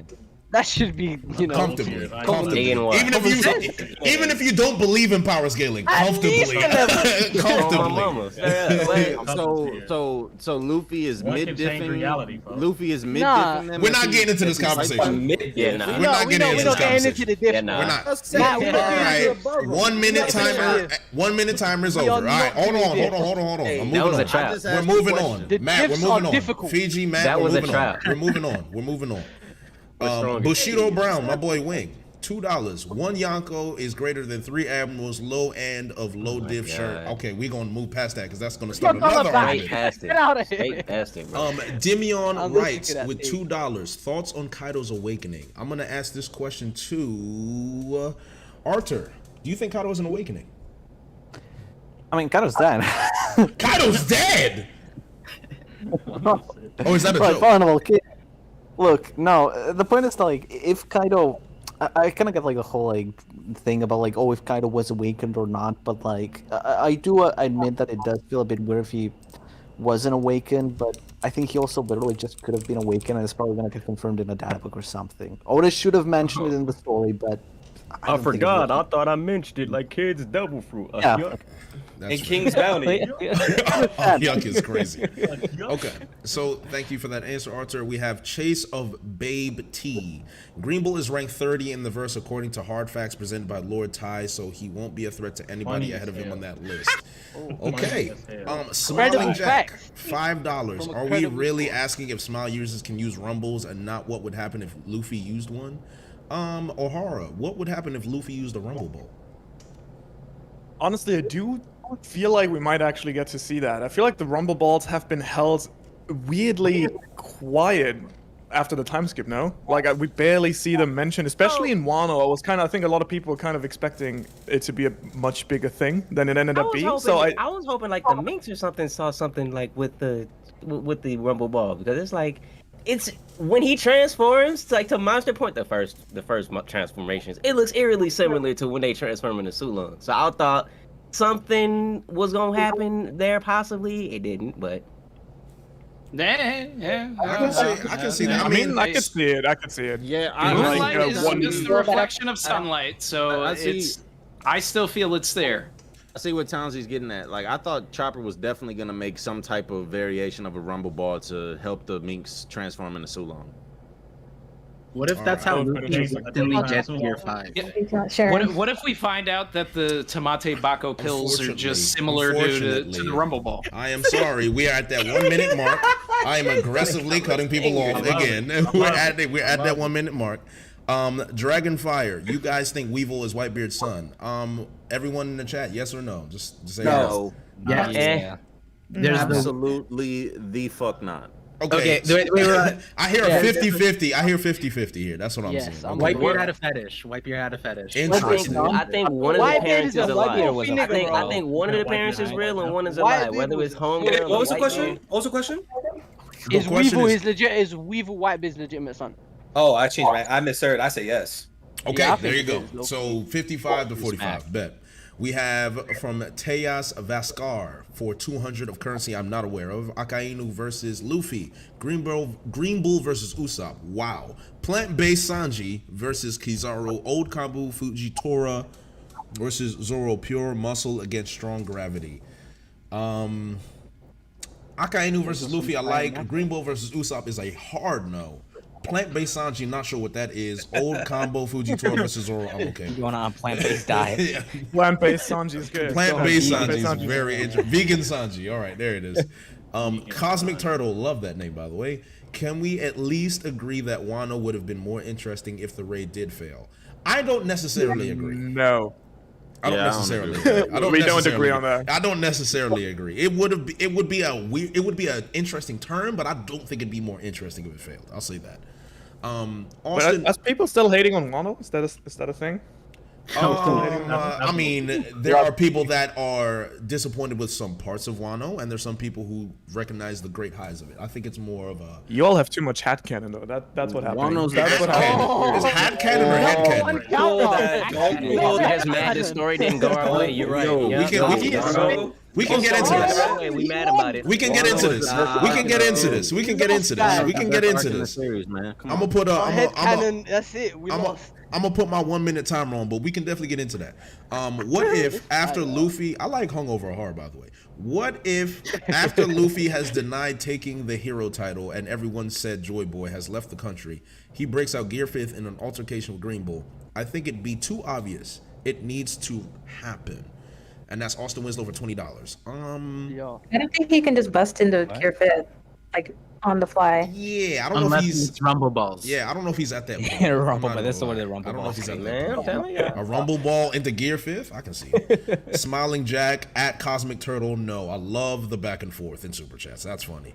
Hassan Botzler with $5. Do you think a Sabodi type split is going to happen again? I'm going to give this to Townsy. A what type A split? Sabaody type split where everyone goes off in their different directions again. Oh, I thought a Sabo type split. No. Sabaody. Like there might come a time where we get like split in half again, but everybody, hell no. I don't think Oda want to do that. I don't think so either. Gabe D Champ for $5. Do you think Oda has decided to take things out of the story like Kaido's full backstory because he wants to shorten the story? I'm gonna give this to Par. What was the question? Sorry. Do you think Oda is taking things out of the story like Kaido's full backstory to shorten the story? I think our lens of it right now, like maybe it would fit better somewhere else in the story. Like I think Randy's, we talked about this earlier, that there's that 10-year gap that I would want after God Valley, and before Higurashi, that would be really, really impactful, because that's when Kaido started the Beast Pirates, King, Queen, Yamato's fruit. Like there's so many different things, and then that's supposedly when he became a drunk, person whose hobby, as we were introduced, is unaliving himself. So, and Randy's point was that if Yamato joins, we might get that exposition through Yamato, because Yamato probably lived through that part of Kaido's backstory. So in terms of shortening the story, I think things might connect better later on, and that's not saying that we're gonna get everything right. We're not gonna get everything, but these core ones that were like, what happened to this? Where did that come from? It might fit better on in the later part of the story. Okay. Chef A super chatted $5. Ohara, I'm asking you this one. Which would you rather eat? Lakeside campsite hot rock stew pirate box lunches for the desert Neptunian penne gorgonzola exploding apples? Penne gorgonzola for sure, from the Kuja tribe. I'd love to eat that. Okay. And that One Piece talk, $5. We want to hear Parvis and Shadow Theory. I think we have mentioned that quite a few times. Yeah, shout out to them. Their podcast, I'll be there on their show on Monday. They talk One Piece. Really great creators. Good plug. Yeah. Random 58 donated $2. Someone stop Randy. I'm trying to see Damsel Luffy. Randy's not here, so he can't answer those allegations. Crockett DC $5. Will Luffy Hito eat some Rumble Balls made for Chopper? I think we did answer that kind of already, so we can move on from that. Townsy, all right, you got $2. Appreciate you. Giuseppe had $5. Death obsession and saying Momo isn't like his father and wanting a grand death comes from being born into a warrior-raised island just like the Vikings. Okay. I agree with that. Caleb Brown, Mr. JD Legend, will you admit that you was throwing it back? Okay, well, I'm not reading this anymore. I'm not reading that one. No, we're not reading that one anymore. Not reading that one Damn, anymore. I have to go back in the VOD. That's a. I thought you read every super chat. That's not true. That's not true. JD Wagon is back. That's enough. Carter San with the $5. Much love to Virgo, Townsy, Benma, and big congrats on hosting, Jay. My goats. Appreciate you, Carter. Can't wait to see you. Carter San is a goat. Yes, sir. And Sin, welcome back. I see you in there, brother. Thank you, Mr. Carter. Yo. Young Hockey super chatted $5. When are you guys going to talk about Sanji being the best crewmate in Wano outside of Luffy? Who I don't want to ask this to? JoyGirl, you know I'm going to ask you about this. How do you feel about that? Not Fiji, though. I'm actually going to say that Sanji's the one that really spearheaded Wano, because if he didn't find Kinemon, then Wano might never have happened. I like that agenda. It's wonderful. Fiji, you have any points about that? Are you No comment. No comment. No, I'm joking. I genuinely loved his moment against Queen. I did actually really like that. For someone who doesn't really like Sanji, that was a great moment where he discards the raid suit. Amazing moment. I did like that moment. I did. To Maini with the $2. Hee haw. This is legendary Ivankov reference. Taichi to you again with $3. Much love to all from Canada that has no internet. I have heard about that. Prayers out for Laz. Rogers' internet service has destroyed his hopes. So Laz unfortunately won't be able to join us unless, things turn around. Prosper7 for $20. Just a thank you to all of you One Piece creators and for continuing the Reverie tradition. You are doing great, Jay. I appreciate that, man. Lupin 1 with the €10. Discussions about who can beat who are pointless. Robin and Frankie could have beat Kaido since their opponent just forgot how to use hockey. Fight consistency isn't the reason to watch One Piece. Lupin, I disagree with you in every sense. Every sense. Robin and Frankie beating Kaido compromises the story narratively, so I disagree 100%. Yeah, we just lying. Absolutely insane. You're lying. Yeah, we just outwardly lying. Outwardly lying. No, I refuse. Swagme D Toy Defender. I need some Tama slander. Randy's a fraud. I don't really know what Tama did to get slander. I just like Toko more. Tama slander. That's not what we doing. That's what I'm saying. There's no need to slander the daughter. Yeah, I'm gonna leave my niece alone. No need to do that. Oh, Prince of all anime, $10. Love the Reverie so far. Everyone is doing amazing. What are your guys' opinion on what is next? What is to expect post Wano? Sin, you wanna talk about what you expect post Wano? Post Wano. I'm gonna be honest. I think we about to be in Wano for a while, man. I don't think Wano's done. So really, yeah, I don't think we coming back and moving on like I thought before. I think things have been a little open-ended. I don't know if we'll be here for like a very, very long time, but I definitely think we're gonna be here a little bit longer than what I initially thought. Let's see. Yeah. So what do you I'm think on the is, same boat as you. What do you think is gonna extend it?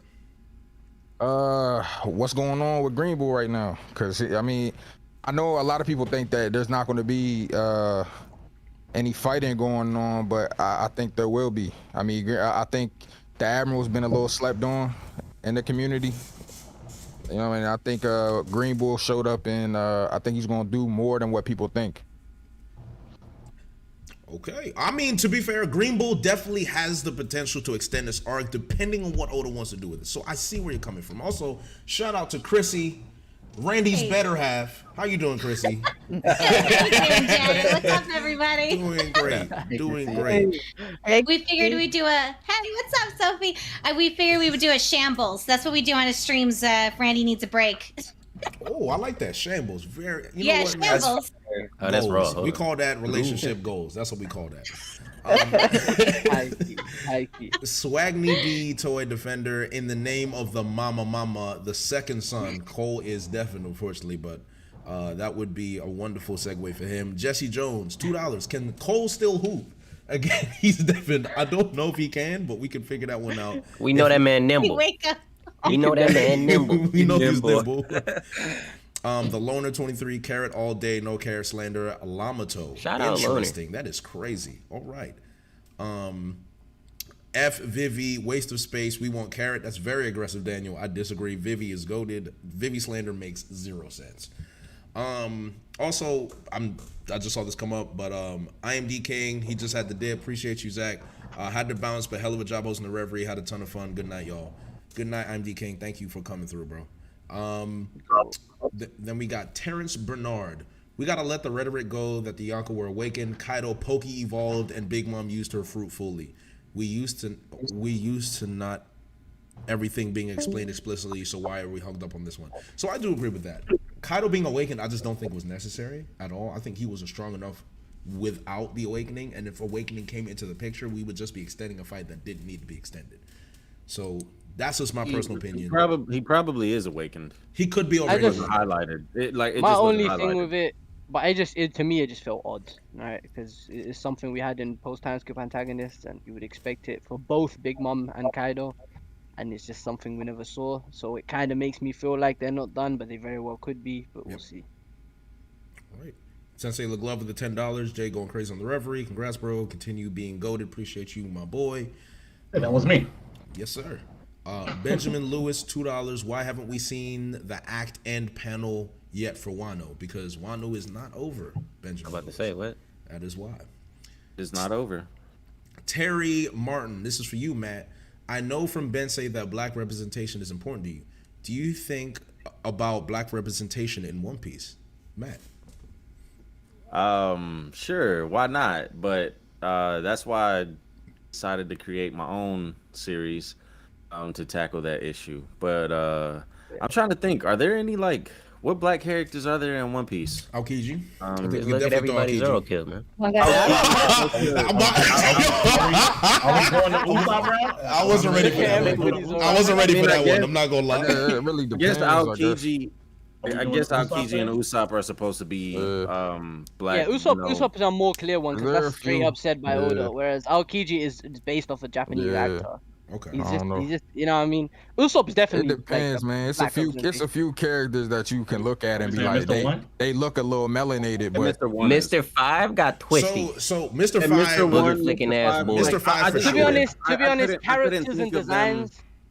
A lot of characters are like way later in the manga, though. Unfortunately, it's more like the anime that put a lot more. So even about, characters like Yeah, exactly. Even like someone like Aokiji in the official colored manga, or even in color pages from Oda, does not look as, dark as he does, or as melanated as he does in the anime.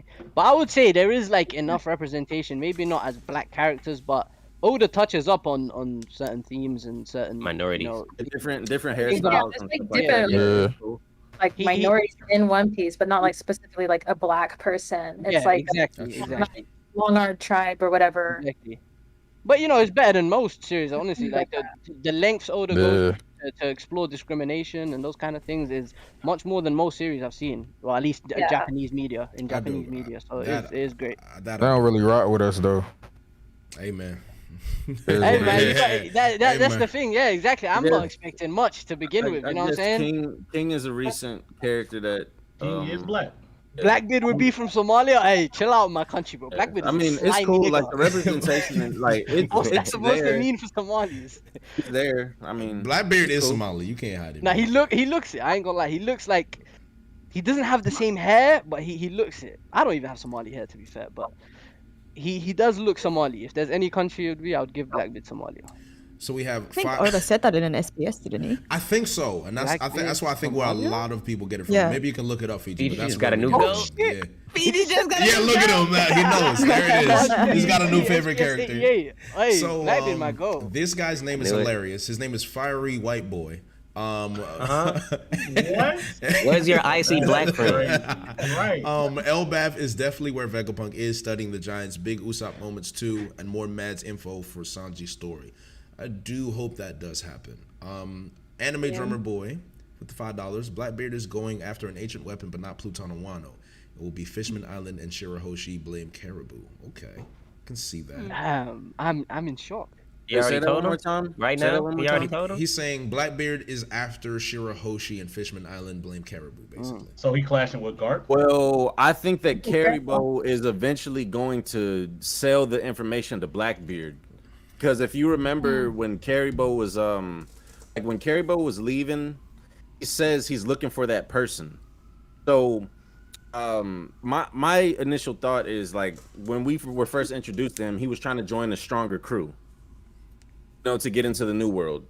So I guess when you deduce it, he's probably looking to join like a Yonko crew, someone of that sort. That's someone who he'd be seeking out in the new world. So yeah, I think he's gonna sell that information to Blackbeard, and I think that Caribou will probably ear hustle his way into finding out about Pluton being in Wano, just as he did with Shirahoshi. The lurking legend. I can see that. We have $1, $2 from MTG Tinfoil. Oh, I'm not gonna try to say that name. Zoro is the child of Toki and Ryuma. I disagree. Although, well, do the timelines match? Toki and Ryuma is kind of crazy. Yeah, that's kind of crazy. That timeline. That timeline is messed up. But it doesn't need to make sense if Toki's part of the picture, timeline wise, because Toki could have just went to where Ryuma was part of if he wasn't in the same time period as her. I think something Oda said 400 years. I don't know. It's credible. So you how does Zoro get to? Exactly. Yeah, Toki. I think this. Yeah, is but a Toki topic. can transport people to the future though, so she could have 400 years ago, whenever they had that bit. I don't believe in this shit. I'm about to say this is a topic where I feel like I'm gonna stop right here. I'm gonna stop it right here. I'm gonna stop this. We're done. We're done. We're done with this. We're doing too much. We're doing way too much with this topic. I don't want to do it anymore. I don't want to do it. I don't want to do it. God Usopp, Tony America, God Usopp versus Loki, the big two tricksters. Chrissy, any thoughts on this? You like that? I mean, yeah. Loki couldn't even keep Lola. That'd be cool. It seems that like that's probably gonna happen. I think a lot of people are expecting that. That would be cool. Usopp getting a fight against Loki, I would kind of like that. I really would. I think it'd be a nice. About to be a wash. He could be. What they know about God D Usopp? What's They up? don't know. Let's see.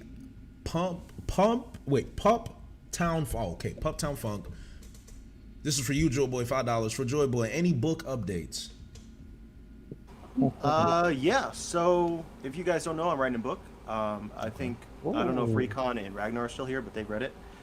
But yeah, this has just been what I've been focusing on. I think a lot of people have noticed that I haven't uploaded a lot of One Piece content over the past year and a half or so, and that's in large part because, this was brought up earlier. Like, what are you going to do after One Piece ends? Am I going to fall in love with a series like this? I don't know. But from following the series and doing theory videos and just talking about it in general, it's been a great learning experience, really, to dive into it myself. And I'm really proud of what I've created. And it should be available sometime in the winter for people to buy. It's basically I wrote one book that's split into 3 books, so it'll be 3 books, I guess, is how you define it. And I don't know if Recon or Ragnar's is still here to vouch for it, but I think it's pretty good. Yeah, I'm still here. I was gonna say that Joy Boy's book is definitely one of the best books I've read in a while. I'm tempted to say it's better than One Piece, but I don't know. Whoa. Whoa. In the Reverie, we don't have to gas that hard. Wow. Why? Why would you do that? What you guys do? How much did he pay you? How much did he pay you? But yeah, it's a real. I'm not getting paid, but it's a really good book. It reminds me. I know a lot of people, for whatever reason, I'm surprised by some of the hate that Harry Potter gets, but it reminds me of like Harry Potter-esque. That is on that level. It's on the level of One Piece. It's on the level of Lord of the Rings, all that kind of stuff. So anybody listening right now should definitely be on the watch for the book when it drops. I'm going to promote it on my channel, Twitter or whatever, but yeah, it's a really good book without going into details. Ragnar's my bro. Yo, this PR is crazy, bro. I need Ragnar as a PR agent immediately. That's crazy, bro. This nigga is he's saying better than Tolkien, Oda. I'm like, okay. On my channel, on my Twitter, everywhere. Joy Boy, you don't understand. You better understand. If I don't get Game of Thrones level reading when I read this book, Ragnar's finished. I hope you know that. I hope you know he's finished, bro. He's putting his whole reputation on the line right now. But I'm not saying it's not bad. But yeah, if you definitely let people know where they can read the book, Joe Boy, and yeah, definitely congrats on writing the book. It's not ready. It's not at that stage yet, but it will be soon, and I'll announce it on my channel. But you should expect it around winter break. Basically, it's already written. Nice. Yo, I'm eating. I'm eating, and I just wanted to say I've read it too, and it is fantastic. It is some really good stuff. You can So even look make forward. commercials. Look forward to Joy Boy's work whenever it releases because it is some really great stuff, man. You love to see it. I like the support. It's awesome. We have Eric McKenna, $20. I know you'll get to this late, but maybe it's answered. But what about a theory of Yamabro being more of a brother, tying into not only with Whitebeard Odin, but also inheriting Ace's will to travel and protect his little bro Luffy? Evo, you want to talk about that? How do you feel about that theory? I'm sorry, but can I like pass that one? Because I saw like a future donor. I really wanted that future one. Oh, you want the future one? Okay, all right. Yeah, is that okay? Oh, that's no problem. Then I'm gonna ask. Ooh, who have I not asked? Eric. Yeah. Do you want me to read it again? Big Rick. I think to answer the question, I think Yamato's role is to literally be Odin and that sense of whimsical adventure back on the crew. She's gonna be surprised at everything and also be like, "Oh, Luffy, you remind me of Ace and Odin non-stop." So look forward to that. Okay. That's what Yamato's gonna be. All right. We have Hua Ryun for $2. Dragon top 2 in the verse. I disagree. Hell no. Chaos Lear Land. That's facts. Luffy, That's facts. Luffy might fight Dragon last if Dragon kills Ivankov post revolution. Wow. Okay. What? Oda probably decided against it for the. I don't. Okay. Wow. You gonna just slide by like that ain't just happened. Wow with a capital W. That's all I have to say. Insanity. Warden, one Yonko versus one Admiral is a high div fight for the Yonko, but one Yonko versus two Admirals is a mid div fight for the Admirals. Okay. That was a lot of mental gymnastics. I'm about to say it's a lot. I don't necessarily disagree, but we'll see. Final fight for Luffy is Katakuri. I disagree.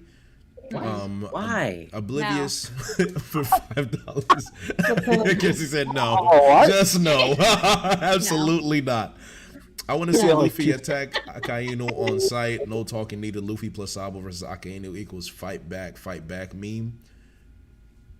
I can see that, but I don't know. I feel like Akainu is gonna kill.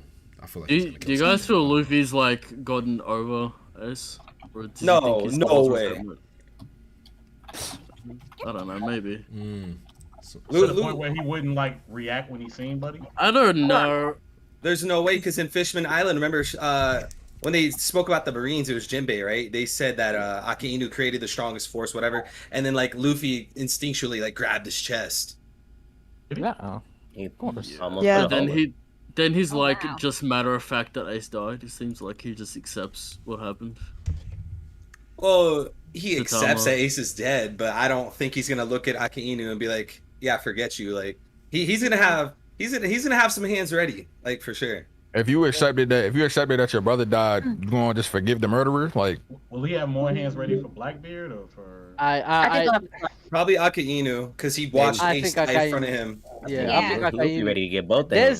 There's a chapter that actually, like, for me, confirms this for me, and it's when Jinbei is telling them about the two big changes in the New World. I'm pretty sure that's the title of the chapter, the two big changes in the New World. 656 or something, and you can see 650. Yeah.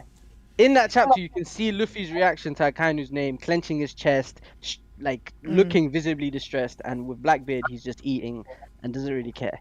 I feel like Blackbeard is going to be more so about Luffy's personal conviction, wanting to become Pirate King, more of a personal thing, whereas there might be more of a grudge against Akainu if they do butt heads. Hey, yo, Jay, quick! I'm quickly going to jump in. I will take a nap. The hangover's killing you now, isn't it? Yeah, it is. That's fair. I'll probably if you guys are still on, I'll jump back in later. Thanks for coming through. Thanks for having me, dude. Of course. And thanks for hosting this, dude. You've been killing it. Of course, thank you, man. Appreciate that. See you in a bit, guys. Take care. Yeah. Just to add See how something they- about Blackbeard, if I can, I do think that I agree with what everyone is saying, actually, and I think that in the future I can see Blackbeard killing someone that means a lot to Luffy, like maybe Shanks, or someone important to like give a more personal drive, because I do feel like Blackbeard, everyone says, Emo is the final boss for Luffy, but I actually do think it's Blackbeard. Because of the different parallels. I think he's the final boss for Luffy for sure. 100% agree. Absolutely. I've always told people that Blackbeard is literally the other side of the same coin with Luffy. I believe that to be perfect. I hear that, Jay, But how can you fit that into the narrative? Because it does kind of feel like everything has been pointing towards the battle with the world government, like coming after he is the Pirate King. Someone will find that treasure, like Whitebeard's speech. They'll find that treasure, and then after that treasure has been found, there will be craziness in the world. Basically, they'll challenge the world to war. With Luffy finding the One Piece. Pardon? I think Blackbeard will be. I think more specifically, what Whitebeard meant simply is that like the One Piece will help change the world, but like the battle will kind of come as they try to get the One Piece. But I think Luffy fighting One Piece and becoming Pirate King will be the final thing in the story, because it's basically what Oda said. Okay. And I would also say, even if Luffy finds the One Piece before Blackbeard, you know how he is. Once you find something, he's not gonna stop. Guess who's gonna try and steal it? Blackbeard. Blackbeard. Because that's what he does. So to me, it makes more sense that Luffy finds it first, and then Blackbeard's like, all right, well, that's mine now.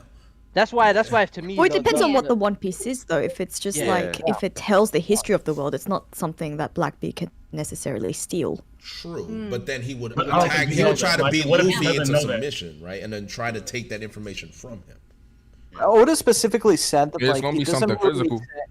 Oda said that it doesn't really make sense to keep like the mystery of the One Piece going, because he literally put it as like the moment the mystery of the One Piece is revealed, the interest for the series is just like over, right? Like that's the catch that has been kept readers reading since chapter 1, so it just makes sense for like when we get to that point, the series has to end. That's how he put it. I can see that. I've definitely broken my rule of 1 minute, so I gotta move on again. So apologize for that. Only like 2 or 3, man. Who likes Harry Potter here? Out of curiosity. I do. I fuck with the Harry. Fuck J.K. I fuck with the Harry. Sin. Read Harry Potter, but I'll read Joy Boy's book. There you go. Sin. Rafael Fuentes says, "Do you think Shanks is Dumbledoring Luffy?" Yo, that that would go crazy, low key. Nah, I'm gonna be honest. Crazy. Wait. I'm gonna be Wait, kind so of like tight. at one point, like is Shanks in the series just gonna be like, oh, by the way, Luffy, this is everything that I've held back from you because remember that chapter? Anyone that's read Harry Potter where Dumbledore just does like an info dump on him, and he's like, and you're just like, I would remember reading that and going, what? It was a lot. It was a lot. He drops everything on him. You're the chosen one. You're the kid I would that like, needs to, and you have to die in the process. I would like that more than him betraying him. I do agree with that. I don't like Shanks being evil. I don't like that theory. I'm not gonna lie. Yeah, I don't like that shit. It doesn't feel me. It doesn't feel me. That shit's stanky. No, because he's wearing the straw hat. He can't be evil. I'm not gonna lie to you, bro. There are ways to make it work. I ain't gonna lie. Shanks' evil fears. There are because there's so many questionable. Like he's such a fucking enigma. He's got some. Not just that. With the Marines, we see there's multiple faces of justice, right? There's multiple ways you can apply your justice. In the same nature that applies on the other end. There's multiple ways to be evil. And so we might see that Shanks isn't one of the most like Blackbeard evil, but it might be that he's upholding some sort of evil thing, and possibly an explanation, possibly not. We don't know, but I would imagine there's multiple sides of evil, just like he doesn't necessarily need to be. 1 minute. Sorry, I have to reinforce my rule again. Apologies. The Dream 16, $5. Frankie got the anti-Green Bull weapons. Maybe. Yo, get out of here. Maybe. From the JD fam, Jacko. Appreciate you, Jacko. Thank you for attending the Reverie X. Hopefully you enjoy your stay. Shout out to Jay's PC for keeping strong. So Par Vision, you were aware. Par and Randy, you saw the bodega I had on my stream. I cleared out so many things, cleared out my disk space. We have not had one shred of bodega for 7 hours straight. I want everyone to give me my respect. Give me my respect. All you bodega memes, it's done. You almost had me ship out my second computer. I remember. We almost JoyGirl. We almost had a GoFundMe donation to get me a new PC. It was that bad. It was unbelievable. I was freezing for 17 seconds. But yes, we made it. No bodega. Anyone who's familiar with this channel knows what the bodega means. We made it. We're good. And then watch me jinx it. I mean, Cole is familiar with Dio Brando, but I call it bodega here. That's it. Yeah, I feel you. No. The struggle, man. Dark times. Void century times. Technical difficulties and Game of Thrones winter. The winter's coming.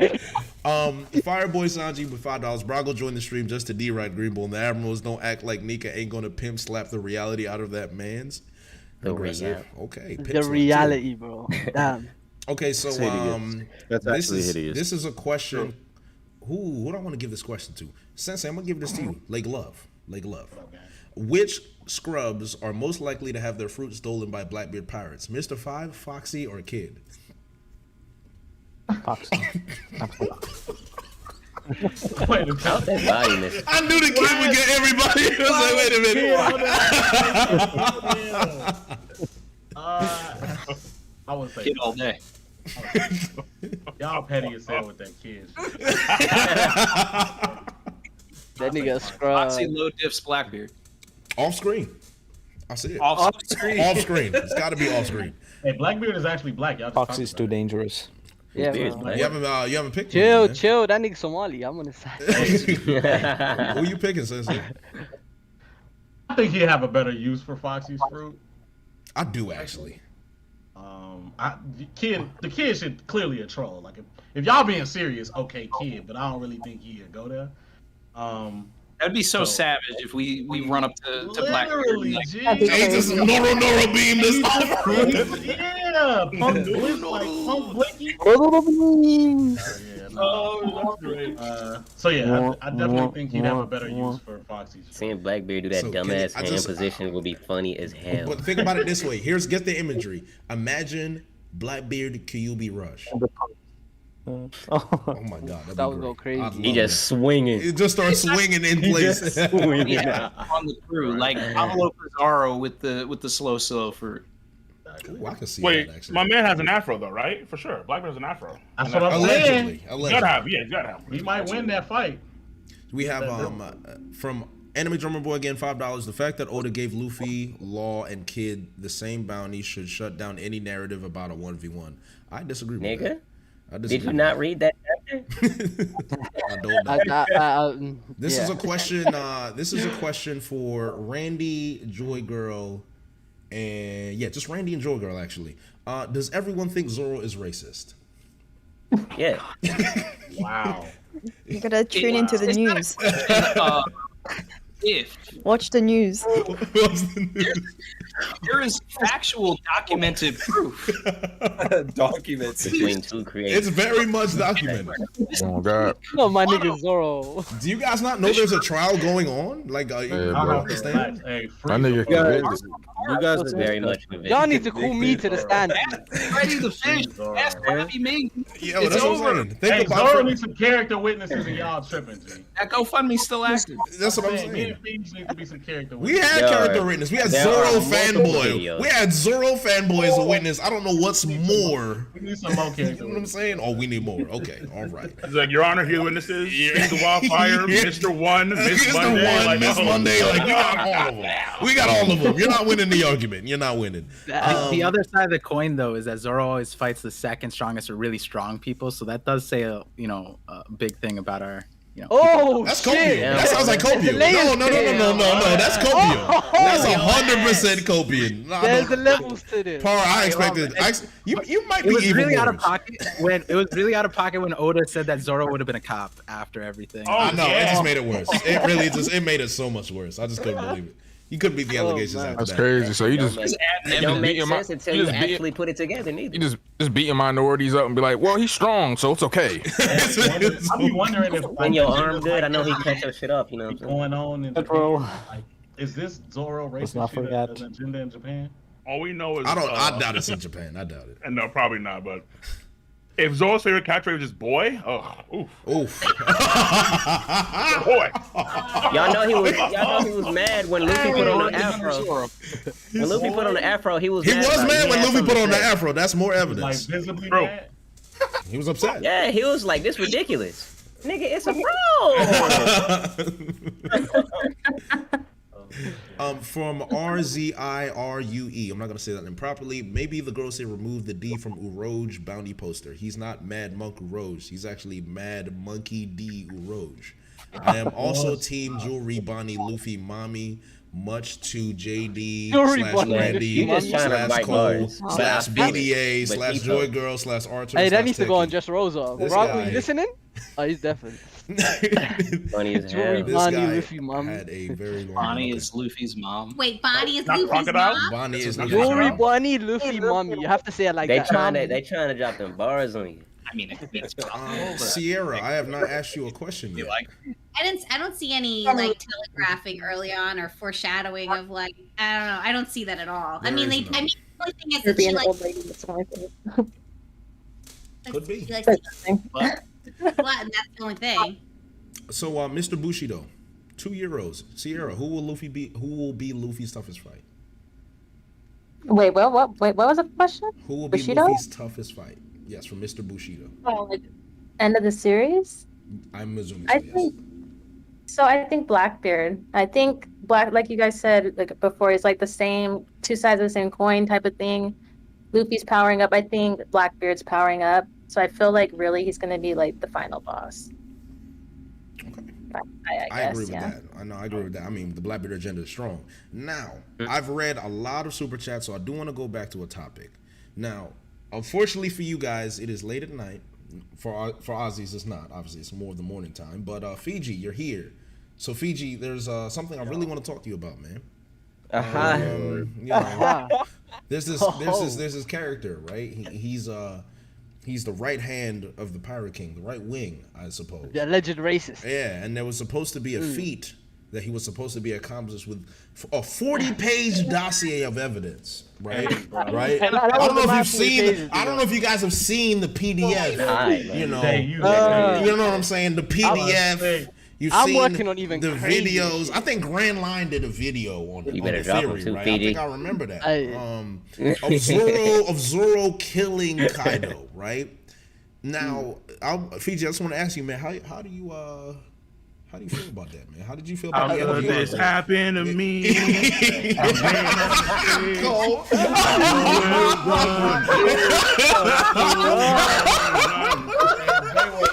Hey, trap my man's in here. Jay set me up. Hey, trap my man's in here. This is This crazy. nigga asked me 3 times. You sure you don't want to come He to said, the "How could this happen to me?" You sure you don't want to come to the He's a Reverie? demon. You know what time they be on. Jay is Whole an evil demon. ass nigga. It had to be done. There's no way I'm gonna host a reverie and not talk about this. Fiji, I just want to get your thoughts, man. Like, how are you feeling, man? You were I very need more confident. specific questions. Because it's like, there's a lot of feelings right now, brother. Okay, There's a so lot. it didn't happen. So, like, how did you feel when it didn't happen?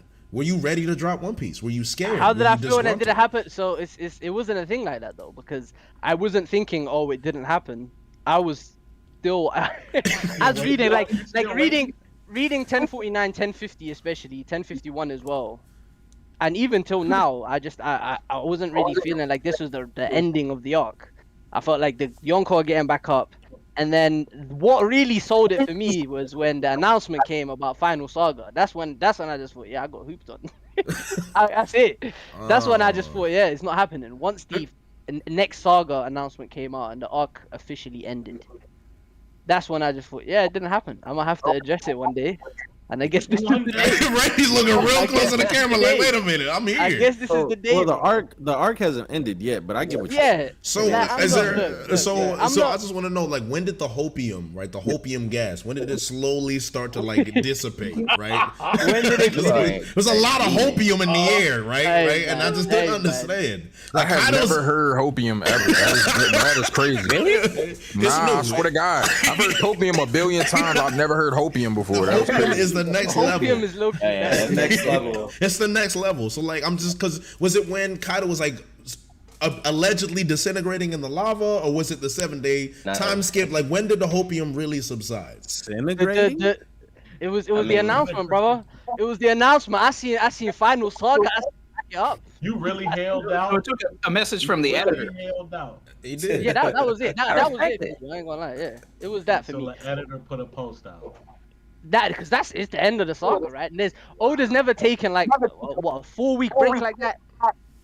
So I'm okay, hearing that echo. I want to know. I got a question. He has. Well, you say the end, but Big Mom's still alive. She's still kicking, yo. She's coming back. She's still This is the thing. This is the thing. This is I'm not gonna say I've completely put it to bed either. I'm just waiting for the day. So the hopium is still alive. Okay, so but you're on the bed, you're in the hospital bed, and you're just like you have the gas mask, and it's nothing but hopium coming in. This is the thing right now with how, at least from my perspective, with the way the last few chapters have gone, you really can't say what the fuck's going to happen next in One Piece. Right. So here's my. You don't know what's I happening. need you to change the current topic to opium. How has your It will be done.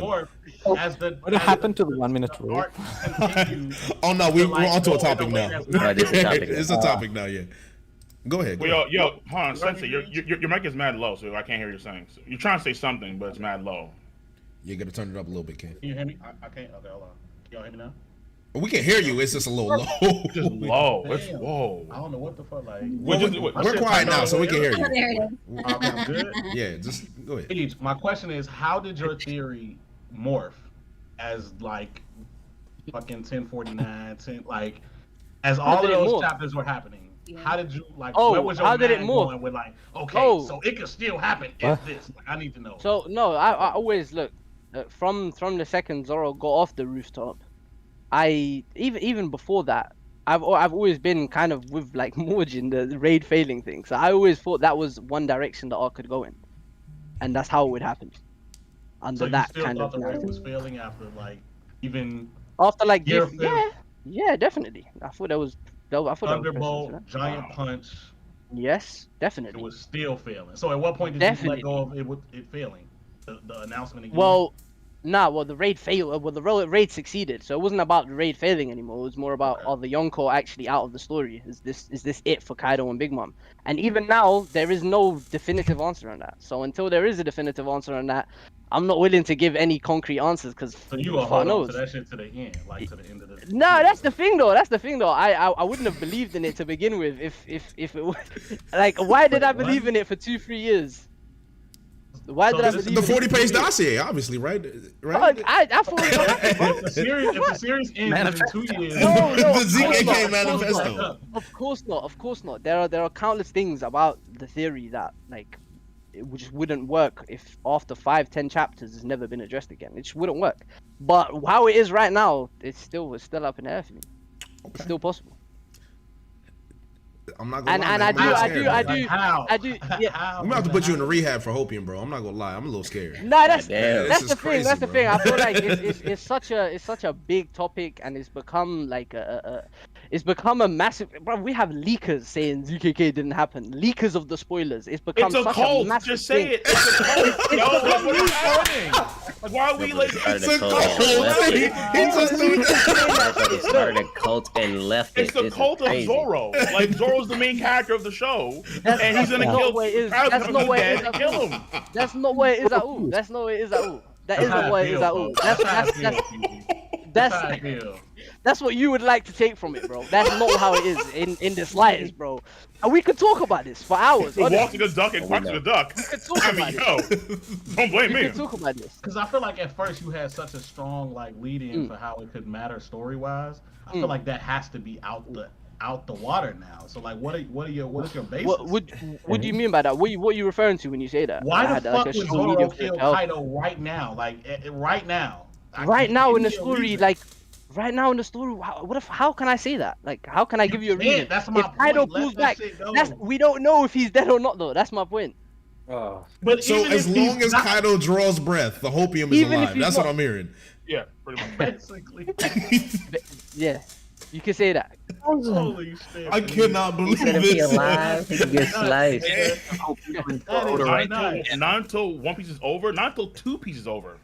Like we have a whole Okay, so I wanna release something later. I wanna open this up because I don't want to just keep. I don't want to keep this.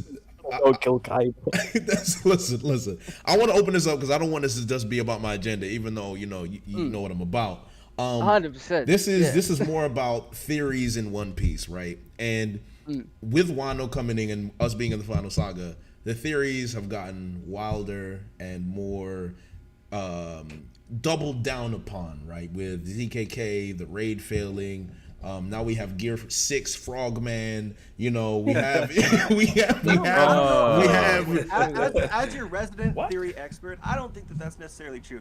There's been wild ass theories from the start. We were talking earlier about Monet from the start. So I agree. So Joy Boy, I agree. But what I'm noticing is that the community itself is starting to get more aggressive about people doubling down on theories, and it's becoming people starting to treat theories as a cancer when it never. But theories has always been part of the community, right? I think that's just by nature of the community getting much bigger. Don't forget, you just mad because the story didn't go how you wanted it to.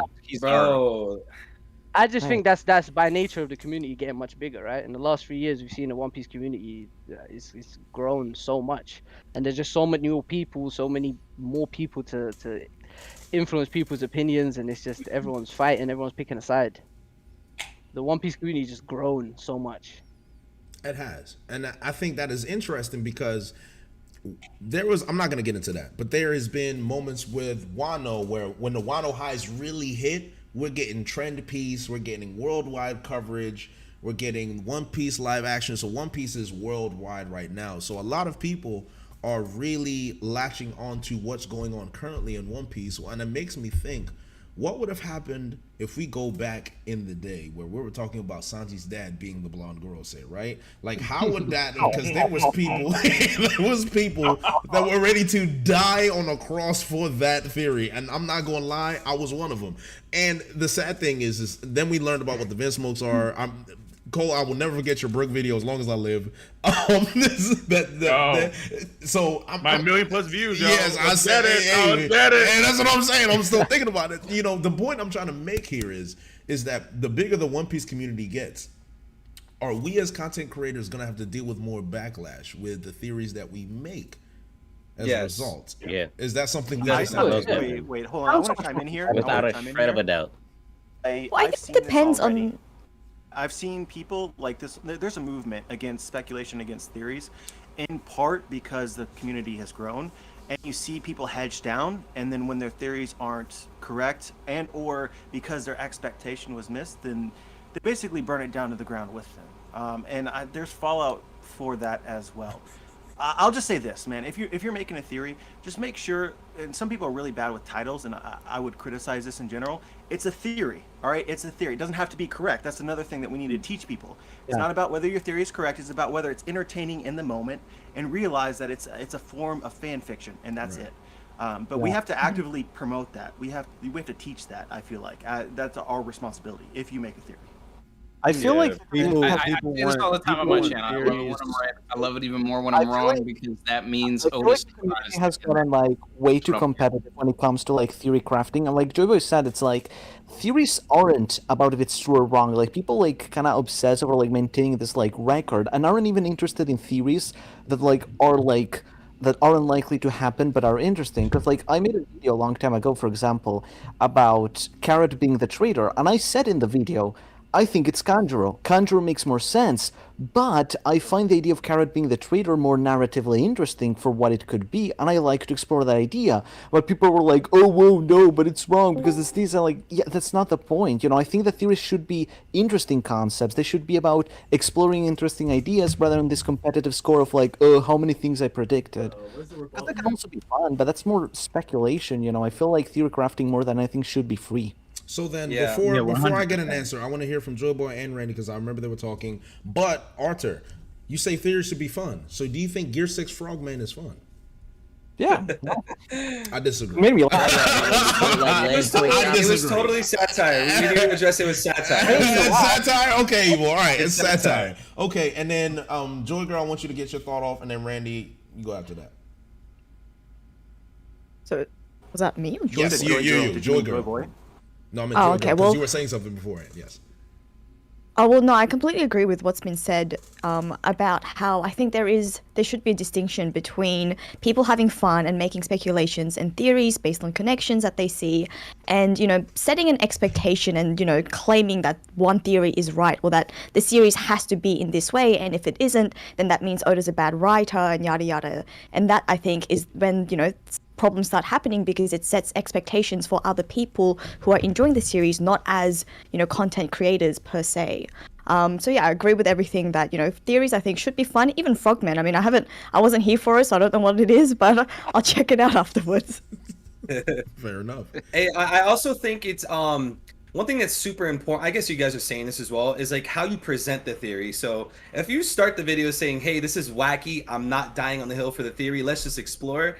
I don't know why people would try to burn you at the stake over it. But then, like, if you don't take that route and you're trying to tell everybody like this is gonna happen, like this is the truth, I'm dying on the hill, you should expect people to debate. So I think it really depends on how you present it.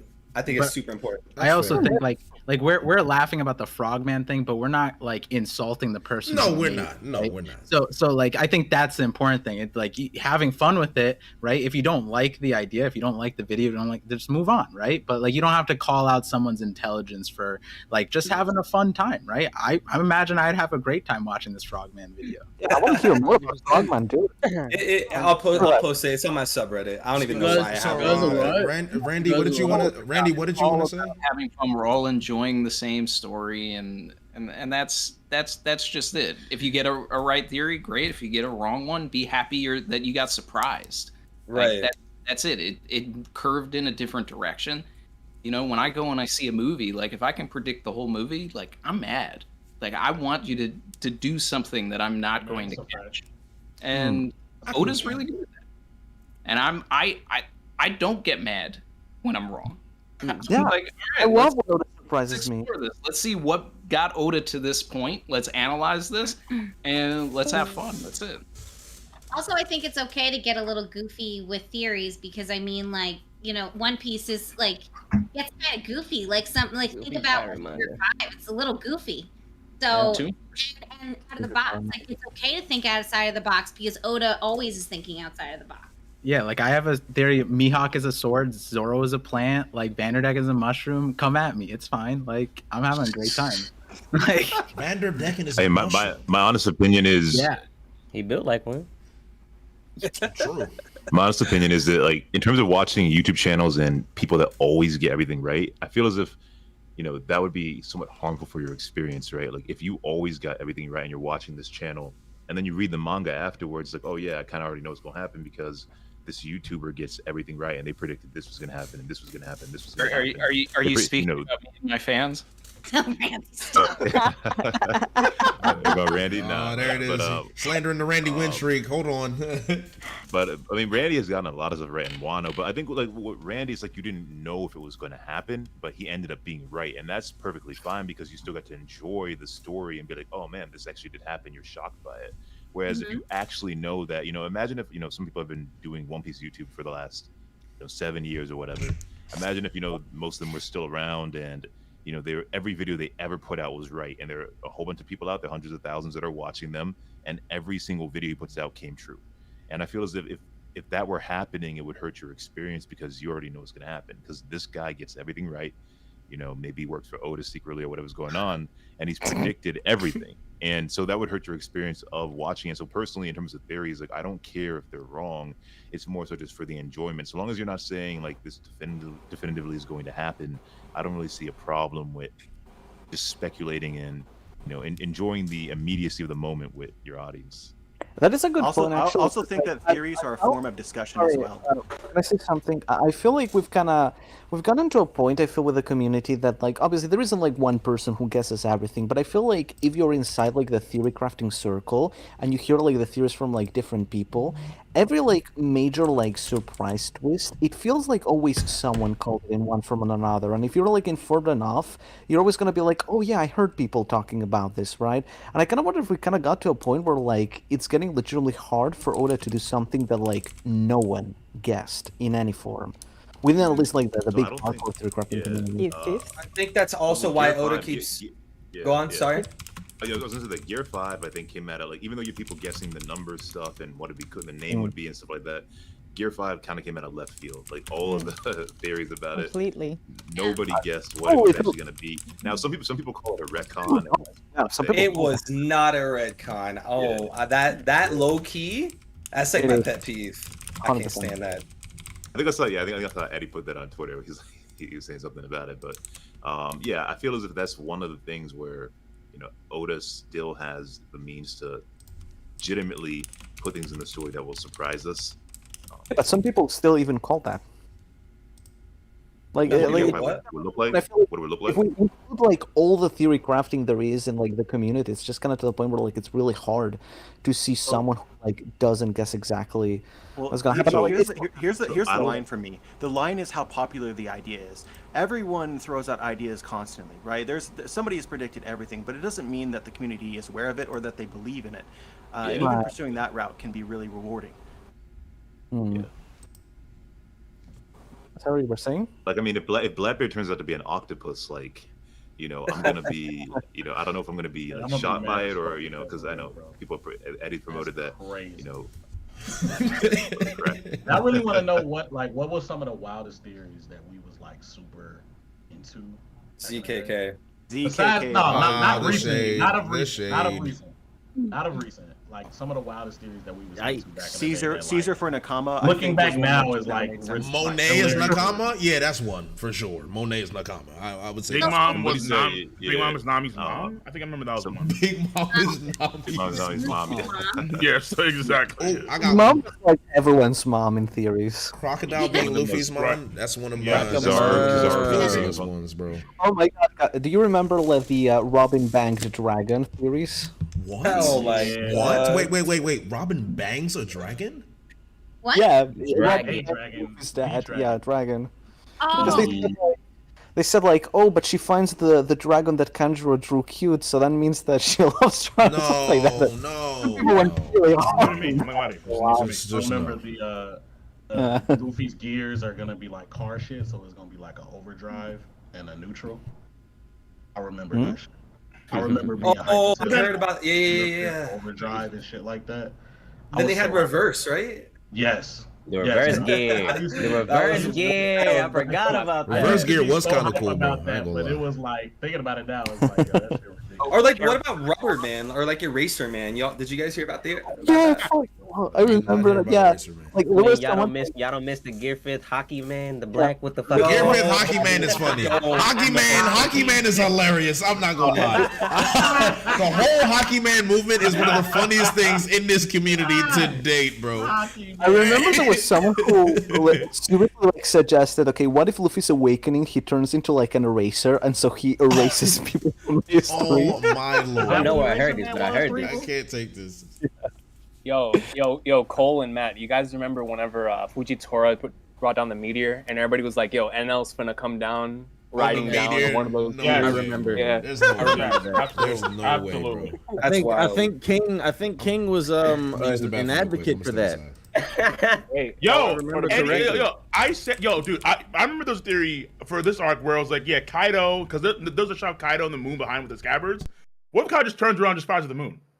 And then Enel's coming down. I'm like, yes, whatever it takes to bring Enel down, I'm cool with it. I don't care. Bring him down.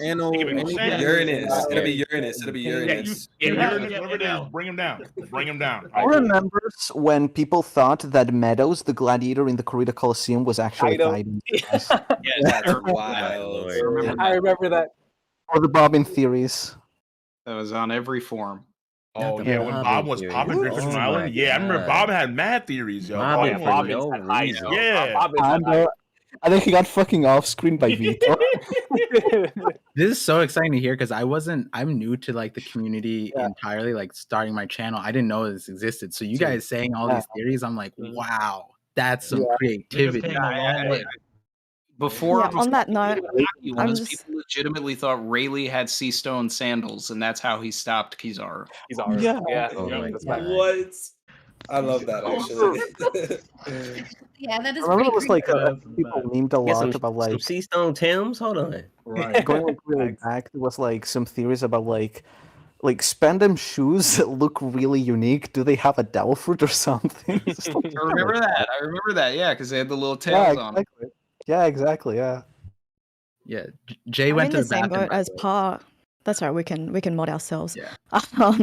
So I'm on the same boat as Par, and I wasn't really in the community for all that long. So on that note, I'm gonna go have to leave. But it was a pleasure chatting with all of you, and it was a pleasure chatting with the chat as well. I know a lot of you guys in the call are also, theory crafters. So I look forward to more creative theories like the ones that we were just all shitting on for the past few minutes or so. Alright, see you guys. Have a good one. Have a good one. Have yourself a good night. Actually, I got a dip as well. So, well, Have yourself a two good one too, joys. Mr. All right. JB. You just lost both the joys? Both the joys. There's no hope. appreciate it. Damn. There's no fucking hope. I don't know if Jay's still here, but I just want to say I've been to every single Reverie, and I felt like this one was the best hosted one so far. No, no shade to anybody else, but he did a really good job. So I'll let him know when he comes back from the bathroom.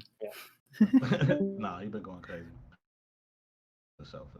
I might potentially go soon. I don't know if I'll stick like just a few more minutes, but I think I also probably should go in a little while. Pretty late for you. You've been here all day, right? Like since the beginning. Has been here all day.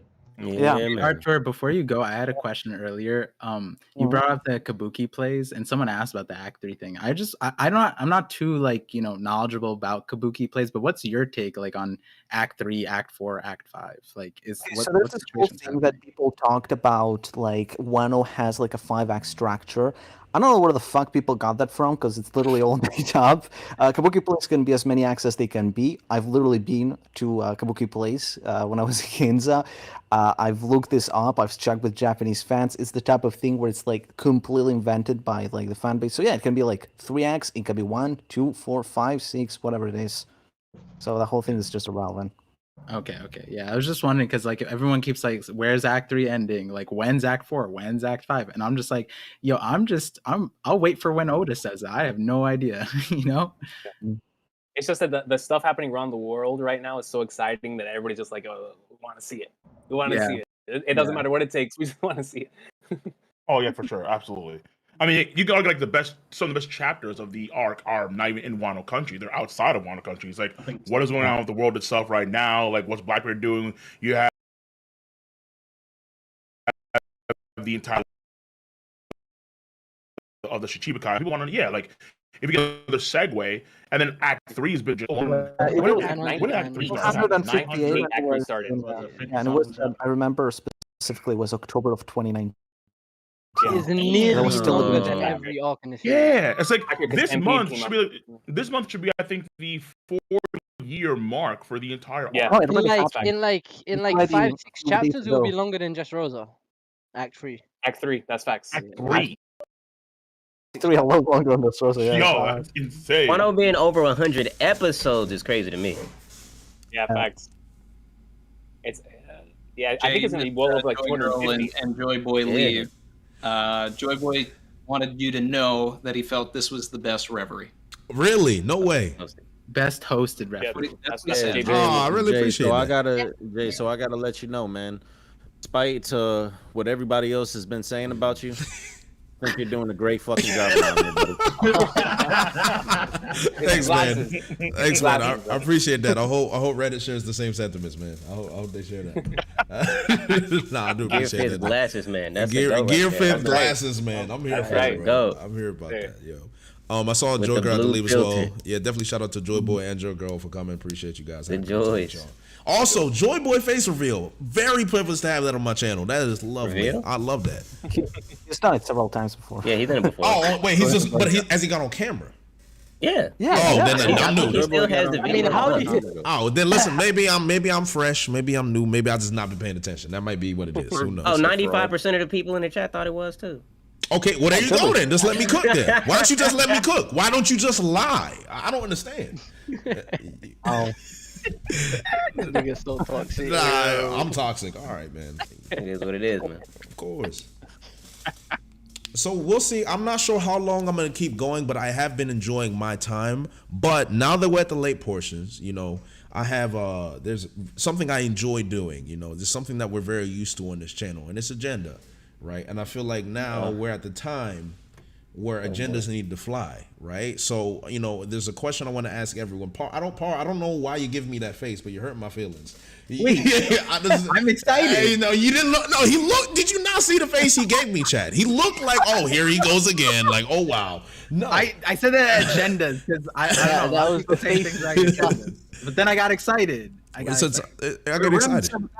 We're in that time. We're in the 7th hour. We're in the late hour. I always said I was not going to do the 10-hour Reverie. Morj is a great man, but I'm not going to do that.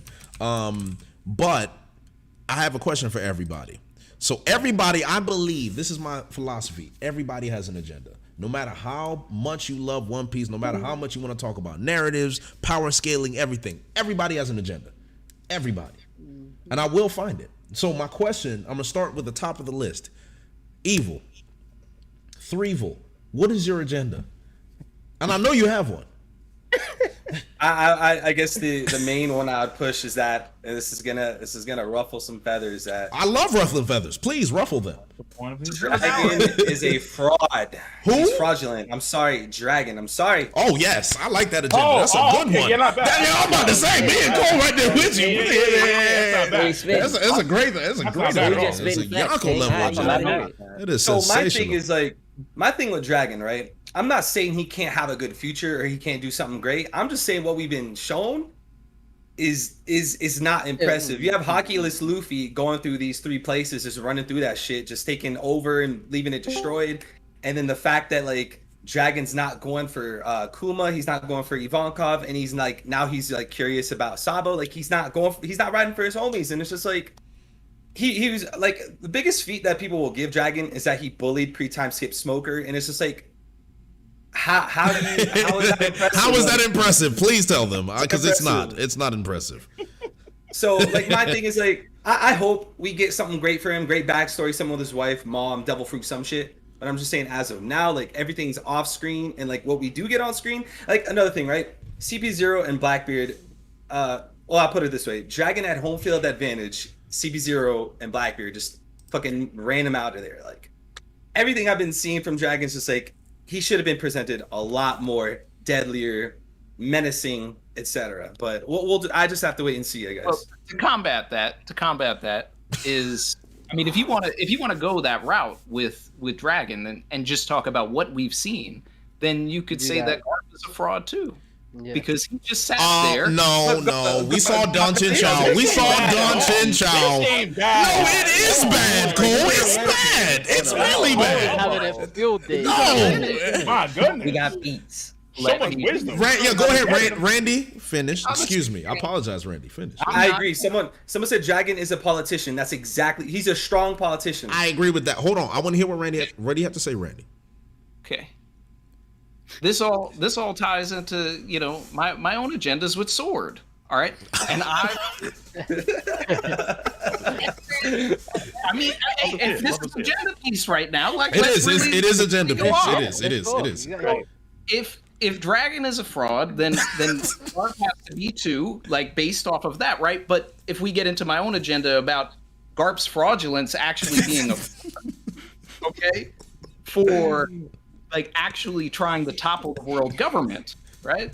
Then that puts Dragon's fraudulence in tandem when I feel that they're working together, right? So it's not about the single person. It's not about the Kuma. It's not about the Ivankov that Luffy would care about, right? It's about the entire system having to topple. So one person doesn't mean everything. So he's got to move in the right way until it's time to strike. He's just not moving at all. Randy, have you seen or have any of you guys seen there's this show that's in Spanish, Money Heist?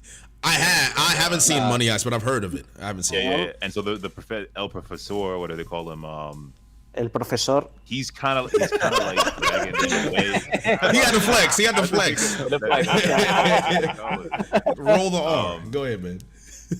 I've been good at that, but yeah, they call him El Profesor, and he's the mastermind behind everything, and he kind of reminds me of Dragon, and he's not a pushover. Like in I don't want to spoil it, but there's one scene where he has to fight a guy, takes his glasses off, and he's like he boxes, he's trained in martial arts, like he bodies this dude, and like this guy's a law enforcement officer, and just takes him out.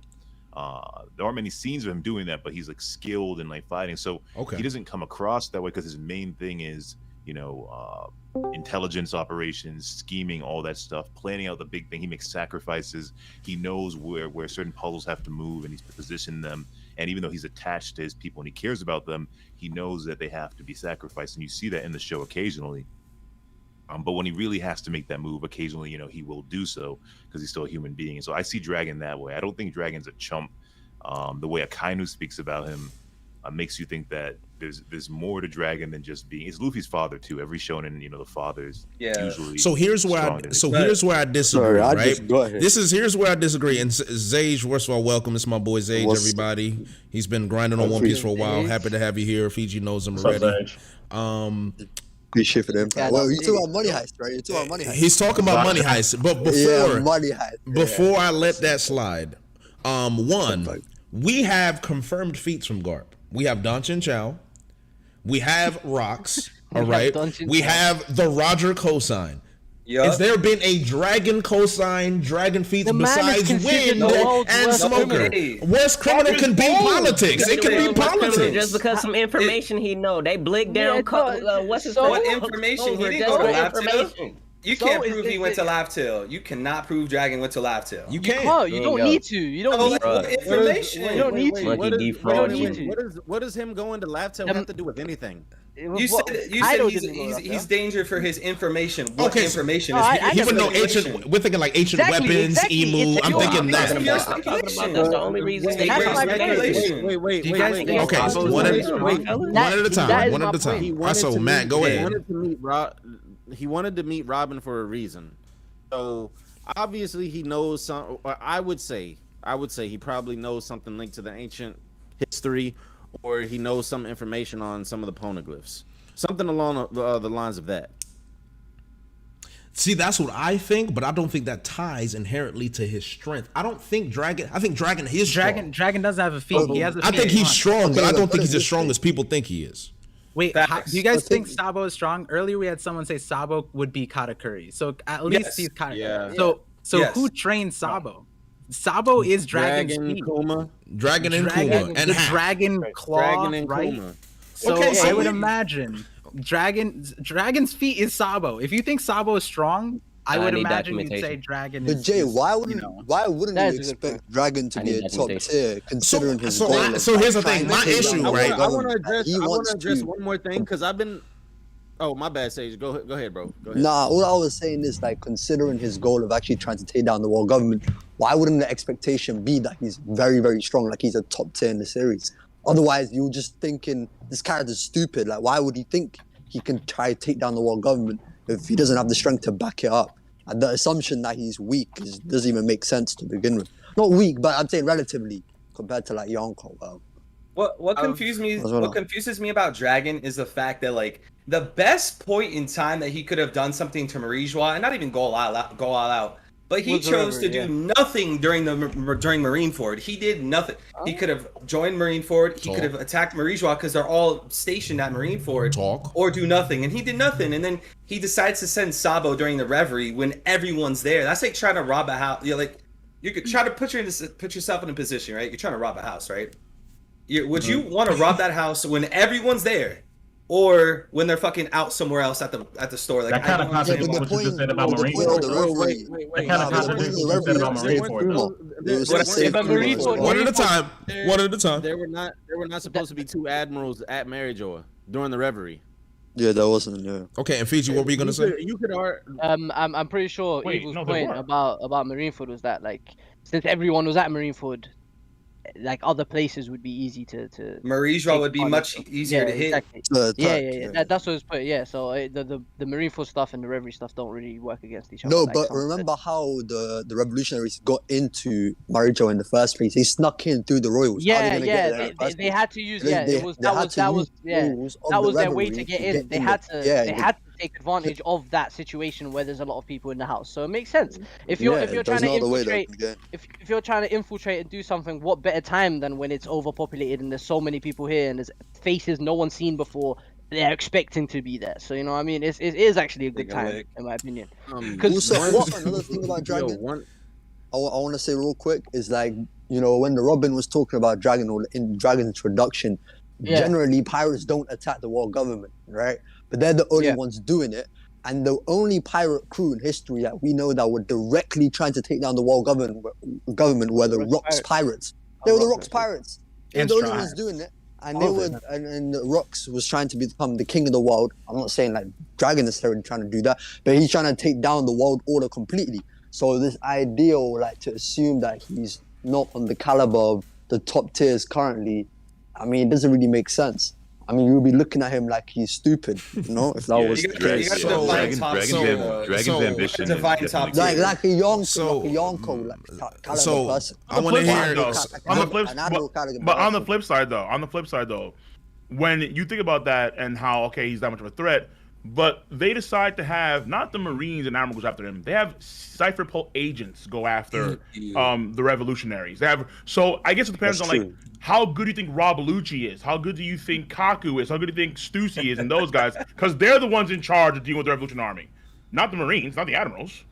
That's what makes it seem more like Dragon. Matt's definitely been waiting. Matt has been waiting, and then Chrissy, I know you want to say something as well. So go ahead, Matt. I just want to address 2 points. So obviously, just to address Kings real quick.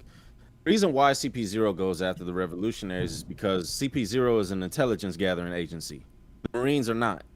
So CP0, CP0, CP9, they would have to be going after the revolutionaries because they operate under espionage just as well as CP0 does. So it wouldn't make sense, oh, hey, let's go send all of these admirals to go after the revolutionaries because we don't know who they are. We don't know which revolutionaries we should go after. Now, the second thing is, and I've been listening to all of this Dragon slander. I'm a Dragon fan, but I love Dragon. Hey, I'm gonna let y'all get your shit off, right?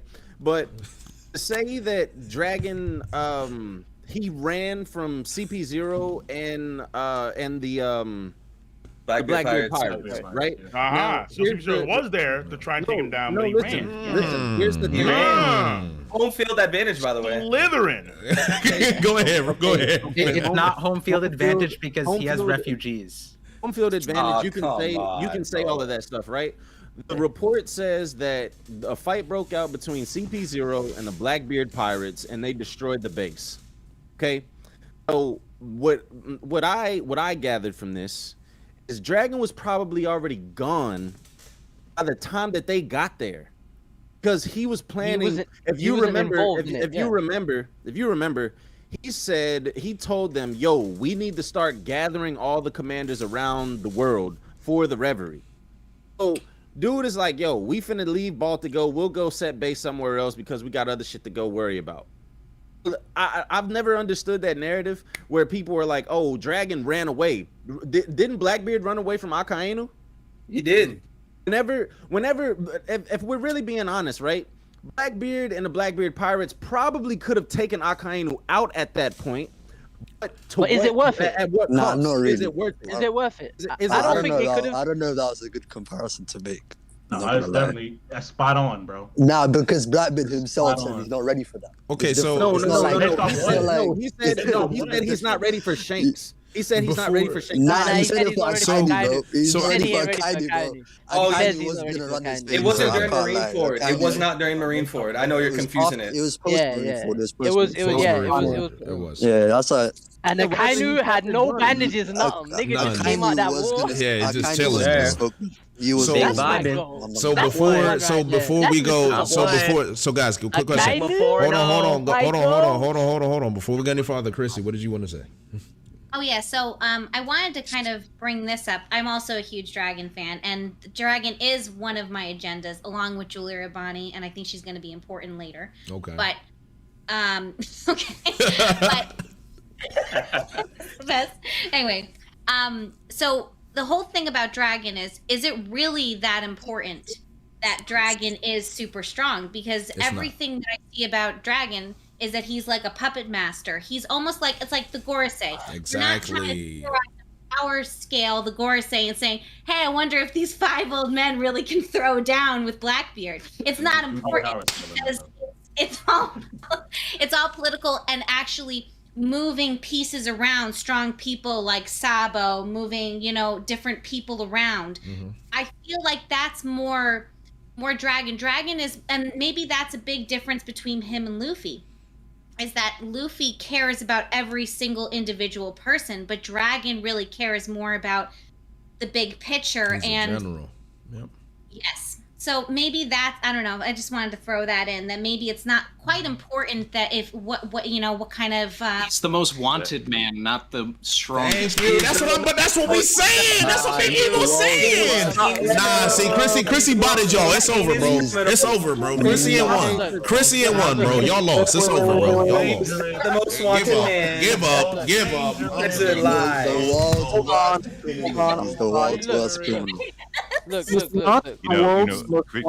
Chrissy's point is that's a mistranslation. It's not the world's worst. And like, even if you try to pitch it that way, why wouldn't they just say it? Why would you take the extended steps to say worst criminal? What was mistranslation? It's a different interpretation of the translation. Well, that's older style, right? The official translation older is style.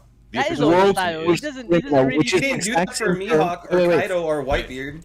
The official, but that's boundary. Same world's most wanted man and worst criminal. The official term is world's worst criminal. Yeah. World's worst criminal, which is the same word as like the worst generation.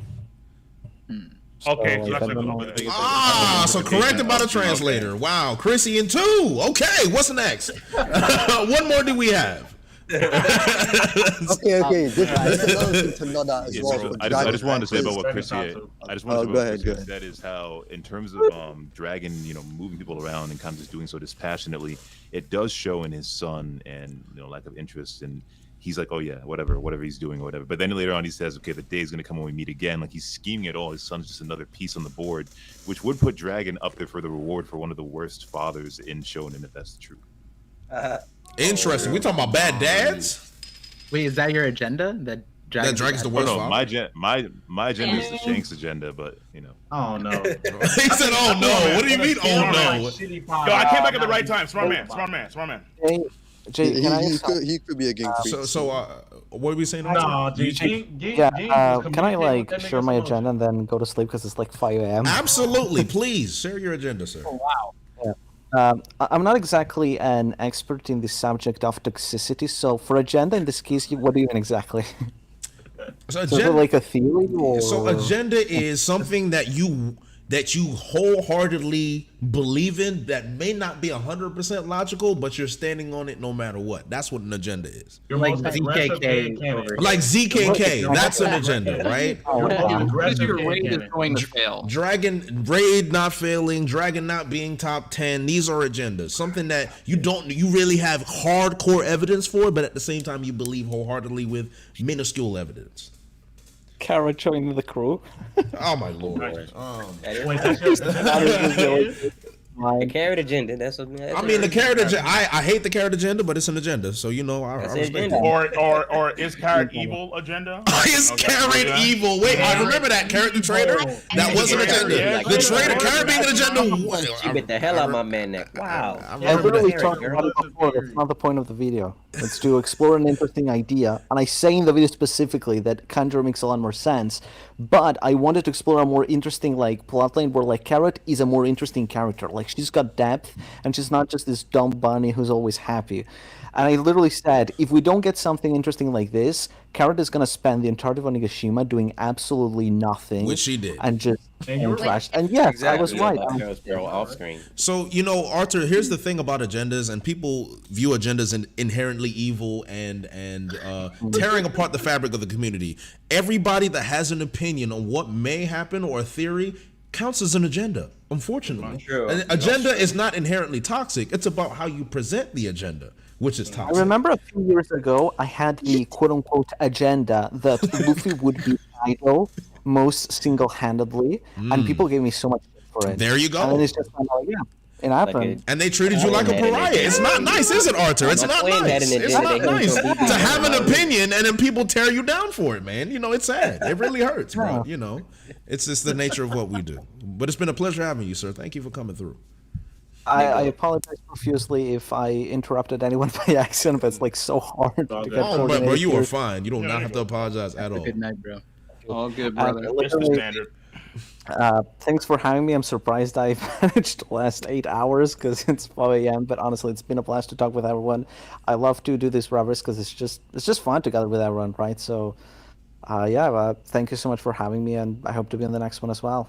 Of course. Thanks for coming, man. Have a good one, bro. Good night, my brother. Take Take care, sir. Take care, Ryan.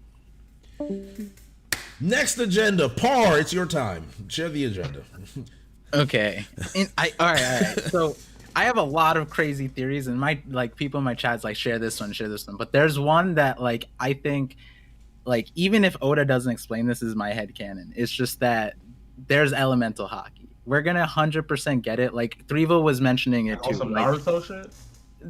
It's kind of like that. Essentially, it's like we see these fire abilities, right? And at the beginning, I think there was rumors that it was just friction, and then that's cool and fine, but it's not just Luffy, Sanji, and Lunarians. No, there's Pearl, Kabaji. Then even in the time skip, Charlotte Bacarde has a random fire ability too, and then people are able to just pull lightning out like McGuy on the Whitebeard Pirates. There's so much elemental stuff, even the concepts of Fishman, karate, and Rio, and then we're seeing with the Minx. Rio is really interesting with Hyogoro because he's randomly can just spawn flames, and he's the Rio master.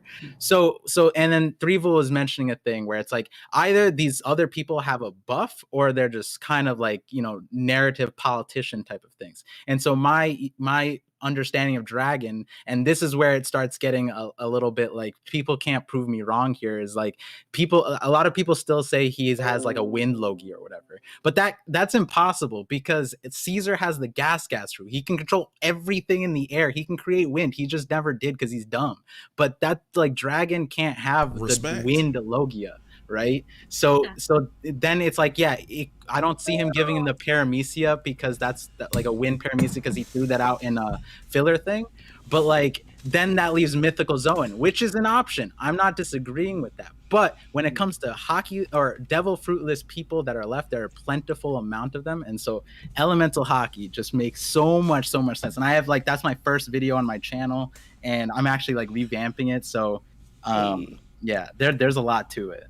The only thing, part of it, because I've seen people talk about elemental hockey, is given how, I don't know, was 5 years left, 6 years left of time, I really do feel that kind of puts a constraint or confines how many new things Oda can introduce instead of just trying to hone down on the things that are left outstanding in the story, right? So introducing a whole new power system. And that's where it's not a whole new power system, because we've been seeing these powers since pre-time skip. Even the way Sanji initially described Diable Jambe, right? Jabra said, I was damaged internally. If you took an iron and stamped somebody, they're not gonna be oh, my organs in my back are burned. But Jabra was burned through and through. And so I think the recent update, because I made this theory before we saw all the powers with Rio, but now seeing all the powers with the Rio, I feel the extension of Rio is to allow your energy to flow out.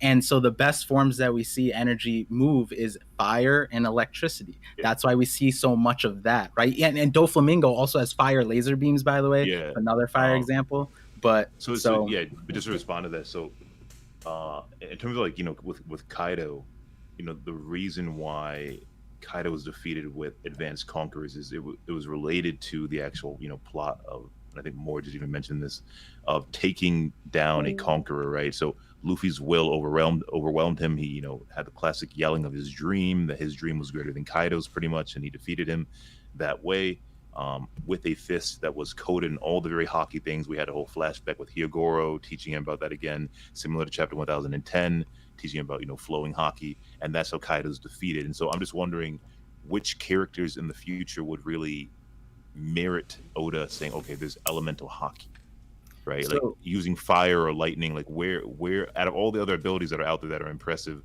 why would Luffy using fire, or us learning that there's elemental hockey, really be relevant to any enemy that Luffy has to fight in the future?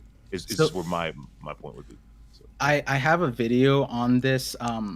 It was breaking down the Kaido fight with Luffy. I think it's 1044, I believe. My chapter reaction. It's not an incredibly great video, but in that video, I showed the hit difference of regular armament hockey, Rio, with the elemental hockey on it. Red Rock is on fire, and then the Conqueror's hit, and I compare how there is a difference. For example, the elemental hockey stuff. We saw Kaido take his own Boro breath. We've seen him just completely like ignore that. But when it came to Red Rock somehow also burned him. And I don't think that Red Rock is like more impressive of a fire ability than Boro Breath.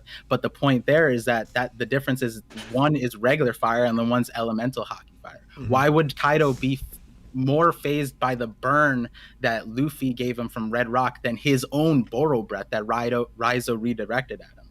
So that was in that 1044 video where it seems like there is a benefit and it bumps up characters that don't have. Have you see the anime? So did you see the anime when? So I all along had wondered if Luffy had just been using Red Hawk at will and didn't have to even bother using Gear Second or anything. And it looks like he did that in the anime for the adaptation of Chapter 1000. But he like coats it in Rio, right? So it seems like it's the Rio that is that was what I was really hurting Kaido. Right, but that allows him to, with the addition of fire to it. I don't know if the two things. And so that's where I'm saying like Hyogoro is I'm revamping the video because now I see Hyogoro. Hyogoro is the one who taught Luffy Rio and all of that, and his power we saw is the holy flaming rage where he just like spews out fire, and it looks Rio fire. And it's very interesting because if he's like the whole concept of letting your energy flow. Naturally you start thinking like these bending abilities, right? And so that's essentially what we're seeing with like outside of that, even Fishman Karate, right? Fishman Karate isn't exclusive to Fishman anymore. We see two humans, regular humans, that are able to do it, right? It just takes a specific training. And that being said, like on Wano, for example, they know about Rio, but they don't know about these other Haki types, right? So there's examples where you could kind of skip different steps too, in terms of like how you manifest your energy. And we see other things along those lines, like the Hoppo army. They also have random weird abilities that show off these interesting concepts. And it all would fit under this umbrella that like if you train in this certain type of way, you're able to manifest certain things. And it also connects back to Semi Kikan too. There was that concept. So so I don't know. It's just that in terms of the agenda, like it's one of those theories that like it's very random, right? Because Oda could speed up the ending and maybe we don't go this far. And but what I do think is like in terms of peak power, one of the things that's been very interesting is storms. Storms have been brought up for like multiple times. Don Krieg's story, and all this Roger stuff, and all that. Yeah. Right. And so like in those situations, those are the people who probably had the highest levels of Haki, and manifesting that kind of like energy, I would imagine would come through like the top Haki masters that we're going to, see in small parts, but then maybe the end stage characters can like create the storms. I wanted to ask you really quick though, because you brought up Rio doing more significant damage to Kaido. I was just going to ask you if you took into account like previous to 1010, Luffy was using armament internal destruction. And then on chapter 1010, that's when Luffy began to infuse armament internal destruction with Conquer's internal destruction. And I think like that was a huge role in taking down Kaido. And I just wanted to know what your thoughts were on that. No. So that was 100%. The way I understand the Conquer's imbuement is that you can imbue your Conquers into any of your attacks. So like he's imbuing the Rio with it, right? And by that same nature, I'd imagine it would be a buff to whatever elemental ability you would have. I imagine if like, a Fishman imbued his Fishman Karate with Conquers, it would just make it stronger, right? Yeah. So, and in that video, I did break down that, like the elemental Haki was definitely weaker than when the Conquers Haki was used. But I also, in terms of the separate power systems and how Haki, it wouldn't be a new power system, is that like there's all these concepts of colors of Haki. That's the way Rayleigh described it. And so it lends itself to this idea that even the Hakis themselves might be manifestations of the elemental Haki. It's just the way you end up like manifesting it, Yeah, it's I all wanted to a ask process. as well. I wanted to ask as well. So, do you think, like, let's say, example, Red Hawk, right? Do you believe Red Hawk can still be speed, like, or whatever related, and also be elemental Haki at the same time? Do you think it too could be true, or are you saying that it's not, ignited through speed? I don't know. Like, I just wanted to clarify. Yeah, I would say that it.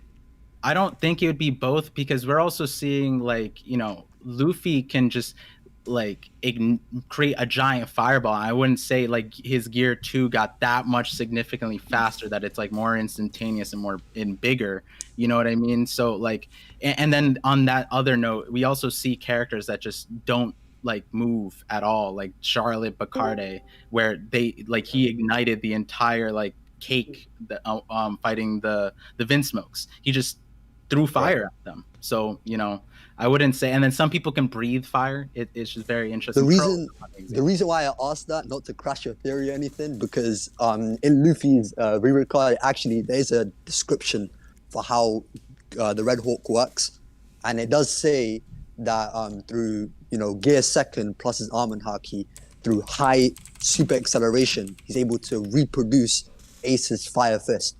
Now that's I composed it somewhere.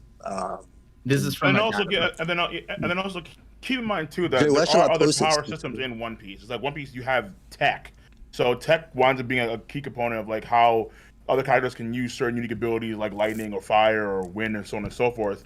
And then also there's martial arts skills too. Like the Hashoken is just a Kenpo where you're supposed to be able to like control how shockwaves move. So it's a martial arts technique and skill. Very similar to the Santori, very similar to let's say Sanji's Black Lake style, very similar to the Okama Kenpo, very similar to like Ivankov can make winks with his eyelashes. How the hell do that have like, you know, like shockwaves? Like, how does that happen? So like, that's in the theory, right? So in the theory, right, Dragon is the master of wind, right? And who do we see underneath him? That Sabo's on Dressrosa, his dragon fist was imaged as wind. Rio isn't shown like that. It was shown wind exploding the stadium. Now, on top of that, Ivankov, you just mentioned air pressure. That's wind. We're seeing if Dragon's if that's his power, we're seeing the top people show that exact same trend. And so in the elemental hockey thing, I was mentioning that the revolutionary armies would be the greatest place to for this power to be fleshed out, because we're finding out that Robin and Koala both learned Fishman karate despite not being fishmen. That implies that that power is accessible some way, somehow. And if you're just able to train it in a specific I don't know if the way, winks are wind, more so just shockwave impacts that, you know, that Ivankov does. But I mean, I guess I kind of understand what you're saying, but in the grand scheme of things, it's just hard to discern what is and what is not, let's say, influenced by other power spectrums, like, again, Kenpo, like martial arts skill. Like, where's the fine line between, like, let's say if someone were to stand still and then they use arm and hockey, could they then control the wind around them just by standing still and utilizing the flow of the currents or that kind of stuff? It's like it's hard to really tell if that's just the case, because again, before hockey, there were other avenues that Oda had actually utilized to flesh out his power systems. But maybe. But yeah, it's so hard to say. another part that's like I have a huge Sanji video. It's like an hour. It was 3 parts originally. It's an hour total. Good man. So the video talks, because Sanji is a character that has shown air. He can fly. He can use that, and then he can also water walk. I don't remember the exact terms, but he used that. Blue walk, was it? The Skywalk and Blue Walk, I'd say. Yeah, the Skywalk and Blue Walk, yes. Yeah, those are all like Rokushiki variants. Say, like, I like this elemental hockey thing, and I think that it's I got a question though. But we can't rule out the Kaze wind no mi, because we have like Miss Valentine and Mach Weiss and Gladius and Mr. Five. Like, there are other variations of fruits that we've seen, so it's very possible that we could still have Caesar's fruit and a wind fruit. So the thing about that is that do you think, because then you're saying Dragon gets an inferior fruit than Caesar. Caesar has the one that can control everything, and then Dragon, even if it's just wind, that would make it an inferior fruit. I don't see Oda doing that to I think Dragon. Dragon fruit would probably be better suited if it was a storm fruit. Yeah, or weather. I mean, the storm fruit makes more sense. So Yeah. the thing is, we've never lightning seen him control storms necessarily, but every time in Logetown and in I'm blanking, Goa King, Great Terminal. They were saved by a giant wind blast. Those are the two things always equated to him. And then his ship is named Wind Grandma. Like it's all about wind. Now, the thing about the storms part is that we've seen Nami create rain clouds, create other things just from air pressure. And the thing is, where did she learn that from? Witheria, right? And we got to ask ourselves, why did Kuma send Nami to there? In this theory is just like, well, imagine if Dragon went to Witheria, because they were really, these people didn't get the concept of like prisoners on there. They just let Nami roam free, right?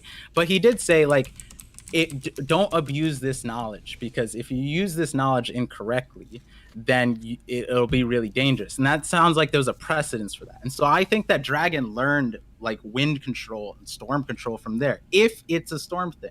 But the main thing that's always been tied to him is mainly wind throughout his entire character. When he's talking about Power Vision, this chat is great. Thing, I just need to point out what is going on within the chat. We can hear you, Cole. We can hear you, Cole. We can hear you. Yeah. What? That was me. Like we're talking about. Oh, Sensei, we can hear you. Yeah. My bad. My bad. I'm not trying to cut in you the off. chat, and it actually turned into a situation where Jay left and got a different chair. Oh my God! Listen, the Reverie is funding a new chair. I promise you, there will be a new chair shoot. I got a question about for Jay. Like the this Fishman karate, folks. Like the two humans that know Fishman karate can control the water the same way Fishman that know karate. Fishman karate can. Mm-hmm. Yeah. Repeat that question. You think they can? Wait. The two humans humans that know Fishman karate. Do you think that they can control the water the same way that regular fishermen can? I don't know to what degree they would be able to, but the fact that they are able to use a part of it, even like a considerable part, considering Robin displayed it off of her devil fruit power, that's pretty incredible in my opinion. And so, but like you think that they are getting that deep in the water and doing a shoulder throw, throwing? They're not going to be Jinbei level. I don't think it's going to be that deep, just because it's like they don't have the Fishman's strength.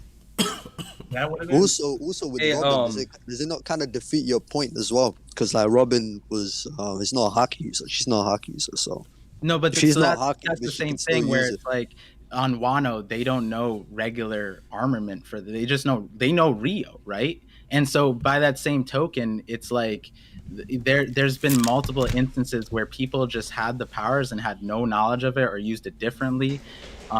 So we do have like some skipping involved, and Sanji would be the best example. But so the other part of this is that there's a second, like the reason why I'm remastering is because two videos kind of combined.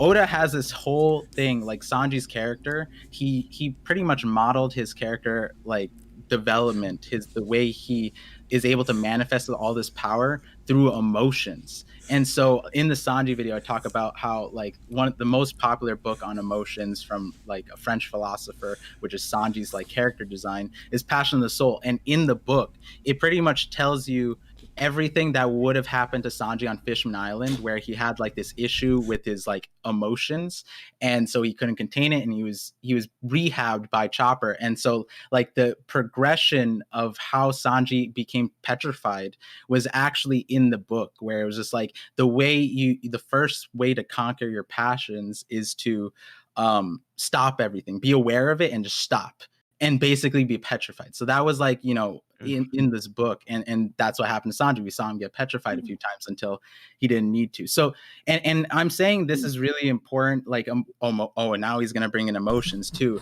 The thing about it is that the first movie Oda was gonna write was about emotions. It was Crystal Logship, and in the description he said that he wanted to write this emotional story, but what's funny? What's funny, Jay? I'm sorry. They said my chair is draining hockey like Enma. I'm sorry. This whole chair, this whole chair thing in the chat has been stupid. I'm sorry. My bad. You impacted by your own chat? Listen, the chat's hilarious. There's been a whole arc about my chair because there's like the whole arc. I wish you guys understood. The whole point is that downs, twists and turns. My chair is squeaky as hell, so I got insecure. I'm like, all right, let me switch out for the folding chair. I left the chair in the camera. Everyone's like, yo, the chair is looking at you, is glaring at you like it's mad. I'm like, all right, let me move this crazy ass chair out of the camera. Now everyone's like, oh no, the chair is draining Jay's hockey. Like all this nonsense, bro. It's like, oh my god. So you lost to a chair. I lost to a chair. I did. That's crazy. The chair's like a JoJo's character in the corner. Yeah. Walking, yo, I saw the kanji up there. I don't know if you can see can anyone see the wheels? I don't think we can. No, there's no wheels there. The plan is, the plan is I'm gonna get the Eisen chair. That's next on my list. Good man. I need to get the Eisen chair. The world's strongest chair ever. You have the facilities for that though. Yo, that chair is. I don't have the facilities for the Eisen chair. I really don't. I don't. That's draining the Ryasu, folks. That's a crazy statement.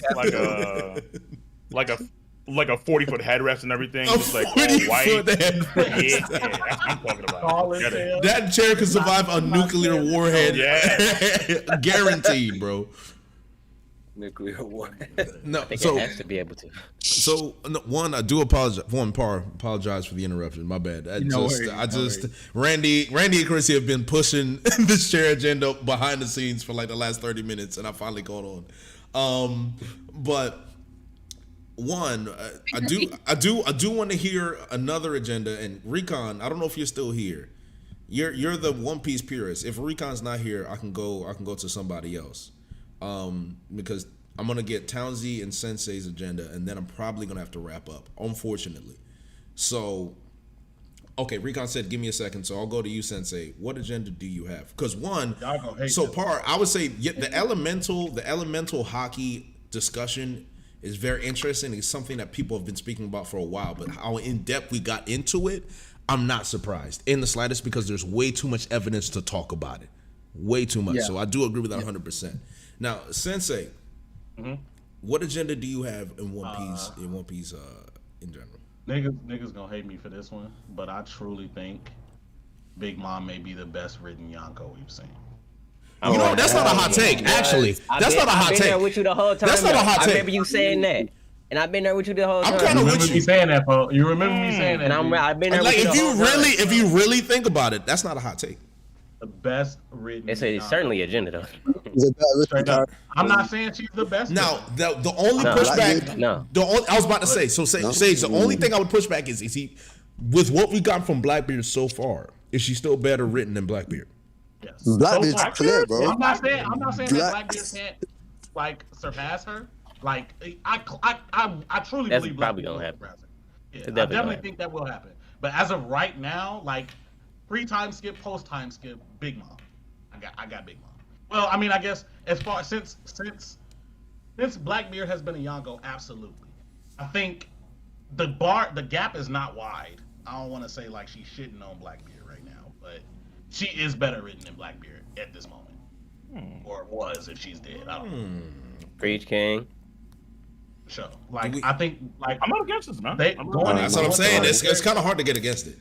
Hella layers to that bitch, bro. Like it's a lot of layers to her that niggas may or may not like, which is fair. Like, you know what I'm saying? Like the mothering mode, her different personalities, the shit she got going on internally, like, amnesia. It has to be all that plot device shit. I'm not even thinking about. Like, just like but you have to think about it. Really it's part of a character. It's kind of part of a character. But that has to be one of the most disappointing parts of Wano, for the fact that Big Mom is better written than Kaido. Like that's just.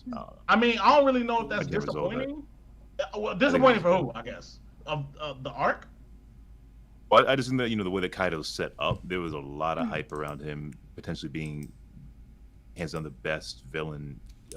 Best written villain, the best villain, or whatever we want to say about it, thus far in the story. He was trending upwards for sure. And it's just like it's a total collapse. I think it's just a total collapse given how his flashback went and how the fight just ended. He's just forgettable because when you think about Rob Lucci and Katakuri, whether you have the anime or not, those are fights that you can go back in the manga and look at, and you see the conclusion and you just love rereading that. I have no desire to go back and reread the last 2 chapters related to Luffy defeating Kaido. I just don't. I agree, but I have reread all the Big Mom shit. I'm not gonna lie to you. Yeah, Katakuri. What part of the Big Mom shit? All of it. Like from Roof Piece on, like as far as like if we, because I'm just relating to from Onigashima. Okay. Yeah, I'm just relating to what Ragnar was saying about like the latest shit. The Big Mom shit is way more entertaining. I think the shit like the bag that they introduced for Big Mom is so deep. Whole Cake Island, Whole Cake Island was actually a really good arc looking back on it. Like even how it ended, with Big Mom chasing them, she's singing, it just the mystery about it, and then running away. That was a really good ending. Now Wano's not over yet, so we don't really know. But you know what? Big Mom's like a wild card as well. I think that it's really fun to have that. You don't know what she's gonna do. She's gonna have this personality. She's gonna remember this. She's a huge wild card. Yeah. And it's like they keep it consistent with her character the entire time. Very consistent because it's like she's somebody that nobody ever told her no or anything like that. And then over to adult, nobody's ever told her no. She also gave birth to how many kids? I gave birth to one kid. I can't imagine giving birth to all those kids. And she also keeps everybody. And she tanked it. Yeah. She tanked all that childbirth. She just tanked it. She was like, and that's it. She has no lingering BDs, and if they was around, she got her kids off of them. Like he said, lingering BD. That's funny. I'm not gonna lie. That's funny. That's funny. That's the thing. Like Big Mom's character is like everybody's saying is just so complicated and crazy, and like Eddie said, comes out of left field. And Kaido was portrayed as this brutal, vicious character. I needed to see him just body a bunch of people, so that we're left with this this impression that this guy's just murderous. But we didn't really get that. He certainly tried. Oda didn't let him. He tried. Oda didn't let him. He definitely bodied you. Niggas didn't die. I was really excited after, like right before the Gear 5th reveal, because I thought that was when we were going to get that. Like Kaido finally descended from the rooftop, was talking some big game. Like that would have been a great moment to sort of sit in that for like another chapter and have everybody down there like just rise against Kaido. I would have loved just to see. Sorry, Randy. I would have loved for Kaido, just to come down there and just start demolishing everybody. Like he said he would. Exactly. Like he said he would, and we didn't even get that. Maybe in the anime. He's a murderer, and the only person he murdered was Trigger Scarfino. Exactly. He's feared for well, actually, we're told that he doesn't. People that he wants to recruit, he doesn't really want to kill, but everybody else he'll be killing them. In the flashback we got, right, he's a rampage or whatever. He killed Moria's crew. We were led to believe Kaido was like this because he killed Moria's crew, and yet all of Luffy and the Alliance and all these people like kill some fodder at least. I don't know. Something. Fucking kids. Yeah, it should have been like some Thanos shit. Kinemon would have been about it, he should have been. I mean, he was at times speaking like he was Thanos. He should have at least acted like him, and start smoking everybody in the dome. But I don't know. Like, would you say that's more of a? I mean, it would affect Kaido's character and the way that we see him. But like, I don't know. Like, because I've heard a lot of opinions of like the tension and the consequences and the stuff like that not being as great at times. So when Kaido says, for example, after he beats Luffy the first time, I should have taken your head this way, they're gonna still believe that you can win. And then after he does that again, even though he criticized himself, he didn't do that. He doesn't go to the dome. He doesn't show Luffy's head. He doesn't beat anyone. Well, I'm glad you brought that up because we then get the drunken Kaidos, right? We get the homicidal. We get a form called homicidal drunk Kaido, and it's hypocritical because he's not actually homicidal, right? Like he's not actually going crazy, and Luffy doesn't even defeat him in that mode. Like the mode that Kaido defeated Luffy in is not the mode he's in when he loses. So we don't actually know like which is Kaido's strongest form. People like to say the dragon, but I think hybrid. Yeah, I'm saying when he lost to Luffy, he was in his dragon form, right? He was in his full dragon form. But when he defeated Luffy, he was in hybrid form, and not just hybrid form. He was in his homicidal drunk mode. We never really got to see, that mode go against Luffy or go against anybody else. And so, yeah, it just goes back to the original point of Kaido not really being about what he was portrayed to be about. Unlike Big Mom, where Big Mom Big Mom actually to me seems more of Nah, a she's killer. worse, bro. I don't know. the last donut She's talking worse. shit. Well, no, I'm not Yes. arguing with the better character. I'm saying that Big Mom actually seems like she's more of a killer than Kaido is, right? Big Mom. Really? Gotta clarify. Yeah. He's literally Whoa, taking the lives of niggas Yeah. around her. Like Yeah. that's like her thing. Even like, though, you know what I'm saying? even though Oda like had like a retroactive thing where she could like give the soul back or whatever would happen to come back to life, she was still killing people, and so she killed more people in my opinion than Kaido did, at least in the story. Hey Jay, can I clarify? I don't know. What do you want to clarify, Rick? The Frankie mention was a mention of the Straw Hats. I wasn't saying that it was gonna fall Green Ball. Oh well, it's too late. I'm pushing the agenda anyway. Check the I don't care whether you correct it or not. I'm sorry. I apologize. Can we discuss how like Garp is the Obama of One Piece? All right, we're not gonna. So all right, so I made a take because he's not letting it go. I made a take where Garp is the most influential Marine we've had in the series. Just how Obama could potentially be one of the most influential presidents we've ever had because he is the first black president. And I made that comparison because Garp is the hero of Rocks and God Valley, right? So you would think Garp is the most influential Marine, Obama, black president, most influential president. So I made that comparison, but this man has not let it go since the moment I said it. It's not even close to being a good comparison. I feel like it is. Okay. But if it's not, it is what it is. But anyone else want to jump in, or they just don't want to get involved in? That sounds like Please, Thank you. Thanks, Sage. Thank you. Wait, what I missed? I don't know. I made a Garp and Obama comparison, and Eric is not letting go since I ever made it. That's what it is. To be fair, would you really say he's the most influential if his like style of justice or his philosophy of justice isn't the most popular? I would say he's the most influential Marine because he's literally the hero. His nickname is the hero. I don't know anyone else who has the nickname the hero. Sounds like someone who's the most influential Marine in history. Am I wrong? Jay, do you not understand that? Yeah, he's the most accomplished. No, hold on. Let me make myself clear. Like, he's the most accomplished, and no one will deny that he isn't. But like, his philosophy as a Marine is not something that is the helm of the Marines. Like, when we first introduced to the Marines, the first thing that we see and the moniker of the Marines is absolute justice. Okay, but my point is my point says black people. What's going on here? He's not the hero, but oh my god. So here's my point. This is what I'm gonna say. When it comes to Garp, if he took a stance on something specific, and Akainu took an opposition stance, who are most people in the Marines most likely gonna side with, Garp or Akainu? Right now, probably unironically, probably Akainu, bro. Yeah. Probably. I disagree. It's most like. I disagree. Just admit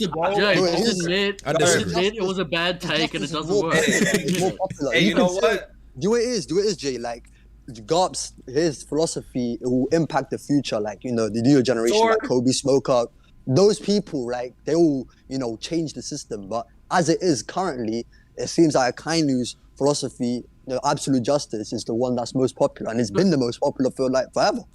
Jay, can you not see the problems with the comparison?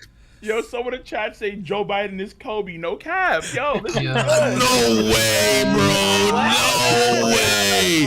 We're done, bro. We're done. We're done with the conversation. It's over. We're done. So who just left? Yes. All right. Yeah. Okay. Townsy, what's your agenda? My agenda was actually Big Mom Raw. There was. There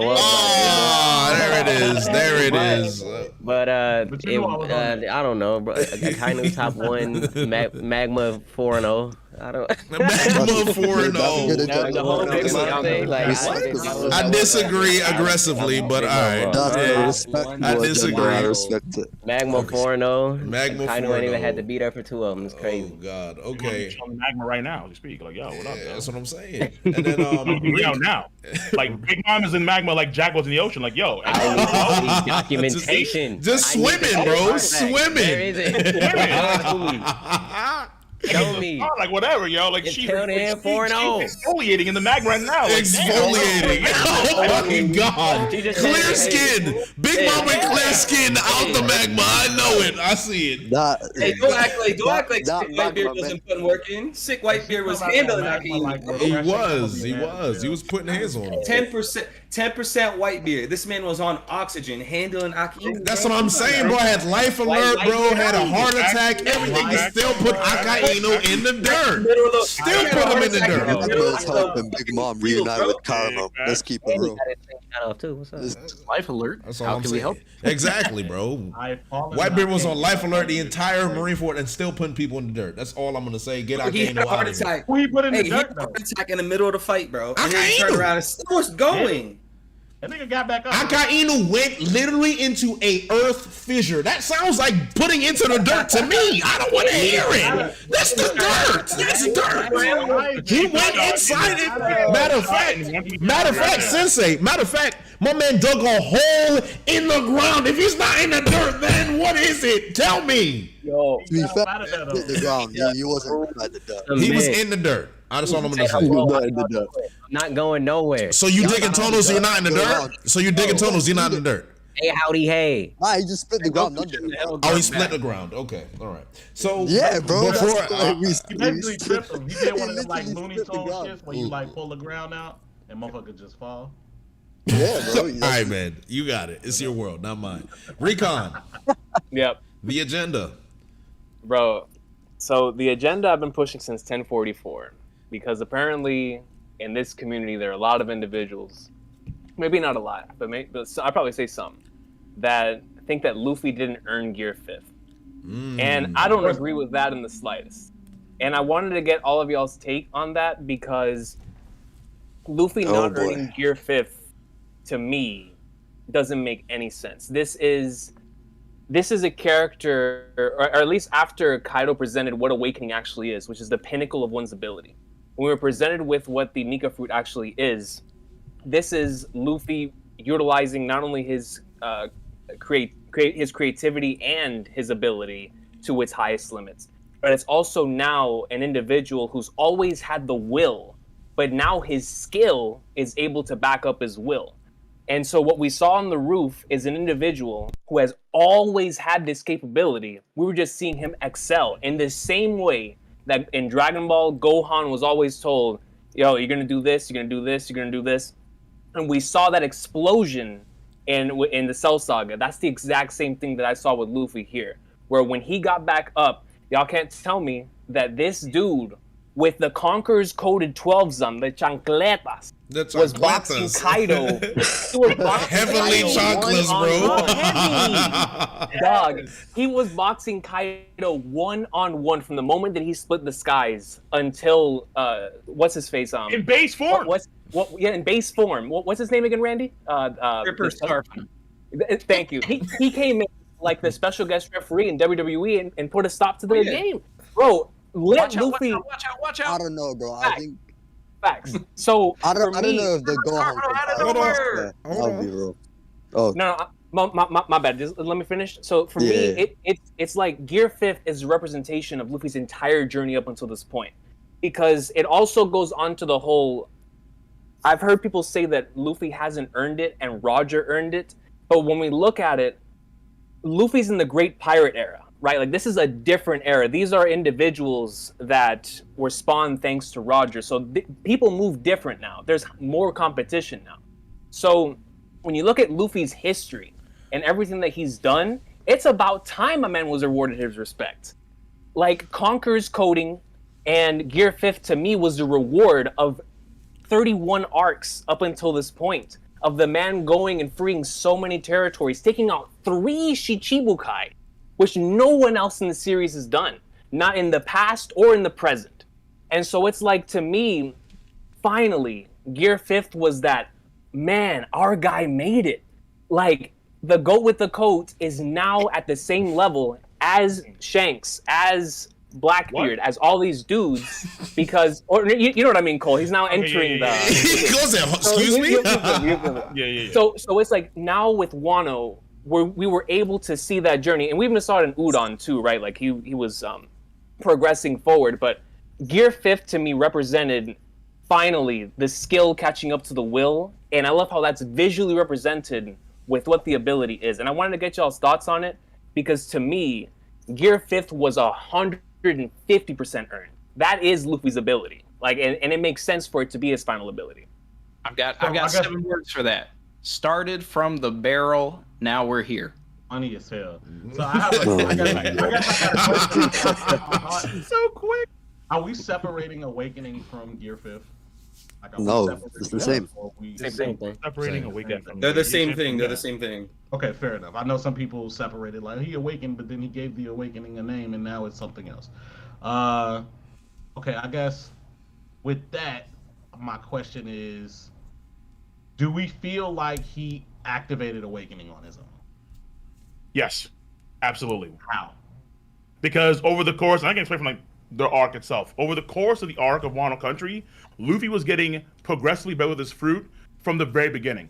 And the clearest sign off the rip is Urashima. It is what it is. Where with Urashima, he was able to expand his own body without the need of blowing air into his thumb anymore. That didn't happen for his, I think it's his Gomu Gomu Supati.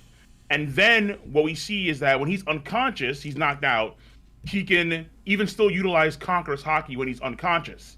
And then over the course of the actual Onishima fight itself, we get to a point where we see Luffy, not only if I gets kind of in base form, but he's no longer needing air to actually use Gear 3. He's combining Gear 2 and Gear 3 superfluously. I think it was in chapter 1037. And then in 1042, he starts to go on to Gear 4 Bound Man and Gear 4 Snake Man without the need of actually powering down. So he's actually getting better and better and better up until the time where he actually goes into the Nika form, which is just a modded up version of his Gear 2 state that he already had in NA's lobby. It's the same thing. So he's shown you that he can use his devil fruit while unconscious. At times, because he has a passive ability, so he's always rubber, even when he's unconscious. He's a Paramecia-ish. And we got to see him use Conqueror's Haki while unconscious as well. Yeah, so it's like he's able to use and devil fruit uses two different things, though. That's so, why I think there's a difference. So here's the thing too. This guy, he just did what NL did essentially. We've seen before in the past. It's nothing new. NL could restart his own heart where his own heartbeat stopped. Luffy could do the same thing too with his own rubber, and he just applies what we see with Ennis lobby in that situation, unconsciously, instinctively, but he does it nonetheless. I think with the comparison with how Luffy unlocked the Koten, he was able to observe Kaido doing it and then consciously applying it. But with the awakening, it was just something that just naturally happened to Luffy just while unconscious. He was just able to like subconsciously do it. And we don't really know specifically the process in which he's actually awakening. Like for example, with Gear Second, we know the process of Gear Second. It was just flatly told to us how it's working, through Roblucci's observation of it or whatever, right? But like with Gear 5, it's like we kind of have to add our own, interpretation or rationale, try and make sense of what we're seeing. So I agree with you, Cole, in the sense that Luffy's progressively getting better with his fruit. But that doesn't ultimately it doesn't ultimately mean that we know how Gear 5 came to be. It's just something that happened to Luffy. Well, we don't know what makes an awakening. It's like the awakening, so what Kaido says that it's your body catching up with your own abilities. Over the course of the journey, he's getting better, which you can argue was actually one of the main premises for the 2-year time skip training. I mean, that's why you can argue that the Straw Hats are cut above the rest of the other crews, because they actually trained for 2 years. So when their bodies have been honed over the course of 2 years of training, and then we're seeing, since Dressrosa, Whole Cake Island, Wano Country itself, Luffy go through these life and death situations, and then his haki is blooming, then in the process, we're seeing also his abilities grow. Like he actually mimicked Katakuri's thing, because he told Katakuri back in Whole Cake Island that there's no way Rubber's going to lose to Mochi. And then we see, as a result of that, him actually expand his own body like what Katakuri could do. So he's actually emulating Katakuri. Katakuri taught this man, like unironically, he taught this man how to use the Future Sight and how to, use his abilities better. And all that comes to a head here, I think, in Gear 5, because it's the result of okay, his powers have gotten to this point, and the biggest sign is I can go into Gear 4, Snake Man, and Bound Man without the need of power. Now that is a huge tell.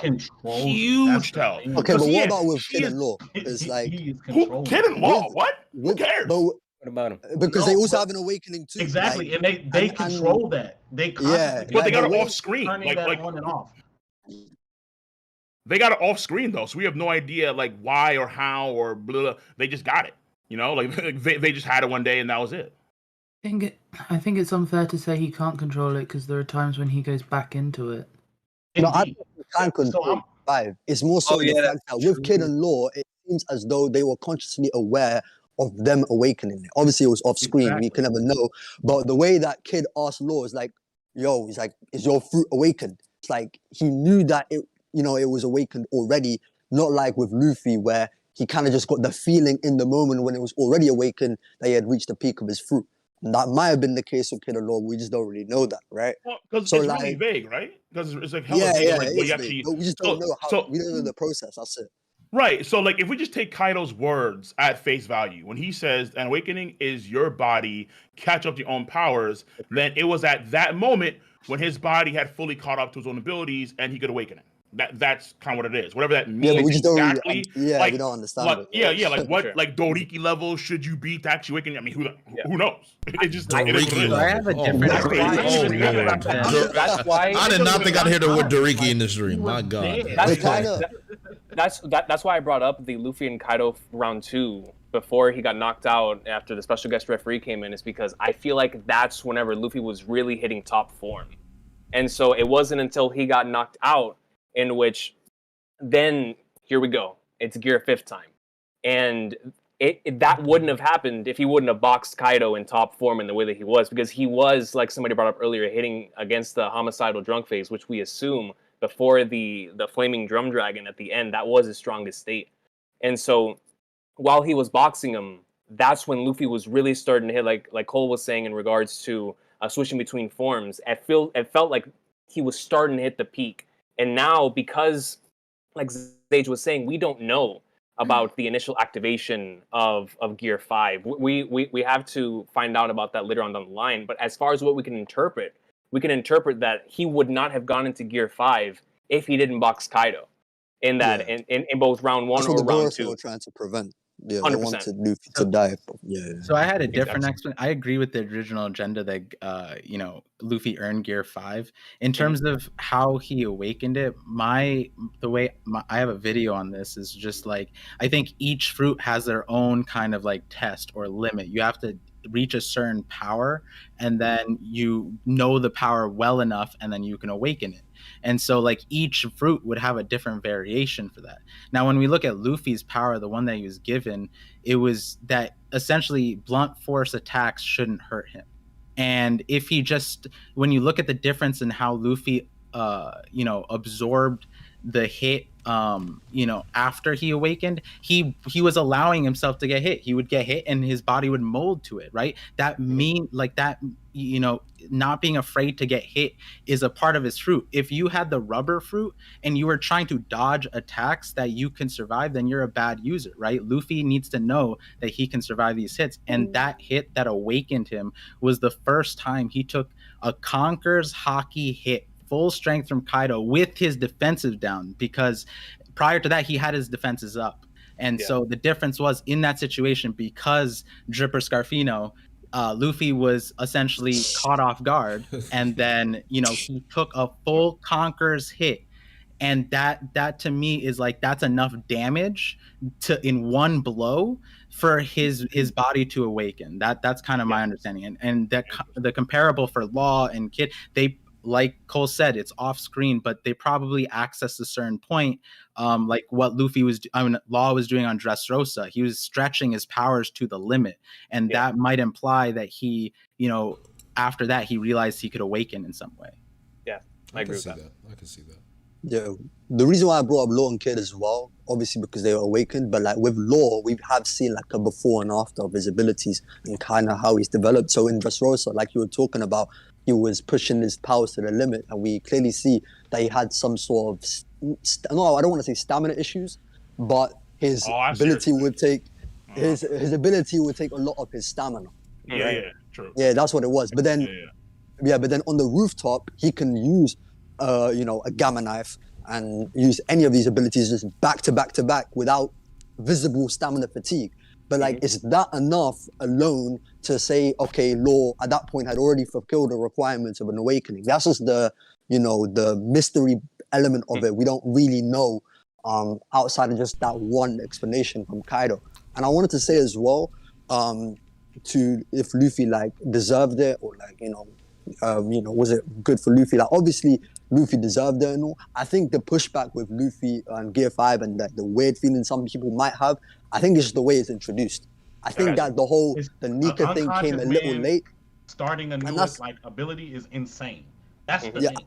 You are dead, and now you are Superman. Like, you know what I'm saying? It's not even just that. I think it's just the introduction of like Nika and stuff like that it seemed a bit late. Like, I feel like some people may have like felt a bit like it came a little bit abruptly. That's why with the Gohan comparison, I said that's a bit unfair, because at least with Gohan, the unlimited or like the untapped potential thing was a narrative.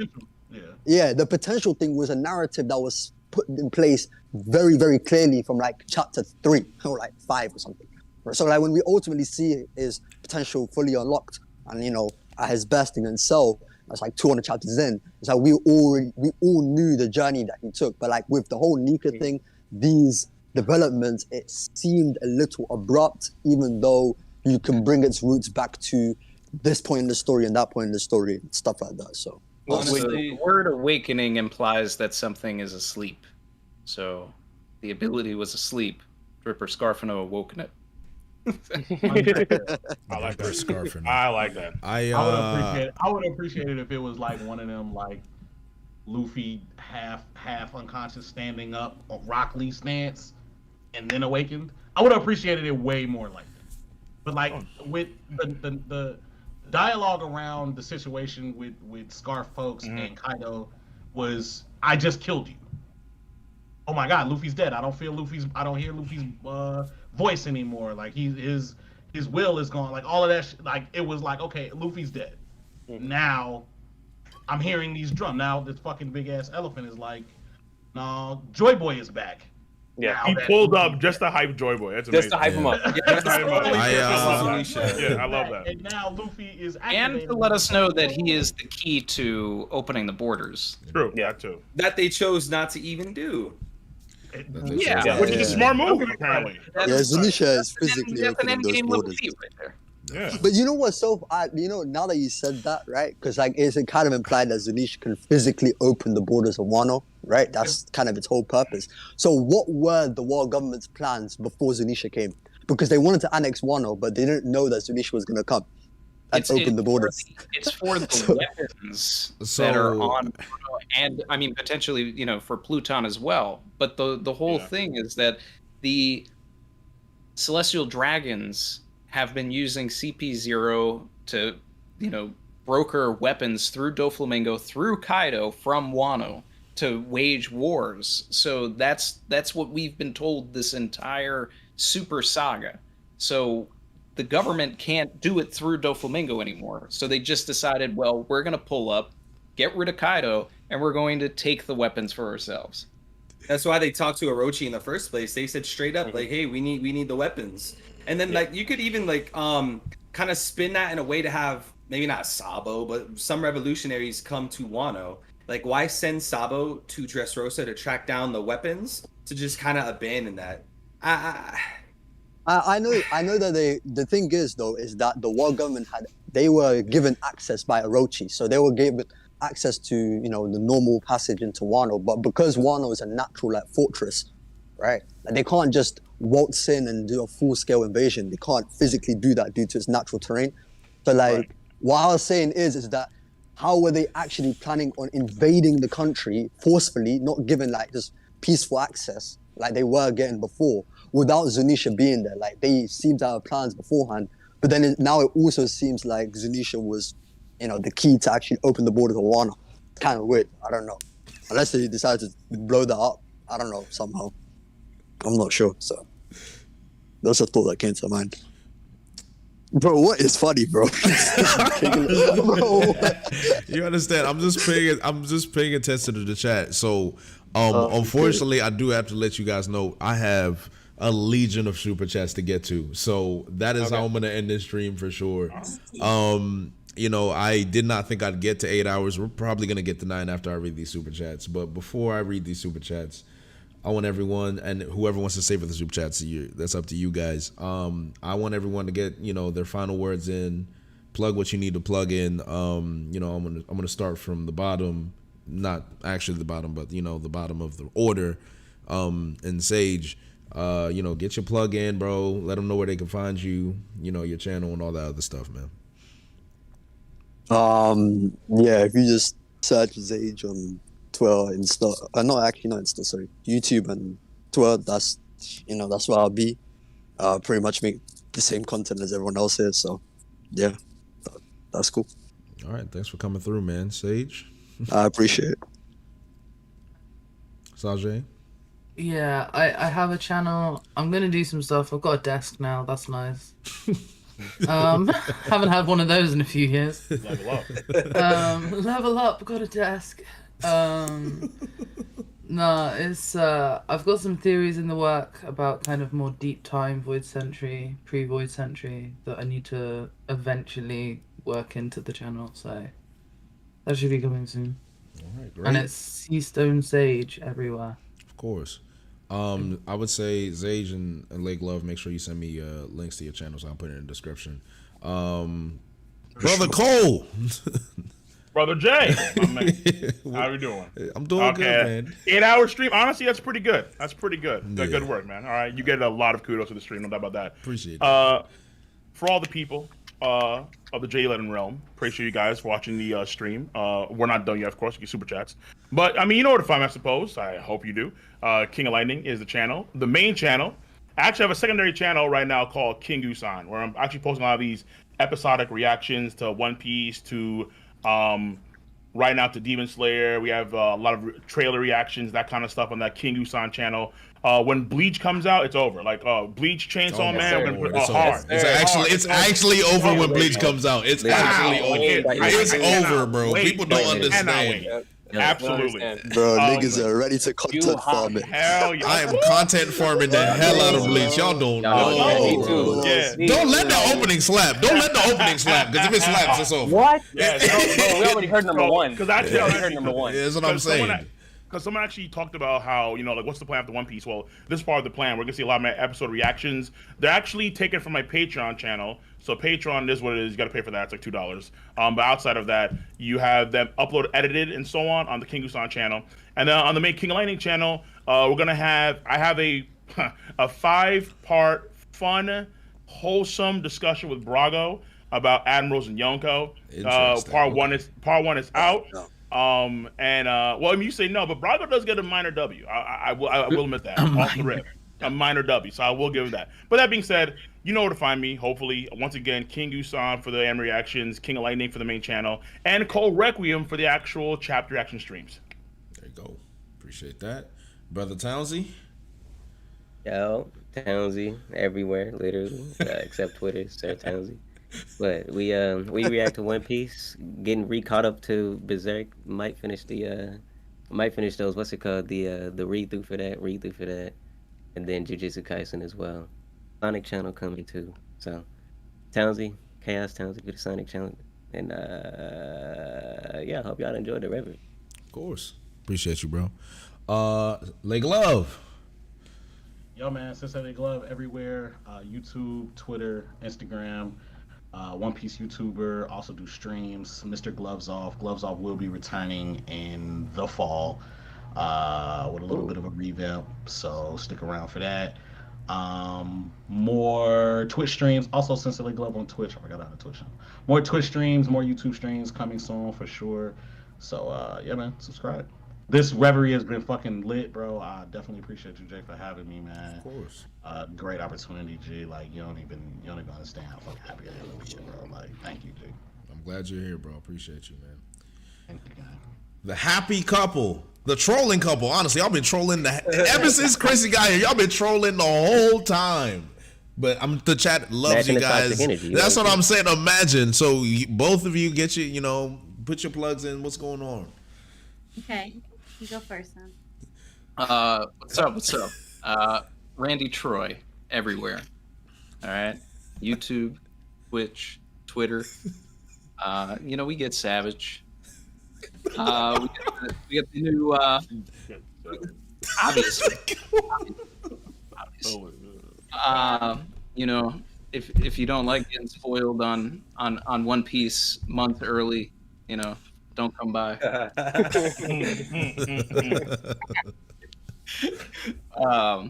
We out here with the predictions, but let's see. We got new series that's out, Future Role, that I'm starting, where I'm going into individual character analysis and putting a little prediction at the end. So just focusing on a character, looking at context clues, and saying, hey, this is where this character is likely to go based on what they have said or what has been dictated in the story. So I'm having fun with that. And this is Jay. You did a great job. Great job. Switching your chair. had to add a little fire to it. A little fire. Oh yeah. I'm on Twitter, and I also Twitch stream reactions to Hunter x Hunter. Currently, I'm taking a hiatus right now. There you go. I'm used to it. Yeah, I've reacted to a lot of it, so I had to take a break. Just like midway in a Chimera. Yeah, it's a big art, a lot of deaths. I had to oof. But anyway, so yeah, and I edit most of the time. I'm just editing Randy's videos now, and it's a lot of fun. So focusing on that. So check out Randy's channel because I edit them. There you go. Nice. Love to see Shout out editors. Oh yeah. Shout out to editors. It's a hard grind. Definitely appreciate it. Yeah. So it's hard to find time for other stuff, Used to do it all myself. But yeah, no, I'm taking over. But he still edits the fun stuff. Like all the memes, the Stephen A. Smith memes and the straw hat. Yeah, that's definitely. I love that. I love that. It is hilarious. I'm not gonna lie. Sprinkle a little sauce on it. I see it. Mr. Parr. Shout out to the Savage crew, by the way. There was a lot of love in the chat. There definitely was. Shout out to the Savage crew. Parr Vision. Yo, so Parr Vision, I think my main channel is the Theory channel on my YouTube. I actually started on TikTok, so I post a lot more like comedic small theories, I guess, on TikTok. So it's a fun time there. But YouTube, mainly just theories. I look at a lot of details and then spread it out, connect the dots, and so I come to a lot of interesting conclusions, as you could probably tell from today's stream. But it's all about having fun, and so my channel's bringing smiles and inspiring thinking. And so if you like that vibe and this energy, I also stream on Thursdays and Sundays. The Thursdays ones, I think we just renamed it to the Knock Up stream, because every Thursday Oda knocks us up with a new chapter. So we have a good time. Every chapter has been a banger. And other than that, I think the best place to catch updates about me is my Discord server. A lot of people really like my Discord server. So if you guys are on Discord and you like theories, come through. I'm always talking on there. And thank you, Jay, again. Like, I was here the whole time. I even told the chat, if Jay goes 24 hours, I'm gonna go 24 hours. Like, had a great time, bro. Thank you. And yeah, definitely appreciate you staying, and all the people that stay with me through the journey. I am tired, I'm not gonna lie. I don't stream for that long. People know my motor for streaming is 2 hours maximum, so we made it to 9. That's all I care about, so we're here. But definitely thank you, Parr. Recon, my brother, my literally soul brother, man. Go ahead, get your shit off, man. Yo, Jay, man, you killed it, bro. On a serious note, you really did, man. Like, good stuff. And everybody in here killed it. Everybody who came before killed it. It was just a great conversation. I was here for almost all of it, and it was a wonderful time, man. So I gotta congratulate you on that. And I look forward to the next one. I look forward to next time we all get to talk again. This week or this month break has been crazy. But King_Recon, shout out to everybody in the chat who showed up from the channel. I truly appreciate them from the bottom of my heart. All individuals who super chatted, y'all are truly goated.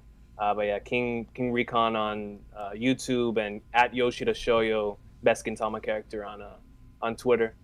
And yeah, that's all I got, man. Thank you so much for having me, brother. And for everybody who I met here for the first time today, it was great meeting y'all. Appreciate you, man. Thanks for having me, man. Evil, my man.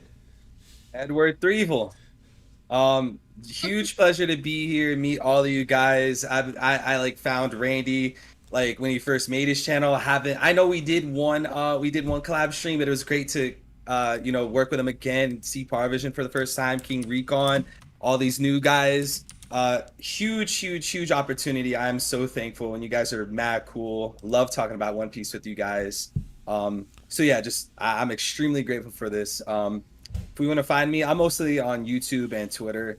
Don't follow my Twitter. That shit is mad toxic. But I'm trying to be better. But my socials is evil, so 333 VIL. Again, it's mainly YouTube and Twitter. Oh, I do have a server, discord.gg/333VIL.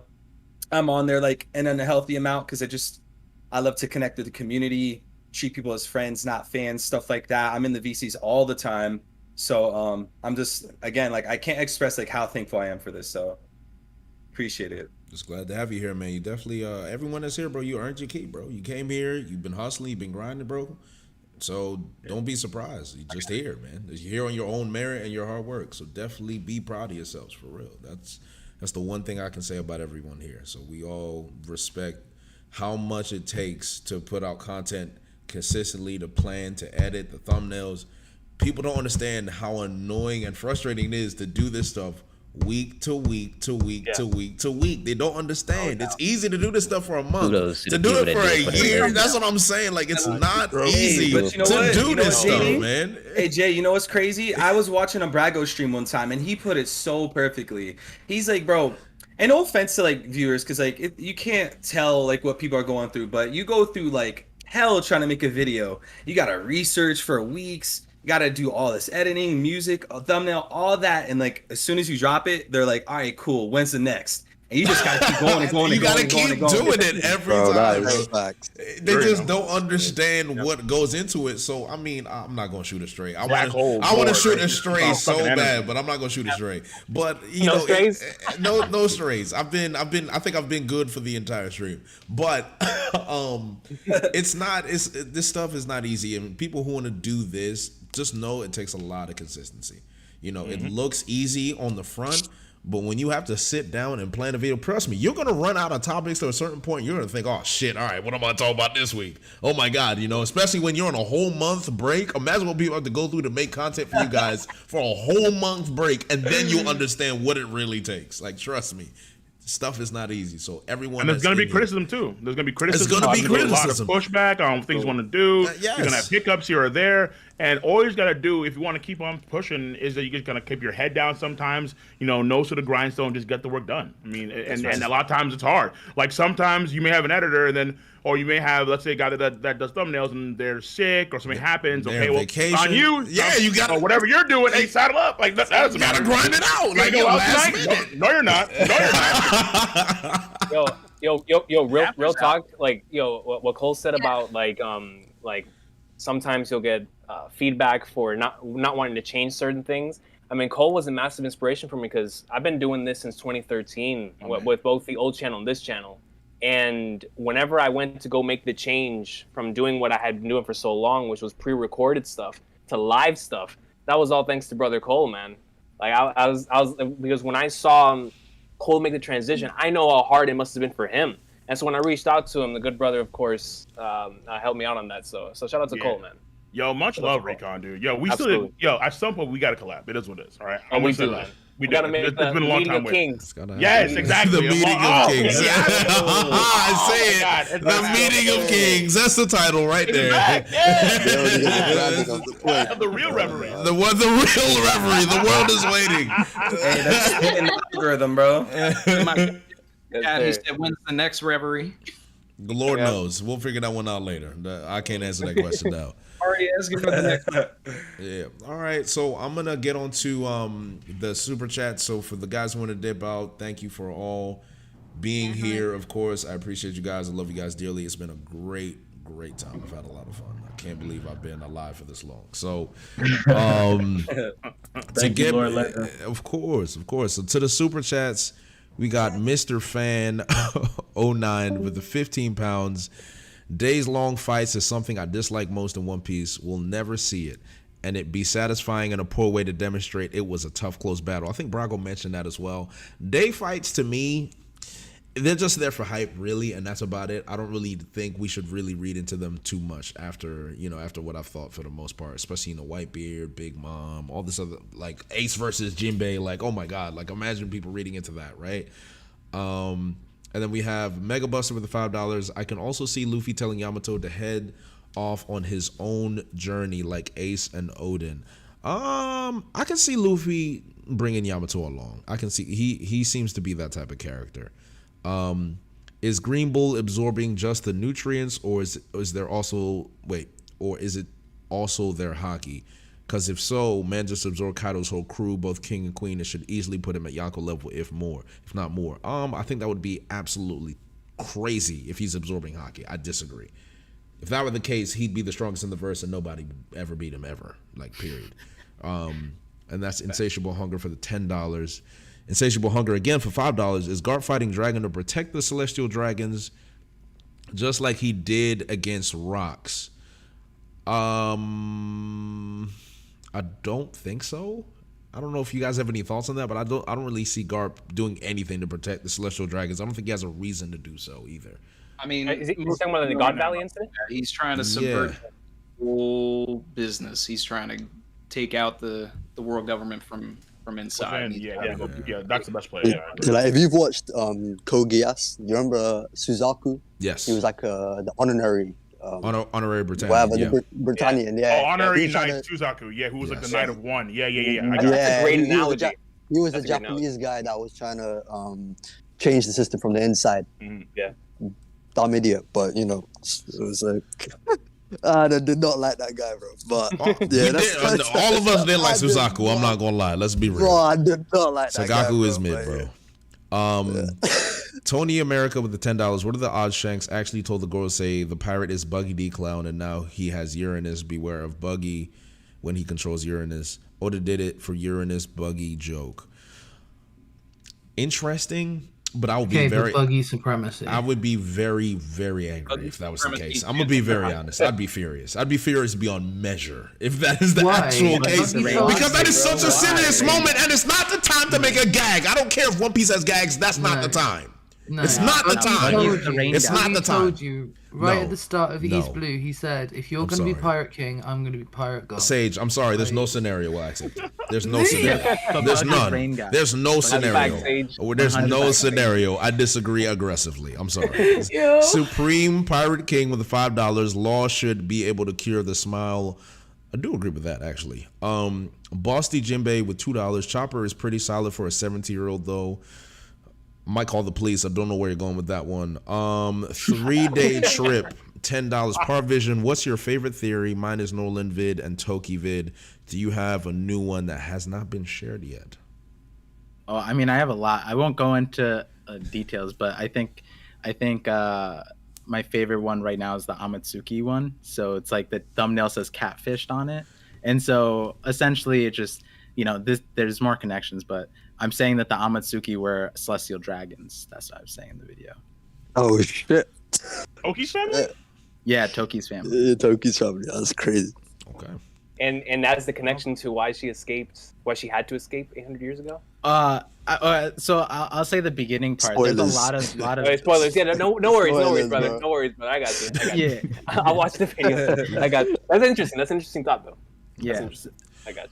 From Kako Jean, we have $250 Serbian dollars. Just showing my love and support to JD Legend. I'm proud to be here. Thank you, Kako. I appreciate you. Terrence Bernard, $5. We still believe this is a 5-act structure because Green Bull could be the upset to Act 4 and World News to set up Great War in Act 5.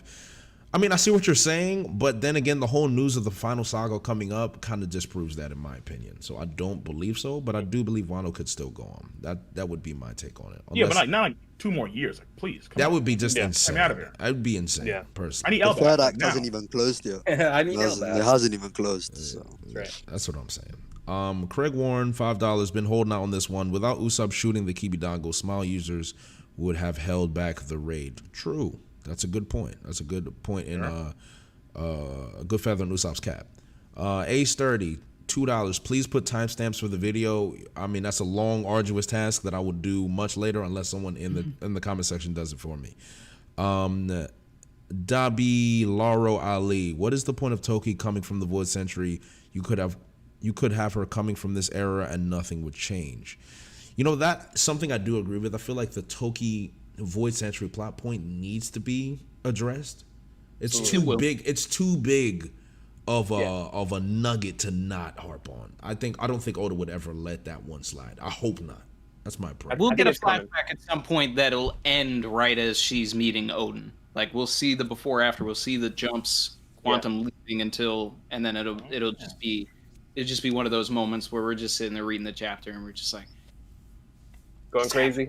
Yeah, it's happening. And it's happening. To add on to that one, I was saying that me and Randy talked about it on our T for T actually, that it might be that if Oda does this, then she might have met all of the legends that we've heard about, like Vanderdecken, Noland, Oars, and that might be a really, really awesome Ryuma. That might be a really awesome way for Oda to include a little bit about these characters and take it all in one hit, because she met all these people, and until she met Odin, that was the right one. Yeah, like Toki was at Nolan's execution, stuff like that. Like that'd be interesting. All right, we have another super chat for €5 from JP Legend.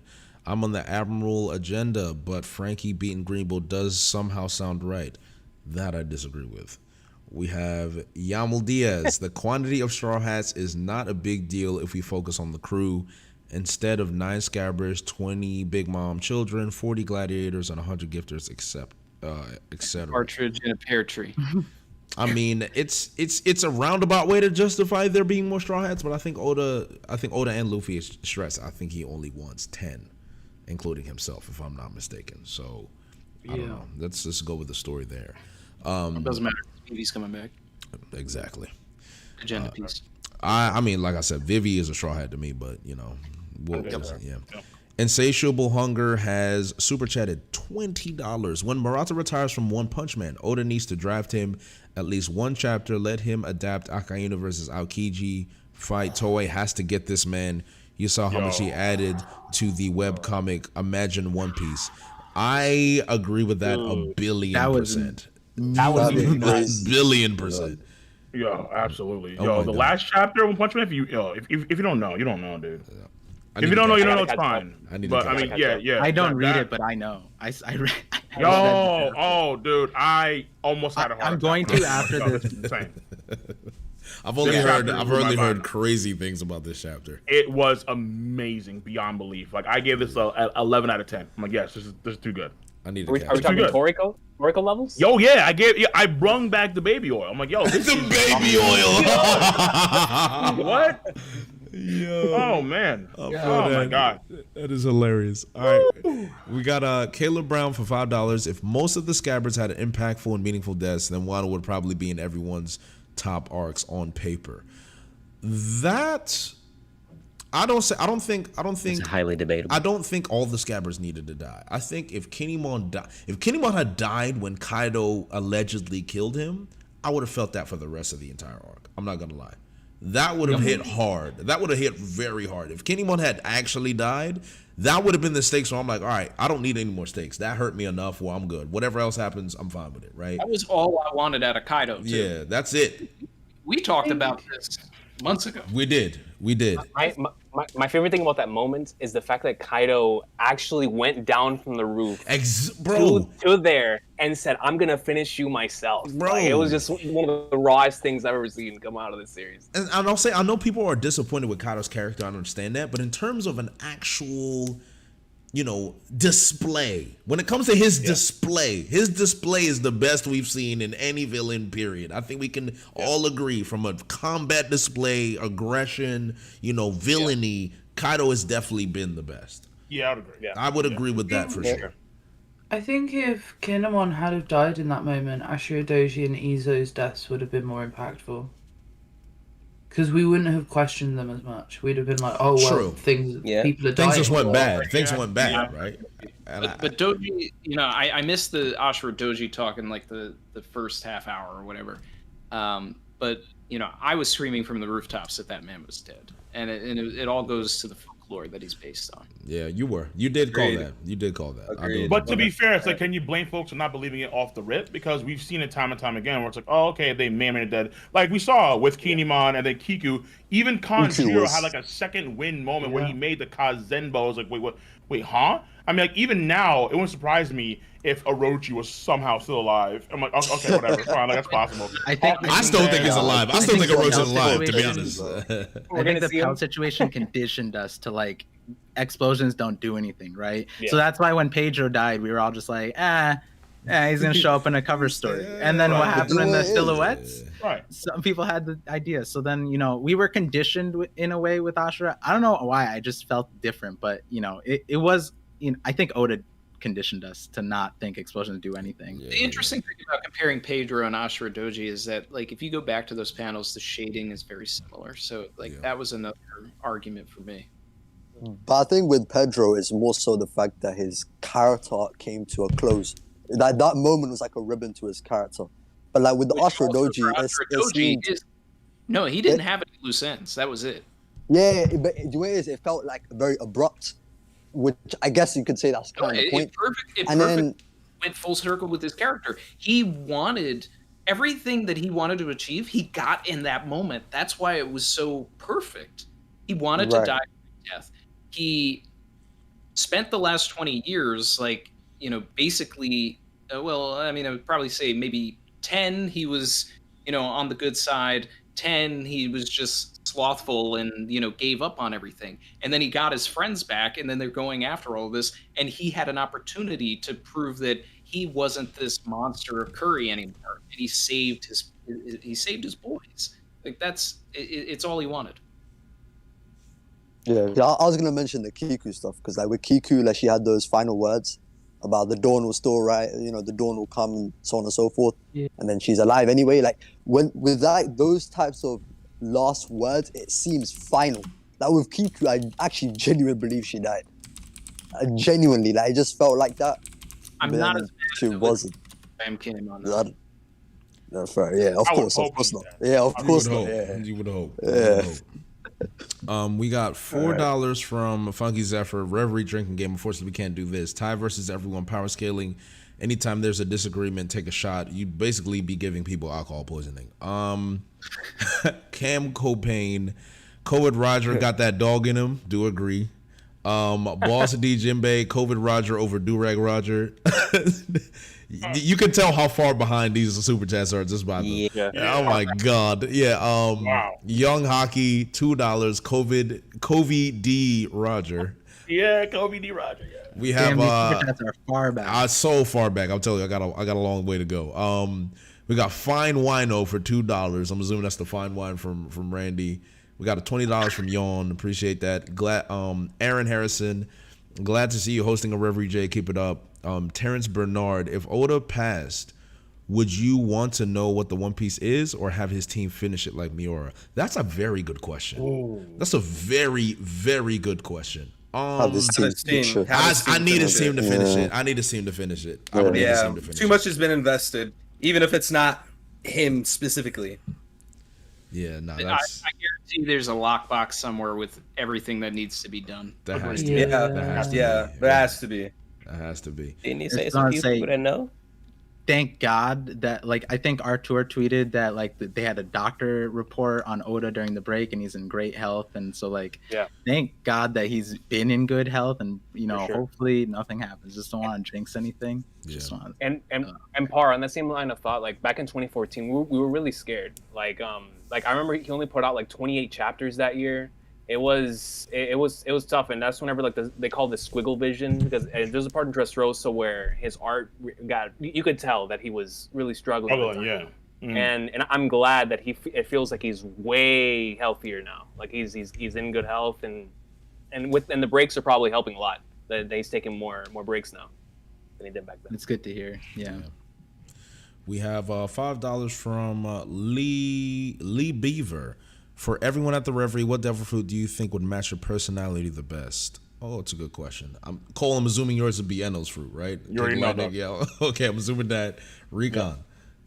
Yeah. I'll take the Nika fruit. You know. I can see that. I can definitely see the Nika fruit. Threevil? I get asked this a lot. The only thing I could really think of is, I guess Yami Yami no Mi. I knew you were gonna say that, bro. I was gonna say that as well. You can definitely take it as well. So Sage, I'm assuming you say the same. I'm taking it, bro. Okay. Yeah, bro. Par, what about you? The Opie Opie no Mi. Opie Opie no Mi. That Randy? one's fire too. The Memo. Memo. Is that Mont Blanc, Mondor? No, puddings. Yeah, Puddings. Oh, okay. Memory. Okay, there Yeah. you go. Townsy? Yeah. Which one? Yeah. Oh, the Hiei. What fruit is that again? I thought you were saying, yeah. Aokiji. I can see that. For me, Magellan's fruit. So that's a good one.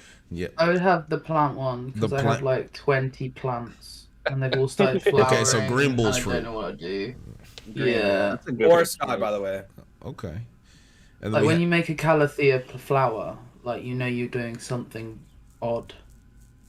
True. They're really hard plants. Sorry, I didn't plants.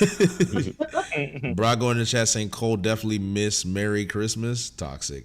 And then JD Wapple. No, sir. No, sir. No, sir. Question mark. Super chat $5. Wano better than all of Naruto. That's very disrespectful and toxic. Settle down. Evil Morj is crazy. Stop laughing, Virgo. That is from the snake. Par, you're never gonna get rid of that nickname. I'm sorry. You're just gonna have to eat that one. People started saying Morj is the bad Parvision. the bad Parvision. This Parvision versus More arc is gonna be great, and it's gonna last for a while. Karate D bid started watching Murphy before she caught to OP. Her book recs are amazing. Love the community. Y'all keep it up. Lots of love. Appreciate that. Black Zephyr, Sky P is the funniest One Piece arc to me. Until this day, the arc I had the most fun watching. Top 5 for me, but to each their own. Anime Devil, Kaido should have went out in a team battle. Maybe. I do like the 1v1 though. Do you think Oda will delve any more? You said what? So the chat's saying it's Parvin time now. Parvin time? I kind of like Parvin time. I like that. That's kind of fire. Yeah.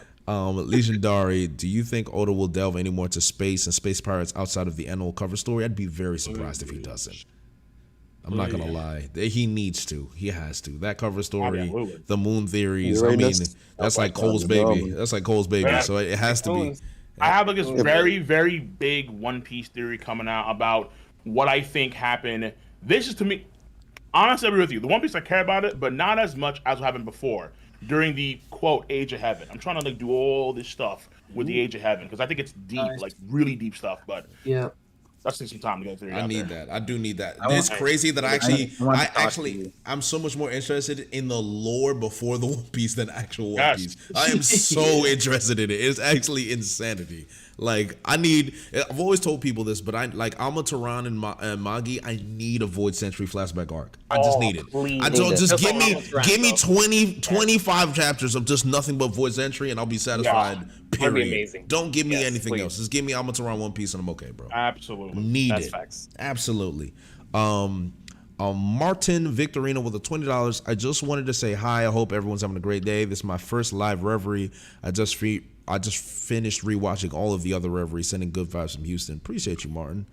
Definitely a huge commitment watching all the Reveries. So definitely a huge commitment, bro. Wow, my man loves the community. I appreciate you, Martin. Take a good nap when you're done, my guy. You did. Please take a nap, sir.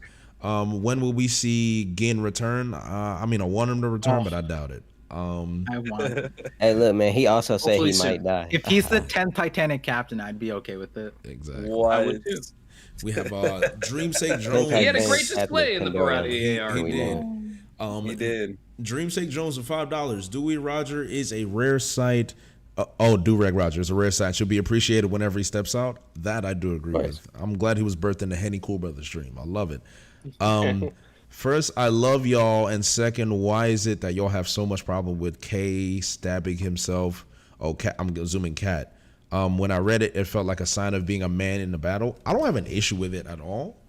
I think it's more of a explanation of Katakuri's character. I think people are just mad because Katakuri was whooping Luffy's ass aggressively until he stabbed himself, and people think that's the only reason why Luffy beat Katakuri is because he nerfed himself. It's an agenda thing. I don't think anyone was really mad at it. It's more people get mad at it when they're using their agendas to debate whether Luffy should have won or not. That's how I see it. The snake. $2. Care is the Moon Princess, aka Rabbit Goddess. Okay. Sen Eto. Enjoy the stream, everyone. Read Trojan X. You know that was coming. Let's see. $5. Cole from I'm So Uche. Cole lost that battle. Well, lost that debate with BDA. Don't sleep in the Admirals. We'll see about that. We'll see about that. Interesting. Duem Super Omnia, $2. Cole and Brago, Black Power Suckers, 4 laughing emojis, Woofy. I don't know what that means, but we'll figure that one out. What does that mean? Whole lot of aggressive energy. That's what I was saying. Cole, I have a genuine question. This is from Evan Johnson, $10. What on earth makes you think that the main opposing force to pirates is on the level of a Yonko Commander 1? Also, Brago Sanji is stomping Mudhole. He's stomping Katakuri. That's what I'm saying. So I mean, basically what I've been saying before is that it's relatively simple. It's just like, hey, we've seen before that commanders like Marco can fight against people like admirals. That's it. So the admirals are stronger, but it's still not an easy fight. That's really it. I can kind of see where you're going there. I can kind of see it. I mean, like you can look at it from you can say it from like another perspective here is like the world has always feared whenever a Yonko does something. Like even the Gorosei, like they always crap their pants whenever Yonko moves like a finger. But then no Yonko has ever really feared an admiral ever in the entire series. That's never happened a single time. So it's like even in terms of portrait. I mean, like just when Shanks appeared, everyone stopped what they were doing for a reason because it's Shanks. He's just that guy. I mean, even Akainu just stopped and he was bloodlusted. Yeah. He was going to kill Kobe. So it's like the actual prestige of the Yonko seems to be far superior than the Admirals at this point in time. Wait, do you hold the same Chinese thought? Do you hold the same opinion like with like Vista compared to Mihawk as well? I'm going to use the bathroom. Y'all continue this conversation real quick. Go ahead. Okay, yeah. So, I mean, when it comes to Vista, I think that Vista obviously was able, because he was acknowledged to be a good swordsman by, Mihawk. How good of a swordsman he is not too clear, but he can at least fend off Mihawk for a period of time. That's a good step to tell how powerful he is, of course. But is Zoro doing better? Then I would argue at this point in time he is doing better against Mihawk than Vista is, of course. But I'm saying, let's say if Vista and Mihawk would have like a full-fledged fight. Yeah. Like, would it be similar to like how, I don't know, Katakuri and Kizaru fight would go? Because that's kind of how it sounds. You're saying it. Katakuri and no, because Mihawk, I think. I don't know. I just gave an example. I just gave a random example. Yeah. So I mean, I would say that Mihawk still, of course, he wins that fight. It's just that, against any. I'm just asking about the difficulty. I was just wondering. The difficulty. Okay. Yeah. Okay. Yeah. So, I mean, you can argue that because it's hard to really gauge how powerful Vista is. Honestly, like, I'm not too sure. Let's say if you want to be generous in here, and let's say he's a command level person, like he's as good as, let's say, Jack or Racker or like any other commander. If you want to, let's say he's that strong, then you can argue that he's gonna probably bring Mihawk to like a mid difficulty fight where he's not necessarily someone that he can crush per se, but he can still beat him handedly. Now, King. Yes. I saw your video with Brago. That's part 1. The other day. My issue with you is you have good points until you start talking about NL. And it all just falls apart. I mean, why does the NL point, like, I love the NL point. Because it discredits you completely. Look, it's not, here's the thing. It's not like I'm like taking this super seriously in terms of power skill, because I think I'm just done at this point in time in terms of like, we have the feats. We have the feats. Boy, I'm good to go. The Admirals are on a high level. They're bloodlust at the moment. I have been arguing for a while what now. exactly are you referring to? No. Serious thing. So Eric just pulled up the Admirals versus yeah, because I can hear it. my argument is never, hey, the first division commanders are on the same level as admirals. I always say the admirals are stronger than guys you can consider to be like a Marco, a Katakuri, a Sabo. There's only one maybe exception, that's Ben Beckman. I'm willing to give the Shanks Pirate crew that much of an edge, as I said before repeatedly. But my issue, of course, is when they want to take the admirals and say, well, okay, well, they're at the same level as a Yonko, when we've, from a portrayal standpoint, from a feat standpoint, that's never been the case. Not even close. Okay, cool, but the pushback comes is when it's like, is your opinion of it being like a high difficulty fight if they were to fight? Like, it wouldn't be easy. Like, when people hear that, they're going to obviously have some pushback. When, for example, Kaido, who's not even using his Devil Fruit, could just one-shot Luffy, who just beat Katakuri. At the very least, he's around that level of power. Like, do you think if an Admiral was to fight Kaido, not even using his Devil Fruit, he would just get blitzed and one-shot the way Luffy did in Act 1? Well, I mean, it depends. Very hard to believe. So it's like, does Fujitora... So, like, if Fujitora were to stand there in position and just get rolled, like, take a Thunder Bagua by Kaido, it's hard for me to say Fujitora has enough physical... Well, that's what I'm saying. But what I'm saying is, like, would he just sit there like what Luffy did? Like, Luffy just sat there and he got blitzed into oblivion in the first Thunder Bagua. And then based on that one Thunder Bagua, could Fujitora also, like, still be conscious after that one Thunder Bagua? Given the evidence at hand, you'd probably say, well, no, because that's not his forte in terms of actual, physical durability. Luffy's better than that in Fujitora as far as we understand. But Fujitora in Dressrosa, the thing is that his character intentions in Dressrosa held him back. He never intended on actually capturing Luffy when they fought. He intended on letting them leave. That's why, for example, when the Robin fell, he deliberately let them go. He wasn't trying. So when he's no one's denying that. No one's denying that. It's not even hardening his sword. No, I'm not denying that. But again, on the flip side, look at Luffy's mindset towards it. Luffy had the mindset of, I'm not going to run away from Fujitora. I'm not going to run away from these guys anymore. Like, we've gone past this point. But then later on in Udon, he's running for his life from Big Mom, who's nerfed, who's Olin. People it's also like bring up Fujitora, and Luffy was also holding back as well. Yeah, I mean, he was also calling the attacks like, hey, you can't see, so I'm gonna do like an upwards kick. I'm gonna do like a right punch. I'm gonna do a left-handed jab. Of course. But the point is that Fujitora in Dressrosa, like all the fights that he had, no moment is accurate representation of his strength. Because in no fight was he actually trying to fight properly. This is my problem with the Admirals, though. This is what every Admiral. Eric, I'm sorry, I'm gonna have to cut y'all off because I need to get through these super chats. I'm sorry. I know where this conversation could. No, bro, listen. When good conversation, we get sidetracked and we started talking agendas. But I need to get through this. I understand. I'm fighting through my life. I'm fighting for my life right now, currently. I've skipped a few, but I do appreciate everyone that donated. Please, I hope you don't take offense. It's just on me. I apologize. Big Boji with the 219 SAR. Awesome stream. Shout out to King U, Yonko over Admirals. Always remember Sabo and a few good men. All right. I'm going to jump up to Captain Bruh. Shout out to all of the talented creators here and now, the ones that are yet to come. Love y'all. Okay. Let's see. I'm going to find some interesting ones here. Loving this Reverie from SOC Graffiti. Loving this Reverie. Been lurking around the community for years. All of you are GOATs. RogersBase manga reviews are goated. Brago D Ace is the best anime reactions. Second only to Khan. That's a shout out to you, Brago. See in the chat. Randy's still here, so I'll read this one. With Randy's view on certain arcs aging like wine because of future developments and reveals, which arc has been aging like milk because of new information? Like milk. Spirit Village.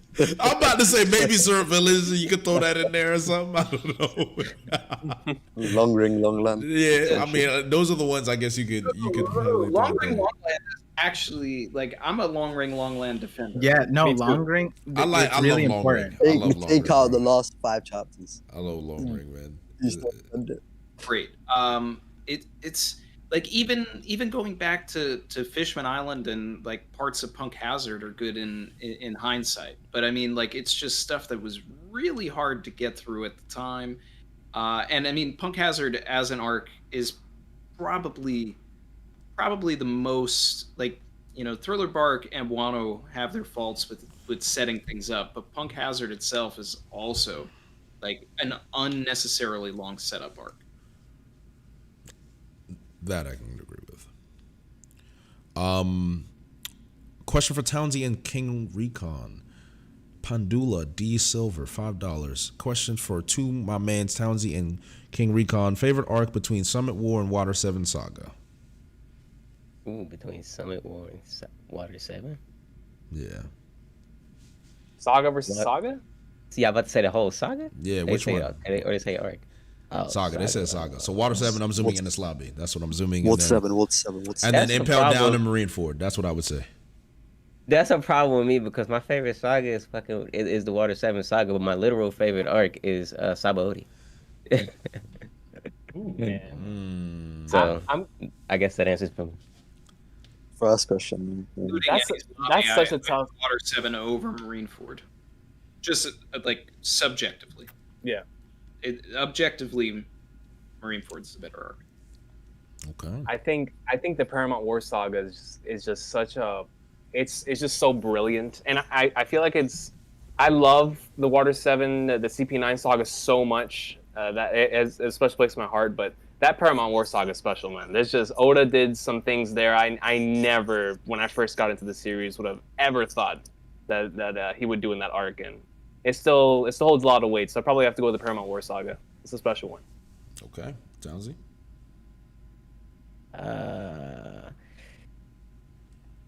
See, for me, saga wise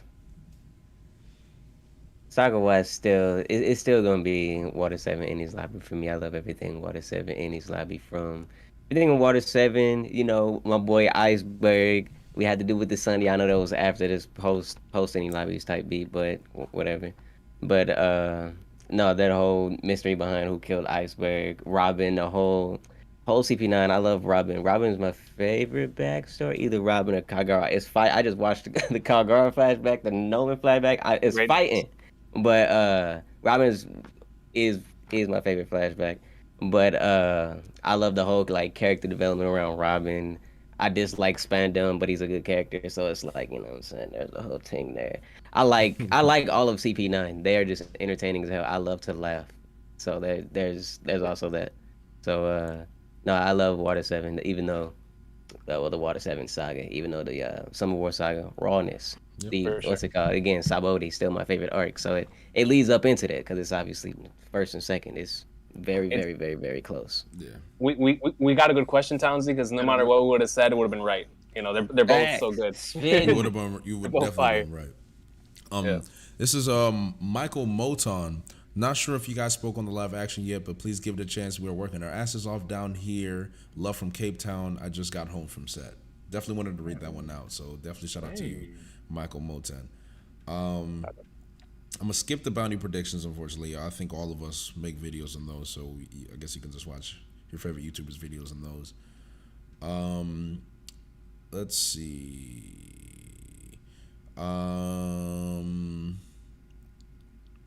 This is an interesting one. It's been a good reverie. Congrats, Jay, on being the host. How do manga readers feel about Oda adding things to the anime and not in the manga? How do we feel about that? What's the general consensus? It very much upsets me. Just because it upsets me as a manga reader, not as a One Piece consumer. If that makes sense. Mm-hmm. No, that does make sense. Yeah, I love it a lot. Yeah, I'm sorry. Go ahead, Ren. Oh no, I was just gonna say one of the best things that I saw that really should have been in the manga that was in the anime was an expansion on the Kiku and Kanjuro fight. Oh yeah. I bring that up every time. Because it's like you if in the anime you never would have thought y'all was like, oh yeah, you're not killing Kanjuro. Like when they pull up, when it's like right after and Kaido pull up and all that, it's like you're not gonna kill Kanjuro. We would have known that, but it's like in the manga we just like, bruh, what what's like, going on here? Yeah. It's like that whole fight. It fleshed everything out. Just like, yes, you're soft. know what I'm saying? You're a samurai, but you're soft. You know what I'm saying? You love your friends. It ain't a bad thing, but yeah. For me, I'm coming at this with a little bit of bias because I cover both every single weekend. Like Wano in particular, every time I watch an episode, it feels like I'm reacting to a chapter. In terms of never know what I'm gonna get because they've surprised me so many times in here. And I think the most recent surprise besides 10:15 was 10:13, where they delved into Yamato and Ace's relationship. That was a good in an anime original way. That was brilliant. Brilliant. Yeah. Very good. And there have been so many moments like that in Wano where I go into an episode and it just blows me away. Like I wasn't expecting this in the slightest. Yeah. And so I like what the anime's doing. I'd agree wholesale. I mean, there's even things where it's like, okay, well, let's give. I know folks got upset about it, but also folks loved it too. Was when Zoro actually shows the Conqueror's Haki in the anime, where he actually knocks people like instinctively, and then how that could lead up to him actually doing the maybe-ish infusion later on against Kaido. So as an M-only watcher, it actually, you could argue, makes a little more sense now. So when they actually get to that moment where he does scar Kaido, like, oh yeah, because they used Conqueror's Haki before when he was first disguised as a Beast Pirate, soldier. So you can argue the anime does have pacing issues, and there are some parts that are mad suck. But there are still a lot of details that you can like. Even like the Nami fight just makes a lot. It's just a lot better if it just has more impact just in the anime compared to the manga. Definitely. Well, it should though. So I like it. Well, because you say you should, but the problem is that I think like years ago, like especially like during Dressrosa, I think it was known or like kind of like the consensus here that the manga was absolutely better than the anime because the anime in Dressrosa was bad. It was for the most part it was not good at all. But now it's flipped the script, and you have to wonder why. Like what's going on in the anime or in the manga, or I guess both, where the anime seems to be better than the manga. What's going on here? There's a lot of mid episodes, but there's a lot of good ones as well. You're just gonna pick and choose. Yeah. Yeah, I wouldn't say everything's better, but a lot of things are great. Mm-hmm. All right, we have Lay Beaver. Jay, your reactions helped me through a hard time. Thank you so much. Definitely appreciate that. I hope you're doing a lot better, my friend. Barry Motivated with $20. Shout out to everyone in the stream, everyone in the chat. OP on its own is epic, but the community is what makes the experience an adventure. 100% agree. Agreed. I'm grateful for everyone here and the thing that brings us all together. Very heartfelt message. Barry Motivated. Appreciate you, my friend. Let's see. One Piece and Chill. Good job, Jay. Imagine Mugen with everyone here. If you guys are not hip to the Mugen train, me and Townsy, that is our personal project. You guys are gonna eventually see it. It is a lot of fun, but definitely want to get you guys on the Mugen stream eventually. You guys will see it soon. I'll explain that to you guys maybe in the future. Not today. From Abdel, congrats on hosting the Reverie, Jay. You're doing great. Shout out to my goat, Sin, Townsy, Brago, Matt, and of course, Jay. Appreciate you. Appreciate you, that easy. Is Dragon Hype still real? Where do you rank him? I think we covered this already. Let's see. Let's scroll up a little bit. See some copium talk here. Love that.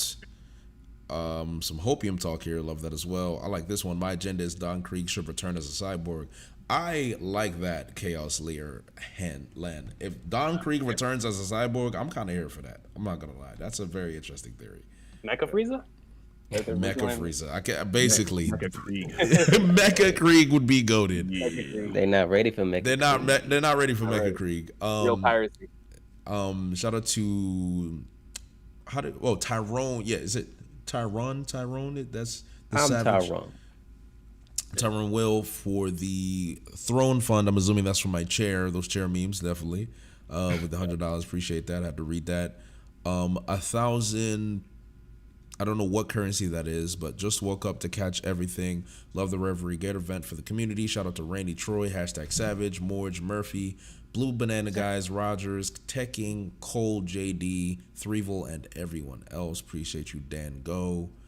Mr. Hyena for the 750 ISK. Why don't you have a 12-hour or 24-hour Reverie? I just don't think people have the time to coordinate a 12 to 24-hour Reverie with that many people. Not everyone. You gotta have multiple hosts. Yeah. Not many people are capable of doing that. That's a one-time thing. Let's see. Anything else I'm missing? Okay, we have Steve Augustine. Love the stream. I have to say, if the Nika sweater I bought from Randy. Wait, I have to say, I F with the Nika sweater I bought from Randy, but I guess I'm the only one who thinks it's about time he got Gear 5th and didn't feel like it was rushed.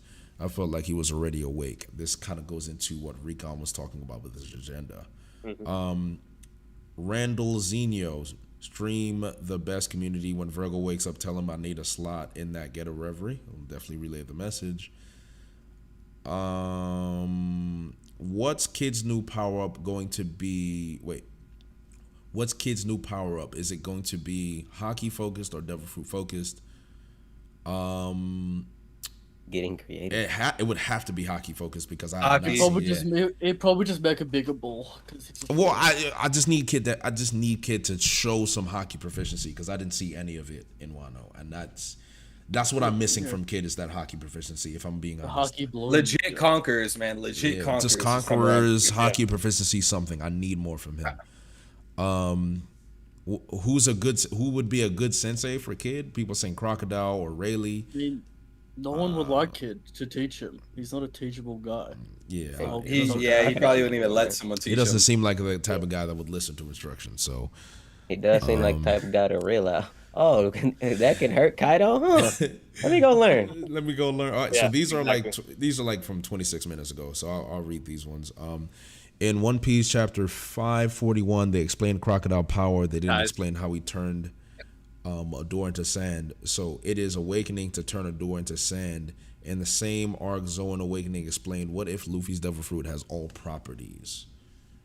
Well, Crocodile was doing that since Alabasta. He kind of absorbed the moisture from the door, though. He didn't turn it into sand. Yeah, I was about to say, Crocodile been doing that since Alabasta. Yeah, I wouldn't call that awakening, personally. I don't think I would. Why can Eno read electromagnetic waves, but Kid, who's got control over said waves, can't? Also, Kid needs some Wapple metal. Let my man make Iron Man suits. Ooh. I suppose because he doesn't have electric eardrum situation going on. Yeah, he's not made of electricity. And his hockey's kind of mid, honestly. It's real too. Well, I mean, if I speak. Let's see. Taichu with the $2. Do people from Winter Island sleep? I would assume so. No, they don't sleep. Oh, Blackbeard?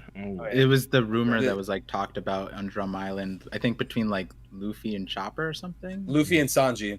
Yeah, it's a very weird it's a theory situation. But then also didn't Buggy? Well, Buggy in specific didn't say Snow Countries. He said Blackbeard. Yeah, it was Luffy and Blackbeard doesn't Sanji. sleep. So then people use that to make the leap that Blackbeard was from a winter island because that's Karakuri Island. That's true. Okay. I think Buggy even says something about like, it's like he can live twice, some shit like that.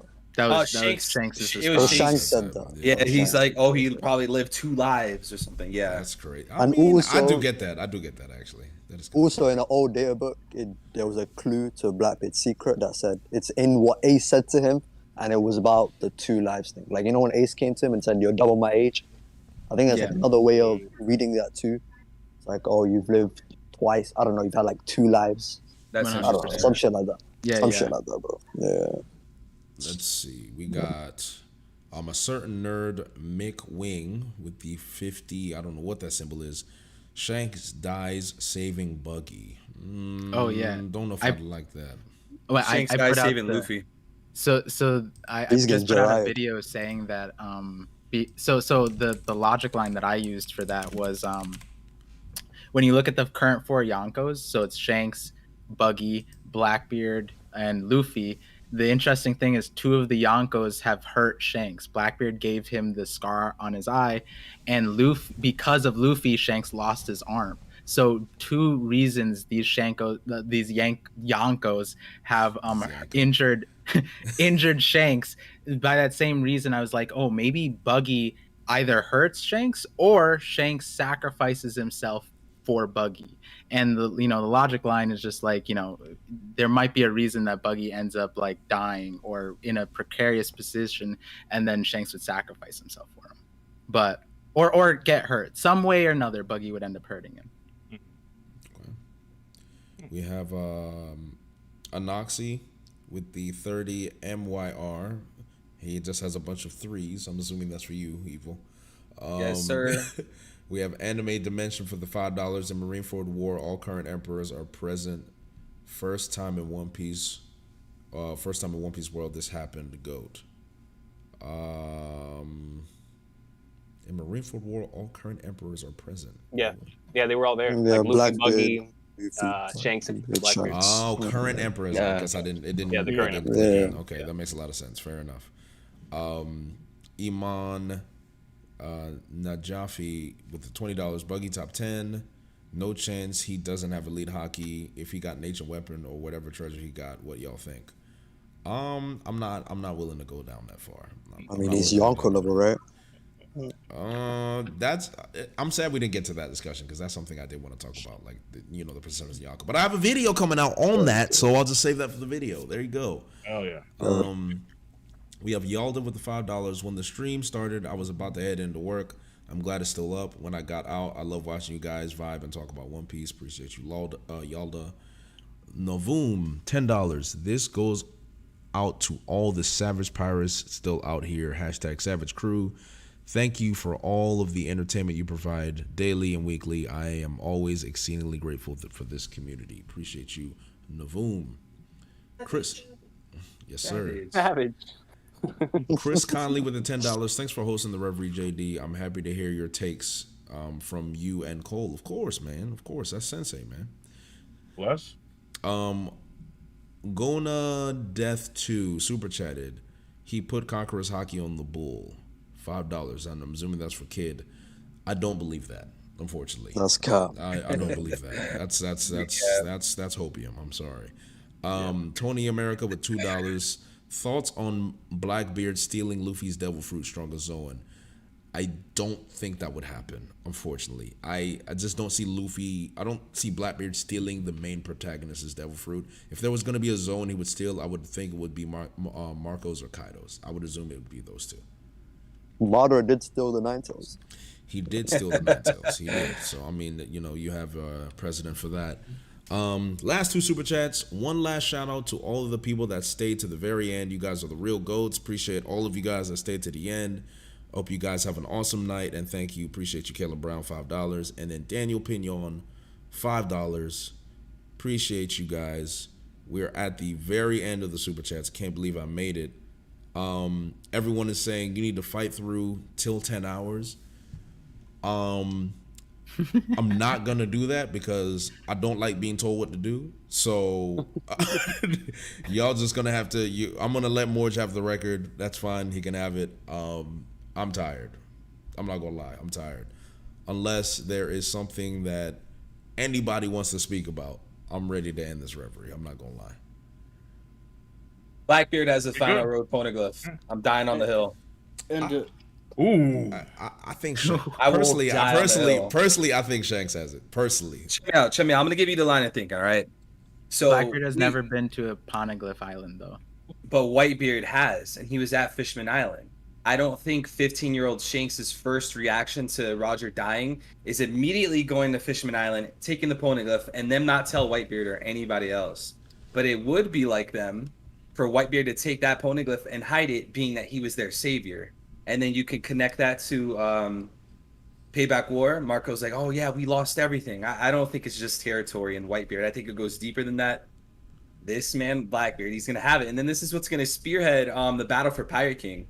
Knowing that Luffy has 3 poneglyphs plus Robin versus Blackbeard. Blackbeard's just sitting back. He's just getting stronger. He's just waiting for Luffy. Because you need all 4, right? So that's just how I see it. I just can't see a scenario where Shanks like It'd be an easy way to get them to fight each other. Let's say that for the plot. Because also, I'll just touch on this and let pass the mic to you guys real quick. And also knowing like Shanks' character, you know, he's generally like a good guy. I don't see why he would go to that territory knowing it's complete mayhem and not be some sort of savior, be under or have them be under his protection or any of that, and just like take the poneglyph, leave, and no one hear or see it. Like that, just to me, that's very weird. But yeah. So if Blackbeard had the final poneglyph and he needs to get the raft tail, that means he's gonna have to clash with Luffy and steal the others that he has, because Luffy would have 3, right? Mm-hmm.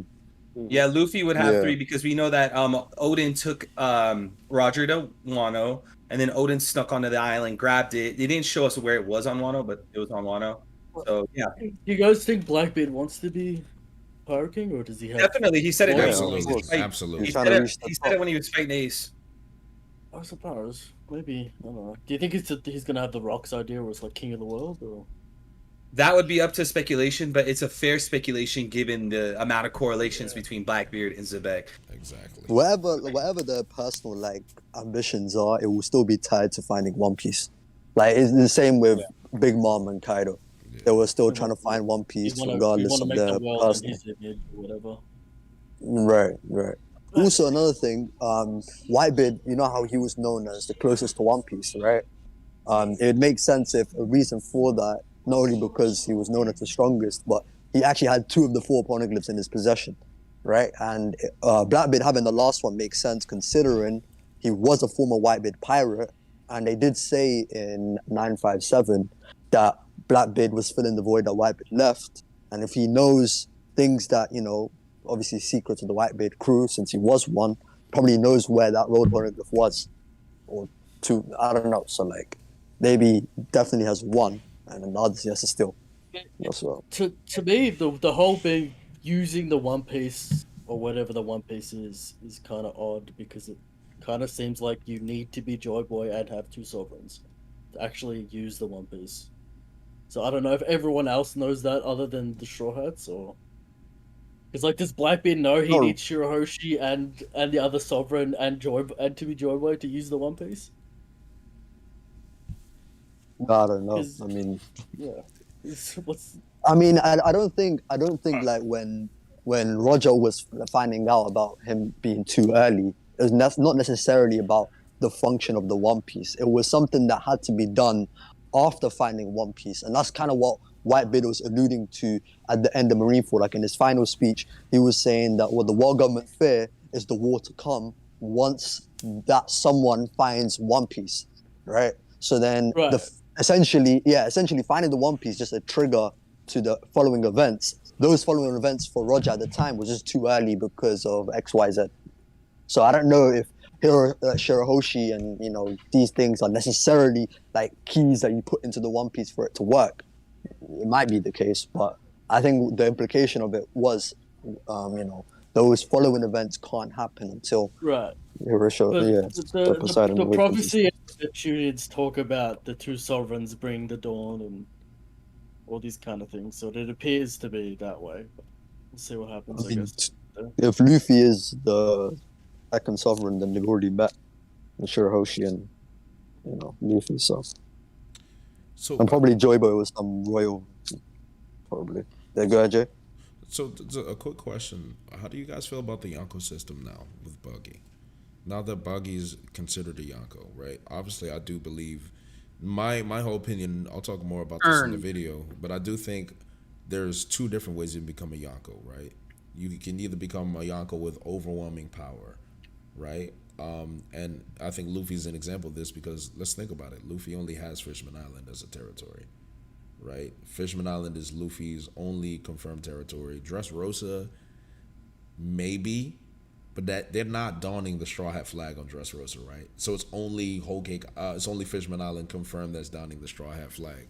So I think it's Luffy's feats and his power in defeating the Yonko put him at the Yonko status. However, I think with Buggy, this man is a Shichibukai, but I would not be surprised if this man has the amount of influence around the world and the influence and the clout of being, one, close ties with Shanks, part of Gold Roger's crew, and his performance in Marineford, where, you know, the propaganda came out as well. You can become a Yonko due to propaganda, due to influence, due to power and the influence you have over the powered world.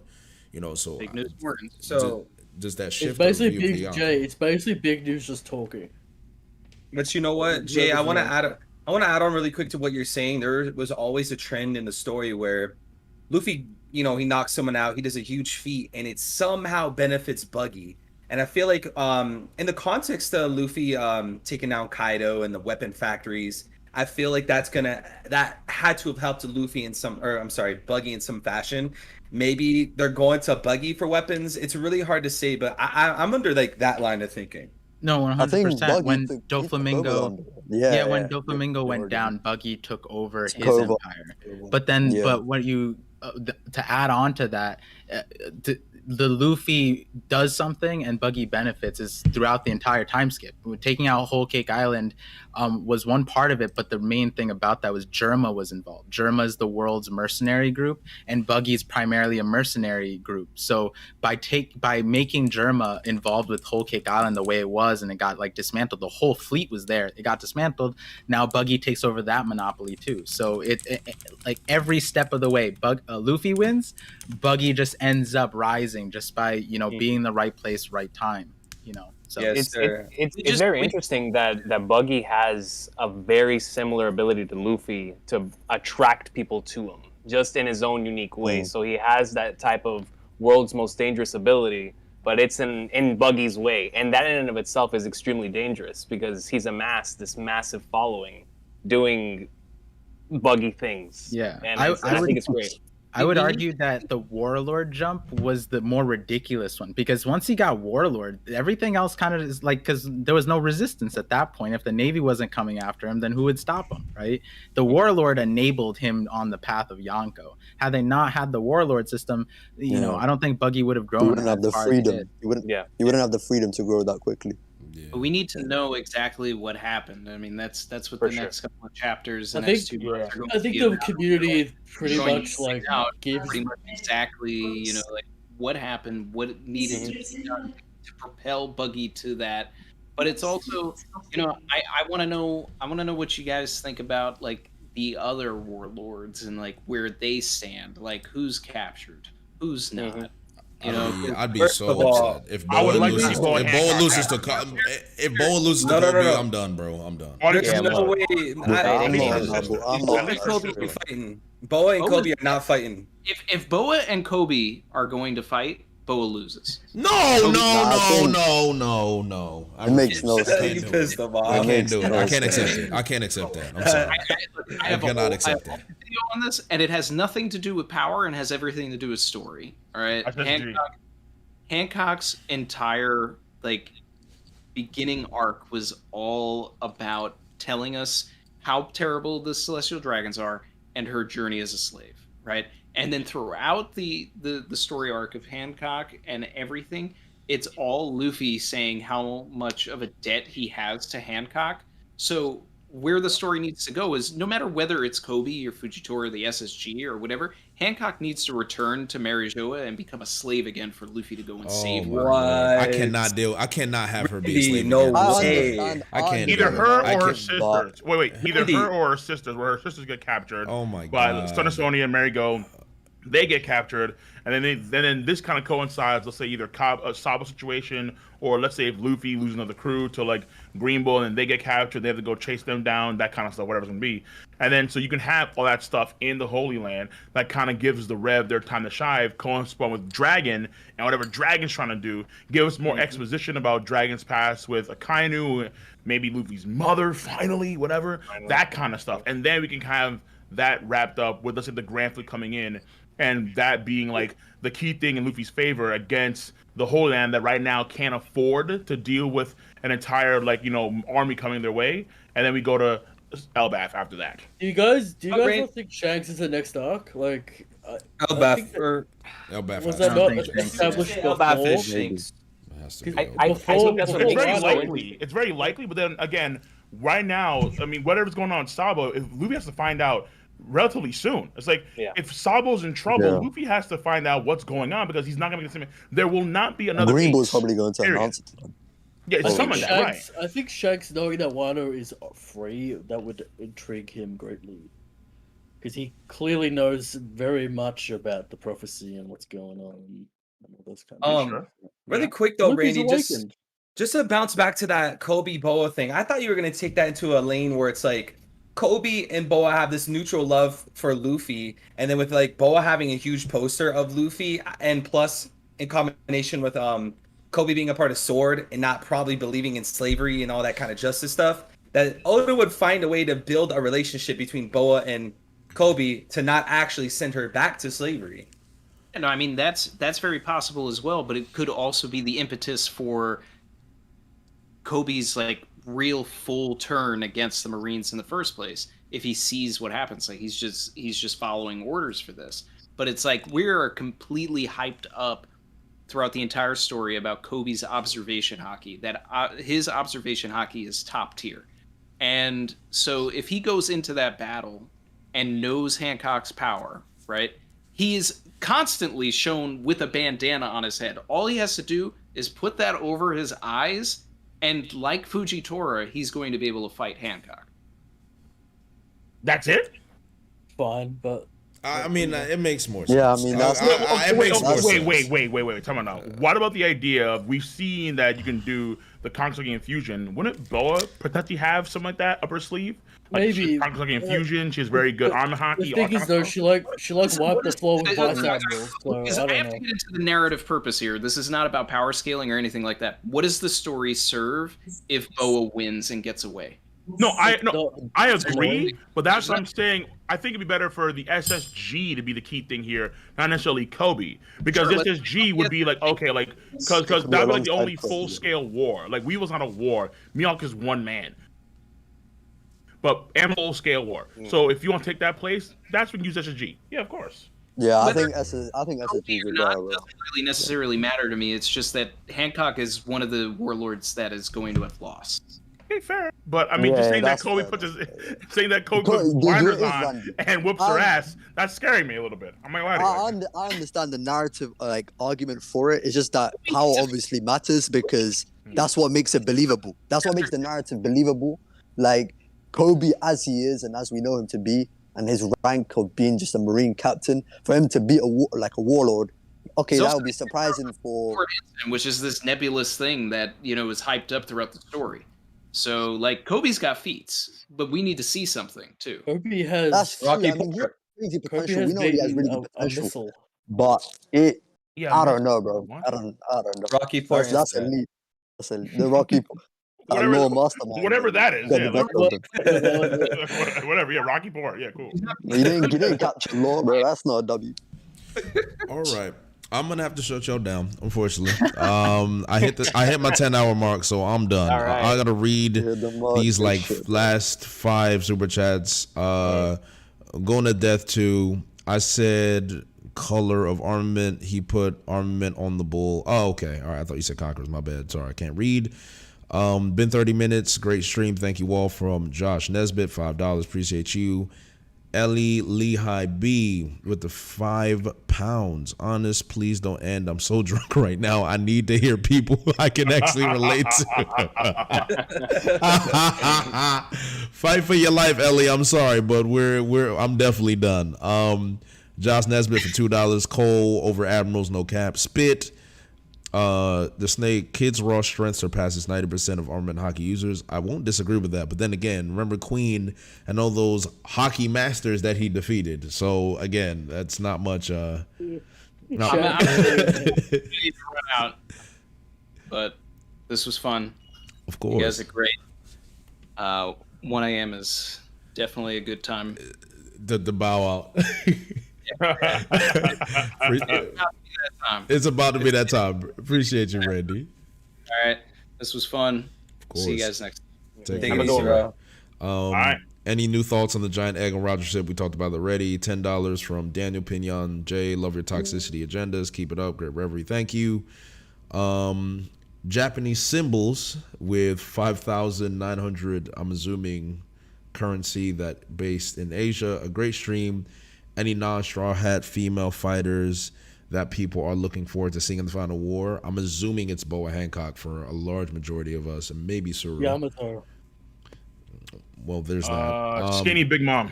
Skinny Big Mom. I'm there for that. Can Vanderdecken throw a planet? No. Take inventory. Vanderdecken cannot throw a planet. Maybe Well, I mean, technically, if you want a power. Technically, that's why I said cut it out. Cut it the hell out. We're done. That is it, guys. That's the last super chat. Oh my God, it has been an amazing time. Hosting the Reverie has been everything I thought it would be. You know, it wasn't easy, but at the same time, a lot of good memories. I had a great time. I appreciate everybody in the chat and everyone that came through. If people are asking where Grand Line and Tekking is, Grand Line has COVID. Tekking is on vacation. But yeah, big shout out to everyone that stayed with me. Cole, brother Cole, appreciate you. You know, I know you're a busy man, so thank you for staying. Yeah, I was there now for like the longest, but I mean, I figured, okay, I'm here now. I'll just stay for like the, towards the end. I got you. I definitely appreciate that. Recon, of course, my brother. You know, I love you dearly. Thank you so much. Par and Threevil, the rookies, the golden rookies. Appreciate you guys coming through and staying with me all the way to the end. Thank you so much. Thank you, Townsy. man. You already know. You already know what it is, Townsy. We linking at DreamCon, so it is what it is. Night boy. And Zage, again, I'm glad to have you near the end. You stayed for a good amount of time. I'm glad you were able to get your takes off, of course. And Big Rick, you know I hate you and your brother, but it's not really the case. I love you too, dearly as well. Nothing personal. Nothing. And definitely thank you, chat, and thank you to everyone that donated. You didn't have to, but you did, and you showed a lot of love to the community. You guys are what makes this Reverie happen every single time. We got to 10 because of y'all. So definitely feel proud of yourselves. No more jokes about my chair. I'm going to buy a new chair because of this Reverie.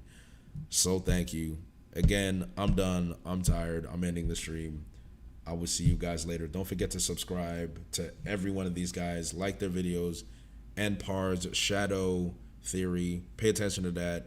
My boy Threevils, Blackbeard Octopus Theory. Pay attention to that as well, of course. And until then, I will catch you guys later. I'm out.